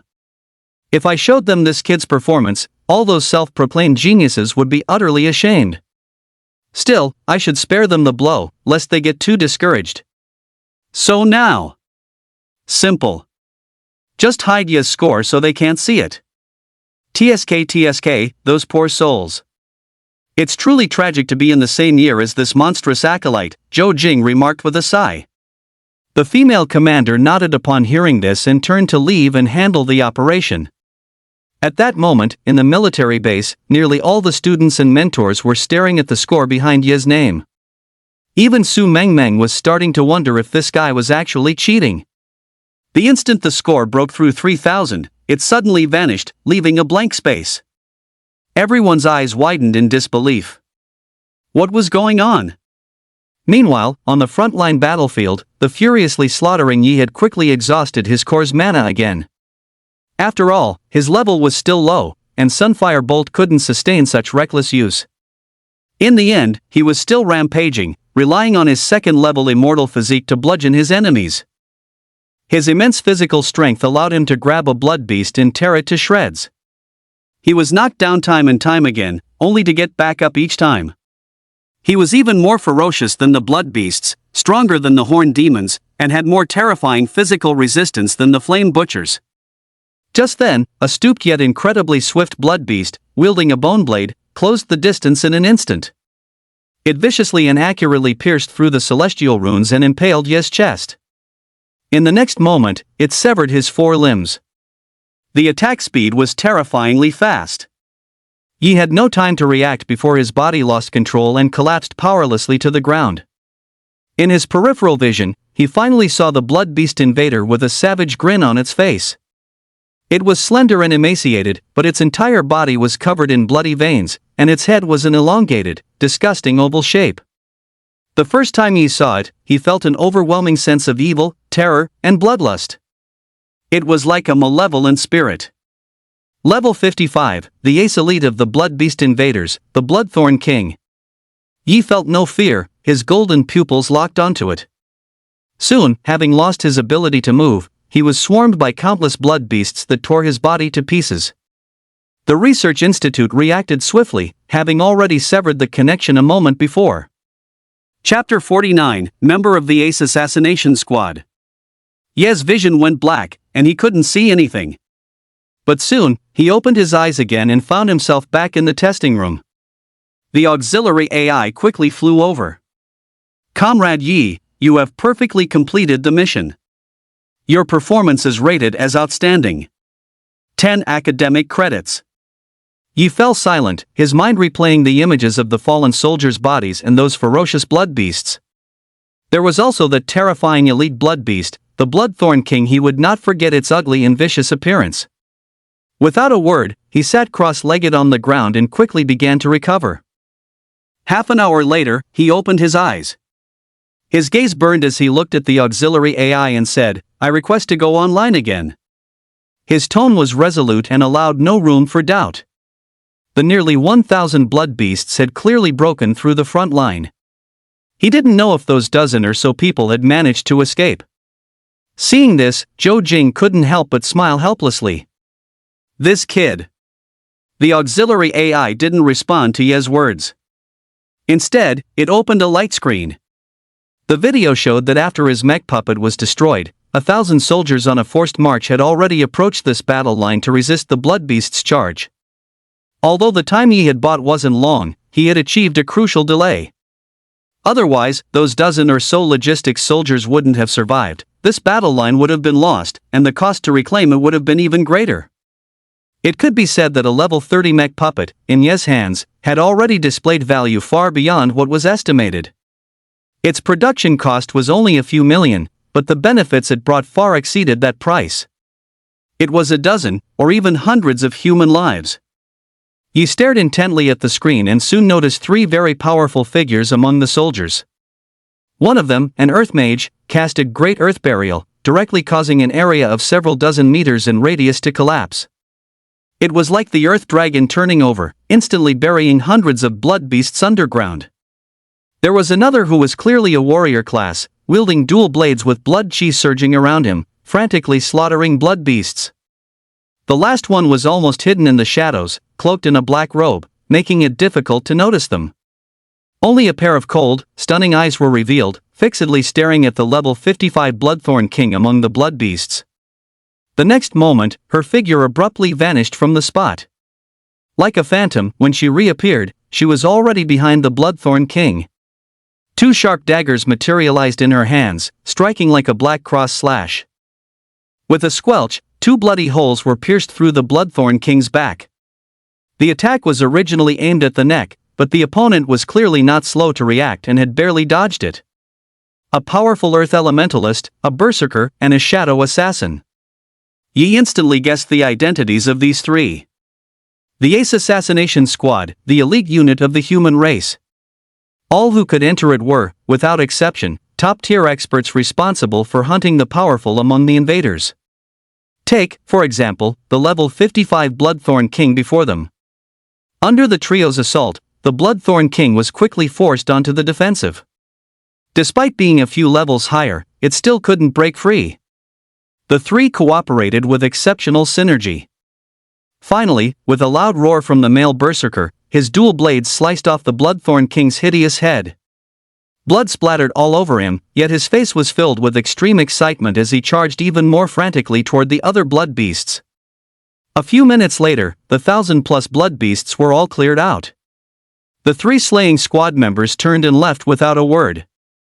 He stared blankly at the screen, his palm clenching slightly. So strong. When would he be that strong? The Ace Slaying Squad was a special unit that almost every young person in Huaxia dreamed of joining. Without a doubt, it was filled with the strongest of humanity. Over the past decade or so, they had achieved countless battle records and honors. The leader of the Ace Slaying Squad, Heavenly King Luojin, was a legend in his own right. After closing the video, the auxiliary AI looked at Yi and said, "Comrade Yi, rest well and prepare for tomorrow's mission." Yi nodded without saying anything more.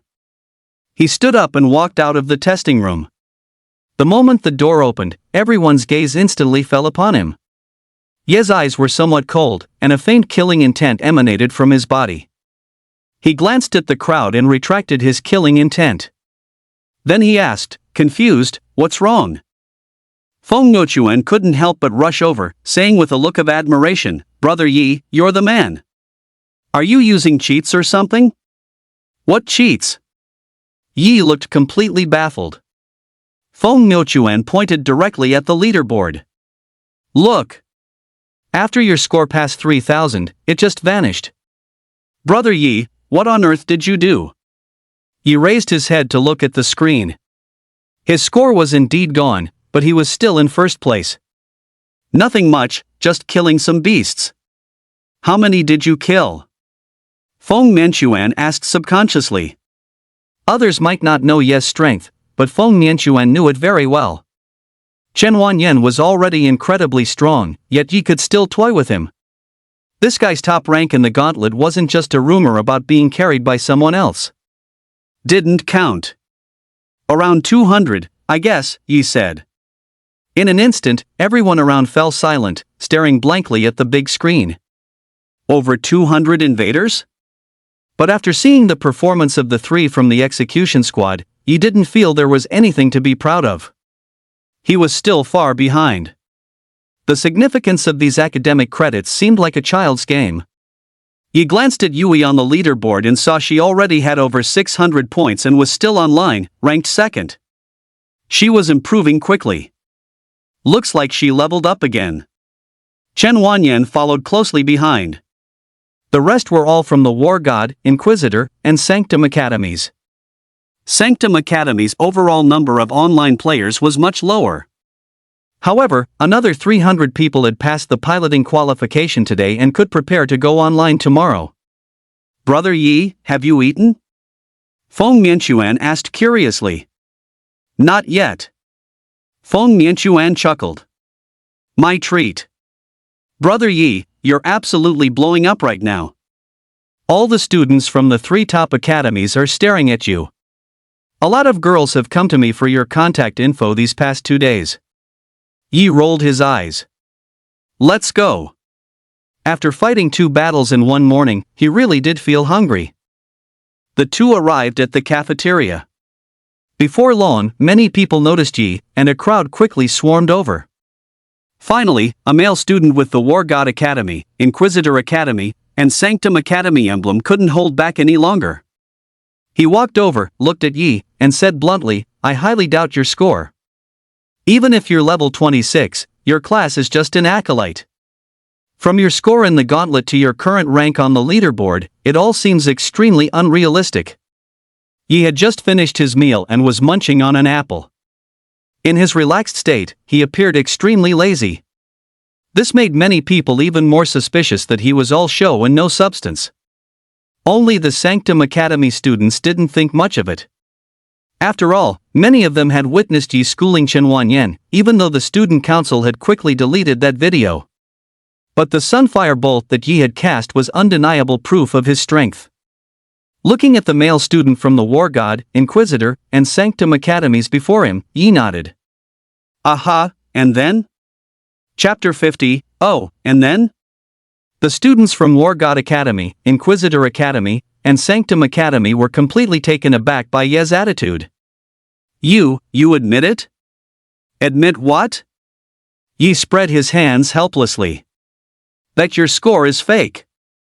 "Oh, and then?" Yi continued to ask. Xu Yong. Why did it feel like this conversation was going nowhere? But soon, he felt as if he was being played for a fool. His face flushed with anger, and he glared at Yi, directly taking off his glove and throwing it down in front of him, shouting. "Xu Yong, a freshman from the Sword Combat Department of War God Academy, Inquisitor Academy, and Sanctum Academy, level 22, challenges you." At that moment, everyone around was stunned. Even Feng Miaochuan couldn't help but stand up. "Brother, are you insane? Do you know the consequences of an inter-academy challenge?" The three top academies had been at odds since their founding. Therefore, the academies later decided that students were not allowed to cause trouble privately, whether on or off campus. If an irreconcilable conflict arose, a formal challenge could be issued. Betting their future, betting their strength, they would issue a letter of challenge. Yi looked at the glove on the table, the lazy air around him slowly dissipating. He was still casually nibbling on his apple, but at this moment, everyone could feel that the aura of this acolyte youth had changed. He slowly stood up. Due to his cultivation of the immortal physique, he was already as tall as an adult. He looked down slightly at the boy from War God Academy, Inquisitor Academy, and Sanctum Academy before him and said calmly, "I accept." His reason for accepting was simple, it was merely a response. He picked up the glove and strode out of the cafeteria. Seeing the change in the guy before him, Xu Yong immediately felt a pang of regret. But the words had been spoken, and the other party had agreed. So, fight or not, the fight was on.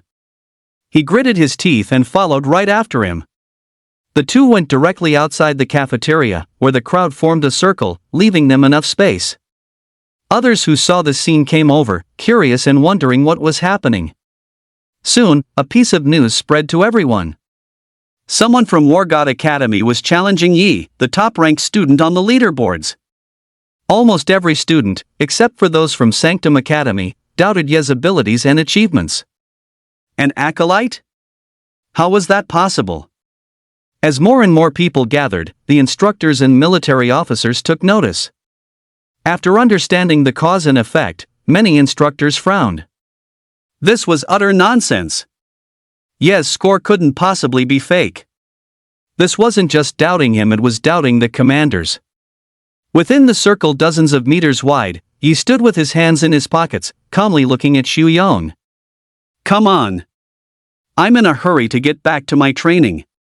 Xu Yong gritted his teeth and drew the long sword at his waist. As a blade dancer class awakened, he was qualified to carry a weapon with him.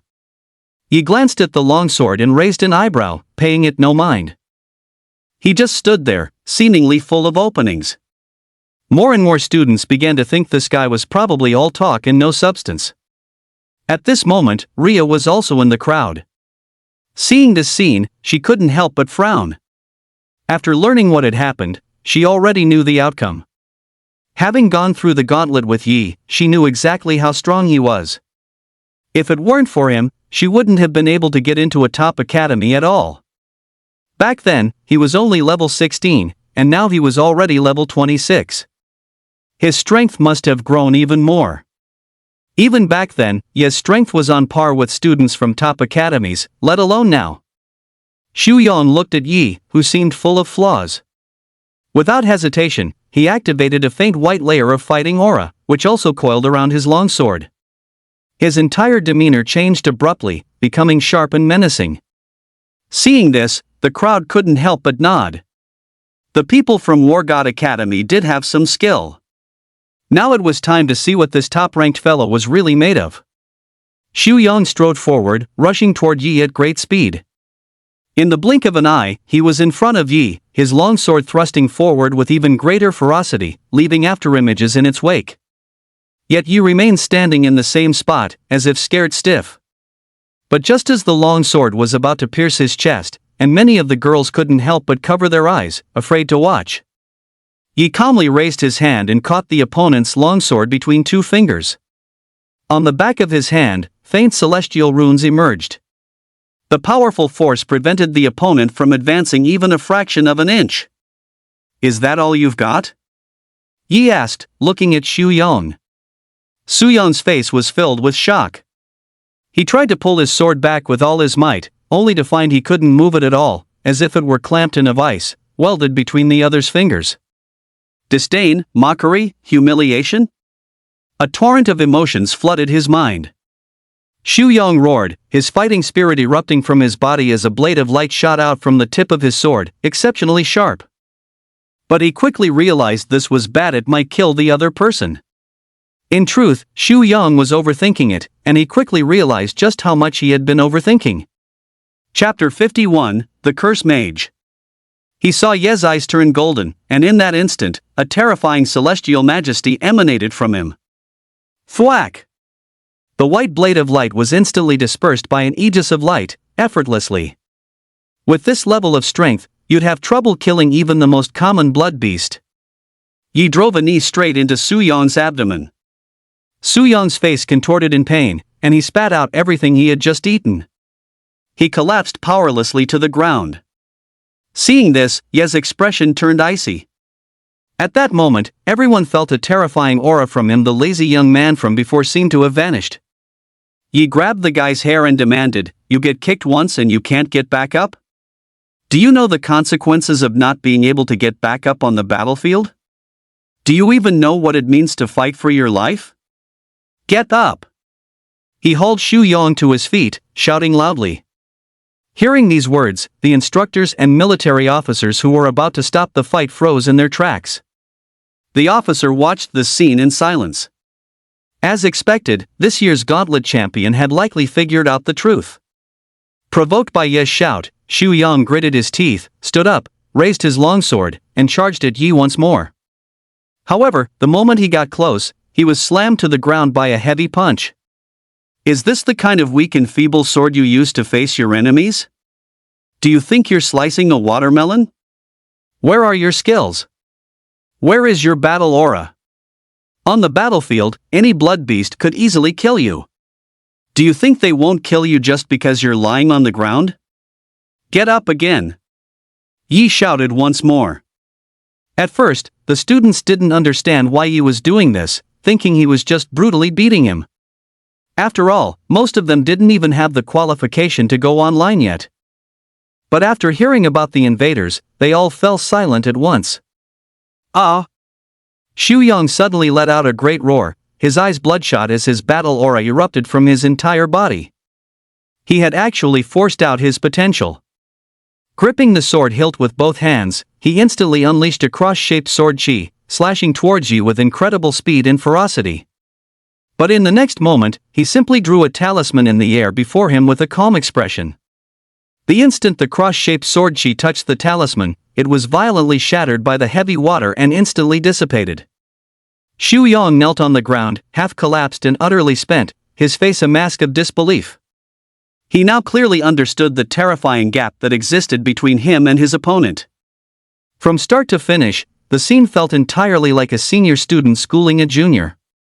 Yi strode over to him, offering neither mockery nor curses. He simply said in a very calm tone, "If you really want to drop out, I won't stop you. But you'd better be worthy of the teachers and parents who raised you. Trading 10 invaders for one human genius. I'd still say the invaders got the better deal. Besides, is my score really that important to you? What if it's real? What if it's fake? How does that change anything for you? Instead of wasting time here thinking about pointless things, you'd be better off figuring out how to kill one more invader." Yi didn't say any more and simply turned to leave. The crowd silently watched his retreating figure. No one would dare question Ye's strength now. Su Mengmeng also watched Ye's back as he left, a lovely curve forming on her lips. It seemed she had been assigned a rather extraordinary student. At this moment, Feng Miaochuan hurried to catch up, looking at Yi with a face full of admiration. "Brother Yi, I think if I were a girl, I would have fallen in love with you." Yi glanced at his chubby frame and acne-covered face, then silently distanced himself. "Brother Yi, you're disgusted by me too." Feng Miaochuan instantly looked aggrieved. Yi rolled his eyes. "Even military training didn't make you lose weight. How many times a day do you eat at the cafeteria? Breakfast, lunch, dinner, and a midnight snack. 4 times. What's wrong? I think it's absolutely necessary to report this issue to the teachers or the military officers. Holy crap, Brother Yi, you're ruthless. I'm out." Feng Miaochuan's face was filled with grief and indignation. When Yi returned to his dorm, the door opened automatically, and the auxiliary AI flew in with him. Without wasting any time, he closed his eyes and began to meditate, imprinting the immortal physique. Although he had easily defeated students from the War God Academy, Inquisitor Academy, and Sanctum Academy, Yi knew very well that his own strength was still not enough, far from it. He still remembered how powerless he had been before that level 55 Bloodthorn King, Perhaps due to the extreme combat in the morning, the speed at which the celestial runes were imprinted accelerated significantly from the afternoon into the evening. However, cultivating the immortal physique was also incredibly draining. After cultivating straight through until midnight, he was suddenly starving. He opened his eyes, walked out of his dorm, and headed straight for the mess hall. By nightfall, the military base had quieted down considerably, but as long as you completed the tasks assigned by the auxiliary AI, there were few rules to follow. When he arrived at the mess hall, he saw Feng Nianchuan wolfing down a late-night snack, his hands full of skewers. Hearing the movement behind him, Feng Nianchuan turned his head and was instantly speechless. "Brother Yi, and you had the nerve to say that about me." "I didn't eat dinner," Yi said, rolling his eyes. He grabbed a large basin of food, sat down across from him, and began to eat voraciously. Ever since he started cultivating the immortal physique, he ate no less than Feng Nianchuan, perhaps even more. Feng Nianchuan watched, completely stunned. "Brother Yi, you're really something else. Just eat your food." Yi looked up and glanced at the leaderboard, only to find that Yui was still online. He couldn't help but frown slightly. What kind of mission could possibly take a whole day and still not be finished? "Brother Yi, I passed the assessment today, so I can go online tomorrow too. Got any wisdom to share?" Feng Nianchuan asked while devouring his skewers. Upon hearing this, Yi looked up, thought for a moment, and asked, "What curse skills do you have?" He had heard that curse mage-type classes were quite nasty to deal with. At the mention of his curse skills, Feng Nianchuan immediately puffed up with a little pride. "I have 4 skills right now. They are Corrosive Decay, which reduces defense by 30%, Blessing of the Death Goddess, which grants a 5% chance to land a fatal blow within 10 minutes, Soul Vine, which summons ghostly vines to control the enemy while inflicting thorn damage to their soul, and Nightmare Infestation, a mental curse that can reduce the target's mental state by 50%. Yi nodded in sincere agreement. "Your class isn't strong, but it's definitely nasty." Hearing Yi's praise, Feng Nianchuan chuckled. After Yi finished his meal in a few quick bites, the hunger brought on by cultivating the immortal physique finally subsided. He looked up at Feng Nianchuan and said, "Curse me. Let's test the effect." "Ha?" Feng Nianchuan was taken aback. "Don't worry, it's fine." Among the invaders, there were also those skilled in curses, such as the Six-Eyed Invaders, the Serpent Sha Invaders, and the Pupil Nightmare Invaders. And you wanted to see if the Aegis of Light could resist curses. The tomes of Ascension recorded that the Aegis of Light had the effect of repelling all evil and warding off gods and ghosts, so it should be effective against curses. "All right." After a moment's hesitation, Feng Nianchuan nodded. "Let's start now," Yi said directly. Chapter 52, Testing Curses. Feng Nianchuan wiped his mouth with his sleeve and looked up at Yi. "All right, Brother Yi, here I come." Yi nodded. The next moment, a black aura emanated from Feng Nianchuan's entire body, and his eyes turned pure black, without a trace of white. Yi was genuinely startled. For a second this guy was no less imposing than an invader. Feng Nianchuan formed a strange hand sign, and in the next instant, a clearly visible black halo swiftly enveloped Yi. The moment this black halo touched him, it immediately activated the passive ability of his immortal physique, and the human celestial runes quickly emerged. Feng Nianchuan looked at the profound and mysterious runes covering his body with great curiosity. "Brother Yi, how does it feel?" Yi also felt the changes in his immortal physique and nodded slightly. "This is corrosive corruption, right?" "Yes, this curse is meant to weaken defense," Feng Nianchuan said. Yi stroked his chin. He could indeed feel that his immortal physique's defense had been weakened, and the emerged human celestial runes were not as distinct as usual. The defense was weakened by about 20%, not 30%. It seemed the human celestial runes did have some resistance to magic damage, though not very obvious. Their main function was still to increase his strength and defense. Suddenly, Ye's eyes lit up. This corrosive corruption felt somewhat similar to what he had experienced inside the belly of that devouring catfish. The human celestial runes were actually branding themselves autonomously. Yi looked up at Feng Nianchuan and said, "Try your other skills." Feng Nianchuan hesitated slightly. Brother Yi, why don't we dispel this curse first before trying others? I'm afraid I might hurt you. Yi rolled his eyes. Just do it. Stop dawdling. Feng Miaochuan rubbed his nose, then raised his hand again. A black hexagram appeared beneath his feet, and behind him, the phantom of a goddess of death materialized. A mere glance at it felt incredibly ominous. Yi raised an eyebrow. This curse must be the blessing of the goddess of death, right? Sure enough, Feng Miaochuan pointed at Yi again, and a halo of black wings swiftly descended upon him. Yi instantly felt his entire body enveloped by an ominous presence, an indescribably uncomfortable experience. The human celestial runes were suppressed once again, and the effects of erosion and corruption were maximized, completely reducing his defense by 30%. Continue. Yi remained steadily seated on the stool as he spoke. Alright, be careful, Brother Yi. If the instant death curse actually triggers, I won't have time to dispel it, Feng Miaochuan said, rubbing his nose. Yi nodded. Although this curse only had a 5% chance and a time limit, making it seem almost useless, it was indeed the one among his 4 skills with the highest potential to turn the tables.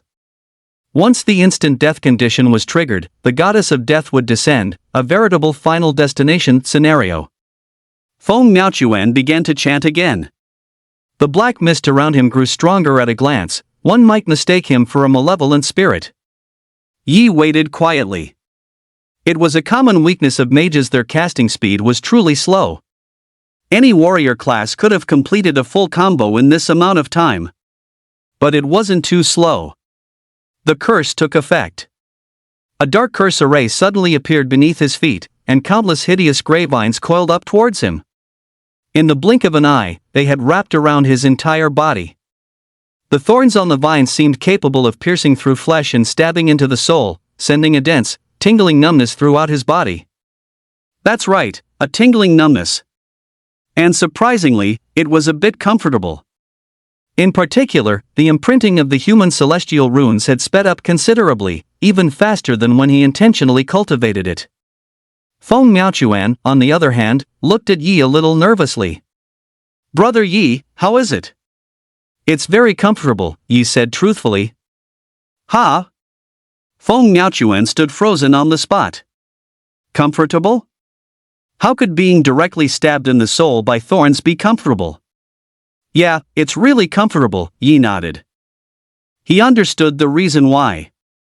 The cultivation method for the immortal physique involved meditating to imprint the human celestial runes onto the soul. Then, as the human celestial runes surfaced, a strange power would strengthen the body. In other words, the immortal physique cultivated both the soul and the body simultaneously, leaving no weak spots. So, this level of soul attack was completely ineffective against him. Feng Miaochuan remained stunned for a long while before finally believing what Yi said. Brother Yi, you're a real freak. Stop dawdling and continue. It was still within his tolerance range, and this was without even using the Aegis of Light. Okay. Feng Miaochuan was completely relieved. Having already prepared the last curse, she raised her hand and a purple chaos aura flew over. Yi remained standing in place as the aura landed on his head. A pair of incomparably strange eyes instantly appeared in his mind, staring intently at him. It was as if a layer of black mist began to corrode his entire brain. In the blink of an eye, he felt his head grow dizzy, and his reaction speed dropped sharply. The accumulation of these 4 curses could be said to have completely weakened a person's combat power by more than 50%, and their overall condition was weakened by nearly 80%. As expected of a curse mage, stacking a full body of curse debuffs would be unbearable for anyone. The only drawback is the lack of powerful skills. Even with such heavy curses, Feng Miaochuan couldn't kill a single enemy and might even get taken out by force. But with teammates, the outcome would be completely different. After getting a good feel for it, Yi nodded. Not bad, you've got some skills. Hearing Yi's praise, Feng Miaochuan couldn't help but chuckle. But the next moment, his smile froze, and he stared at Yi in utter disbelief. He saw Yi form a hand seal, his eyes glowing gold. The instant a golden light flared from his body, all the curses were completely purged. The celestial runes on his body also shone brightly, and combined with the aegis of light, he looked divine and extraordinary. What the hell? Feng Nianxuan couldn't help but exclaim in shock. He could clearly feel that all the curses he had spent so much effort applying were gone. Yi stretched. As expected, curse-type skills could be negated by the aegis of light, though there was likely a level limit. He stood up, patted Feng Nianxuan's shoulder, and comforted him. You did well. Focus on leveling up. With a tear-streaked face, Feng Nianxuan said, Brother Yi, my confidence is shattered. This meal's on you. Of course, he knew what this meant. As long as Yi activated his golden light, he was no different from an ordinary person in front of him. All right, my treat. Yi nodded helplessly. Hearing him agree, Feng Nianxuan's dejected expression instantly vanished. He rushed back to the cafeteria window and grabbed 2 more chicken legs. Yi. After paying and walking out of the cafeteria, he subconsciously glanced at the leaderboard. Yui was still shown as online. He couldn't help but frown and turn to look at the support AI hovering in the air behind him. Can I know what Yui's mission is? The support AI flatly refused. No. Chapter 53, Heavenly King Luojin. The information of every student on the battlefield is strictly confidential, the support AI responded. Yi recalled the time he was assassinated by the skeletal invaders and nodded slightly. Indeed, it should be so. He turned and went back to his dorm, closing his eyes to continue cultivating his immortal physique. Based on his current cultivation progress, he had 3 days left. The human celestial runes should break through to the 6th repetition, and he would be able to level up again.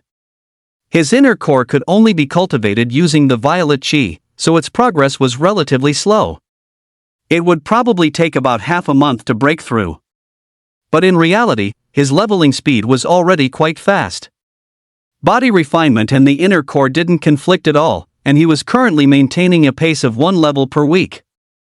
Just as he stepped into the dorm, the door to a testing room opened, and Yui walked out, looking exhausted. Feng Miaochuan happened to be walking out of the cafeteria with a chicken leg and saw her.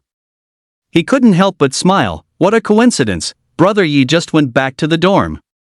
Yui glanced at the scores and suddenly noticed that Brother Ye's score was no longer displayed. Why is Brother Ye's score gone? It was probably hidden. Brother Yi said he killed over 200 invaders, so his credits probably exceeded 4,000. He was afraid of discouraging the other students, Feng Miaochuan said.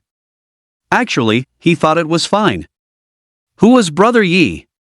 The champion of the gauntlet, someone who could crush Chen Wanyan with one hand, and was already level 26, surpassing his peers by an average of about 5 levels.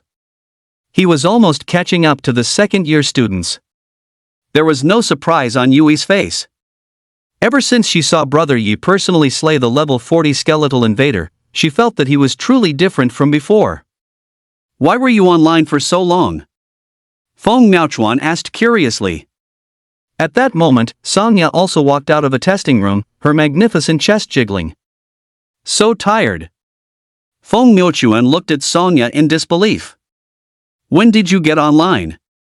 Sanya gave a faint smile. Because of Yui, of course. I passed the assessment on the first day. This mission was exhausting. That army was desperately short on healing, so it was a whole day of chaos, Sanya sighed helplessly. Yui smiled slightly. I think it was great. For every person we saved, there's a little more hope. They're just NPCs. You were so serious, it was almost numbing. Yui hesitated for a moment but ultimately decided not to reveal the truth. Making Sanya truly realize that it was a bloody frontline battlefield would still affect her. The main reason she had accepted it so quickly was because of Brother Ye's influence. That day, when he slaughtered the invaders, he showed no hesitation. After a simple meal, Yui headed toward the dormitories.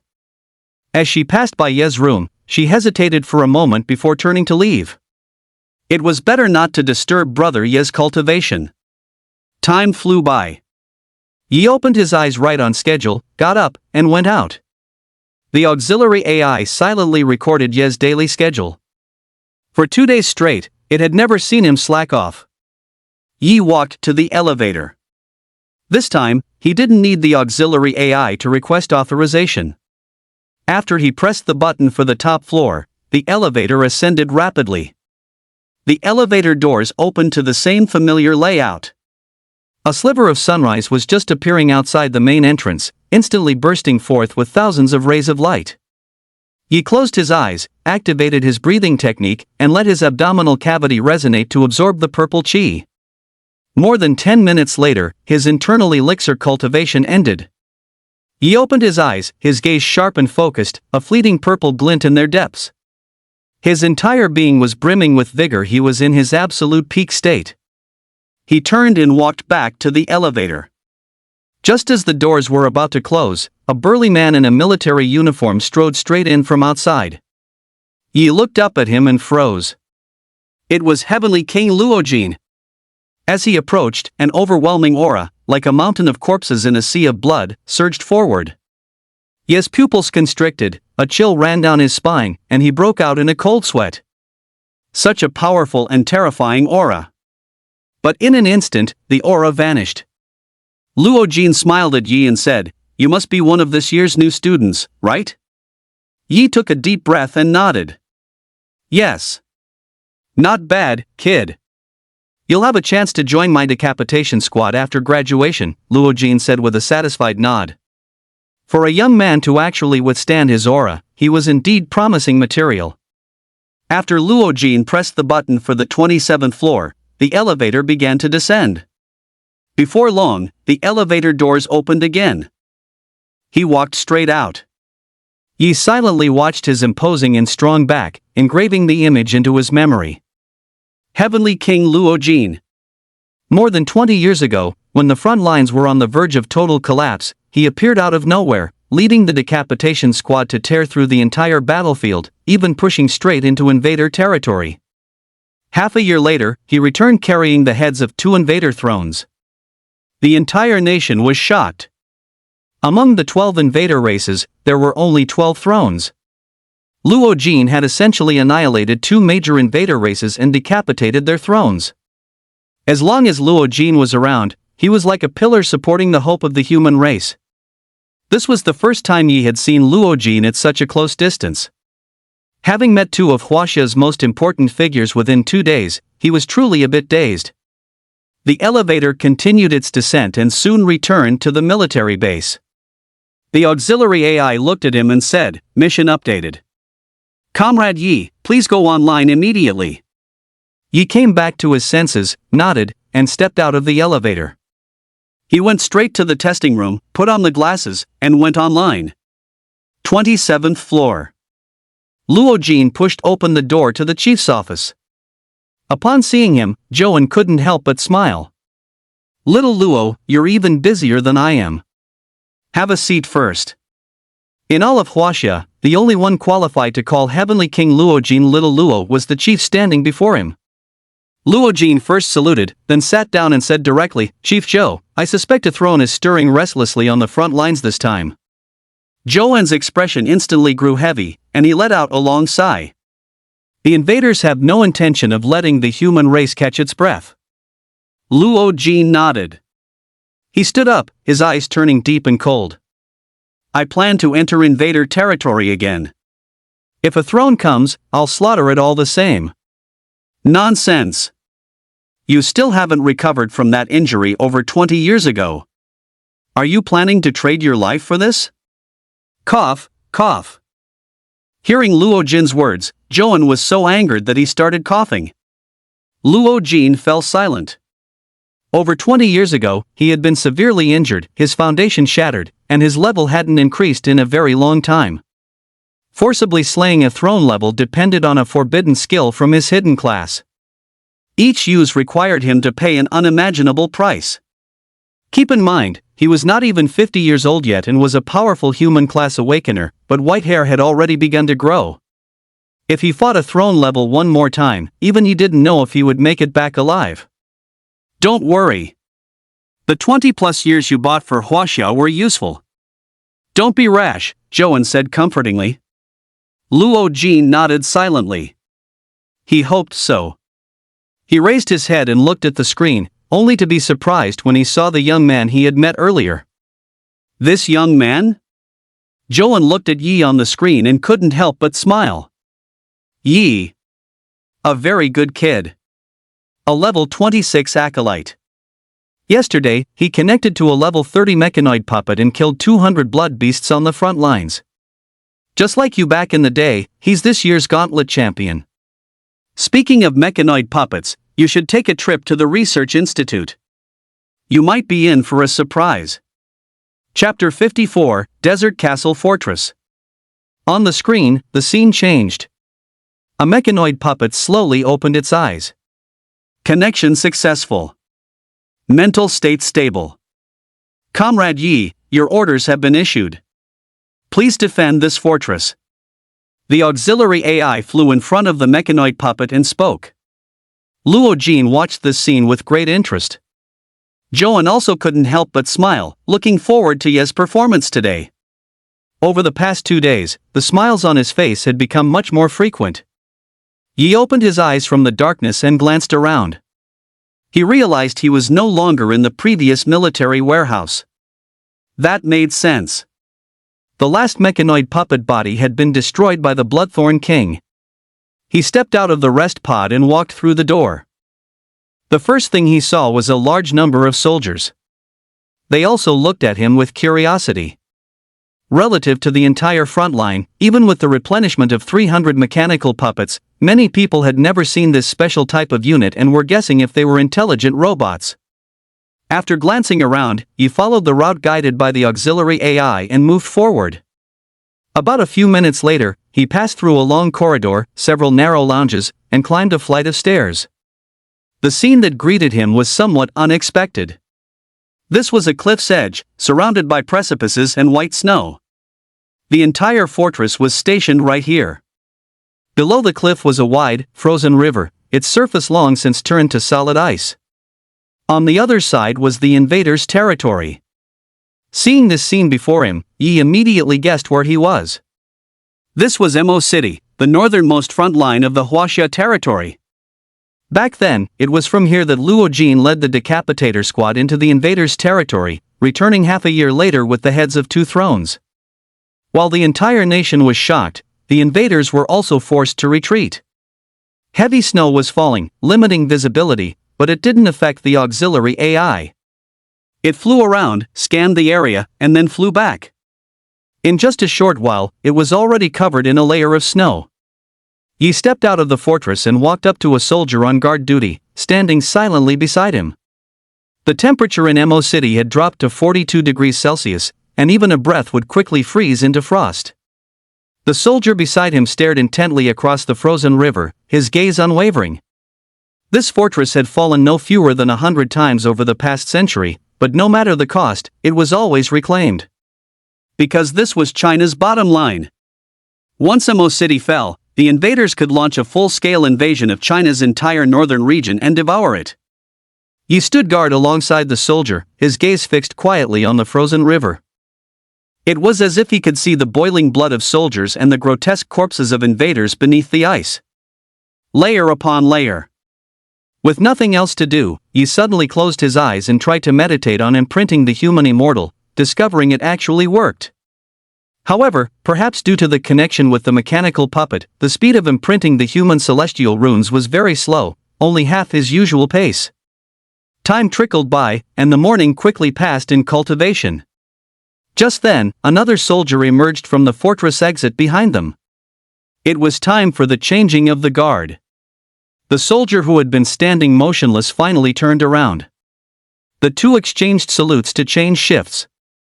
To Ye's surprise, both soldiers also saluted him. In his meditative state, his perception of the surroundings was far clearer than what his eyes could see. After a brief moment of surprise, he immediately opened his eyes and returned the gesture with a slight bow. It wasn't a salute, but the cupped hand bow he had seen in the tomes of Ascension. The left hand cupped the right fist.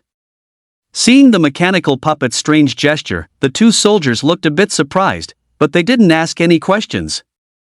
They nodded, and after the changing of the guard was complete, the soldier who had been on duty returned to the fortress. Everything became quiet again. The only sound was the howling of the wind and snow. Yi closed his eyes and continued meditating on imprinting the human celestial runes. If all went according to plan, he would break through to the 6th repetition and level up the day after tomorrow. Time continued to pass. He cultivated from 1 o'clock until nightfall. The number of sentries on duty suddenly increased by 5. Clearly, the night was far more dangerous than the day. 7 out of 10 invader attacks occurred at night. The surprise attacks from the blood beasts that Yi had previously encountered were a deliberate attempt by the blood beasts to quickly break through the defense line while it was vulnerable. However, Zhou Jing had detected it and had long since dispatched a troop of soldiers, even requesting the assistance of 3 elites from the Ace Execution Squad. At this moment in the command room, after a busy day, Zhou Jing made himself a cup of coffee, stretched lazily, and then switched the screen to Yi's perspective. He noticed the kid was still on guard duty and raised an eyebrow slightly. For his age, his patience was quite good. Just then, a red glow suddenly lit up the screen. The auxiliary AI promptly sounded an alarm as an infrared beam rapidly scanned the surroundings. In just an instant, dense red dots appeared on the map coordinates along the frozen river, numbering no less than several thousand. Alert! Detected 3,000 ice demon invaders and 500 serpentine shisha invaders. The auxiliary AI's warning immediately alerted the 6 soldiers. A piercing siren blared throughout the entire fortress base, and all soldiers rushed out at once.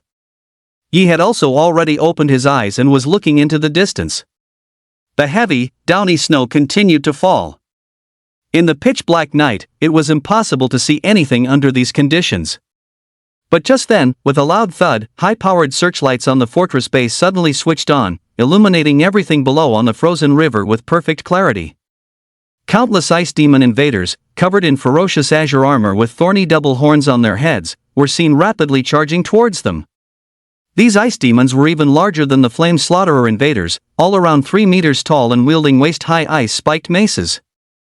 They gave off an impression of being burly, terrifying, demonic creatures. Among the thousands of ice demons, some serpentine shisha invaders could also be seen. Like mages, they hid behind the ice demon invaders, their gazes fixed on the Mo fortress with the deadliness of vipers and scorpions. War was on the verge of breaking out. The ice demon invaders were, on average, level 30 or higher, and these serpentine shisha invaders were all level 35. He watched as streams of data rapidly filled the screen. Zhou Jing's gaze was profound as his hands flew, issuing one command after another. He also requested that all nearby members of the Ace Slaying Squad be deployed. The 27th floor of the military base. Watching this scene on the screen, Luo Jin couldn't help but frown. There were only 2,000 fortress soldiers. Even if they managed to defend their position by leveraging the terrain, they would suffer heavy casualties. Suddenly, his eyebrows shot up. What's that kid doing? On the screen, Yi ripped the green windbreaker off the mechanical puppet. An enchanted purple Taoist robe slowly materialized on his body, his eyes radiating a majestic golden light. Before the astonished gazes of all the soldiers, he leaped directly off the cliff face. Has this guy gone mad? Zhou Jing couldn't help but frown. Not far from him, the female commander looked up. She had already reviewed all of Ye's files the day before yesterday. The female commander looked at Zhou Jing and said softly, 10 years ago, his parents died in the incident where the ice demon invaders breached South City. Chapter 55, Hit and Run. He slid down the cliff face, which was over a dozen meters high, at great speed. The moment he saw the horde of ice demons, it was as if he had returned to 10 years ago. He saw those ice demons break through the city walls, saw his parents killed by them. A pure killing intent instantly filled his pair of golden eyes as he formed a sword sign with his fingers. In the next moment, a long sword of golden light appeared in his hand, then abruptly compressed into an intensely bright white lightning sword. A layer of golden light that had been surrounding him also suddenly dimmed. The purple Taoist robe could be vaguely seen as it abruptly erupted with a blinding flash of lightning. He went all out from the very beginning. Ye's speed was extreme. Like a bolt of lightning, he pierced into the midst of the ice demon invaders. His sharp lightning sword instantly severed the heads of a dozen level 30 ice demon invaders. They didn't even have time to react, only seeing a flash of white light. By the time they realized what had happened, the white light had already sliced through their necks, and their massive heads flew high into the air. Because it was nighttime, the brilliant sunfire bolt on Ye's body was extremely conspicuous. The soldiers in the desert fortress stared blankly at this scene, their faces filled with utter confusion. I haven't heard of any level 50 mages coming over. Besides, are there any mages who would willingly engage in close combat? Rip! A flash of lightning erupted once more. With a boom, a massive hole suddenly blasted open in the chest of an ice demon invader, revealing no flesh or blood. Yi swiftly turned, the thunder sword in his hand having already transformed into a palm thunder, held back and ready to strike. In just a few days, with the help of the tomes of Ascension, his mastery of the Sunfire Bolt had improved significantly once again. Paired with thunderous dash, he moved like a flash of lightning, appearing behind another ice demon invader and pressing his palm, charged with palm thunder, against its back. Bang! The lightning bolt shot out.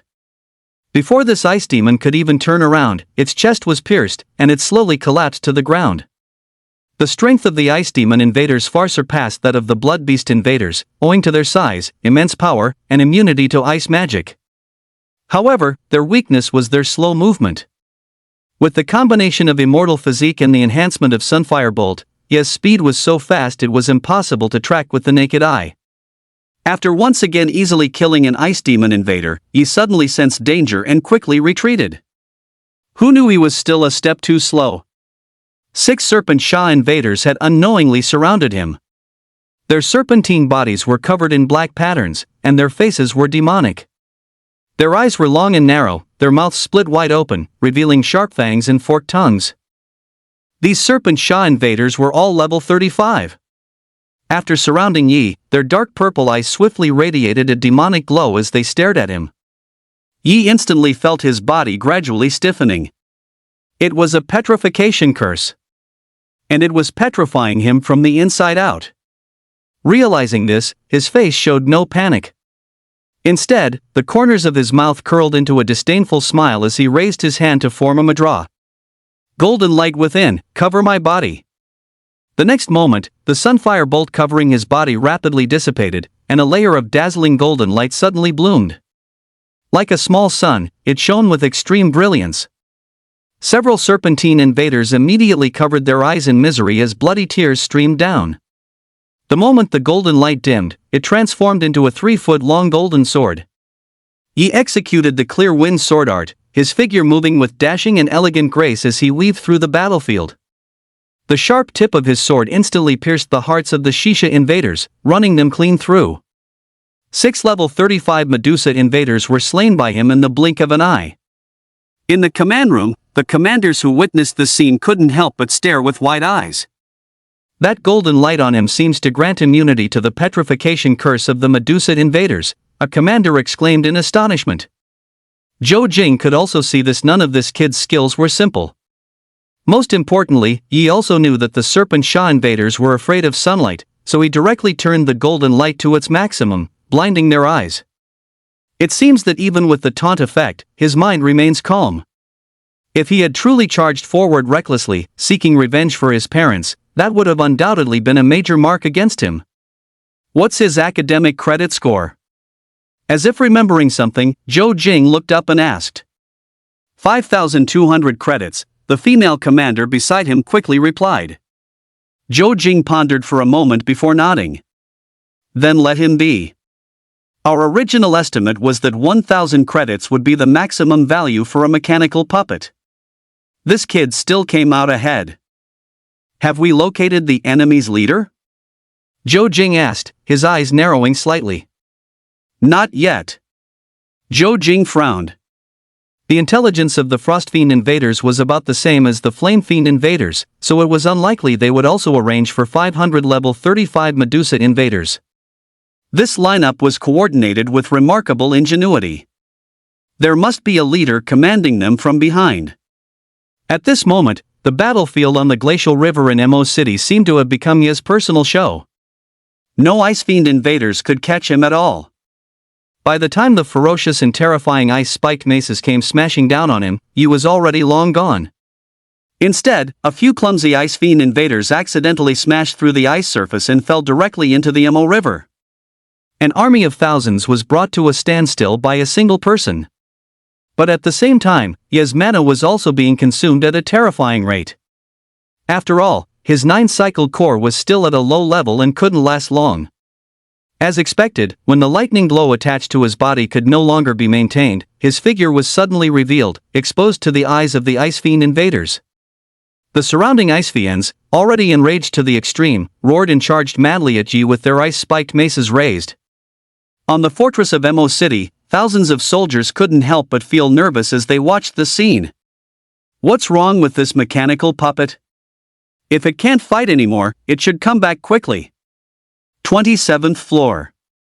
In the chief's office, Joan sighed softly as he looked at the screen. This kid is still too impulsive. He should have returned once his stamina was depleted. He also knew about Ye's background. Both of his parents had died in the line of duty at the hands of the Ice Fiends. However, Luo Jin shook his head slightly. Not necessarily. This kid should still have some tricks up his sleeve. From beginning to end, Yi had been using Sunfire Bolt. Although the explosive damage looked terrifying, the consumption was also significant. But over the course of the day, through various data and materials, Luo Jin discovered that this kid's greatest strength wasn't Sunfire Bolt. It was his body, covered in mysterious patterns. Yi raised his head, watching as one enraged, roaring Ice Fiend invader after another charged at him, brandishing their ice-spiked maces. His gaze was nothing but calm. A gradually forming celestial majesty emanated from Yi, his purple robe fluttering, his long hair brushing against his forehead. An Ice Fiend invader reached him and, without hesitation, brought its ice-spiked mace crashing down. Boom! With a crack, the ice surface shattered instantly. The Ice Fiend before him was stunned, because somehow, Yi had not only dodged the mace's attack but was also standing lightly on its weapon. A lazy smile played on Yi's lips. Is that all you've got? Before the ice demon could react, he violently swung his leg up and kicked it hard on the jaw, sending it flying.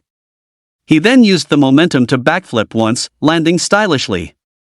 Without a second thought, he drew a divine speed talisman in the air, slapped it on his leg, turned, and ran.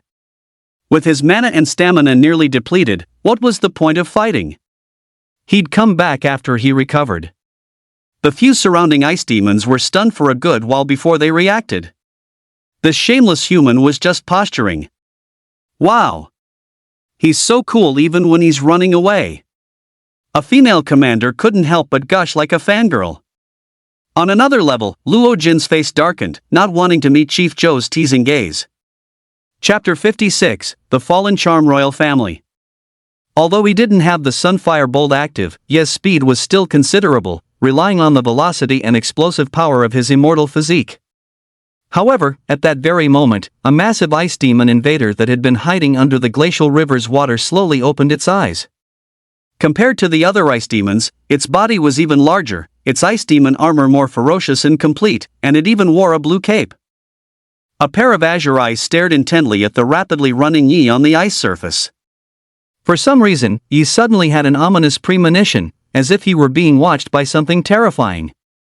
Yet, the auxiliary AI behind him gave no warning or reaction. But something still felt off. Yi subconsciously began to perform the lesser 6 divinations. When he had been reading the tomes of Ascension, he found the lesser 6 divinations to be particularly useful, convenient to perform, and very practical. Soon, as if he had calculated something, Yi abruptly looked down. He instantly saw a head, larger than his entire body, suddenly burst out from the ice surface. The several-meter-thick sheet of ice shattered and cracked as a giant hand reached for him. It was incredibly fast, even sealing off all his possible escape routes. Seeing this, Yi gritted his teeth, desperately squeezing his inner core to wring out another drop of mana. The next moment, a trace of lightning covered his legs, and his figure leaped abruptly into mid-air. At this time, all the commanders locked onto and analyzed the ice demon invader from beneath the water's surface. Level 59, Ice Demon King. This leader is so cunning, hiding under the ice sheet to avoid detection all this time. The female commander beside Zhou Jing couldn't help but frown. Logically speaking, these crude and brutish invaders shouldn't have the brains to think of such a detailed plan. Boom! The level 59 Ice Demon King leaped out of its ice bed, revealing its suffocatingly massive body. It once again reached out its large hand, grabbing for Yi, who was still in midair and had yet to land. Its gaze locked onto this human-shaped piece of steel, and its pair of cold eyes couldn't help but furrow. This piece of junk killed so many of its kind?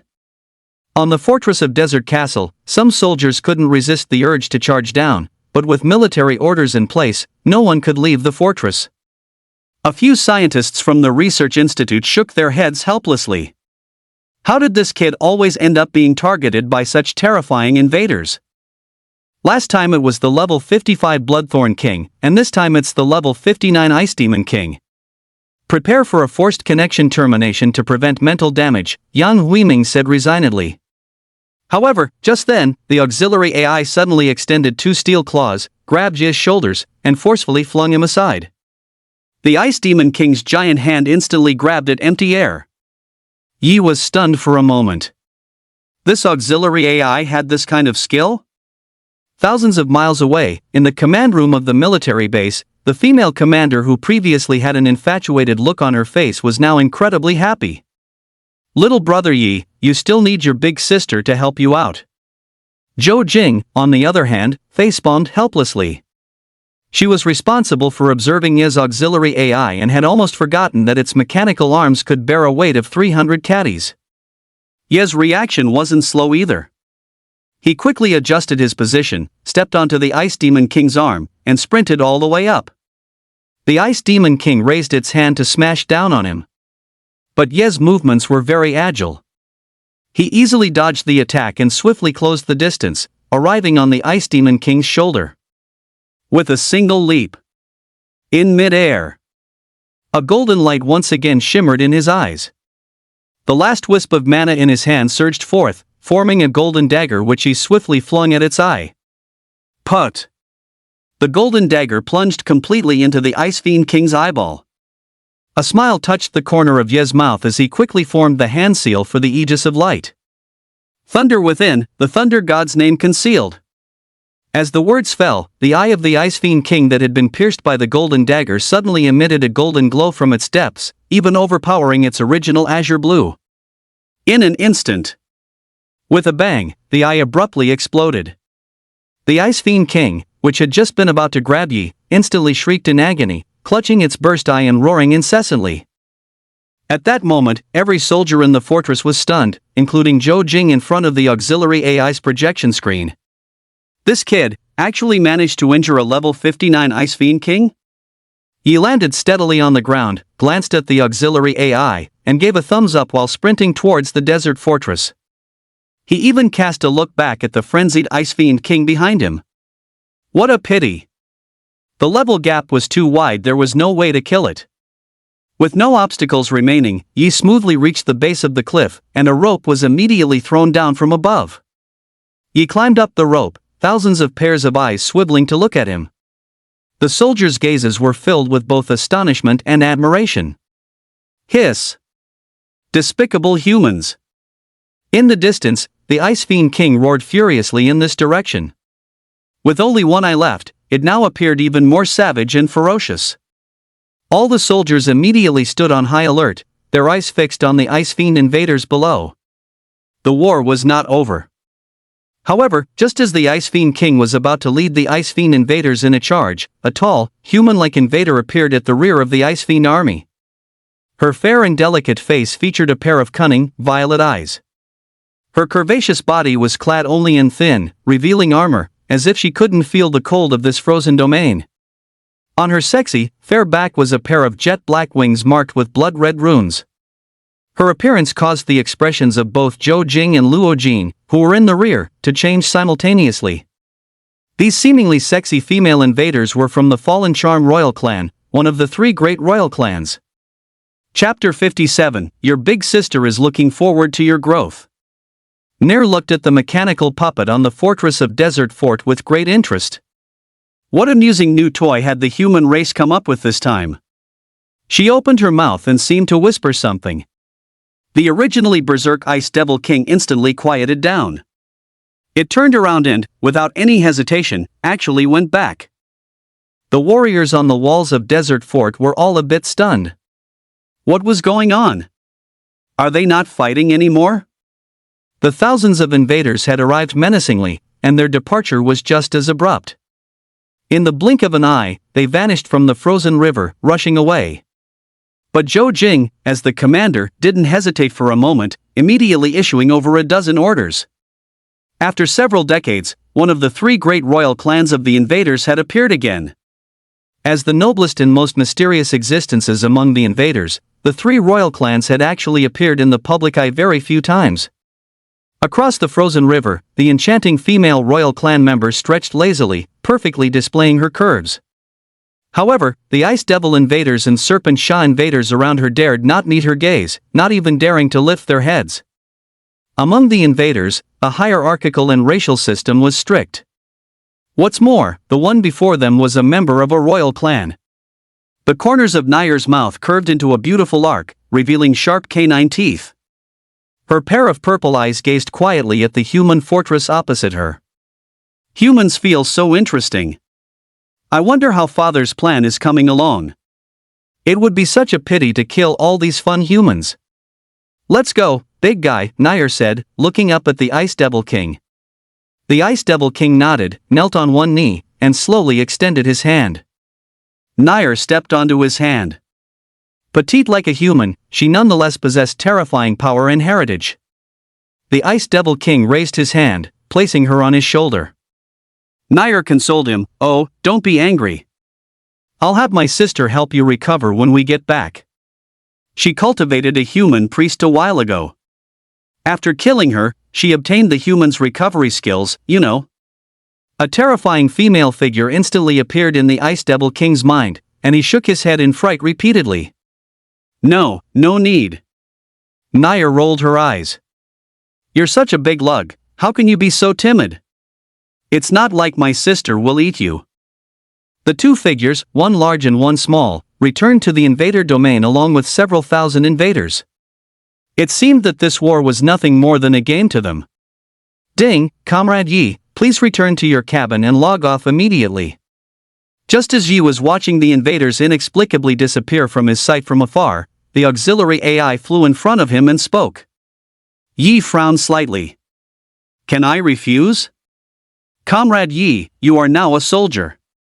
Please execute the command," the auxiliary AI said. Yi was a bit helpless, but he still nodded, turned around, and walked out of the cliffside defensive line, heading back towards the fortress. Although his real body wasn't here, he had truly come to love the feeling of being on the battlefield. Returning to the rest cabin, Yi closed his eyes. Log off. Disconnecting link. As his vision went black, a number appeared before him, slowly ticking. As slow as ever. Just as Ye's mind was wandering, a purple pattern resembling a spider lily materialized before him. The next moment, an utterly seductive and alluring voice suddenly echoed in his mind. "Little brother, not a bad performance. Big sister is looking forward to seeing you grow up. You must grow up quickly, okay?" Yi abruptly opened his eyes. At the same time, inside the research institute, only one person noticed that Ye's mental fluctuation seemed to jump for a moment when he logged off, causing a slight data delay. But it returned to normal in just an instant. The researcher furrowed his brow slightly and carefully checked Ye's mental data and physical condition. After finding no issues, he finally relaxed. The moment Yi woke up, his gaze was incredibly vigilant as he scanned his surroundings. But the testing chamber was empty. However, that voice just now was definitely not an illusion. Who was it? Yi couldn't help but feel a little unnerved. He quickly closed his eyes and first began to meditate on the immortal physique. The human celestial runes swiftly covered his entire body, from soul to flesh. He meticulously inspected everything but found no problems. Yi took a deep breath, circulated his inner elixir, and rapidly restored his mana. The auxiliary AI flew over but did not disturb him. Half an hour later, the mana in his inner elixir was fully restored. Without any hesitation, Yi quickly formed a hand seal, his eyes suddenly glowing with a golden light. The aegis of light covered his entire body, and his eyes radiated authority. However, Yi frowned again. It was strange it wasn't a curse either. But how on earth did that voice reach his ears just now? What is this kid doing? Luo Jin looked at Yi on the screen in confusion. Zhouan, however, had his brows tightly knitted. It had been many years since the royal clan had last appeared. After tinkering for more than 10 minutes and confirming there was nothing strange on his body, Yi gradually relaxed. Although I couldn't explain the voice that had appeared in my mind earlier, my emotions had stabilized. I have mastered the legacy of the celestial system and memorized the tomes of Ascension. Whatever it is, if it dares to show up, I'll take it down. Yi got up and walked out of the testing room. Upon arriving at the cafeteria, he unexpectedly ran into Feng Miaochuan, Wang Jun, and Chen Wanyan. The trio also noticed Yi. Feng Miaochuan quickly walked over, a fawning expression on his face, and said, "Hello, brother Yi." Yi's first instinct was that this guy was being overly attentive. He pretended not to hear and went about getting his own food. "Brother Yi, if you have something to say, just spit it out." Feng Miaochuan looked aggrieved, then picked up a chicken drumstick and brought it over. "Brother Yi, have a drumstick." Dark lines appeared on Yi's forehead. He suddenly had an inexplicable urge to kick a tusked boar. After piling a large plate high with food, he sat down across from the three of them. It was the first time Wang Jun and Chen Wanyan had ever seen Yi eat so much, and their eyes widened involuntarily. Holy crap! Chen Wanyan eyed Yi's physique suspiciously. Was the reason this guy leveled up so fast because he ate a lot? Brother Yi is incredible! Wang Jun exclaimed in direct admiration. Brother Yi. Feng Miaochuan clung to Yi's arm, mimicking a girl's coquettish tone. Thump! Yi silently retracted his foot. Blessings of the boundless celestial, I lost my temper, I lost my temper. Feng Miaochuan climbed up from the floor, looking aggrieved. Yi shot him an irritated look and said, "If you have something to say, just say it." "I'm eating, don't pull this disgusting crap." "Brother Yi, I have a quest I can't complete." "The damn AI gave me a quest that's simply impossible," Feng Miaochuan said with a pained expression. "It told me to form a team first. If I can't complete the quest, my online access will be revoked, and I'll have to go through the assessment again." In the command room, a male commander who had pulled an all-nighter looked helplessly at the fatty on the screen who was currently cursing him out. He glanced at Wang Jun and Chen Wanyan. "So you called them over to help you?" "Yeah, it's perfect that you just came offline, brother Yi." "Please help me," Feng Miaochuan said, nodding quickly. "Tell me about the quest first," Yi asked. Feng Miaochuan sighed. "When I logged off tonight, the auxiliary AI scanned a group of skeletal invaders. There weren't many, but their levels were high, around level 30 on average. They've been lying in ambush at the edge of the front line. Then the damn AI assigned me a quest requiring me to form a team and eliminate these invaders. Although there's no limit on the number of people, isn't this quest a total setup?" Chapter 58, So fierce. Hearing about skeletal invaders, Ye's eyes lit up slightly. "When does the mission start?" he asked while shoveling rice into his mouth. Feng Miaochuan was taken aback for a moment, then became overjoyed. "Brother Yi, you agree?" 7 tomorrow morning. "All right," Yi nodded. In the command room, the male commander curled his lips slightly.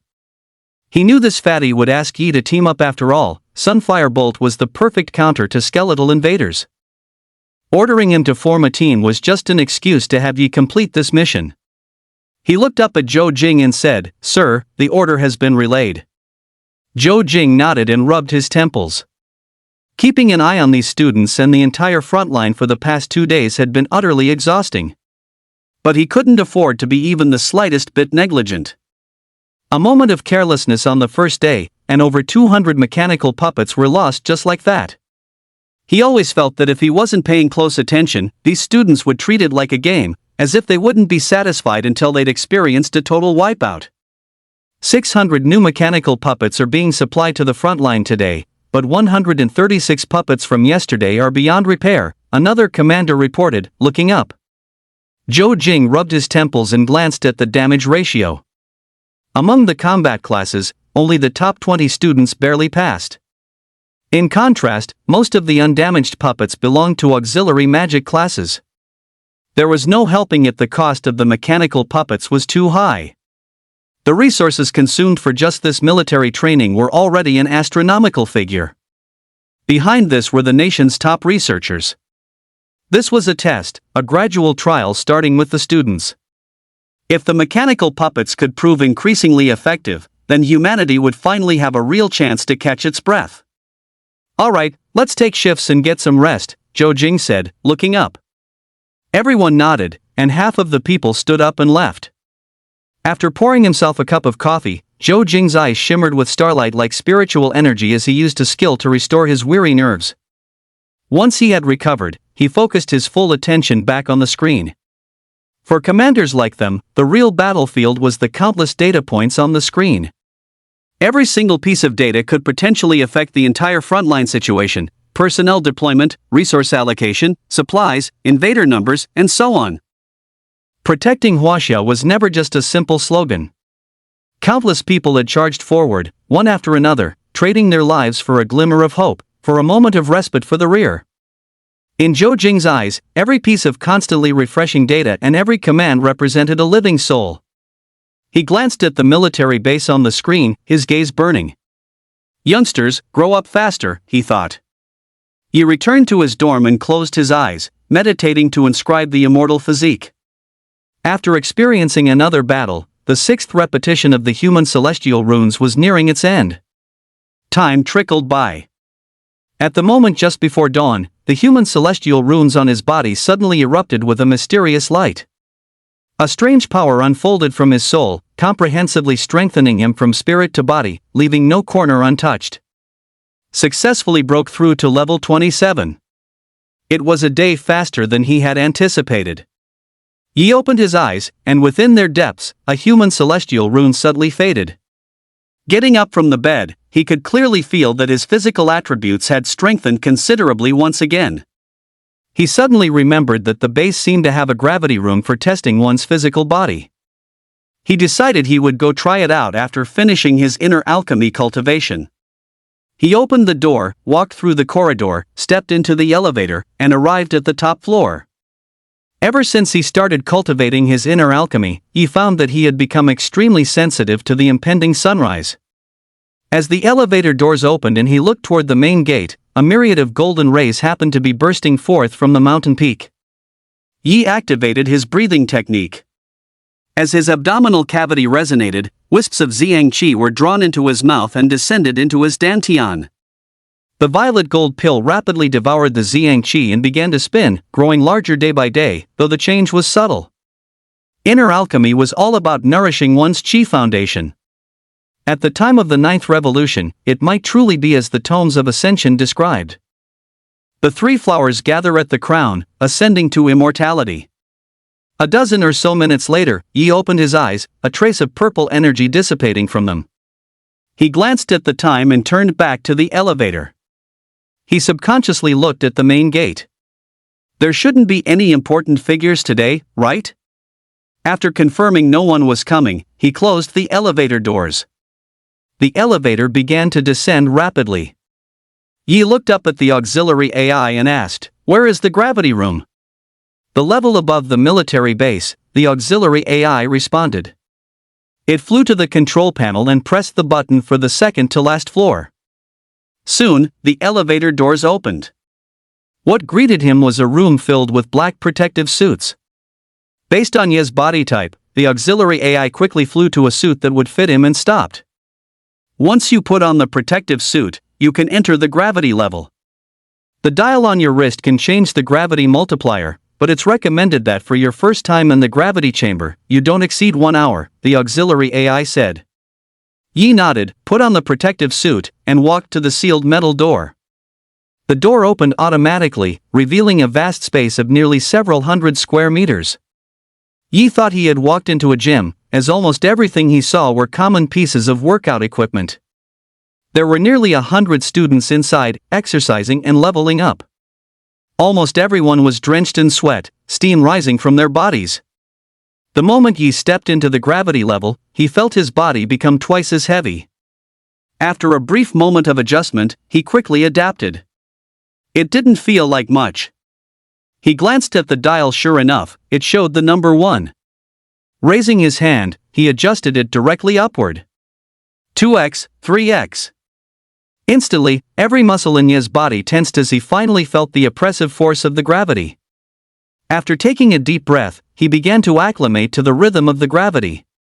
Each level of gravity was a multiplier of the previous one. 3 times gravity was already within the range of a third-tier warrior class. Yi walked straight to a pull-up bar and slowly raised his hands. Next to him was a rather attractive young woman. She was clearly a warrior class. Although her figure was well-proportioned, her muscles were defined and packed with considerable strength, and her skin had a healthy, wheat-colored tan. She had just finished a set of pull-ups and let out a long sigh, wiping the sweat from her brow with a towel. She couldn't help but turn to look at the guy beside her. He was quite handsome, with long hair and a fair, clean-cut appearance. Wait a minute. The young woman's eyes suddenly widened. Yi? Yi? She grew curious. Wasn't this guy an acolyte? What was he doing in the gravity chamber? Bai Yun glanced curiously at the number on Yi's wrist, her sharp eyes noticing the digit 3. She was stunned again. Did she see that right? She must have seen it wrong, right? As a level 20 combat class, she could barely handle 2x gravity. How could an acolyte possibly withstand 3x gravity? Overcome with curiosity, Bai Yun walked over to Yi, just about to speak. With a sudden burst of strength, Yi leaped onto the horizontal bar and rapidly began doing pull-ups. Such an agile body and terrifying explosive power. So intense. Bai Yun couldn't help but cover her mouth, nearly drooling. Chapter 59, Nutrient Potion. After doing dozens of pull-ups in a row, Yi finally felt his body's limit. Under 3 times gravity, each pull-up now felt like an immense weight was dragging down his feet. Just as Bai Yun thought he was about to give up, mysterious human celestial runes suddenly appeared on the exposed skin of his hands and on his face. In an instant, Yi seemed to have been fully revived. He easily did another few dozen pull-ups, reaching a total of 100 before letting go and dropping down. He looked at Bai Yun. Is something the matter? And no, nothing. Bai Yun shook her head, stunned. Is this the strength of the gauntlet's top scorer? His power is terrifying. I heard he even knows Sunfire Bolt, a skill only level 50 mages can master. It's simply unimaginable. Yi nodded. He turned and walked to a quiet, secluded spot. The human celestial runes on his face became increasingly prominent, soon covering his entire body. Without a shred of hesitation, he directly increased the gravity multiplier. 4 times gravity. In an instant, a terrifying force of gravity swept over his entire body. He immediately hunched over, almost forced to a knee. However, with the full power of his immortal physique, Yi slowly straightened his posture. He had withstood a level of gravity that only a level 40 combat profession could endure. Yi's eyes suddenly lit up slightly. He hadn't expected that under extreme pressure, his immortal physique would autonomously imprint human celestial runes. After breaking through the 6th recitation, the difficulty of the 7th recitation doubled again. The further he went, the slower the progress, but often in extreme environments or combat. The difficulty of imprinting the human celestial runes seemed to be unlocked. Even if he wasn't consciously paying attention, they would imprint themselves. As time ticked by, half an hour later, Yi was drenched in sweat. White steam billowed from his entire body. Finally, he lowered the gravity multiplier, gradually returning it to 1.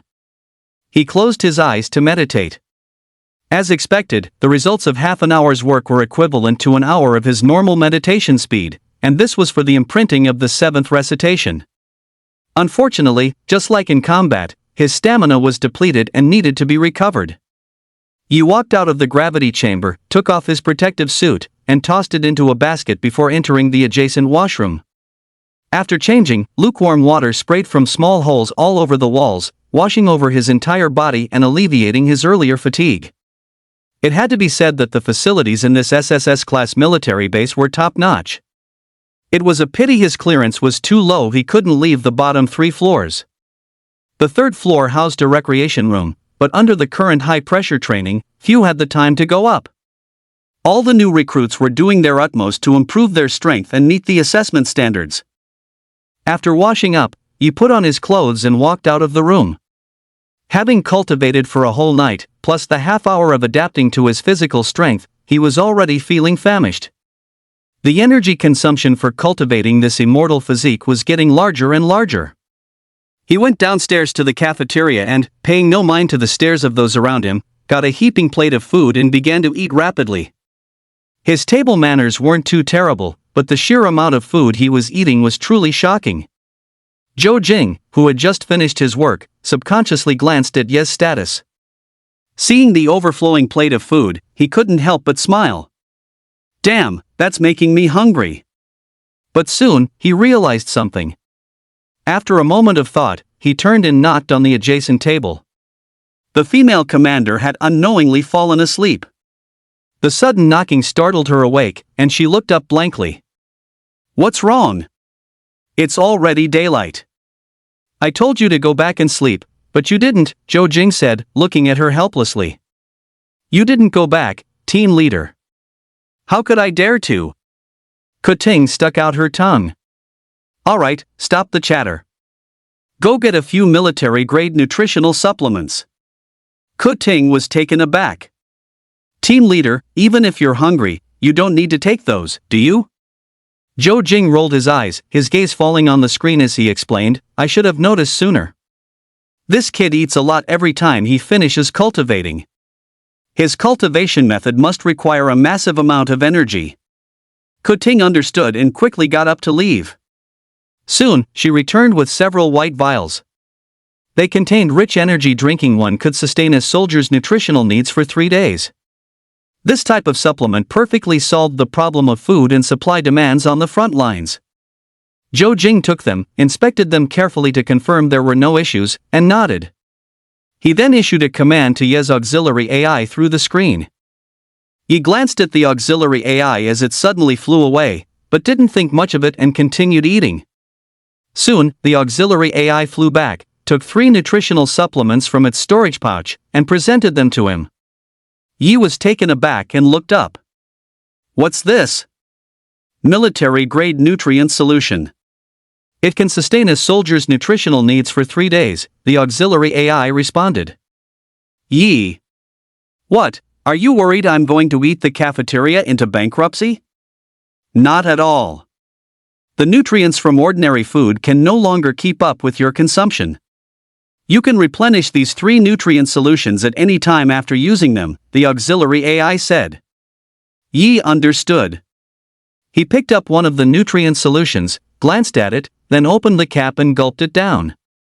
Although it was a liquid, the energy and nutrients it contained seemed to be alive. As soon as it hit his stomach, it rapidly spread throughout his body, and the previous feeling of hunger quickly vanished. He nodded. The taste wasn't bad, like vanilla milk tea. Feng Michuan has invited you to join a virtual realm team. Do you accept? At that moment, the auxiliary AI inquired. Chapter 60, The Celestial Master's Aura. Yi glanced at the time 6:45. That guy logs on so early? He looked at the half-eaten meal, and not wanting to waste it, finished it all in one go. Although food wasn't scarce now, not being wasteful was a matter of principle. After finishing his meal, Yi got up and walked toward the testing room. He put on the glasses and spoke to the auxiliary AI. Confirm team up. Team up successful. Linking to the team objectives nearest mech puppet. As the voice fell, Ye's vision went completely dark. He watched the fluctuating numbers on the screen, waiting quietly. A few minutes later, along with a link successful notification. He opened his eyes directly. What greeted him was an almost abandoned military warehouse. The surroundings were dilapidated and drafty. He rose from the pod and looked around, noticing 3 other similar mech puppet energy pods. However, he didn't see any other mech puppets. Just then, a map coordinate popped up on his arm, instructing him to gather there first. There were 3 blue markers on the coordinates, which were clearly Feng Michuan, Wang Jun, and Chen Wanyan. The distance was not too far, just a few kilometers. Yi walked out of the abandoned military warehouse and turned to find that its location was extremely well hidden. One would hardly notice it without looking carefully.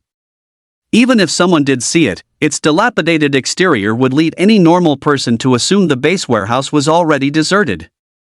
Yi raised an eyebrow. He had just noted the coordinates, which were at the very front of the front line. This meant invaders could appear here at any moment. Choosing to station a machine puppet squad here was indeed quite shrewd. "Brother Yi, hurry up, we're just waiting for you." On the map, Feng Miaochuan sent a message. Wang Jun, on the other hand, sent over a photo. The 3 of them were hiding in a corner, and across from them were over 30 skeletal invaders. They were kneeling on the ground in a very peculiar posture, with their hands raised to the sky and their heads tilted back almost horizontally, completely motionless. He glanced at the photo, his brows furrowing slightly. The auxiliary AI spoke up at this moment. Their behavior is similar to human cultivation. The entire clan is leveling up together. Yi understood.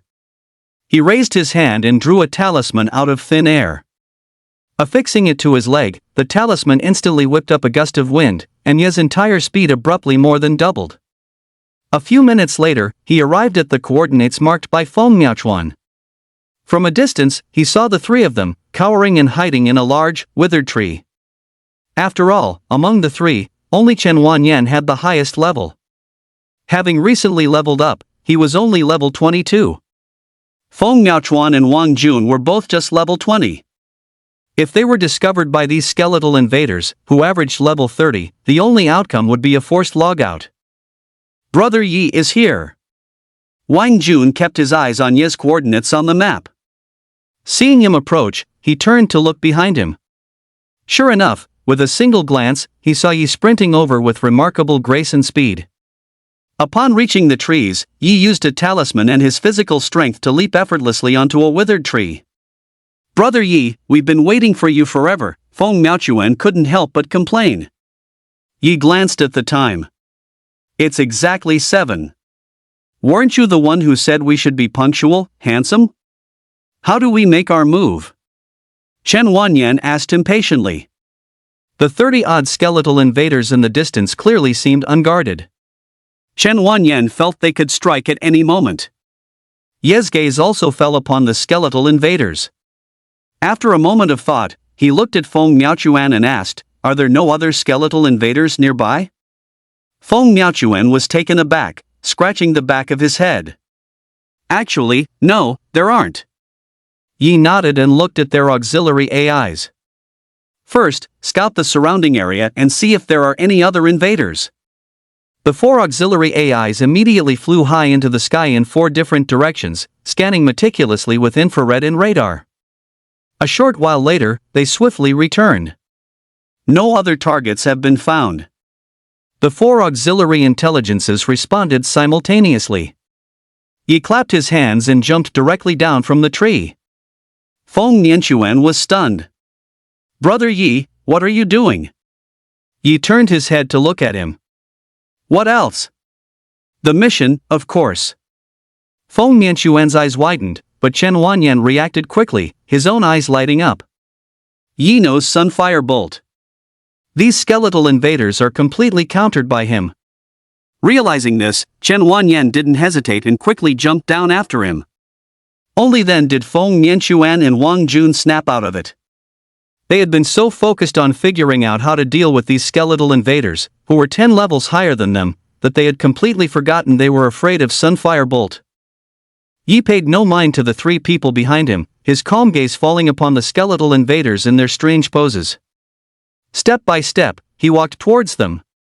A purple, ethereal Taoist robe materialized around him, and his eyes turned golden. In just an instant, a majestic celestial aura surged forth. This scene not only stunned the 3 behind him but also increasingly astonished the commanders and researchers watching on the screen. This young man was growing so fast not just in level, but also in his presence. He hadn't possessed such an aura before now, he exuded a sense of calm and unfathomable depth. And he was only level 27. Luo Jin, who had become somewhat addicted to observing Yi over the past 2 days, couldn't help but have a sharp glint in his eyes as he witnessed this scene. This kid, after single-handedly charging through the Frost Demon army, has actually cultivated a unique aura of a true powerhouse. He formed a hand seal with his left hand, while his right hand, forming a sword finger, slowly condensed a golden glowing, azure-edged blade. Tones of Ascension, purple robe and golden eyes. Leading the Tao alone, I am the celestial. A surging golden light suddenly erupted from Ye's body. He paid no mind to his footsteps with ample mana, he had no reason to hold back. The skeletal invaders all turned to look at him.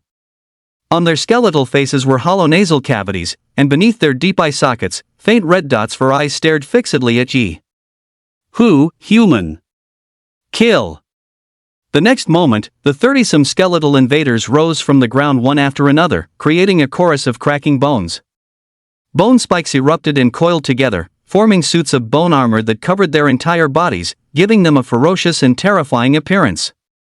If the current environment were a dark cemetery at night, these skeletal invaders would seem even more fitting. In their initial stages of creation, skeletal invaders climb out from among countless skeletons.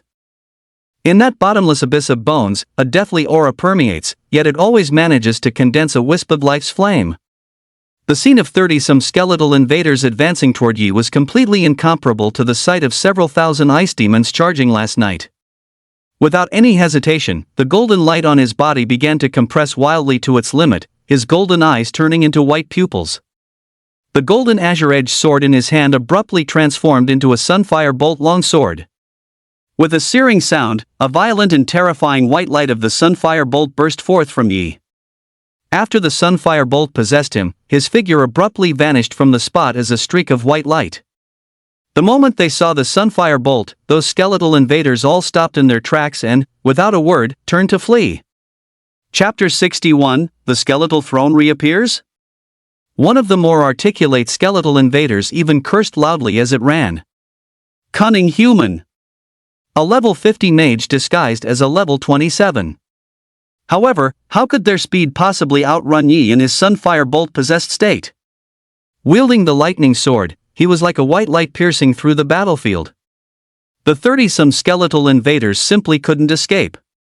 The skeletal invaders caught by Yi instantly stiffened upon contact with the sunfire bolt, unable to move. Their crimson pupils were filled with despair. Damn this sunfire bolt! In an instant, the lightning sword severed its head. The skeletal invader's head spun in mid-air. In the final seconds before its death, it saw that figure swiftly slay several of its kin. All were killed in a single strike. This wasn't a battle, it was a massacre. Without a doubt, for Yi, who had leveled up to 27, dealing with these level 30 skeletal invaders was a complete slaughter. Compared to the Frost Demon invaders, it was as simple as farming points. The moment the sunfire bolt touched them, they were paralyzed on the spot, unable to move. Raising his hand, he easily decapitated them with his thunder sword. Feng Mianchuan stared blankly at this scene, swallowing hard. He turned his head to Chen Wanyan and said, I have to say, I admire you more. At least when Brother Yi fought you, it took him several punches. Chen Wanyan's face instantly darkened. How could he not know this was a joke? If he had used the sunfire bolt from the start, he would have fared even worse than these skeletal invaders. Not only was Ye's sunfire bolt powerful, but it didn't even require incantations. He was beginning to suspect his sister had lied to him. Would he really have a chance of beating Yi in the later stages? At least for now, before level 50, Yi could effortlessly dominate him. It seems like there's nothing for us to do, Wang Jun suddenly said. He was rather carefree about it, being a pure support barrier master after all. He had never thought about dealing damage. He raised his hand, and in the far distance, a barrier suddenly rose up. Of course, barrier masters weren't just for defense. The transparent, light blue barrier instantly cut off the retreat path for all the skeletal invaders. Let's go. Chen Wanyan stopped watching. After all, they were in a party, and the academic credits from the invaders Yi killed would be split evenly among the four of them. He knew Yi didn't care about these points, but he himself was unwilling to just sit back and reap the rewards. At this thought, the phantom of the dragon-scale battle armor appeared on his body, and he radiated scorching flames, like a humanoid fire dragon, as he charged directly at a skeletal invader. Even with an 8-level gap, as someone with a hidden class, he was completely fearless. Fatty! Chen Wanyan suddenly shouted. Here it comes. Feng Nianchuan quickly nodded. He raised his hand and cast a corrupting erosion curse directly onto the skeletal invader in front of Chen Wanyan. Chen Wanyan raised his fist. With a roar, a fire dragon condensed in his hand. With another roar, he viciously smashed his fist into the skeletal invader. Bang! With his powerful flame attack, combined with a 30% reduction in the target's defense, Chen Wanyan shattered the opponent's body with a single punch. A direct kill. The two had teamed up a few times during this period and developed a considerable rapport. Just then, as Yi was slaying the 16th invader, the thunder sword in his hand dissipated. His hands moved swiftly, drawing talismans in front of him. In the blink of an eye, he had drawn 4. The 4 talismans abruptly transformed into phantom longswords. Yi formed a spell-casting seal. By my command. Thunder sword. As his voice fell, a white light surged in his eyes. The 4 phantom longswords rapidly solidified into thunder swords and shot out. Like flying swords, they continuously pierced through the skulls of the skeletal invaders with incredible speed. Yi hadn't expected this to actually work. He combined a sword talisman with the Tongtian Lu, allowing for the controlled transformation of the talisman's shape, and then augmented it with Sun Firebolt. Just like that, under the dual buffs, an ordinary sword talisman erupted with a terrifying lethality akin to a sword-controlling art. Holy crap! Feng Miaochuan happened to witness this scene, his eyes nearly popping out of their sockets. For lightning swords flew out, directly slaying all the skeletal invaders surrounding Yi. They then circled around his body before slowly dissipating. It was just too cool. Yi let out a long sigh of relief, his mana completely depleted. This combination of the heaven-connecting talisman and Sunfire Bolt, driven by mana to control the lightning swords, was powerful indeed. But the rate of mana consumption was simply terrifying. However, even after his mana was exhausted, Yi could now easily deal with these level 30 skeletal invaders relying solely on his immortal physique. The last few skeletal invaders saw the lightning around Yi dissipate and thought their chance had come.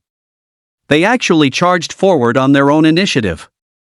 Dozens of sharp bone spikes suddenly erupted from their bodies, shooting towards Yi with great speed, aimed directly at him. Yi couldn't help but smile. Do you think you have a chance now? He stood his ground, showing no intention of dodging. He watched as the bone spikes landed on him. The next moment, his powerful immortal physique directly shattered all the incoming bone spikes. He was no longer level 19, and his opponents were not level 40 Bone Kings. He strode forward swiftly, raised his hand, and grabbed one of the skeletal invaders by the neck, forcing it down, then brought up his knee to smash its head. Bang! The skeletal invader's skull exploded instantly. Without any hesitation, he turned and threw a punch at another skeletal invader. Its chest also exploded on impact. Soon, only one skeletal invader remained on the field. It was trapped in place by Wang Jun's barrier, temporarily unable to break free. Yi slowly walked towards it. The skeletal invader looked at him with a face full of despair and roared in terror, "Who, human? The throne will trample you all." What? After more than 20 years, you have a throne again, is that it? Yi suddenly asked, his eyes narrowing slightly. Heavenly King Luojin had once decapitated 2 of the thrones. Among them was the throne of the skeletal invaders. For 100 years, it wasn't just Luojin who had slain a throne, many other astonishingly talented predecessors had also done so. Later, it was discovered that whenever the throne of a particular invader type was slain, that invader type would become much weaker for a short period, and it would take at least 35 years for a new throne to appear. But it had only been about 20 years since the last skeletal throne was killed. Yi realized something was wrong and was just about to ask for more details. The skeletal invader before them suddenly opened its mouth wide, its crimson eyes becoming utterly hollow. The next moment, it began to laugh eerily. Its crimson eyes transformed into pure soul flames. It was burning its own soul fire. In the blink of an eye, a level 30 skeletal invader burned itself into a few decaying bones that fell to the ground. Feng Nianxuan felt a chill run down his spine. What's going on here? Wang Jun was also bewildered. He had never seen a skeletal invader commit suicide. Chen Wanyan, however, felt a bit regretful, as it seemed there were no academic credits for this level 30 skeletal invader's suicide. Yi frowned slightly. Although he had a guess, it was somewhat terrifying, and he shook his head. However, the scene that had just unfolded had already been transmitted to the command room by the auxiliary AI. Zhou Jing had been watching his battle the entire time and naturally saw that moment as well. Instantly, 1,000 thoughts raced through his mind. There was only one being that could make a skeletal invader's soul self-immolate, their throne. But it had only been 20-some years, and the skeletal invader's throne had already reappeared. The crucial point wasn't that their throne had appeared, but why the time interval had been shortened. If the skeletal throne had reappeared, what about the horned devil throne on the other side? Chapter 62, Making the Human Race Exterminate the Human Race. Zhou Jing realized the gravity of the situation. While a throne was terrifying, what was even more terrifying was the possibility of a new throne appearing immediately after one was slain at great cost. There was no reason for the 35-year limit to be broken. Something must have happened to the skeletal invaders. At this thought, Zhou Jing grew even more restless. He immediately compiled his deductions and the unquantifiable, terrifying incident, submitting them to his superiors. 27th floor. Luo Jin had also witnessed the events unfold. The intelligence data was transmitted to him, and after reading it, he abruptly stood up and looked at old Zhou, saying, "Chief Zhou, do I have a dedicated mechanical puppet?" Zhou nodded, "Go ahead. The research lab has already prepared one for you." Without hesitation, Luo Jin walked out the door and headed for the elevator. After he pressed the button for the research lab's floor, the elevator descended rapidly. Ding! Soon, the elevator doors opened. Luo Jin walked straight into the research lab, looked at Yang Huiming, and asked, "Old Yang, where is my mechanical puppet?" Yang Huiming was not at all surprised by Luo Jin's arrival. He said with a smile, "I've been waiting for you for a day or two. Why are you only just arriving? Getting antsy?" As he spoke, he handed over a pair of mechanical puppet glasses for guiding the mental link. An assistant beside them looked at Luo Jin and said, "Mr. Luo, this is a level 65 mechanical puppet. Its stats can't be improved any further. Please don't exert power beyond the energy range of this level 65 puppet, or else." "Or else what?" Luo Jin asked. "It will explode," the assistant said earnestly. Luo Jin frowned slightly. He had thought there would be a mechanical puppet perfectly suited to his level. Only level 65? But level 65 would have to do. With his skills, slaying a level 70 beast wouldn't be too difficult. All right. Without another word, Luo Jin put on the glasses, preparing to go online. Soon, Luo Jin's physical characteristics and mental state appeared before Yang Huiming. When he saw that half of Luo Jin's heart was in a blackened state, he let out a soft sigh. Irreversible, incurable. No one could imagine the great price Luo Jin had paid for the human race. Mental link stable. Mechanical puppet status stable. Loading. Thousands of miles away, on a desolate plain, a level 2 wild rabbit was being hunted by a level 16 eagle. Just as he was about to catch it, a large hole suddenly appeared in the ground. A mechanical puppet, noticeably larger than the standard models, leaped out of the hole. Startled, the eagle flapped its wings and fled in a hurry. Luo Jin glanced around and, without needing to check his coordinates, instantly knew where he was. He looked back at the hatch behind him as it gradually closed and reverted to looking like a patch of grass, and couldn't help but nod. His gaze then fell upon a rabbit by the side, frozen in fear. He crouched down, flicked its ear, and then stood up and left. Only then did the little rabbit snap back to its senses and quickly scamper into its burrow. A dozen or so minutes later, Luo Jin arrived at a military fortress. After a scan for authentication, the main gate opened. Inside, a group of youths in bizarre outfits immediately turned to look at him, their expressions momentarily stunned. A mechanical puppet? Luo Jin looked at the people before him and teased, "What? Don't you recognize me anymore? Sir?" Hearing the familiar tone, the dozen or so people instantly realized who it was. Luo Jin nodded and said, "Prepare yourselves.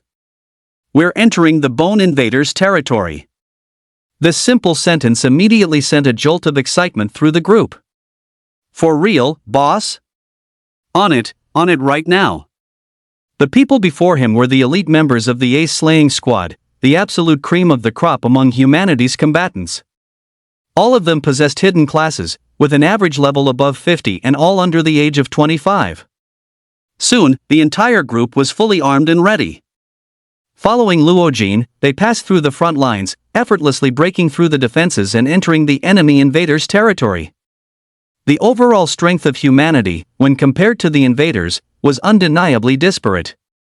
But this Ace Squad from the Huaxia human faction was a force that would make any invader tremble in fear. Feng Yuan, 23 years old, level 53 hidden class, berserker. Normally carefree, but a madman in a fight. The more he bleeds, the crazier he gets. Zheng Shi, 24 years old, level 56 hidden class, earth mage. Calm and serious in personality, the team's greatest protector. He Liao, 22 years old, level 50 hidden class, wind whisperer. The team's ray of sunshine, always smiling, loves to play pranks on her teammates with wind sprites. Imo Xiao, 25 years old, level 59 hidden class, gunnery expert. An old shut-in firearms technician. He possesses a personal weapon space skill, yet it's filled with his ex-girlfriend's lewd photos. Li Qin, 21 years old, level 51 hidden class, shadow assassin. Always wears a face-covering mask. Her personality is cold and she's not good with words, but she's actually warm on the inside and cares a lot about what others think of her. Lin Jun, 25 years old, level 58 hidden class, soul swordmaster. Humorous and witty. He seems like a player, always carrying around pin-up magazines and often swapping tips and experiences with Imo Xiao. Zhang Guan, 23 years old, level 54 hidden class, puppeteer. A magician by trade, he loves to study different magic tricks every day. He's slightly neurotic and always believes his puppet skills are alive. Ying Zai, 24 years old, level 57 hidden class, diviner. Gentle personality with goddess-level looks. Beneath a strip of cloth, she hides a pair of captivating eyes that can see all the past events of the world. Ning Yuanmei, 20 years old, level 51 hidden class, mage. Resilient and competitive. She can store spells in her magic book in advance for instant casting. Zhuang Chu, 25 years old, level 60 hidden class, heavy armor knight. A man of few words who dislikes socializing and prefers solitude. But in battle, you can always trust him. Lu Yan, 25 years old, level 58 hidden class, dimensional mover. A sexy and alluring older sister figure who yearns for pure love. Of course, you'd better not be a player, because this sister can literally steal your heart. Zhang Jun, 22 years old, level 56 hidden class, Hell Summoner. Nicknamed the General. His only hobby is dissecting invaders. His ultimate dream is to capture a fallen royal and dissect it. He's a total deviant and also likes to bring up neurotic topics. For example, is the bull demon king a yak, a water buffalo, or a yellow cattle? Zhao Jie, 21 years old, level 52 hidden class, frost mage. Having just joined the Ace Annihilation Squad, his personality is aloof and proud. Dressed in a snow-white robe, he's the epitome of cool. Half a month later, the dozen or so people returned, heavily wounded, bringing back a piece of news that the high-level officials of Huaxia found almost incomprehensible. An 18-year-old human youth had become the new sovereign of the skeletal invaders. He had perfectly inherited the power of the Bone Throne. And he held an immense hatred for the human race. To divine the youth's origins, Ingzai removed the gauze bandage and opened his stasis eyes, wanting to see the boy's past. It was the mysterious fallen charm royal family who had raised him. The woman was enchanting and sexy, with black wings on her back. She lifted the boy's chin with her finger and whispered, "Destroying the human race is actually quite simple. Why not just use a human?" "Yes, master," the boy replied calmly. Chapter 63, High-Level Meeting. The new throne of the Bone Invaders was a human youth. This news swept across the nation as if it had wings. No one could comprehend it. Although there had been human traitors before, this was a throne. A throne that ruled over the invaders. The invaders had actually allowed a human youth to become the Bone Throne, perfectly inheriting the power and legacy of the Bone Invaders. Some sharp minds had already vaguely sensed that there was a problem on the human front lines. They had speculated that a throne might be making a move. Could it be this newly emerged human Bone Throne? In the main conference room, almost all the top figures from every field in Huaxia were gathered. Their gazes fell upon the white-haired chief. No one would doubt the intelligence brought back by the Ace Annihilation Squad, and Luo Jin's initial guess was also confirmed. But this time, their enemy was one of their own. This move by the invaders is brilliant. It not only pressures us but also demoralizes us. An old man frowned slowly, his expression grave. He was covered in medals and military ranks, the man known as the War God decades ago, and also the current principal of the War God Academy, Inquisitor Academy, and Sanctum Academy. War God Hong Chine. However, after getting older, he had no choice but to withdraw from the front lines. That was why, for all these years, the Heavenly King Luo Jin had been the one holding the line in the war. But a successor capable of filling Luo Jin's position had yet to appear. Although the elites of the Ace Annihilation Squad were all outstanding and excellent, there was still a significant gap compared to their predecessors, the War God and the Heavenly King. Reaching level 60 at the age of 25 would be considered top-tier genius among humans. However, the God of War and the Heavenly King both reached level 70 by that age, taking on the responsibility of being the pillars of humanity. This level was gained through slaying invaders, not through cultivation. Luo Jin remained silent. His mind kept replaying the scene of his encounter with that young human boy. Reaching level 60 by age 25 could be considered a top-tier prodigy among humans, but the God of War and the Heavenly King had both reached level 70 at that age, shouldering the responsibility of becoming pillars of humanity. This level was earned by killing invaders, not through cultivation. Luo Jin fell silent, saying nothing. The scene of his encounter with that young human boy replayed endlessly in his mind. He sat high on a throne of bones, looking down on all living things. He showed no hesitation in striking down his own kind.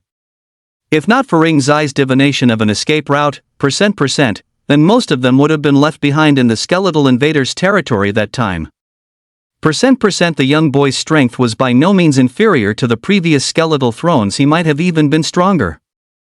If he had known this earlier, he would have gone in his true form. Even if it meant death, he would have killed that brat. At this thought, Luo Jin couldn't help but exude a murderous aura. The people around him were slightly startled, but since everyone present was of a high level, it wasn't too unbearable. What we can confirm for now is that the main force of this invader assault is the skeletal invaders. The other invader factions haven't moved, merely providing symbolic support with some troops, Zhou Jing said softly, looking up. But there's one thing that remains unconfirmed, and that is the appearance of a royal. On the screen, an image of the fallen charm royal that had been captured that day appeared. The royals have always been mysterious, but their every appearance signals a shift in the grand scheme of things. Their reappearance this time might be related to the young human skeletal throne. Everyone nodded silently. As a top-tier data analyst of the younger generation, Zhou Jing's strategic perspective and reasoning abilities were indeed catching up to the old veterans. Zhouan looked at Zhou Jing and nodded in approval. Another old man frowned. Percent the current situation is that although the skeletal invaders have shown signs of attacking, apart from one sudden major offensive last month, they have only been conducting simple probes recently. We haven't detected any large-scale troop movements. The largest incident was the 3,000 ice demon invaders that attacked Desert Castle Fortress half a month ago, wasn't it? The old man who spoke was the director in charge of all city patrol agencies, Shang Pei, known as the Martial Marquis. He was also a highly respected senior veteran, one second only to the god of war, Hong Qing. It had to be said that the number of top-tier human combatants decades ago was far greater than it is now. But it was also because of that period, when too many promising youths were sacrificed on the battlefield, that a generational gap was created. If not for the emergence of the Heavenly King, Luo Jin, China might not have survived the crisis from over 20 years ago. That was a joint attack by two thrones. Such an event was extremely rare. Invaders and beasts followed the same law of survival, the law of the jungle. There was no such thing as cooperative understanding between them. He sat high on the bone throne, despising all living beings. Facing his own kind, he struck to kill without the slightest hesitation. If Ingzai hadn't divined a path to survival, then most of the people would have been left behind in the skeletal invaders' territory this time. That youth's strength was not at all weaker than the previous bone thrones, he was even stronger. If he had known this earlier, he would have gone in his true form. Even if it meant death, he would have slaughtered that kid. Thinking of this, the killing intent emanating from Luo Jin couldn't help but reveal itself. The people around were slightly startled, but since everyone present was of a high level, it wasn't too unbearable. What can be confirmed at present is that the main combat force in this invader attack is the skeletal invaders. The other invaders haven't made a move, only symbolically cooperating by providing some troops in support. Zhou Jing raised his head and said softly. But there is one point that has not yet been ascertained, and that is the appearance of the royal clan. On the screen, the fallen charm royal clan that was filmed that day appeared. The royal clan has always been mysterious, but every appearance signifies a shift in the power dynamic. Their reappearance this time might be related to the human youth on the bone throne. Everyone nodded silently. As a top data analyst of the younger generation, Zhou Jing's strategic perspective and reasoning ability were indeed on par with the old seniors. Zhou looked at Zhou Jing and nodded in appreciation. Another old man frowned. The current situation is that although the skeletal invaders show a tendency to attack, aside from a sudden major offensive the month before last, they have only been conducting simple probes during this period. No large forces have been detected. The largest one was just the 3,000 ice demon invaders encountered by the Emochung fortress half a month ago, right?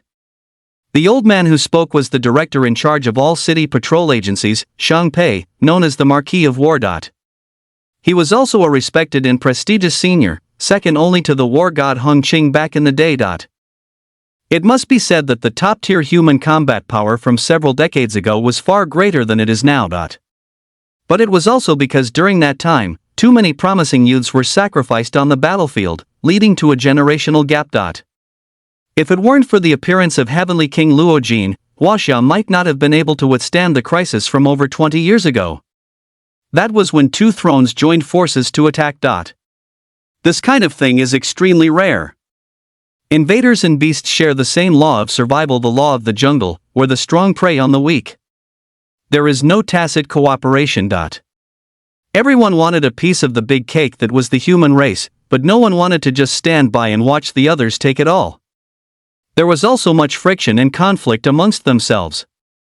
It was only in this environment that the human race found some breathing room. The matter of the prodigies being attacked, has it been thoroughly investigated? Zhou suddenly looked up and asked Shang Pei. This year, dozens of prodigies from the gauntlet had been attacked.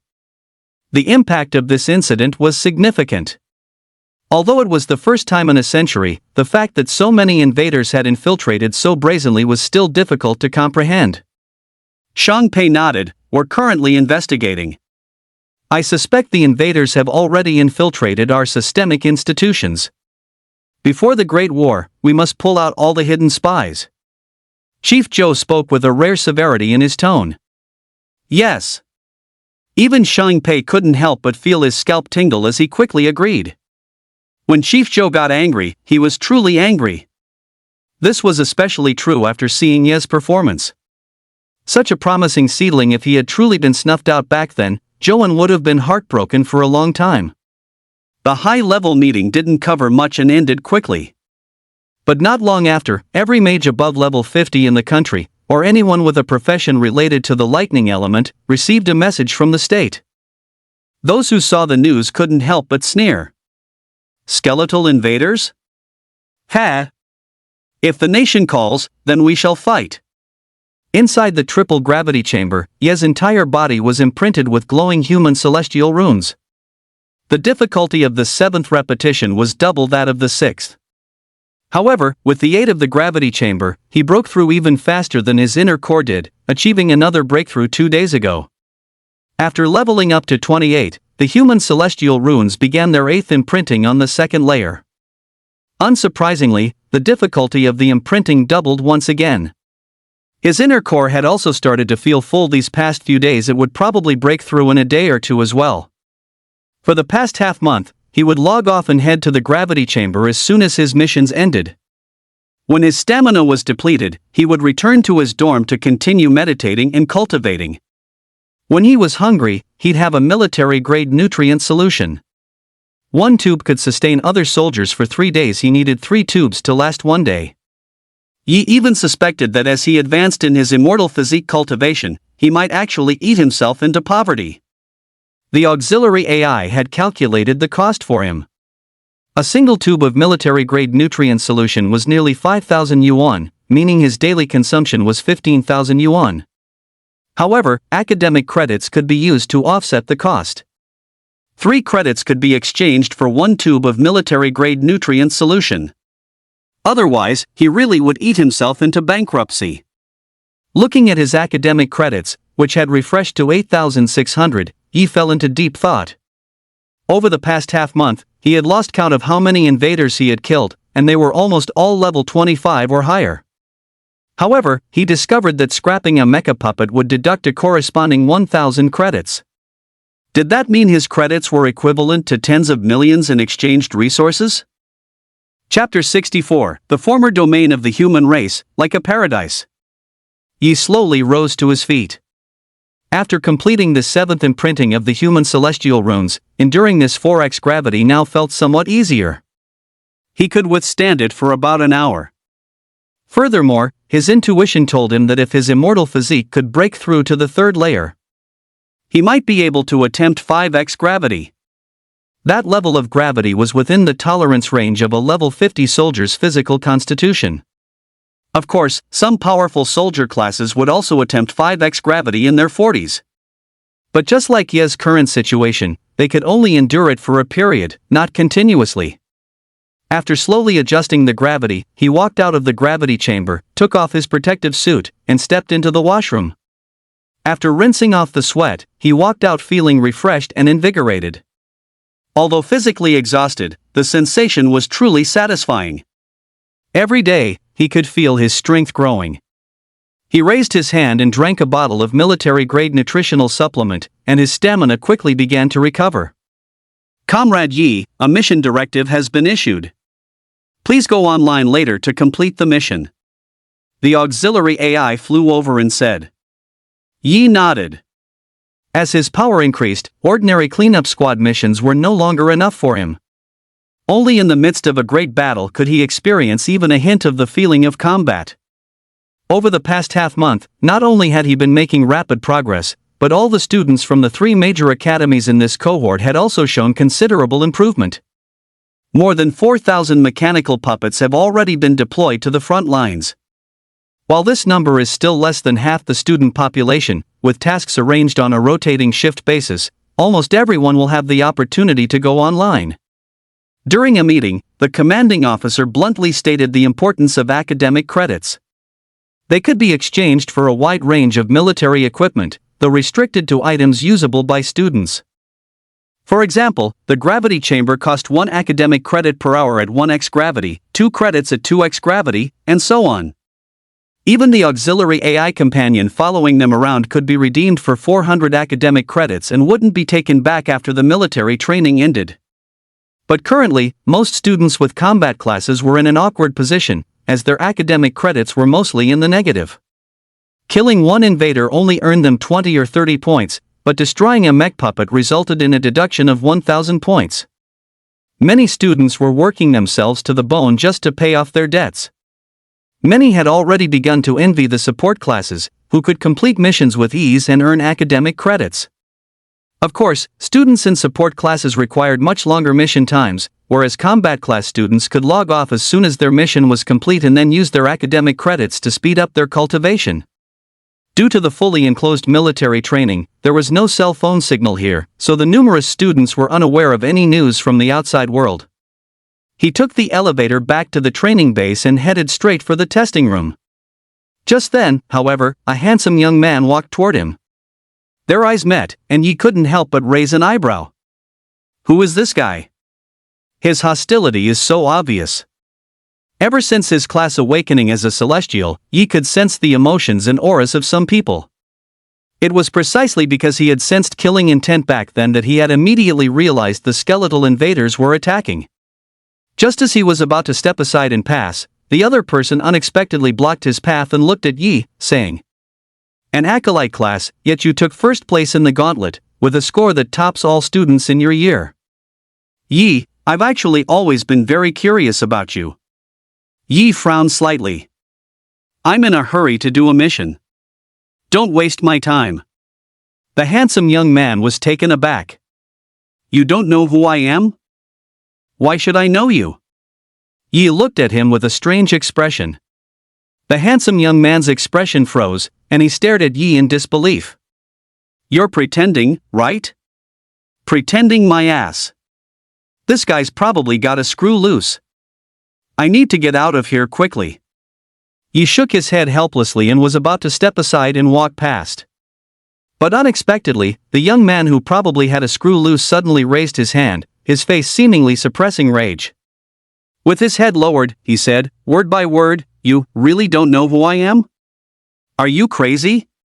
Do you need me to call a psychiatrist for you?" Yi said, narrowing his eyes. The young man looked up, meeting Ye's gaze directly. "My name is Mu Qingyun." "Oh. And?" Yi looked at him and asked. The name did sound a bit familiar, as if he'd heard it somewhere before. "Oh, right. The guy in second place on the rankings seemed to have this name." "So it's you," Yi said with sudden realization. "Is something wrong?" Mu Qingyun frowned and was about to speak. Yi raised a hand calmly, lowered the young man's arm, and said indifferently, "Young man, don't be so impulsive all the time. It's not a good habit, is it?" Just as Mu Qingyun was about to retort, he suddenly found that no matter how hard he struggled, he couldn't break free from the hand Yi had on his arm. Mu Qingyun's brow furrowed, and he subconsciously used his battle aura. However, celestial runes merely appeared on Ye's wrist, suppressing him once again. With ease, Yi pushed him away and pinned him against the wall. After doing all this, Yi shook his head helplessly, put his hands in his pockets, and glanced at him with a lazy expression, murmuring softly, "Such a wide corridor, and still not enough for 2 people to walk." "Really?" Mu Qingyun stared in disbelief at his retreating back, then looked at his own slightly trembling right hand. He had clearly used his full strength just now, yet he was completely suppressed, unable to even struggle in the slightest. This guy's strength was terrifying. How could an acolyte possibly achieve this? Yi walked to the testing room, completely unfazed by the earlier interlude. Mu Qingyun was indeed a genius, a talent meticulously nurtured by the school, but he was no warrior. He was far from it. Even though he had been to the front lines, his perspective hadn't truly shifted, partly due to the existence of mechanical puppets. In Ye's eyes, both Mu Qingyun and the previous Xu Yong seemed incredibly naive. Ever since witnessing a battle involving the Ace Slaying Squad, Yi had already found his goal. He put on his glasses and linked to the mechanical puppet. Thousands of miles away, a mechanical puppet opened its eyes and rose from its pod. What's the mission? Yi asked, looking at the auxiliary AI. A scouting reconnaissance mission. Search this area for invaders, the auxiliary AI stated. With that said, a set of map coordinates appeared on Ye's arm. After a quick glance, he nodded and stepped out the door. What greeted him was a vast, clear lake. In the distance, white mist coiled around mountains and forests. The sun, veiled by clouds, dyed the entire sky a curtain of gold. Seeing this fairy tale-like scene, Yi instinctively wanted to take a deep breath, only to remember he was currently in a mechanical puppet state. It was a shame he couldn't experience such a beautiful place in person. Where is this? Yi couldn't help but ask. This place didn't seem to be within the borders of Huaxia. The beast domain. This is not within Huaxia, but it once belonged to Huaxia's territory, the auxiliary AI responded. Yi understood. He couldn't help but think of Hunter's fishing harbor. The environment there was also very quiet and beautiful. Chapter 65, Qinji Unzi of Jinwu Temple, pays respect to the celestial. No matter how you looked at it, this place didn't seem to have any invaders. It was most likely a domain to the south, right? Yi frowned slightly but still walked forward. The auxiliary AI flew high in the sky and, after a scan, all creatures within a 10-kilometer radius appeared on the map. The opened map could even be magnified into a three-dimensional view. After this scan was complete, Yi drew a talisman in mid-air and stuck it to his leg. Then, with a single leap, he began to move quickly in another direction, stepping on the treetops. This area was vast, over 10,000 square meters. After the auxiliary AI divided it into 6 zones, he ran through them one by one to investigate. But all he found were beasts. Not a single invader was in sight. Further ahead lay the Qinling Mountains. The terrain was treacherous. The difficulty for invaders to cross the Qinling Mountains and attack the heartland of Huaxia was no less than a frontal assault from the north. After an hour of work, the exploration of the area was complete. Directive task completed. The auxiliary AI quickly uploaded the data. Yi looked bewildered. This task? Any other assistant could have easily completed it, just perhaps taking a little longer. Are there any other directive tasks? Yi inquired. No, Comrade Yi, the auxiliary AI said. Today's rating is excellent. Reward, 10 academic credits. Yi was speechless. It was the first time he'd ever felt like he was getting special treatment through connections, and it was a bit unsettling. The missions lately had been very simple, which was also why his level had increased. The average level of the beasts on the battlefield was 30, making them difficult for other freshmen to handle. But for Yi, as long as he had enough mana and stamina, it was an easy slaughter. Later, on several occasions, he couldn't resist and took the initiative to challenge leader-level invaders above level 50, only to get completely thrashed.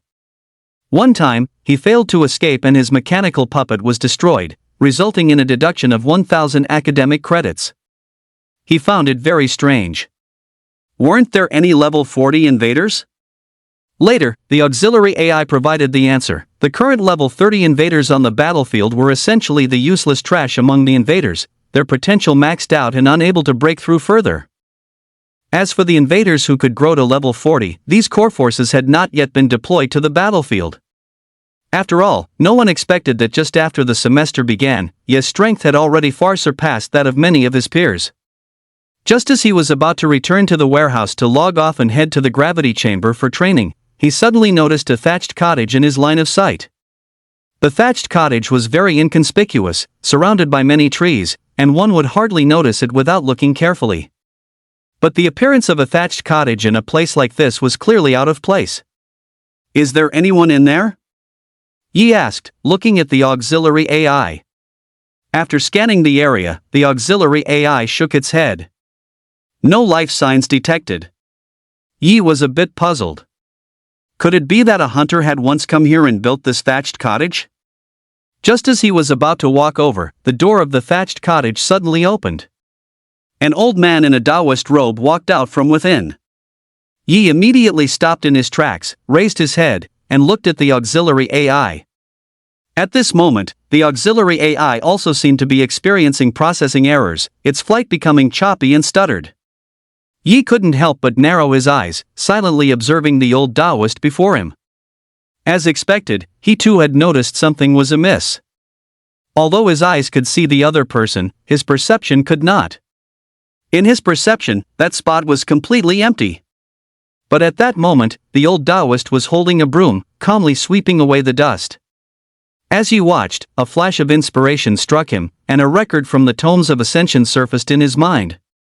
Man follows earth follows heaven, heaven follows the Tao follows nature. Is this the state of unity of heaven and man? No wonder both technology and perception couldn't detect him. Yi was somewhat shocked that someone could reach such a state. A smile appeared on the old Taoist's face as he looked up and said to him, "It's been a long time since anyone has come here, fellow Taoist." Yi understood now. This person before him was an acolyte, just like himself. And a very high-level acolyte at that. To be able to achieve the unity of heaven and man recorded in the tomes of Ascension, an acolyte had to be at least level 70 or higher. He had never imagined that an acolyte could cultivate to level 70. Seeing that Yi was in a daze, the old man seemed to see a pure Taoist heart beneath the mechanical exterior and smiled with gratification. "I never thought I would truly see a celestial in my lifetime." He bowed slightly, as a junior would to a senior, and said softly, "Qin Jianzi of the Jinwu Temple greets the celestial." At this moment, Yi, like an auxiliary AI, glitched. After a long pause, he finally came to his senses, hurried forward, and helped the old Taoist priest up. "Taoist master, I am not worthy of this." The old Taoist priest shook his head. Only after completing the courtesy did he look up at Yi, his expression filled with emotion. "Actually, the acolyte class isn't weak.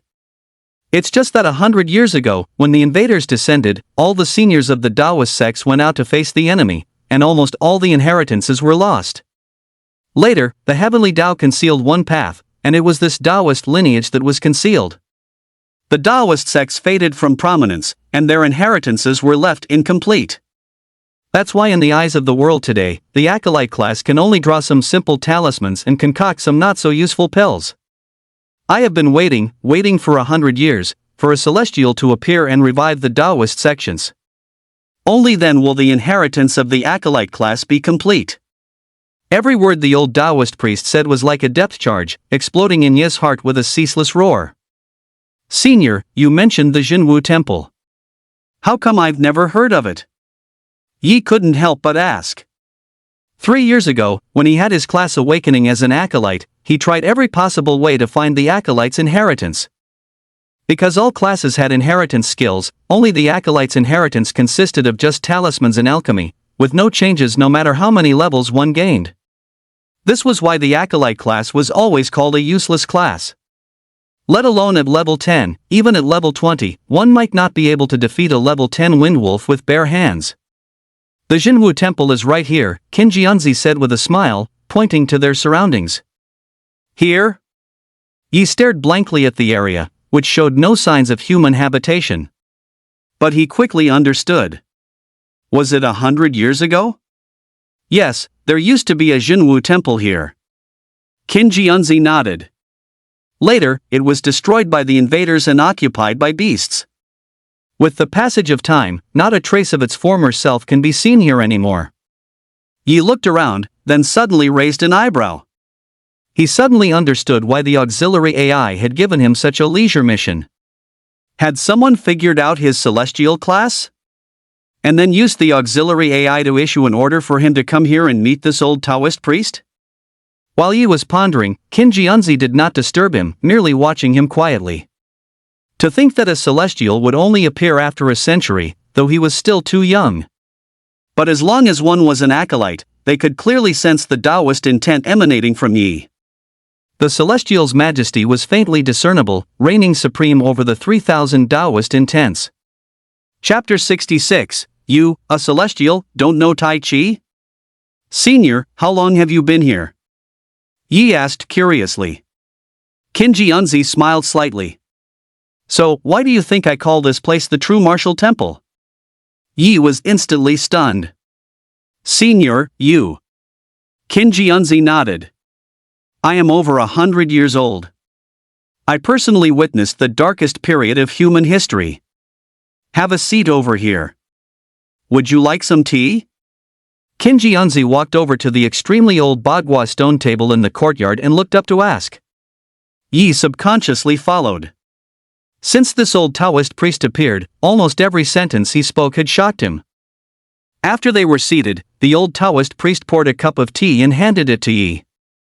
The water is from the mountain lake, and I planted the tea trees myself. Care to have a taste? Yi looked at the tea in the cup. Compared to his own class, it seemed the old Taoist priest before him was the real celestial. He had recited the tones of Ascension, but it was more like cramming without comprehension, completely ignorant of the Taoist intent. Senior, what does the heavenly Tao escapes one mean? Yi asked, somewhat puzzled. Qin Jianzi gazed ahead with a complex expression, pondering for a moment before asking, what are your thoughts on the invaders? At the mention of the invaders, a murderous intent abruptly surged from Yi. Without needing an answer, Qin Jianzi understood and nodded slightly. The solemnity and majesty of a celestial master are already apparent in you. He raised his head, his gaze deep and ancient, and slowly said. The great derivation has a count of 50, of which 49 are used, with one escaping the Tao of heaven. 100 years ago, my Taoist sect calculated that a great calamity would befall this world. A century ago, Celestial Master Zhang and dozens of high-ranking Taoist masters attempted to shield the Tao of heaven and prevent the invaders' incursion, but they failed. When the invaders launched their full-scale invasion, the Taoist sect erected world-encompassing arrays at Kunlun, Mount Olympus, and the two poles to seal them. You can probably guess what happened next.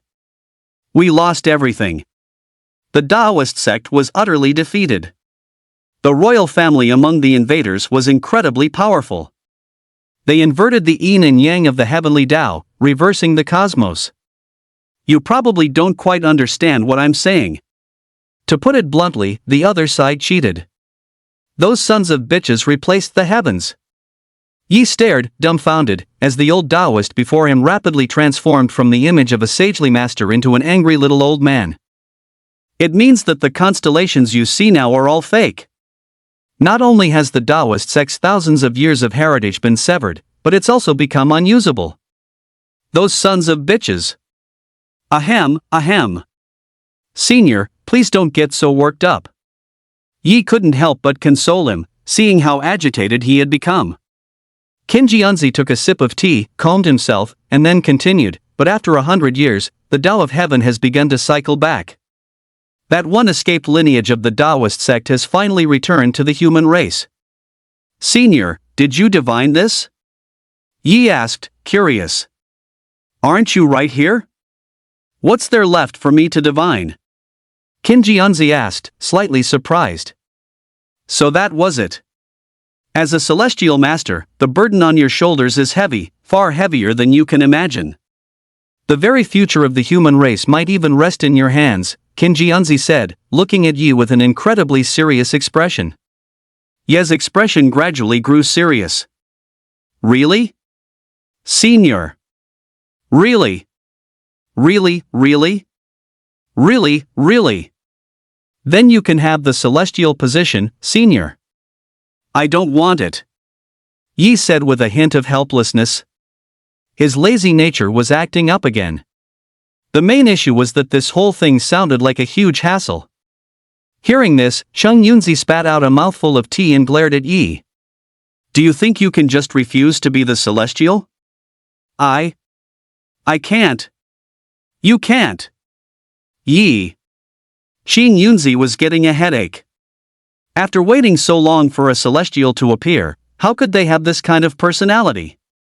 Alright, you're still low level for now. Focus on your training. Once you reach level 50, I'll teach you the method of heaven-man union and the true martial heart state. Okay. Yi immediately nodded. Aren't you going to teach me anything? Cheng Yunzi asked in return. Yi scratched his head. Well, what do you want to learn, senior? What do you know? Aegis of light, true sunfire bolt, immortal physique, 9-cycle core, celestial talisman, and the gentle breeze sword art, Yi answered truthfully. Shin Yunzi almost yanked his own beard off. The first 4 were all secret arts of the celestial lineage. Although he was already certain of the boy's identity, hearing these names still made him uncontrollably excited. But soon after, he frowned and shook his head. Only the celestial talisman and the gentle breeze sword art are not from the celestial lineage. Perform them for me to see. Sure. He raised his hands and, between them, drew talismans in the air with incredible speed. In the blink of an eye, he had drawn 6 blazing sun talismans, his speed much more practiced than it had been half a month ago. In an instant, the 6 talismans transformed into 6 fireballs. Seeing this, Shin Yunzi couldn't help but nod. Pure blazing sun talismans. It's been a long time since I've seen them. And to be able to draw them by condensing a spell in the air, integrating spirit and seal this Tong Tian Lu is truly remarkable. He suddenly raised his hand, and as if by a gentle, coiling force, he actually swept all 6 fireballs away. Yi was stunned, his eyes wide with disbelief at the scene. Senior, what was that move? Shin Yunzi paused, momentarily losing his confidence under Yi's intense gaze. It's Tai Chi, isn't it? Yi's eyes widened even more, and he immediately said, Senior, please teach me. The corner of Shin Yunzi's mouth twitched in disbelief. You're a celestial, and you don't know Tai Chi? Is that a problem? Chapter 67, Heaven and Earth are Inhumane, Acolyte's 8th class advancement. Soon, in the courtyard of the thatched hut, Shin Yunzi began teaching Yi Tai Chi Chuan, starting from the most basic individual movements and progressing to the complete set. Hollow the chest and straighten the back, suspend the head from above. Coordinate with natural breathing, alternating between emptiness and substance. Lower your legs, turn using your waist as the axis. Knees, hips, waist, feet, the mind and body follow one another. Use intention, not force, and focus your spirit. Under the old Taoist priest's guidance, Yi quickly learned the complete Tai Chi Chuan form. The basics of Tai Chi Chuan itself aren't difficult to learn. The challenge lies in understanding the dual forces of yin and yang, the continuous, flowing cloud hands, and the explosive power akin to a mountain collapsing. Shin Yunzi nodded. As expected of this generation's celestial. He learned quickly, grasping the basics on the first run-through and mastering the key principles on the second. After Yi had fully learned it, Shin Yunzi began to spar with him, feeding him moves. The pace suddenly quickened, and Yi immediately realized that the senior before him was incredibly powerful. Once the Tai Chi Chuan began, his rhythm was completely controlled by his opponent. The more brute force he used, the more severely he was beaten. Senior, what's your level? Yi couldn't help but ask curiously. Level isn't the most important thing for an acolyte, Shin Yunzi said, shaking his head slightly. The most important thing is the Taoist heart. No matter how high your level is, without a Taoist heart, you're like a handful of sand, powerless. Yi was lost in thought. This sentence was a bit like what Father Shun had said. You must truly understand your own class to go further. Although he had undergone a class awakening to become a celestial master, his essence was still that of an acolyte. It was all about cultivating the Tao. The heart of the Tao? He turned his head to look at the fairyland-like scenery in the distance, and for the first time, began to ponder this question. He finished reciting the tomes of Ascension. Countless tomes of Ascension emerged in his mind, their pages turning one by one, the characters seeming to fly out and orbit around him. In an instant, he froze on the spot, his entire body enveloped by a rich Taoist aura. Seeing this, Shin Yunzi's eyes nearly popped out of their sockets. Is this enlightenment? He's achieved enlightenment just like that? He himself had only experienced enlightenment twice in his entire life, comprehending the unity of heaven and man and the true martial mind state, respectively. But the Taoist aura emanating from Yi right now was no weaker than the aura he had during his own enlightenments. What kind of Tao would this kid comprehend? And if Shin Yunzi could see the scene in Yi's mind, he would be even more shocked. At this moment, Yi had lost all sense of time and space, as if his spirit were wandering through the great void. In the tomes of Ascension, countless Taoist principles revealed their most essential mental states through the text before him. The highest good is like water, governed by non-action. Great virtue carries all things, empty the mind. Tranquility brings order to the world. The Tao follows nature, the unity of heaven and man. Yi experienced these Taoist mental states one by one, discovering that he couldn't grasp so many principles at once. He could only choose the Taoist principle that best suited him at this moment. Among the 3,000 Taoist principles, Yi finally found the one that was right for him. Heaven and earth are not benevolent, they treat all things as straw dogs. Boom! A terrifying Taoist aura suddenly erupted from Yi's body, emotionless, desireless, and utterly heart-stopping. Xing Yunzi, who had been guarding Yi for a day and a night, opened his eyes in shock. Looking at the Taoist principle emanating from Yi, he instantly understood what Yi had comprehended. Heaven and earth are not benevolent. So this is the Taoist principle of a celestial master in this era of the Tao's decline.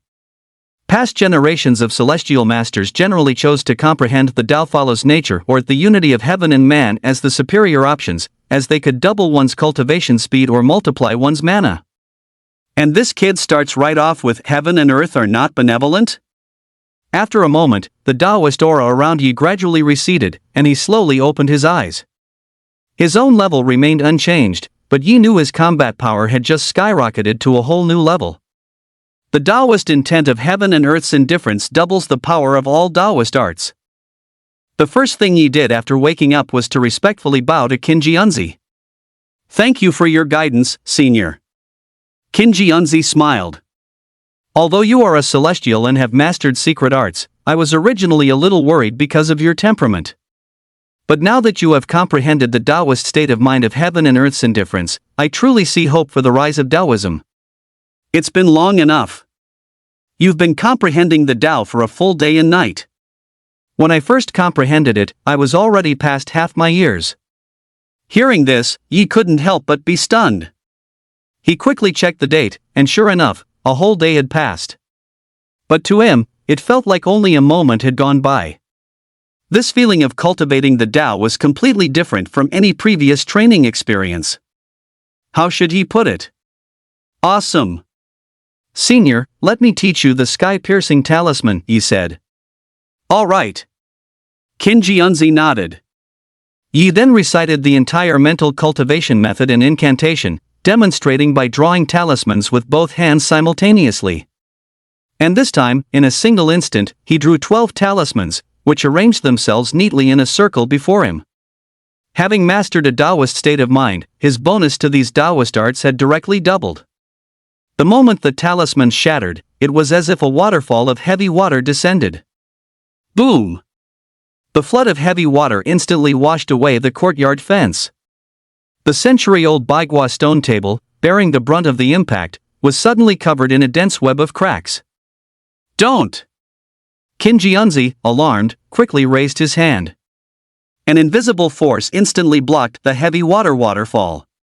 But he was a step too slow. The next moment, the stone table collapsed and shattered. Qin Jianzi stared blankly at the scene. Of all the things passed down by his ancestors, only this stone table remained. But now, it was gone. Yi also realized he had caused trouble. He scratched the back of his head and said cautiously, "Senior, my apologies. I didn't expect my power to have increased so much." "Well, out with the old, in with the new, right? I'll head back first. I'll come see you again next time." Before Qin Jianzi could react, he turned and ran. Qin Jianzi watched Ye's retreating figure helplessly and sighed softly, then smiled with gratification. There is hope for Taoism. After a moment of silence, he suddenly raised his hand, channeling mana with a single palm.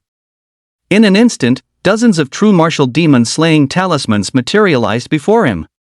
Qin Jianzi frowned slightly, seemingly dissatisfied, and dispelled the talismans. The next moment, the mark of the Tao heart emanated from between the old man's brows, his true martial state of mind fully unleashed. If he were still here at this moment, he would have witnessed the scene he had been longing for. Countless talismans, numbering in the thousands, condensed densely before Qin Jianzi, surrounding his entire body. 1,000 true martial demon-slaying talismans actually simulated a phantom of the true martial emperor, which appeared behind the old Taoist master. If he were to break through one more level and ascend to the 9th revolution, the old Taoist was confident he could slay a throne. He had explored cultivation on his own for 100 years and achieved enlightenment twice. 8th Revolution Acolyte, level 89. Even in the flourishing Taoist sects of a century ago, anyone who could achieve enlightenment was already considered a top-tier prodigy. Let alone achieving enlightenment twice? Chapter 68, Rushing to the Rescue, the Anomaly of the Skeletal Invaders. After returning to the cabin and logging off, he opened his eyes and woke up. The auxiliary AI flew over, habitually handing him a military-grade nutritional supplement. He took the supplement, opened the bottle, and gulped it down in a few mouthfuls. Recalling the earlier enlightenment, he still found it somewhat incredible, as the feeling had been far too wondrous. I felt like only 10 minutes or so had passed, but when I woke up, I discovered that a whole day and night, and then some, had gone by. This time, his cumulative online session was approaching 2 days. But his overall state was indescribably good. With the enlightenment of the Taoist heart that heaven and earth are impartial, the power of all his Taoist techniques doubled. Although his level remained unchanged at 28, he was now completely confident in challenging invaders above level 40. Even if it weren't a skeletal invader, I would still be confident in slaying it. He walked out of the testing room, raised his hands, and stretched. There were many students throughout the base. After more than half a month, almost everyone's morale and spirit had changed significantly, and their levels had risen with the tide. Almost everyone had leveled up once, some even close to twice. The combat classes were in contact with those invaders almost daily. At first, they were tormented to the point of wishing for death, but after learning to cooperate in teams, they began to unleash even greater power. With the help of the machinoids, the situation across the entire front line was gradually improving. The military soldiers also found that things had become much easier during this period. Many posts, even for guard duty and reconnaissance, were now filled by machinoids. Furthermore, they found these machinoids quite interesting. They always seemed to ignore the human soldiers, yet the machinoids themselves appeared to chat enthusiastically among themselves. However, they were always talking about things like how many credits they were short of in their rankings, which left the group of soldiers quite bewildered. He glanced at the score on the screen. It was no surprise. He was still in first place, but his score was always hidden. Mu Qingyun was in second place with 3,200 points. Chen Wanyan was in third place with 2,870 points. Yui, originally in fourth place, had dropped to fifth, replaced by someone named Wan Lei from the War God, Inquisitor, and Sanctum Academies. As a hidden class, a Moon Elf warrior in her combat form, Yui's own combat power was not low. However, because she was a support magic type, some of her missions were automatically assigned as support tasks. Therefore, she had earned fewer credits, but still had a respectable 2,400 points.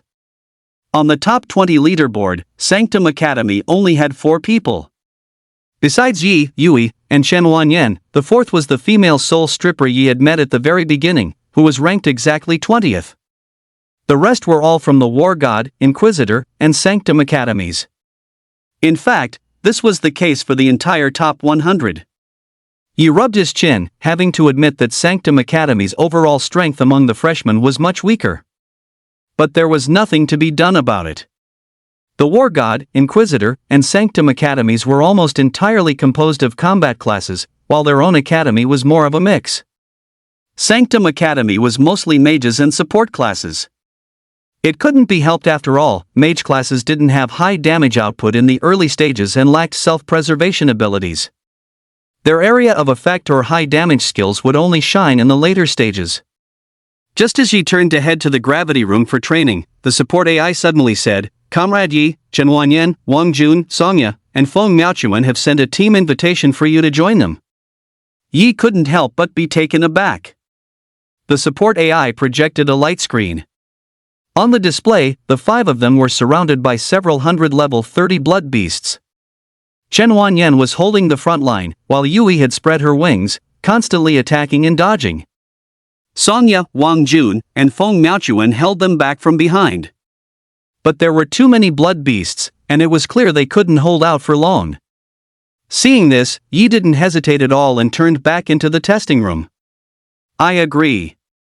He stepped into the pod, put on the goggles, and immediately began loading in. In the command room, the female commander, Kuting, couldn't help but frown. Over 300 blood beasts averaging around level 30. The nearest army will need 15 minutes to arrive.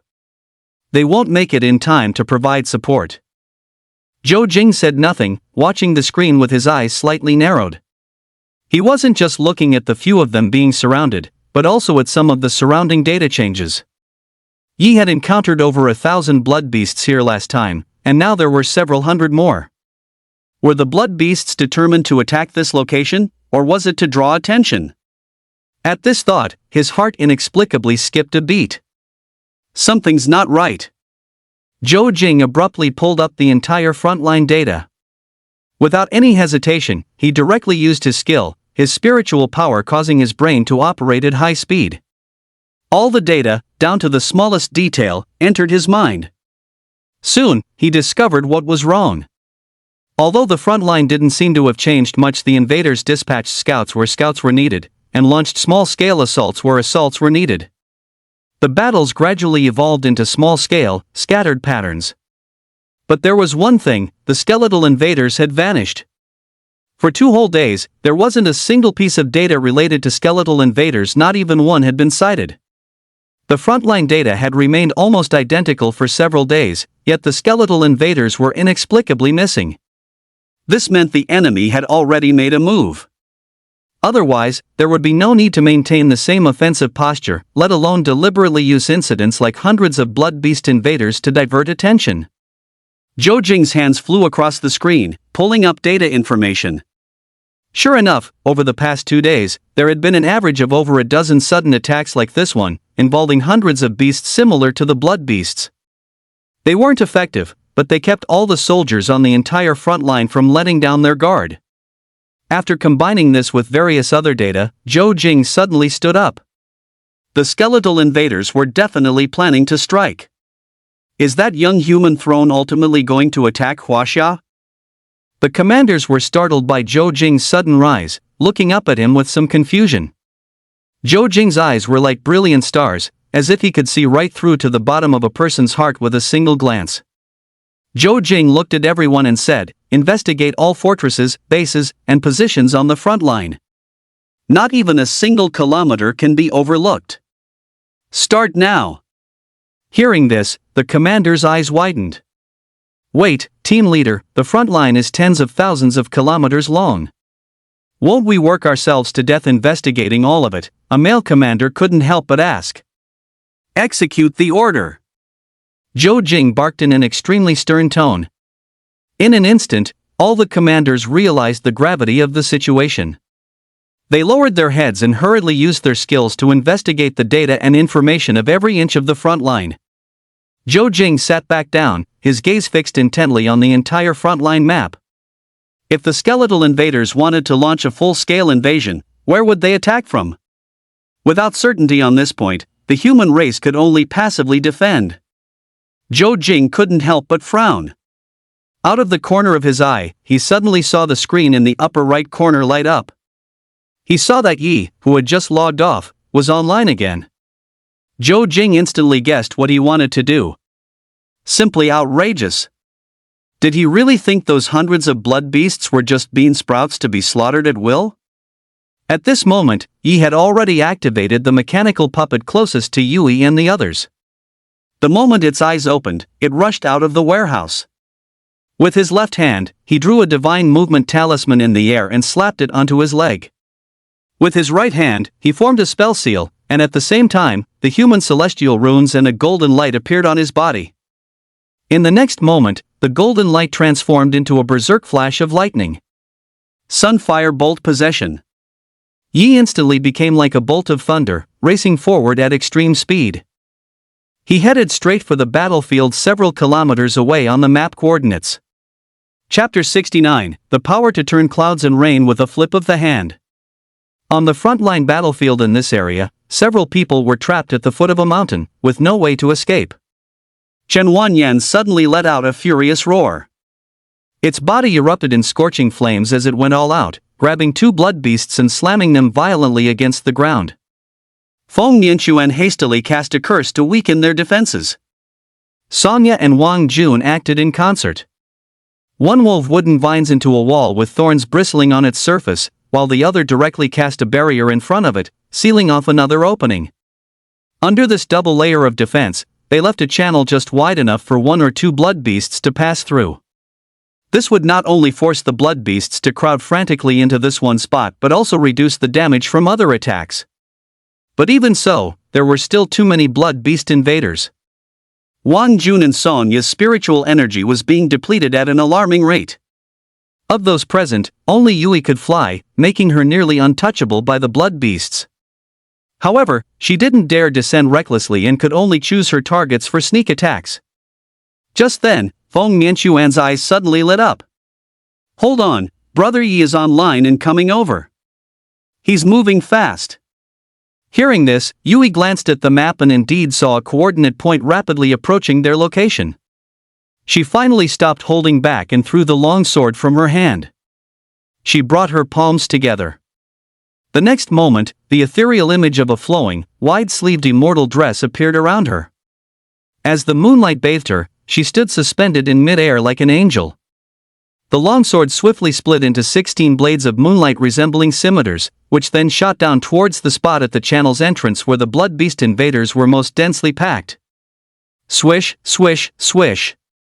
In an instant, moonlight crisscrossed as blood, severed limbs, and broken legs flew through the air. The scene was both gory and beautiful.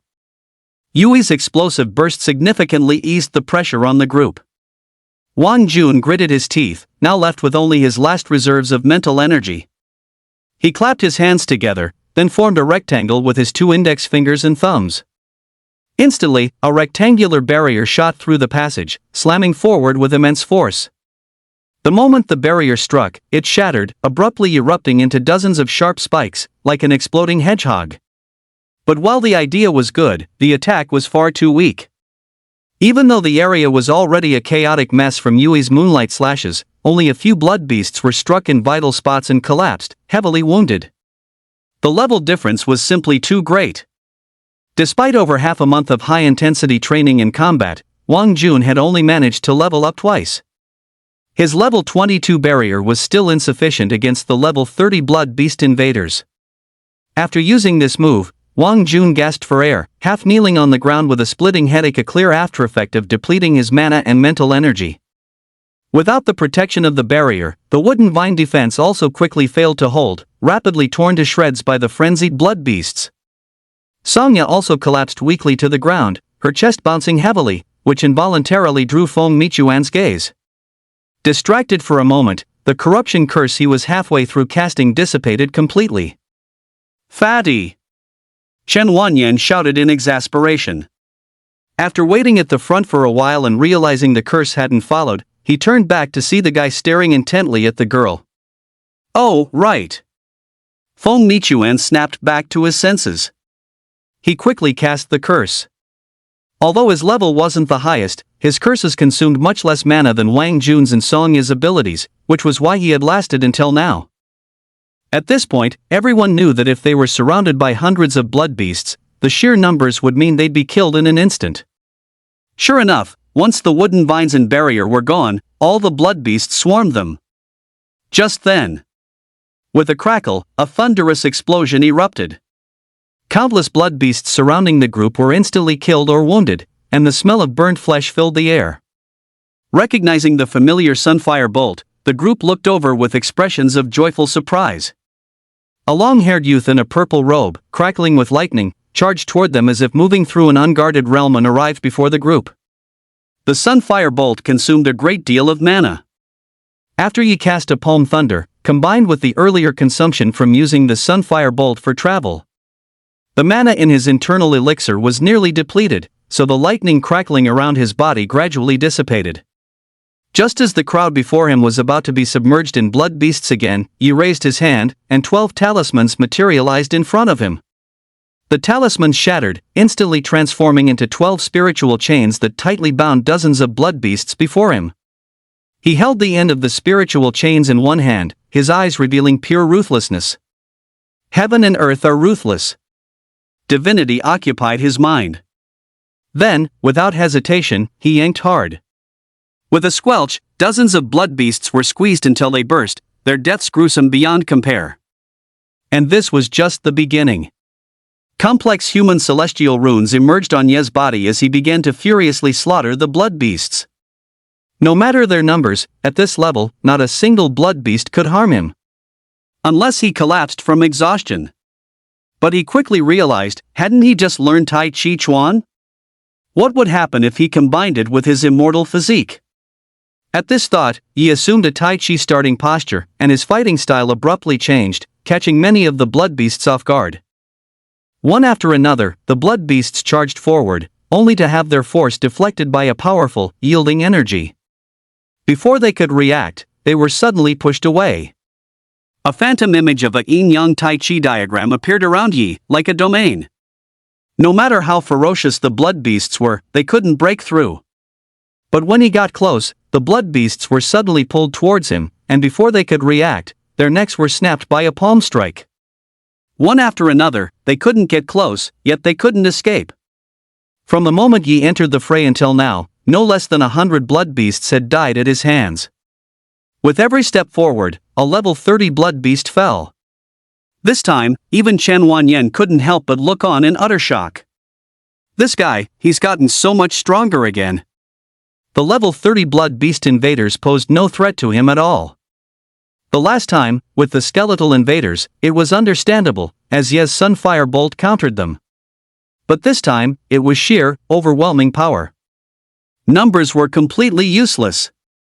At this moment, Yi was completely immersed in the Taoist concept of heaven and earth are ruthless. No sorrow, no joy, his heart is calm as still water. With Tai Chi Chuan, he could turn his hand to create clouds and turn it again to make rain. Corpses paved the way, each step brimming with the celestial's murderous intent. Chapter 70, a premonition of the Tao of heaven and earth's indifference. Over 300 blood beasts were utterly slaughtered by Yi alone, and he didn't even have to use his Sunfire Bolt. It was purely his immortal physique combined with the aegis of light, executing Tai Chi Chuan while in a state of mind reflecting the Tao of heaven and earth's indifference. The slaughter left these blood beasts utterly terrified.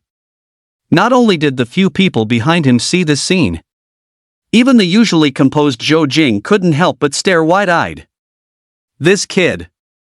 He had actually already held Yi in high regard.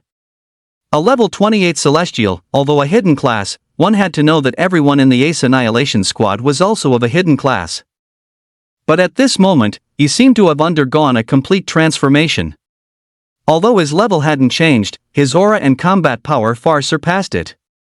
In Zhou Jing's mind, the images of Heavenly King Luo Jin and even the more distant war god, Senior Hong Qing, couldn't help but surface. The figures of these two seniors, their invincible spirit, slowly merged with Ye's figure on the screen. Yes. That's it. This is exactly the feeling. Zhou Jing couldn't help but get excited, but the skills effect quickly calmed him down. It made him realize that now was not the time to focus on Yi, but to find the movements of the skeletal invaders as soon as possible. Right now, not a single skeletal invader could be seen on the entire front line. Upon learning this data, the commanders' faces all turned extremely grim. No one sitting here was unintelligent, otherwise, they wouldn't be qualified to be a commander. They had already guessed that terrifying possibility. The skeletal invaders were about to attack. This quiet was like the calm before a raging storm. On Ye's battlefield, blood beasts fell one by one at his feet, their fresh blood gathering into streams and spreading out. Finally, when only 100 or so blood beasts remained, they finally felt fear. They fled without daring to look back. The blood beast invaders, beast-like as they were, had been slaughtered to the point of terror. One could only imagine how terrifying Ye's combat power was now. In the past, Yi might have chased after them, but now, under the state of Taoist intent, he just watched them flee with indifference, his gaze unfathomably deep and impossible to read. Feng Nianquan walked up to Yi at this moment. For some reason, the Yi of this moment. He made him feel fear and terror as well. Heaven and earth are not benevolent, they treat all things as straw dogs. At this moment, Yi was like a divine being, completely devoid of his former lazy and casual demeanor. Yi. Brother Yi. Yi turned around upon hearing this. His indifferent gaze gradually returned to normal, and after exiting the state of heaven and earth's heartless Tao, a smile slowly formed on his lips. So? How was that? Impressive? Feng Nianxuan heaved a long sigh of relief. Although he didn't know what had happened to Yi, he was just glad he was back to normal. He immediately gave a thumbs up. Beyond impressive, my man. Brother Yi, you're my god. I'd even have your babies. Get lost. Yi's face darkened instantly, wishing he could just kick the guy. Chen Wanyan looked deeply at Yi. If he had previously thought he might be able to defeat him in the later stages of the game, now, he had completely abandoned that idea. He probably couldn't defeat Yi as he was now, even if he himself reached level 30 and completed his third job advancement. Looks like I really have to find a way to talk some sense into my sister. No, that won't work either. She's no longer worthy of him. Alright, let's log off and get some good rest. Yi looked at the group and said. They all looked utterly exhausted, having spent a tremendous amount of energy. Everyone nodded, returned to the warehouse together, and logged off one by one. They were truly wiped out. The moment Wang Jun opened his eyes, he felt so weak he could barely stand, as if he'd done it a dozen times in one night. Feng Nianxuan couldn't help but laugh. Your physique is so weak, aren't you? Wang Jun rolled his eyes, too tired to bother with him.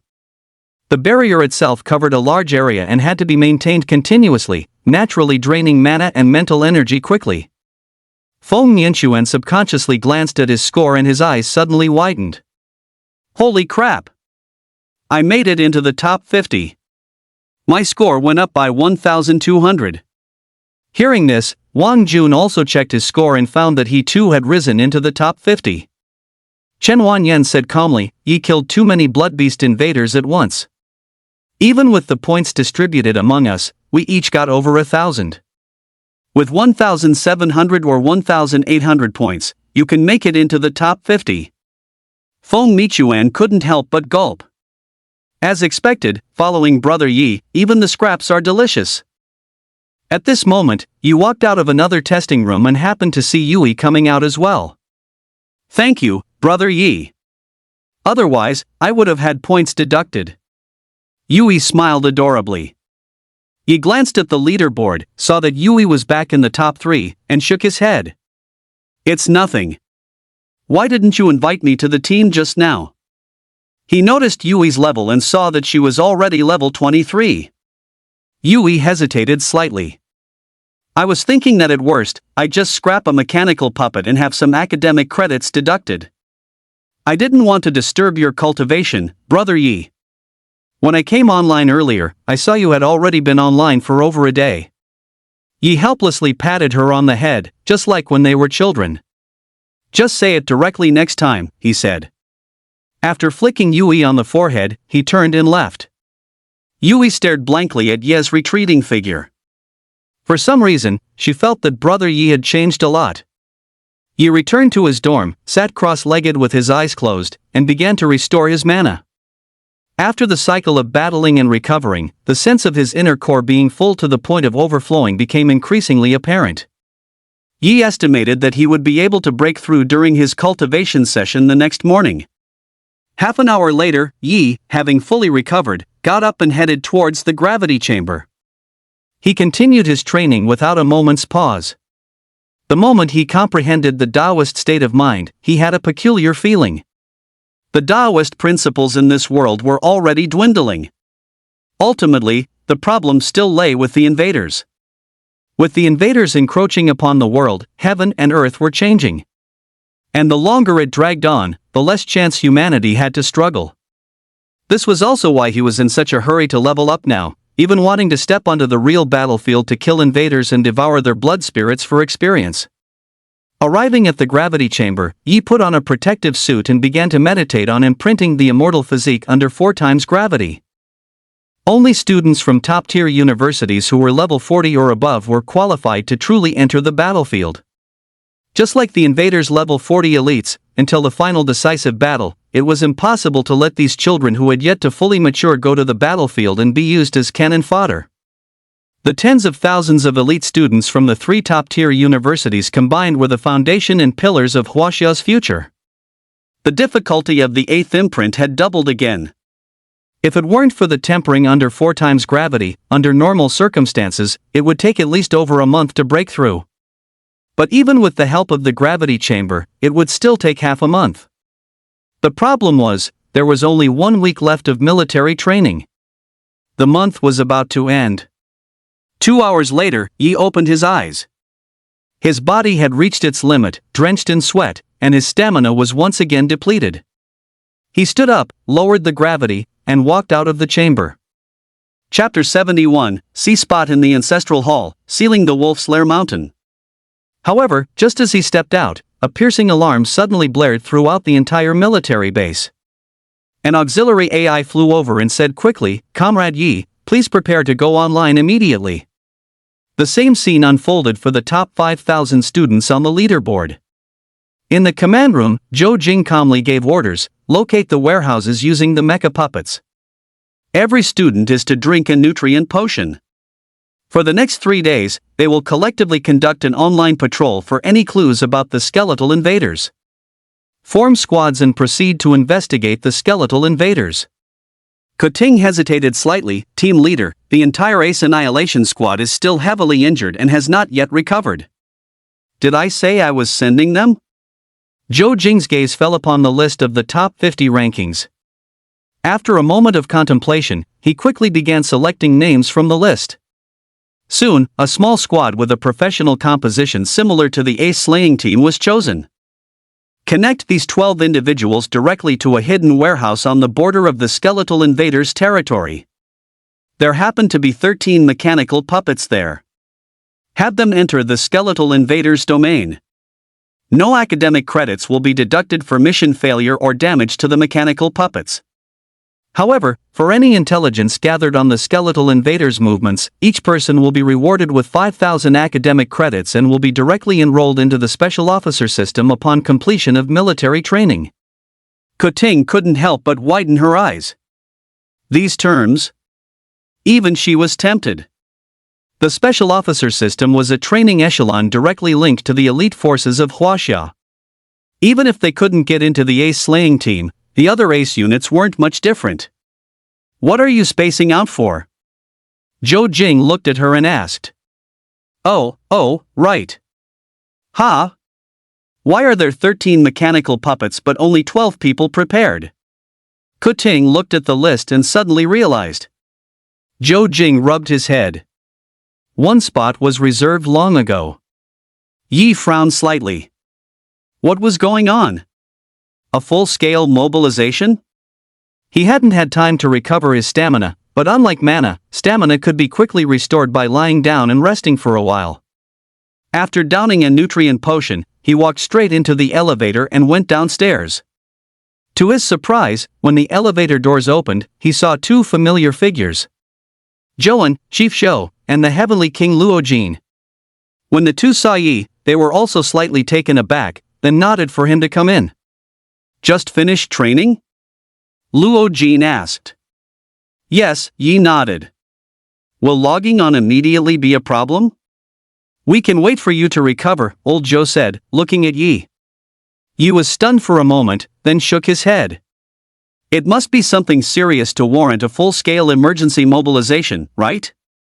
"It's fine, my stamina recovers quickly." Zhouan let out a long, gratified sigh. "You must have known for a while that it was a real frontline battlefield, didn't you?"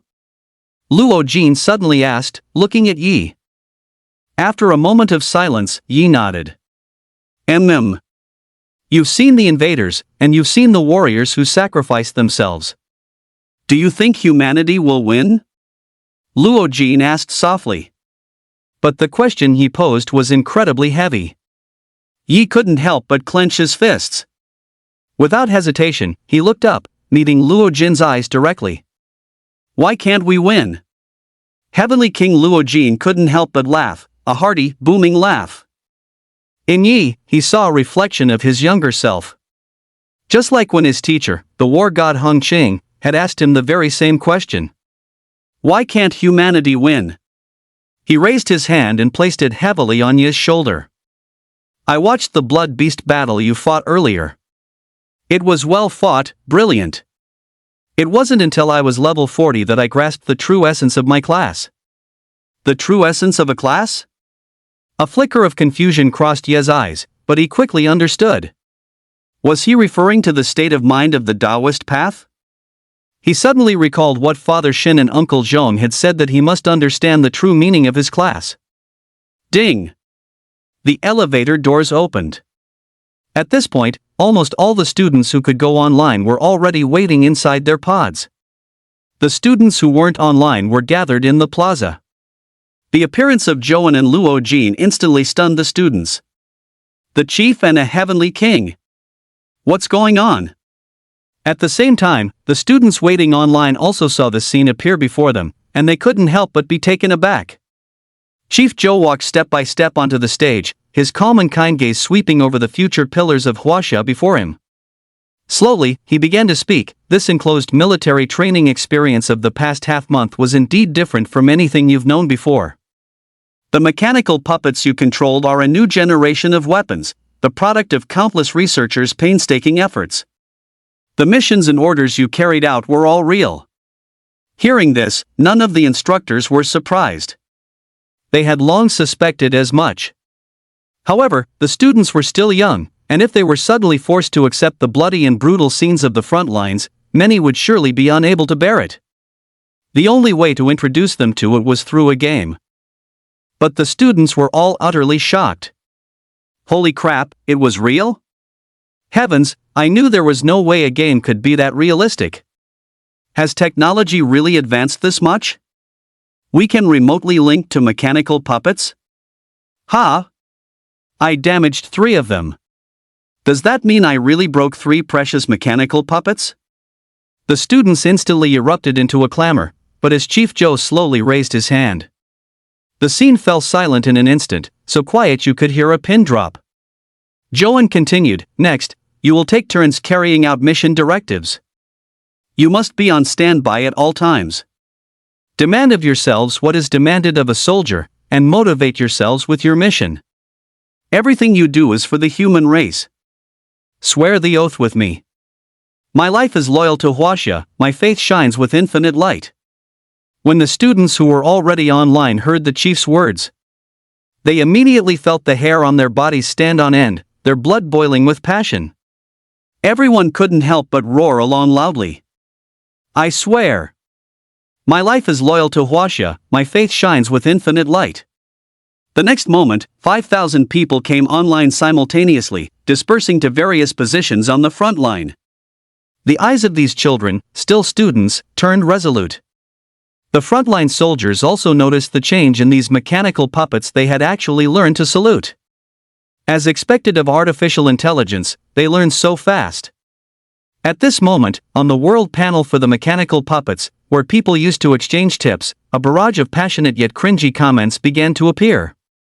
Clasp your hands and become your own god. Open your arms and stand shoulder to shoulder with the gods. I'm going to die secretly, then stun everyone. The time has come to bring glory to our ancestors, brothers.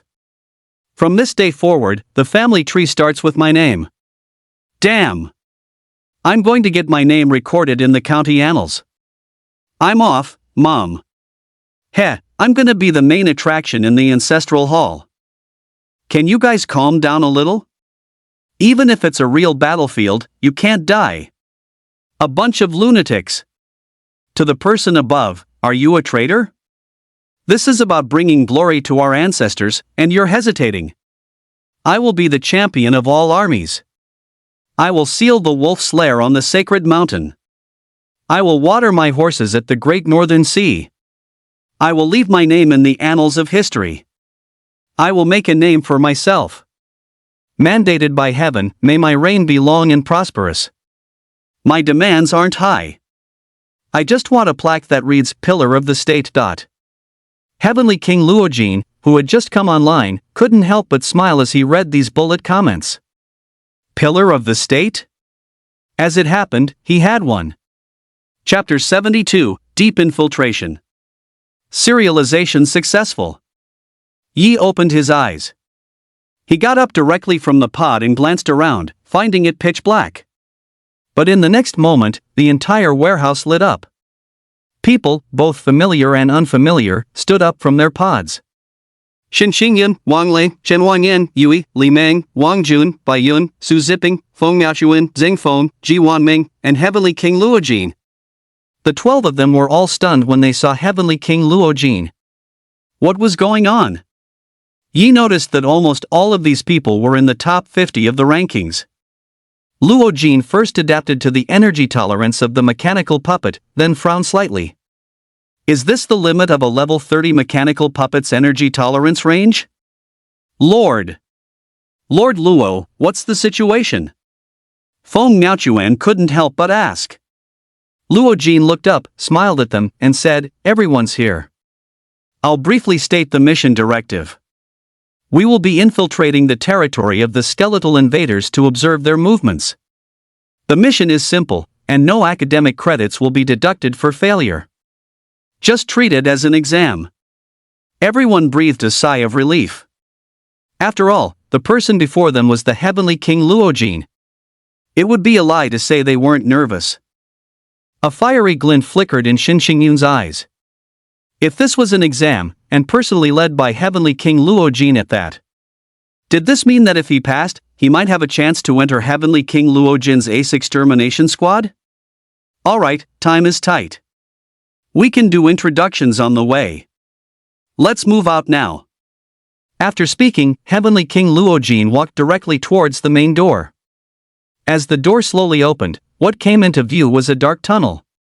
The 13 of them followed one after another, and had already invisibly split into 3 groups.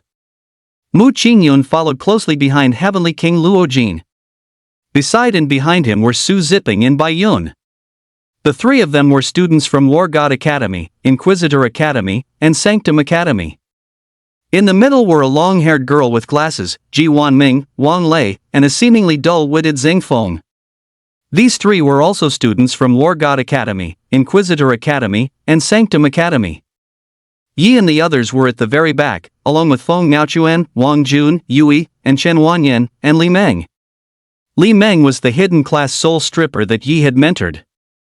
Now, having leveled up to 22, she was also displaying considerable potential.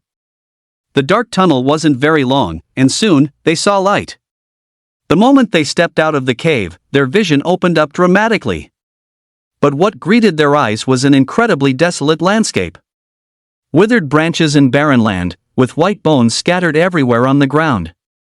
A single step could produce a crunching sound. The entire domain of the skeletal invaders looked as eerie as a snow-covered field. This was the edge of the skeletal invaders' territory. It was the first time many of the students had seen such a scene, and they couldn't help but feel a little shaken. So this is the domain of the skeletal invaders. None of them had ever witnessed such a scene in person. It was hard to imagine that the skeletal invaders lived in this kind of environment. But it made sense. They could survive for a long time without eating or drinking, subsisting only on the souls of living creatures. Heavenly King Luojin turned to look at them and said, "The mecha puppets have a disguise function. Open the screen on your arm." Among the 9 small icons in the bottom right corner, there's a skull symbol. Hearing this, they looked down and indeed found it. It seemed it wasn't there before, otherwise, it would have been impossible for so many people not to have noticed. Just press it. Mu Qingyun was the first to press it. The next moment, the mecha puppet began to change color, its parts reassembling into the shape of a skeleton. In the blink of an eye, a living skeletal invader appeared before them. They couldn't help but marvel at it. There was no discernible difference from other skeletal invaders. Luojin nodded with satisfaction. This function of the mecha puppets was a suggestion he had proposed to the research staff after returning from the skeletal domain last time. He hadn't expected it to be ready so quickly. The level of disguise was so good that it was almost impossible to spot any flaws. However, in the disguised state, they could not attack, or the mechanical puppet would deactivate the disguise. Seeing this, the others all pressed their disguise buttons. Soon, all 13 of them had transformed into the appearance of skeletal invaders. Alright, we can move out. Remember, don't attack unless absolutely necessary. If you must, you have to take down the enemy instantly, understand? Luo Jin said as he looked at them. Everyone nodded, indicating they understood. The 13 of them followed the designated route and fully entered the territory of the skeletal invaders. But as they ventured deeper, they clearly sensed that something was wrong. Normally on the battlefield, you could see a skeletal invader every so often. Now, they had been walking for over half an hour and hadn't seen a single one. This was clearly not right. Yi Fan slightly narrowed his eyes. First, an urgent online assembly, and now a heavenly king leading a team to scout the skeletal invaders' territory for movements. What on earth was happening? Were the skeletal invaders about to declare a full-scale war on the human race? However, just as this thought crossed his mind, his pupils suddenly constricted. He immediately raised his head and asked, "Are the skeletal invaders about to attack Huaxia?" Heavenly King Luojin stopped and turned to look at Yi Fan.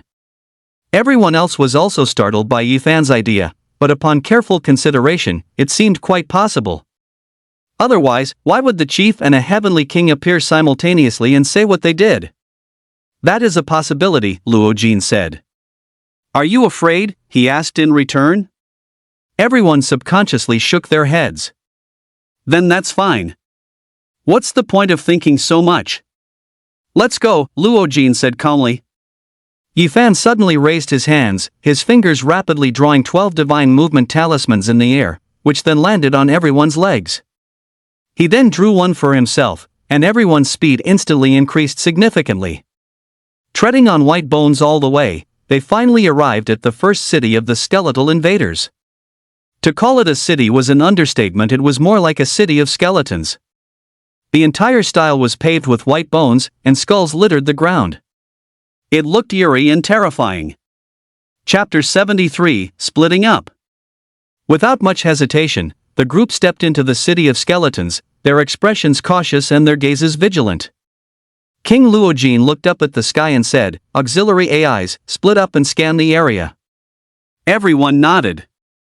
The auxiliary AIs had been with them all along, simply using optical refraction to become transparent, making them appear hidden. At first, they thought the auxiliary AIs hadn't followed them. Undoubtedly, the mecha dolls had evolved to become increasingly suitable for the battlefield. It was undeniable that the invaders were more powerful than the human race. The skeletal invaders only needed to devour souls to live on indefinitely. Powerful invaders like the Frost Fiend invaders and the Flame Slaughter invaders, who were almost non-living entities, had terrifyingly long lifespans. Human infants, on the other hand, are extremely fragile from birth and must wait until they are 12 years old for their class awakening. In terms of innate conditions, they are weaker than the invaders. However, the strength of the human race lies in its potential. Any individual could potentially unleash unimaginable power, unlike the invaders, whose potential as common, elite, leader, or even throne is determined from the moment of their birth. The greater the power, the more accumulation it requires. This is also why when a throne is killed, it takes 35 years for a new one to appear. It is precisely because of this 35-year accumulation period that a new generation of invader thrones can emerge. Even non-combat classes, just ordinary ones, can bring about a change in the fate of the human race when pushed to their limits. Take, for instance, the mechanical puppets painstakingly developed by countless scientific researchers. The initial test results fully proved that in the future, the human race could significantly reduce soldier casualties on the front lines. This is because ordinary soldiers are around levels 20 to 30, and the first generation of mechanical puppets was actually developed for them. Furthermore, the mechanical puppets can continue to be developed into second and third generations, leveraging the human race's own class awakening abilities to exert even greater power. Although a cost of several million or even tens of millions per unit is expensive, it is worthwhile when compared to a life. After receiving the command, the dozen or so auxiliary intelligences quickly dispersed, flying high into the sky to scan and search different zones. The life signs of skeletal invaders are different from other invaders, requiring methods like infrasound for scanning and detection. Otherwise, they are almost indistinguishable from the skeletons littering the ground. The city of skeletons was neither large nor small. After a wait of over 10 minutes, the auxiliary intelligences flew back, having failed to detect a single target. Upon hearing this result, Heavenly King Luo Jin frowned. It was basically confirmed that the skeletal invaders were indeed making a major move, otherwise, it would be impossible not to find a single one. He opened the map. With the skeletal invaders' territory as the center, if they wanted to attack the human race, they would either have to choose to go north, join forces with the Frost Devil invaders, and attack the direction of Desert City. Or they could head south, break through the sea blockades, and attack Yuhang. It seemed that, for the time being, they could only split their forces into two. If the enemy were to truly attack the Mo River and swallow the north, the human race's situation would indeed appear very precarious. But his subconscious told Luo Jin that the enemy would not choose to do so. The northern defense line was not that easy to break, even if it were breached. However, it would be even more difficult for the enemy to attack the Yuhang defense line. Not only were there layers of sea blockades, but it was also the human race's great rear lifeline, with all its human resources concentrated there. But if they were to attack here, and the great rear fell, and the invaders then pushed north, the entire human defense line, including the capital, would be completely lost. In his youth, Luo Jin had graduated from the War God Academy, Inquisitor Academy, and Sanctum Academy. Having fought his entire life, although his mind might not be as quick as those professional commanders, his intuition was very sharp. As expected, after the commander received the data transmitted back from the frontline search teams, Zhou Jing quickly issued a new directive. But they didn't split into two groups, but three. One group headed north, one south, and one went directly to the Bone Invaders' lair. After receiving the command, the Heavenly King looked at Yi and Mu Qingyun. After a moment of thought, he said, Ji Wanming, Zheng Feng, Li Meng, you three come with me. Mu Qingyun, Bai Yun, Su Ziping, Wang Lei, you guys head to the northern region and continue searching for traces of the Bone Invaders. Yi, the rest of you will follow me deeper into Bone Invader territory to continue lying in wait. Any problems? Chen Wanyan, Wang Jun, Yui, and Feng Miaochuan looked at Yi, their eyes filled with trust. Yi nodded, okay. Alright, stay in constant contact. If you discover a target, don't act rashly. Upload the data first, Luo Jin said. Everyone understood. Without wasting much time, they split into three teams and departed from the Skeleton City. Ye's group continued deeper into Bone Invader territory. With the help of the Divine Movement talismans, their pace was not slow. But from beginning to end, they didn't find a single Bone Invader, which was absurd. It was as if the entire Bone Invader race had been wiped clean. On the screen, the passionate and over-the-top comments had calmed down. Everyone was silently and diligently carrying out their orders and tasks. In the command room, a stream of data far exceeding previous amounts was being uploaded and fed back, covering every single detail. Some commanders were already starting to buckle, collapsing in front of their screens, their faces drained and exhausted. Another one was already hooked up to an 4-drip, his hands flying rapidly across the screen. The inability to find the skeletal invaders was like a sharp blade hanging precariously over the hearts of the commanders. They didn't dare to relax for even a moment. In the high-end hospital wards far behind the front lines, several heavily injured members of the Ace Kill squads were boredly wearing mech puppet glasses to experience the mech puppet mode. This kid is something else. By the mandate of heaven, may he live long and prosper. He actually dared to say that. Feng Yuan couldn't help but laugh out loud after taking off the mech puppet. Hiss. He accidentally pulled on his wound and instantly gasped in pain. His body was a mass of surging muscle, and beneath his rugged exterior, he exuded a powerful aura. Even though he was heavily injured, he was still in a highly agitated state. This was probably the only drawback of the Berserker class. Beside him, Mo Shio was repairing a damaged psionic firearm, too lazy to pay him any mind. The ward was filled with a few old chaps. The girls were in the ward next door. After experiencing the mech puppets for a bit, they couldn't help but be amused by the various antics of the first-year freshman. Lei's eyes suddenly lit up. "Hey, you guys, look! The guy named G at the top of the rankings is actually an acolyte." Hearing this, the other girls looked over and saw that it was true. Can an acolyte get into a top university? It seems like that's never happened before. Lu Yen couldn't help but get curious. After clicking on his profile, a handsome and delicate face appeared before her eyes. Wow, what a good-looking little brother, and with long hair, just my type. Li Qin wasn't paying attention to this. She quietly stared at the lights, her mind replaying the mistakes she had made in the previous battle. As a shadow assassin, you either don't strike, or your strike is fatal. Ying Zai's eyes were wrapped in white gauze. Because she had forcefully divined the strength of the throne, she suffered a backlash and couldn't use her abilities or open her eyes for half a month. So she was also a little curious about this Yi. An acolyte? It seemed that, like her, they could also calculate and divine certain things. What's the big deal? He's just a kid, only 16. Can you all show a little restraint? Ning Yuanmei said helplessly. Anyone who didn't know better would think you were a bunch of hooligans. Chapter 74, The Skeletal Invader Invasion. Ying Zai said softly, the acolyte class isn't actually weak. In the early days of the invader invasion, it was the Taoist sect that bought precious time for humanity. Otherwise, humanity would have been wiped out back then. But this information is all hidden and classified. Ordinary people don't know about it. Liao gave a thumbs up. Our sister Ying is still the most amazing, you know so much. Li Qin suddenly frowned. Her keen perception and hearing allowed her to hear Feng Yuan's loud voice from the next room, even through the wall. So annoying. Unable to bear it any longer, she got up directly from her hospital bed, endured the pain, and went to the door of the next ward. Thud. She kicked the door open. Li Qin said with a frosty expression. Feng Yuan. Shut up. An icy chill swept through the entire men's ward. Feng Yuan froze in place, unable to help but shiver.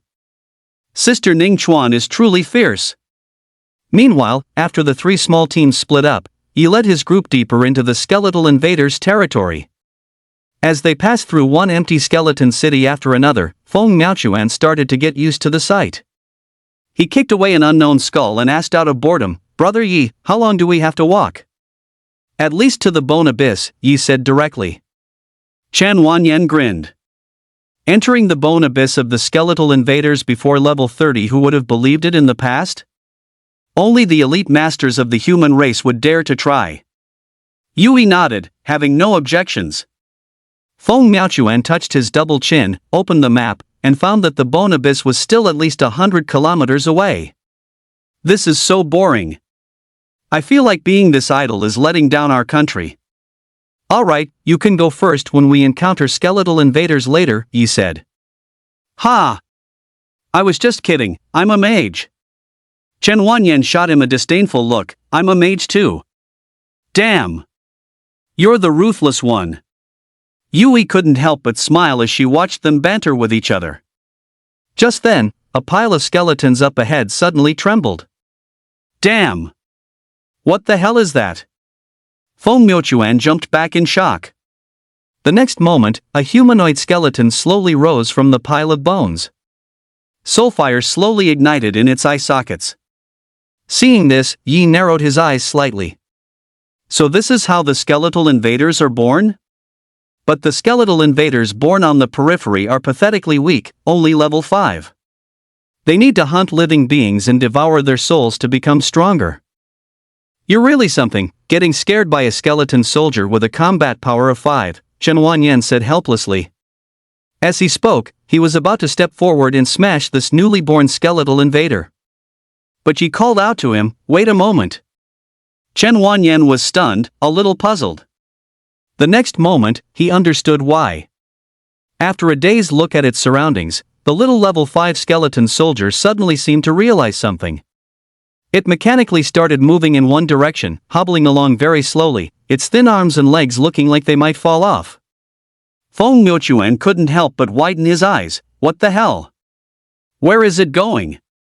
The support AI suddenly said, the skeletal invaders communicate through a form of soul transmission.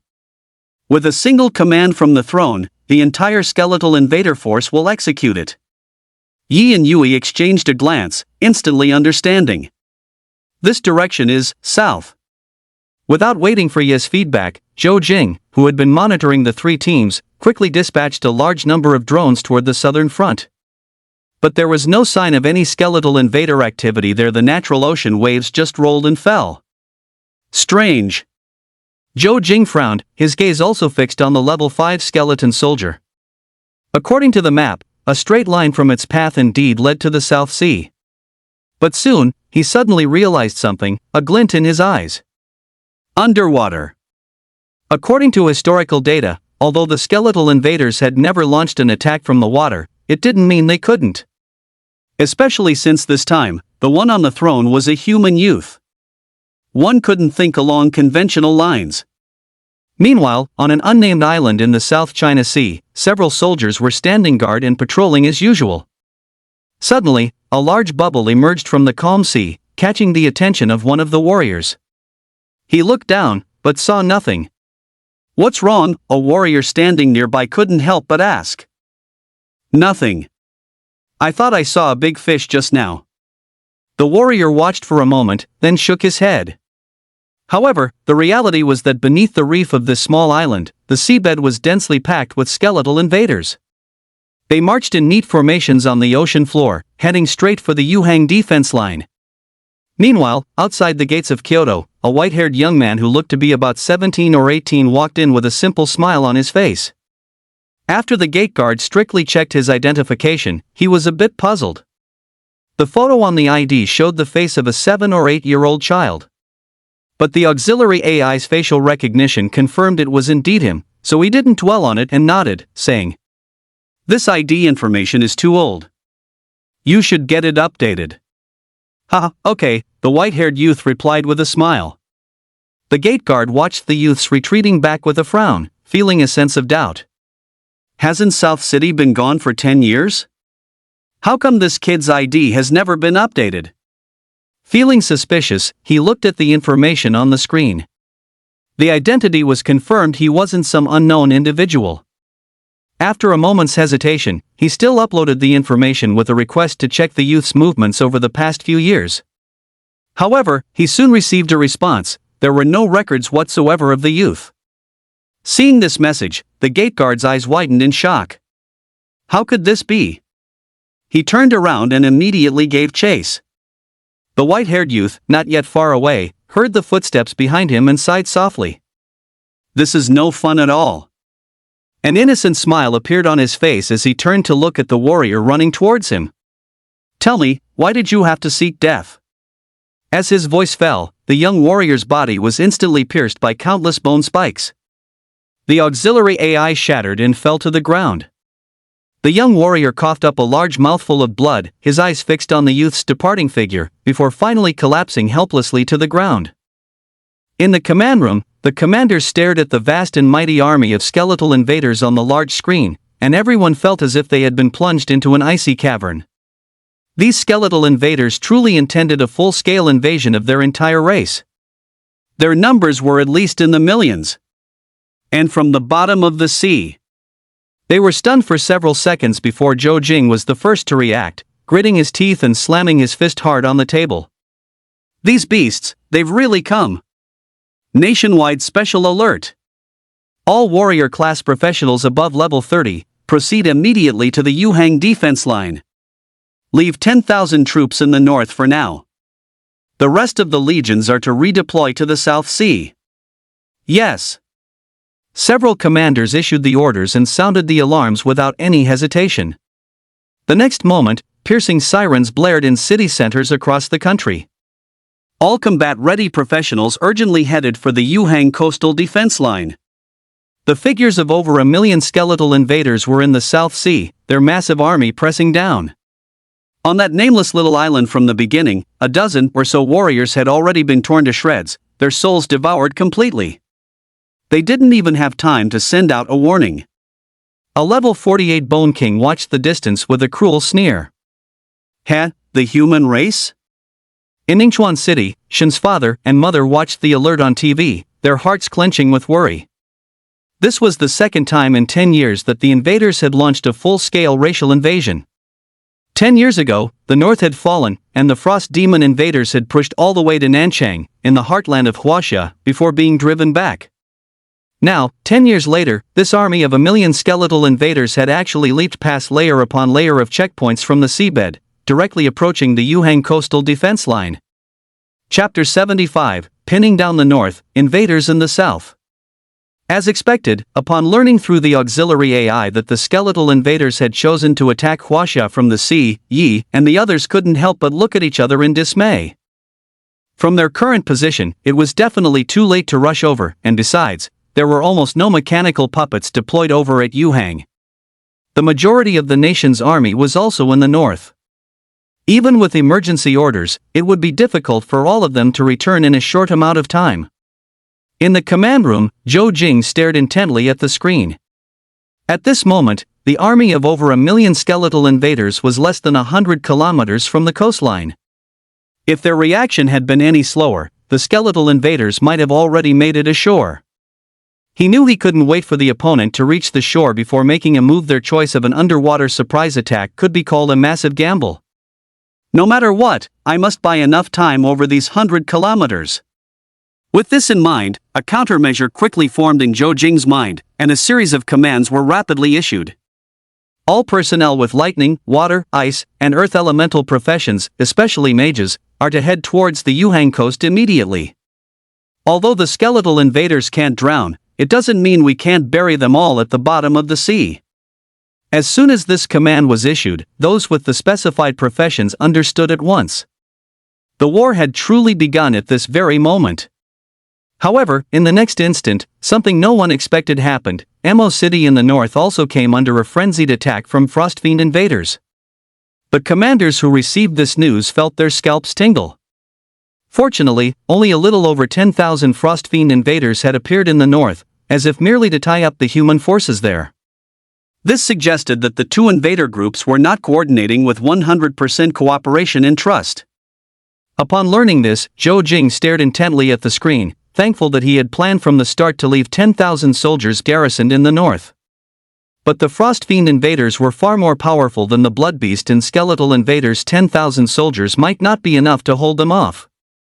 Comrade Yi, please proceed to the north immediately to support Mo City, the auxiliary AI said, looking at Yi. Yi was taken aback.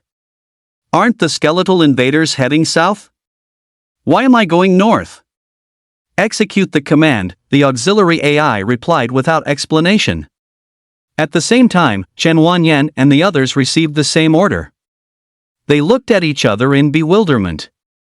Wait, what's the deal? The skeletal invaders have all gone south, so what are we doing going north?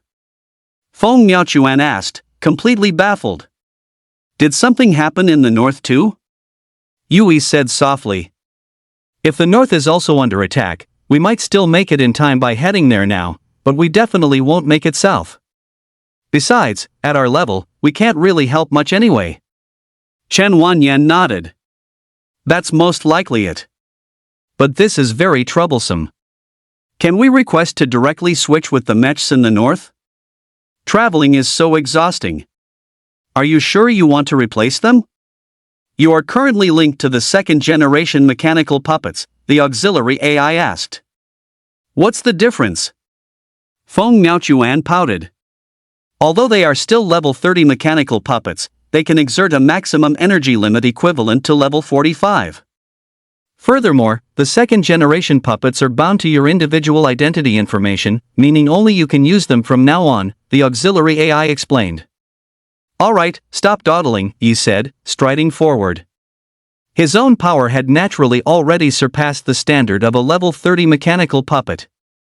He had discovered this during the previous rescue mission when he used Sunfire Bolt. His Palm Thunder had been restricted. So, this second-generation mechanical puppet was undoubtedly suitable for him. Please wait in place for a few minutes. A helicopter from the Mo City Patrol Bureau is en route, Ye's auxiliary AI said promptly. Holy crap! Feng Miaochuan looked on with envy. Brother Yi, being number one on the rankings is really different. You get your own private chopper. Just curious, does that guy Mu Qingyun have one? Feng Miaochuan couldn't help but ask. No, the auxiliary AI replied. There aren't enough helicopters, and almost all of them are being used to transfer troops. Feng Miaochuan instantly looked pleased. He couldn't stand Mu Qingyun's arrogant and cocky attitude. Wasn't he just the eternal number two? Who was he putting on that cold and aloof act for? Sure enough, not long after, a helicopter hovered above them but didn't descend for a long time. What's going on? Why isn't it coming down? What they didn't know was that the pilot was currently staring at the coordinates, then at the four skeletal invaders below, completely bewildered. Replying, mechanical puppet targets not found. In the command room, Koting sighed and massaged her forehead, sending a reminder directly through the auxiliary AI. Comrade Feng Miaochuan, please deactivate your disguise. Oh, right. Feng Miaochuan finally realized. No wonder it wasn't coming down. The group deactivated their disguises, reverting to their mechanical puppet forms. Soon, the helicopter finally landed, and the four of them boarded it, flying north. A dozen or so minutes later, Yi arrived at the Mo City frontline once again. However, the battle here was already raging uncontrollably.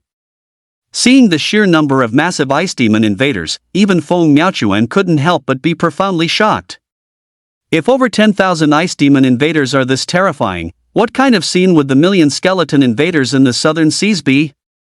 Just as the helicopter was a dozen or so meters from the ground, countless ice demon invaders raised their heads to look up at the sky. On the side of the Machung fortress soldiers, they also noticed this helicopter. Yi suddenly stood up, forming a seal with one hand. The next moment, his eyes turned into golden pupils, and the aegis of light shielded his entire body. He then threw open the cabin door and, without hesitation, leaped straight out. Seeing this, Yui quickly followed. In mid-air, she switched directly to Moon Elf Warrior, unfurling a pair of pure white wings. The phantom of the celestial flowing robe appeared on her, making her resemble a fairy as she flew down. A smile appeared at the corners of Chen Wanyan's lips. Ha ha! I like it this way too. In the real-world cabin, the enchanted dragon scale armor also materialized on Chen Wanyan's body, so his mecha likewise used energy to simulate the phantom of the dragon armor. The moment it ignited with raging flames, he plummeted straight down like a humanoid fire dragon. Seeing the three of them jump out of the aircraft one after another, Feng Miaochuan helplessly rubbed his nose and turned to look at the pilot. The pilot also looked at him with some confusion, wondering why this last mecha didn't jump down with them.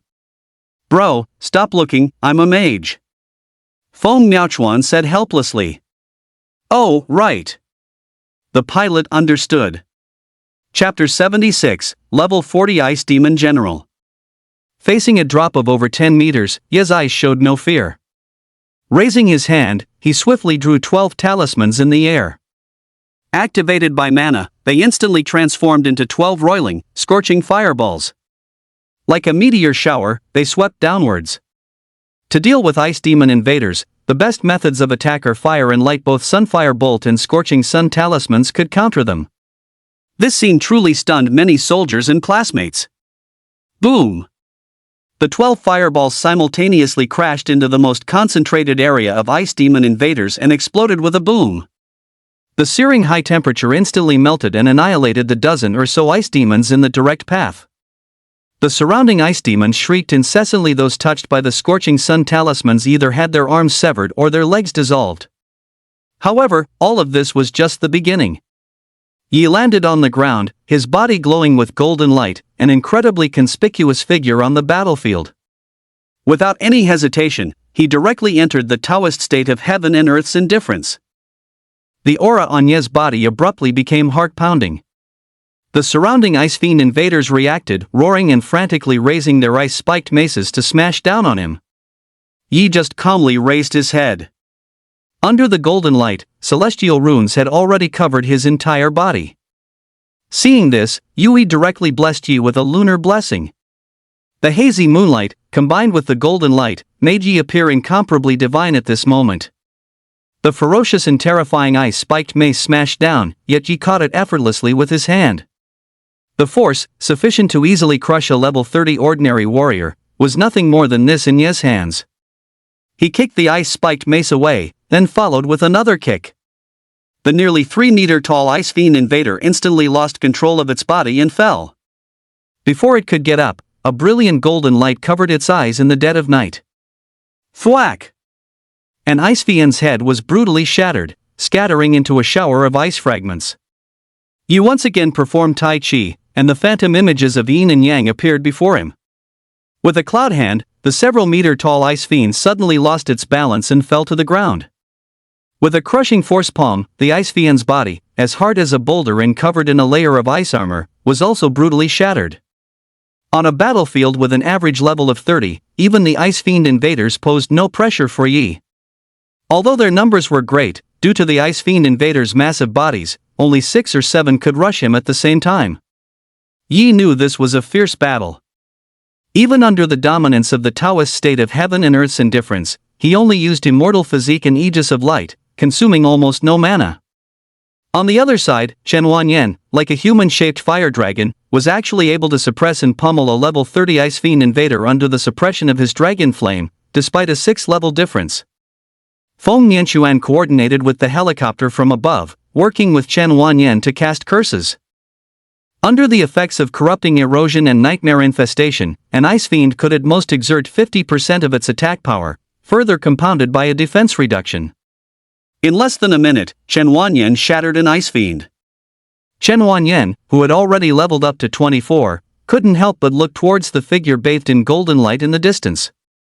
That monster was like an Ice Fiend harvester, shattering one with a single palm strike, looking utterly terrifying. Yui was not idle either. With the help of her wings, these Ice Fiends, just like the blood beasts, had almost no way to attack her. Many ice demon invaders were staring intently at her. In the end, they even abandoned their weapons, flinging their ice-spiked maces and sending them whistling toward her. Yui deftly dodged the attacks, her hands pressed together as she began to chant an incantation. The next moment, 23 beams of moonlight swept down, enveloping Yi. Starlight and moonlight baptism. Although it didn't slay the ice demon invaders, the attack instantly threw the ones charging relentlessly toward Yi into disarray. Seizing the opportunity, Yi's hands swiftly drew 12 sword talismans in the air. Golden light enveloped them, instantly transforming into 12 golden longswords.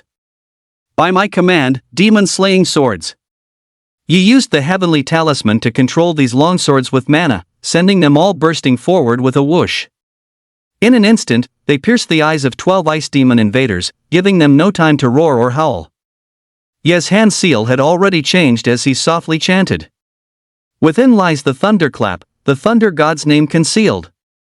In that moment, the heads of the 12 ice demon invaders, pierced by the golden light, suddenly emitted a brilliant glow.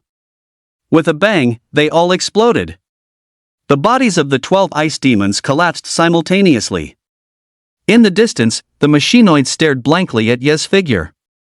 Is this the power of the number 1 on the rankings? This is terrifying. They needed to form a team of several people just to deal with one ice demon invader, and it still took a considerable amount of time.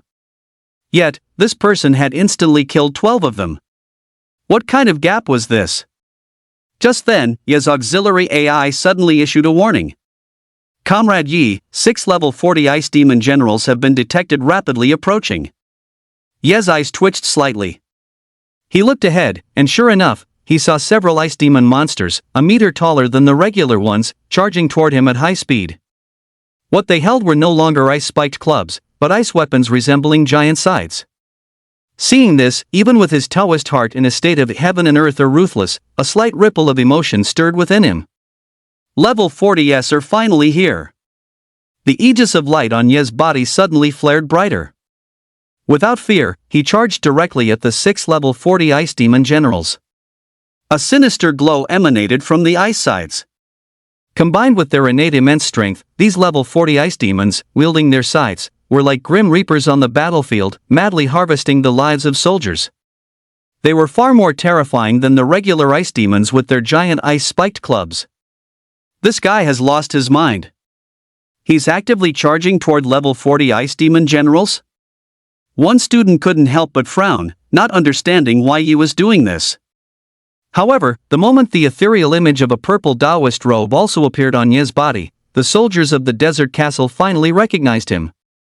Isn't that the guy who injured the level 59 Ice Demon King last time? This ethereal figure in the purple Taoist robe was incredibly familiar. As expected, once the golden light was compressed to its absolute limit, it suddenly erupted into a dazzling sunfire bolt, enveloping his entire body. His form abruptly transformed into a bolt of lightning, and the Ice Demon invaders in a straight line were instantly shredded by this white streak of lightning. In the blink of an eye, he appeared before a level 40 Ice Demon general. The moment he revealed himself, his golden eyes had already turned into white pupils. A ball of violent, blinding lightning coalesced in his hand. Palm thunder! The Ice Demon general's eyes widened, and it subconsciously raised its ice scythe to slash at him. But compared to Yi, its speed was slower by more than just a little. The palm thunder instantly erupted with a boom. Half of the level 40 Ice Demon general's body before him abruptly exploded. The machine puppet student's eyes widened in disbelief as they watched this scene. He nearly one-shot a level 40 Ice Demon general with a single move. The Ice Demon general was also blasted into a daze. After its remaining half-body touched the ice surface, it began to slowly recover. Ice demons were like this: as long as there was ice, they could fully recover in no time, provided their brain core wasn't destroyed. Chapter 77, The Pilot Warrior. However, how could Ji not know this? He casually condensed and drew a talisman, then cast it out with a command. The moment it landed on the ice demon's head, it transformed into a ball of scorching sunfire, instantly engulfing and melting its head. This fluid sequence of actions simply stunned everyone present. Even the soldiers were inspired by Ye's aura. This machine puppet is too strong.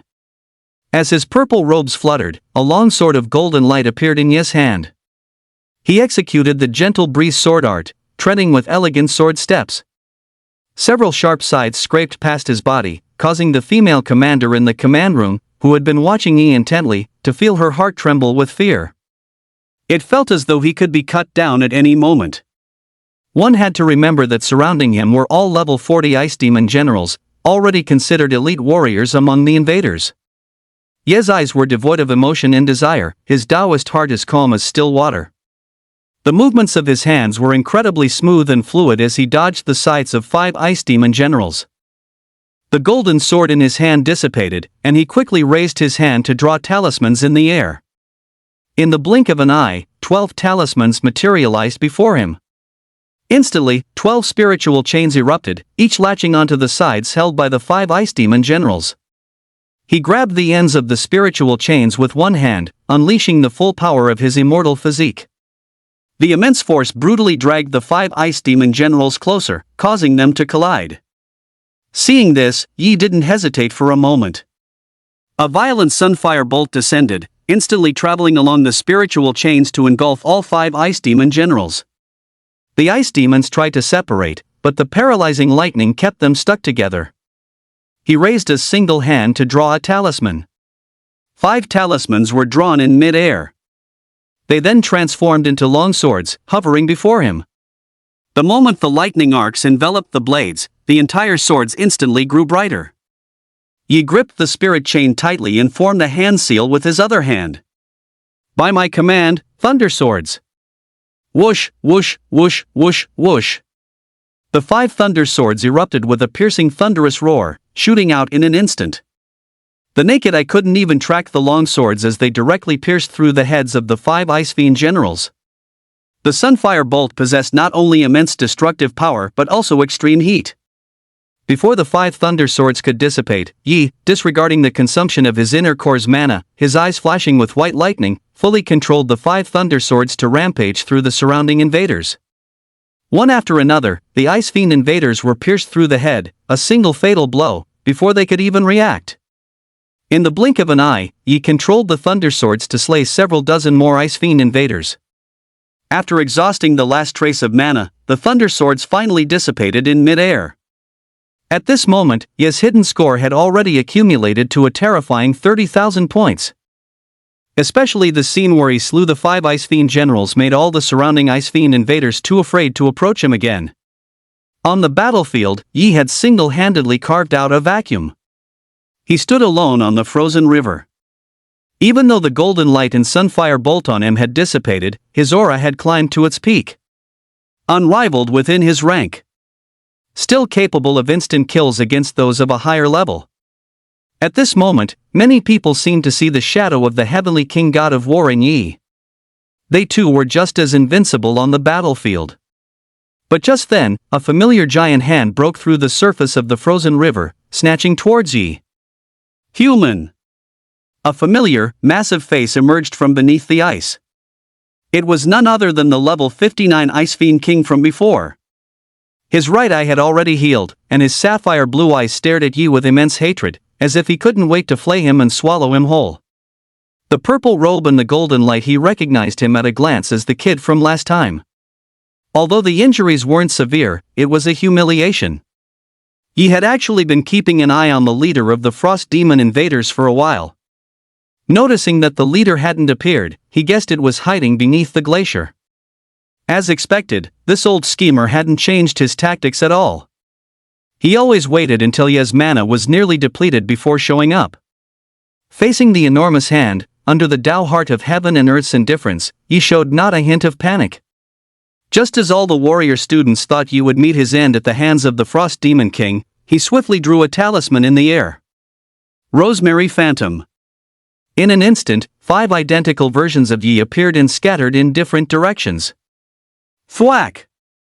The giant hand forcefully smashed 2 of them to pieces, while the other 3 ran forward in separate directions without looking back. But before the Frost Demon King could give chase, 2 more Frost Demon generals, brandishing scythes, instantly annihilated the remaining 2 clones. With only 1 target left, the Frost Demon King, stomping with its massive body, charged straight towards Yi. Brother Yi is in danger. Feng Miaoyuan quickly turned to the pilot and said, "Brother, fly over there." "All right." The pilot didn't hesitate and nodded in agreement. There was no fear in his eyes, but Feng Miaoyuan immediately realized his mistake and felt a pang of regret. If something happened, he was a mechanical puppet. He wouldn't die even if destroyed, but this warrior would. "No, never mind, let's forget it. Brother Yi will be fine." The warrior pilot laughed. "You guys are probably all back-end personnel controlling these, right? It's fine, it's just one life. 18 years from now, I'll be back to fight these invaders again." After speaking, he slammed on the accelerator, flying the helicopter rapidly towards the Frost Demon King. They soon arrived directly above the demon, so close that it could grab the helicopter just by raising a hand a very dangerous distance. But they couldn't be too far from the Frost Demon King, or they wouldn't be able to curse the target. Without any hesitation, Feng Miaoyuan's eyes filled with black mist. With a raise of his hand, the phantom of the goddess of death appeared behind him, transforming into a halo that directly enveloped the Frost Demon King. Without a moment's delay, another decay and corrosion curse, along with a soul vine, was cast upon it. The Frost Demon King's speed abruptly slowed, but because of the massive level gap, these curse auras appeared incredibly dim. Seeing Yi successfully escape, the Frost Demon King raised its head and let out a furious roar at the helicopter in the sky. In that instant, a blast of extreme cold frost shot from its mouth, hurtling towards them. The pilot wasn't stupid and immediately ascended. But he was a step too slow. The frost hit the tail fin, and the rear rotor was instantly frozen solid. With a crack, it shattered into ice fragments. The entire helicopter immediately started to wobble violently, even beginning to fall. "Run, run, run!" Feng Miaochuan was scared to death. The pilot remained silent, doing his utmost to control the aircraft and fly towards the Emochang fortress. But for some reason, perhaps a problem with the propulsion system, the helicopter couldn't gain altitude no matter what he did. It was even slowly descending. It was obvious they wouldn't make it to the fortress.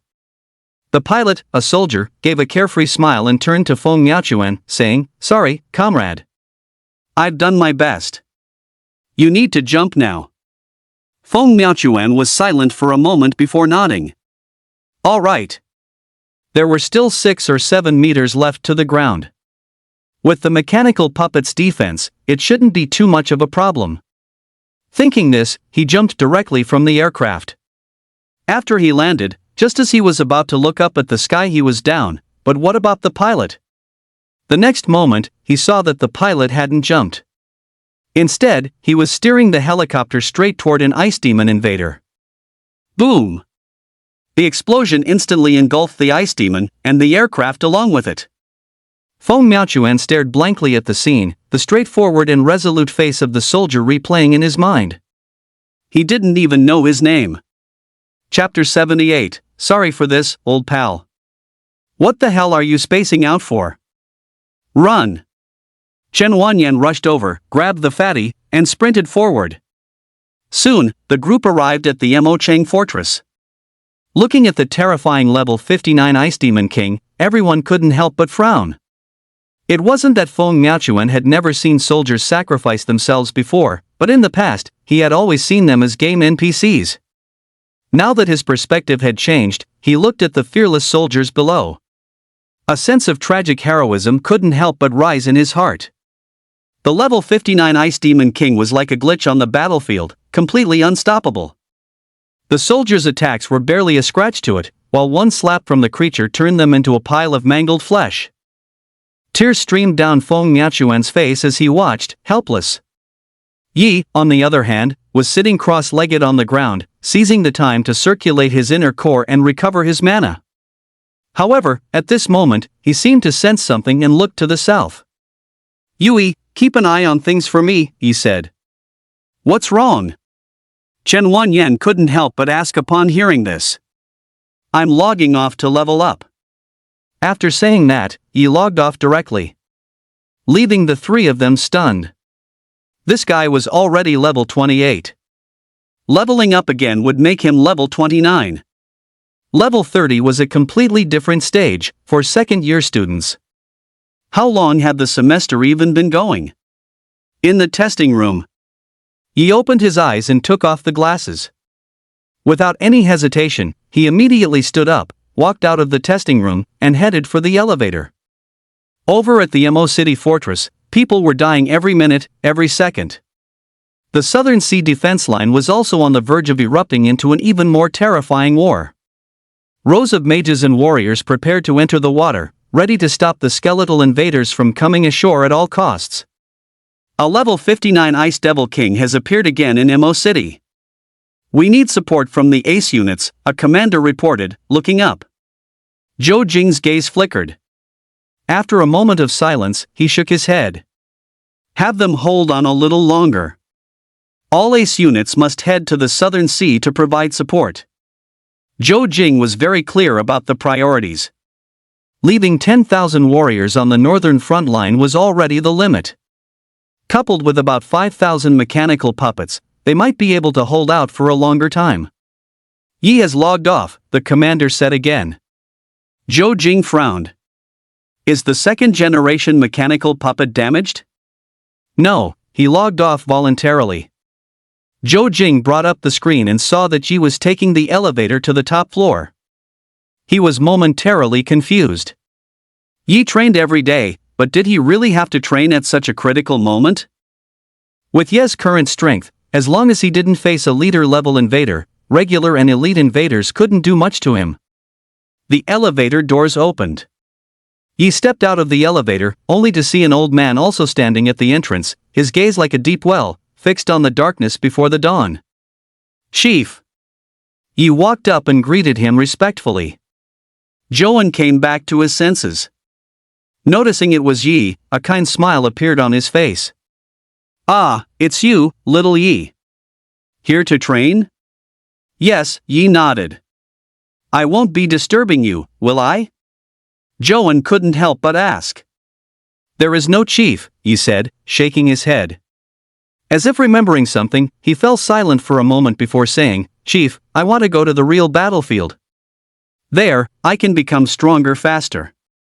However, Zhouan shook his head. I know. We used to think the same way, fueling war with war, cultivating a group of top-tier powerhouses. They were an exceptionally talented group of kids, the most gifted from our 3 top academies combined. If they had been able to grow to their full potential, our Huaxia would be much stronger than it is today. The chief didn't continue, merely letting out a soft sigh. Yi had a rough idea. 10 years ago, when the Ice Demon invaders launched a surprise attack on Huaxia, that entire generation of Huaxia's most outstanding young people died on the front lines. Not a single one was willing to retreat.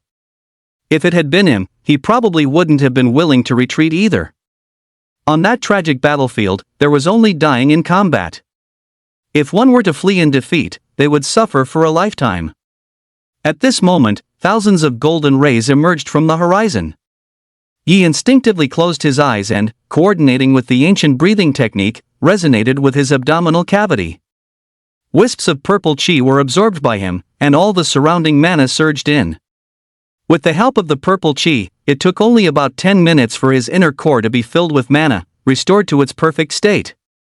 Suddenly, the inner core trembled. A golden core pattern slowly appeared on the purple core. In an instant, the mana within the inner core multiplied, and a powerful mana fluctuation erupted from his body. A purple glow emanated from Ye's body, blending with the golden brilliance of the sunrise that fell upon him. At this moment, he felt completely refreshed and clear throughout his entire being. The inner core had finally broken through to the first revolution. This miraculous scene made Zhou smile. It seemed this kid was about to break through to a new level again. After his realm stabilized, Yi slowly opened his eyes, the purple mist in them gradually receding. His condition returned to its peak state once more. "Chief, I'll be heading back now," Yi said, looking at Zhou. Zhou nodded. "All right. By the way, have you learned Tai Chi?" Hearing this, Yi instantly realized. Could it be that the chief was the one who had arranged for him to meet that old Taoist master? "I've learned it." Zhou smiled. "Good, very good that you've learned it. Go on, then. You can teach me Tai Chi later, that's fine too." "Okay." Yi nodded, turned, and took the elevator to leave. The old man watched Yi depart, his eyes filled with anticipation and relief. He understood the anxiety in the kid's heart. He had single-handedly slain 6 level 40 Frostfiend generals earlier. He had already earned the recognition of the war god, Heng Qing, and the heavenly king, Luo Jin. Yi possessed the qualifications and potential to become a pillar of Cathay. Therefore, Zhou hoped he could grow slowly and solidify his foundation further. While devouring the blood spirits of invaders could accelerate leveling, it also consumed one's innate talent. Sometimes, leveling up too quickly wasn't necessarily a good thing. Besides, the predecessors hadn't even taken the stage yet. What right did a junior have to show off? An attack helicopter was rapidly flying from the capital to Desert City. Inside the helicopter, a white-haired old man in a military uniform was polishing a gleaming tang sword, murmuring softly. "Old friend, I've wronged you. This time, we're only slaughtering a single level 59 beast." Chapter 79, Team Coordination. Yi returned to the testing chamber, put on the glasses, and reconnected to log in. He waited patiently for the loading to complete. When he opened his eyes again, the battle beneath the entire Desert City fortress had already reached a fever pitch. One by one, warriors were being bludgeoned to death by the Frostfiend invaders, and one mechanical puppet after another was being destroyed. Despite their combined numbers of 15,000, the overall strength of the Frostfiend invaders surpassed theirs, not to mention there was a level 59 Frostfiend king. At this moment, having returned to his peak state and even broken through to the first revolution of the purple cinnabar, Ye's inner core mana had multiplied. Without any hesitation, he formed a hand seal with a single hand, and a surging golden light erupted from his body. "Holy crap, Brother Yi is online?" Feng Nianquan was somewhat astonished. "With me." "Let's hold off the Frostfiend king," he said. Feng Michuan's eyes widened in disbelief. "Bro, are you kidding me? That's a level 59 major boss. Even after leveling up, you're only level 29. That's a full 30 level difference. We'll just be walking to our deaths. How are we supposed to fight that?" Chen Wanyan couldn't help but nod. He knew Yi was strong, but the Ice Demon King could definitely not be defeated by numbers alone. Just hold them back, you don't need to engage. Yi offered no explanation. He watched as the Ice Demon King snatched up 3 human warriors and, with a sickening squelch, crushed them in its grip. Witnessing this, Ye's eyes first flashed gold, then instantly switched to the white pupils of the Thunder Eye. With a crackle, the raging sunfire bolt enveloped him, and the celestial runes materialized in its wake. With a resounding boom, Yi charged into the battlefield at twice his usual speed. Everywhere he passed, level 30 ice demon invaders were instantly pierced and killed, a truly terrifying sight. Yi entered the Taoist state of mind, doubling the power of all his Taoist techniques. The Sunfire Bolt, already a devastatingly ferocious attack, became even more formidable under the enhancement of the Taoist heart. Seeing Ye's courageous charge, Feng Mochuan swallowed nervously but still followed him down. After all, it wasn't a true death. Chen Wanyan, now recovered, stood up. Dragon flames ignited around his body as he gave chase. Yui pressed her lips together. The moment Yi had charged forward, her wings had unfurled, and her body began to radiate a faint starlight and moonlight. Looking at all these cool and imposing auras, Feng Miochuan gave a helpless smile. Fine, as a corpse curse mage, his profession was inherently one of the dark classes anyway. Casting aside his reservations, a repulsive dark aura emanated from his body, and his eyes turned pure black. He followed straight along the path Yi had carved open. When the other warrior mecha puppets saw these figures, they instantly understood that they had recovered. Their morale surged, and they launched a counterattack. Kill! The combat class warriors charged forward fearlessly, surrounding the 3-meter-tall ice demon invaders. The Ice Demon King watched the approaching figure of thunder and light, a sneer playing on its lips. It brought a war stomp down upon him with incredible speed. If that stomp landed, everything would be reduced to dust. Ye's eyes shifted slightly as his right hand swiftly drew a Godspeed talisman and slapped it onto his leg. The speed suddenly surged again, passing directly through the giant foot. Boom! The colossal foot stomped down heavily. Layers upon layers of ice around the giant foot instantly shattered and disintegrated, cracking completely within a radius of 100 meters. Many ice demons and humans had no time to react and fell directly into the bottomless ice crevasse. A human earth mage immediately raised mounds of earth, pushing up the warriors who were about to fall. Yui quickly flew over and pulled them up. Then, she cast a group holy moon heal. Moonlight fell upon dozens of warriors, rapidly healing their wounds. Appearing like a moon goddess, she instantly calmed the somewhat panicked warriors. Yui didn't linger, she flew directly towards the Ice Demon King. After spotting his figure, she immediately cast a lunar blessing on him. Ye's speed increased slightly once more as he dodged the Ice Demon King's stomp. He leaped up, jumping onto the Ice Demon King's knee. Spreading his hands, 18 talismans instantly appeared before him. After his inner core breakthrough, Ye's control and quality of mana had improved significantly once again. With a clatter, 18 spiritual chains bound the Ice Demon King's leg. His form transformed into a flash of lightning, circling upwards around the leg. Although the Ice Demon King's power and strength were terrifying, its fatal flaw was its speed. With Yi having mastered Sunfire Bolt, the Ice Demon King simply couldn't catch him. Therefore, it always waited until Ye's mana was depleted and he could no longer use Sunfire Bolt before making its move. Do not underestimate the intelligence of high-level invaders, they are not much less intelligent than ordinary people. Especially the higher-level invaders, whose cunning and insidious nature can even surpass that of the human race. In the blink of an eye, the spirit chain had coiled around the entire body of the Ice Demon King.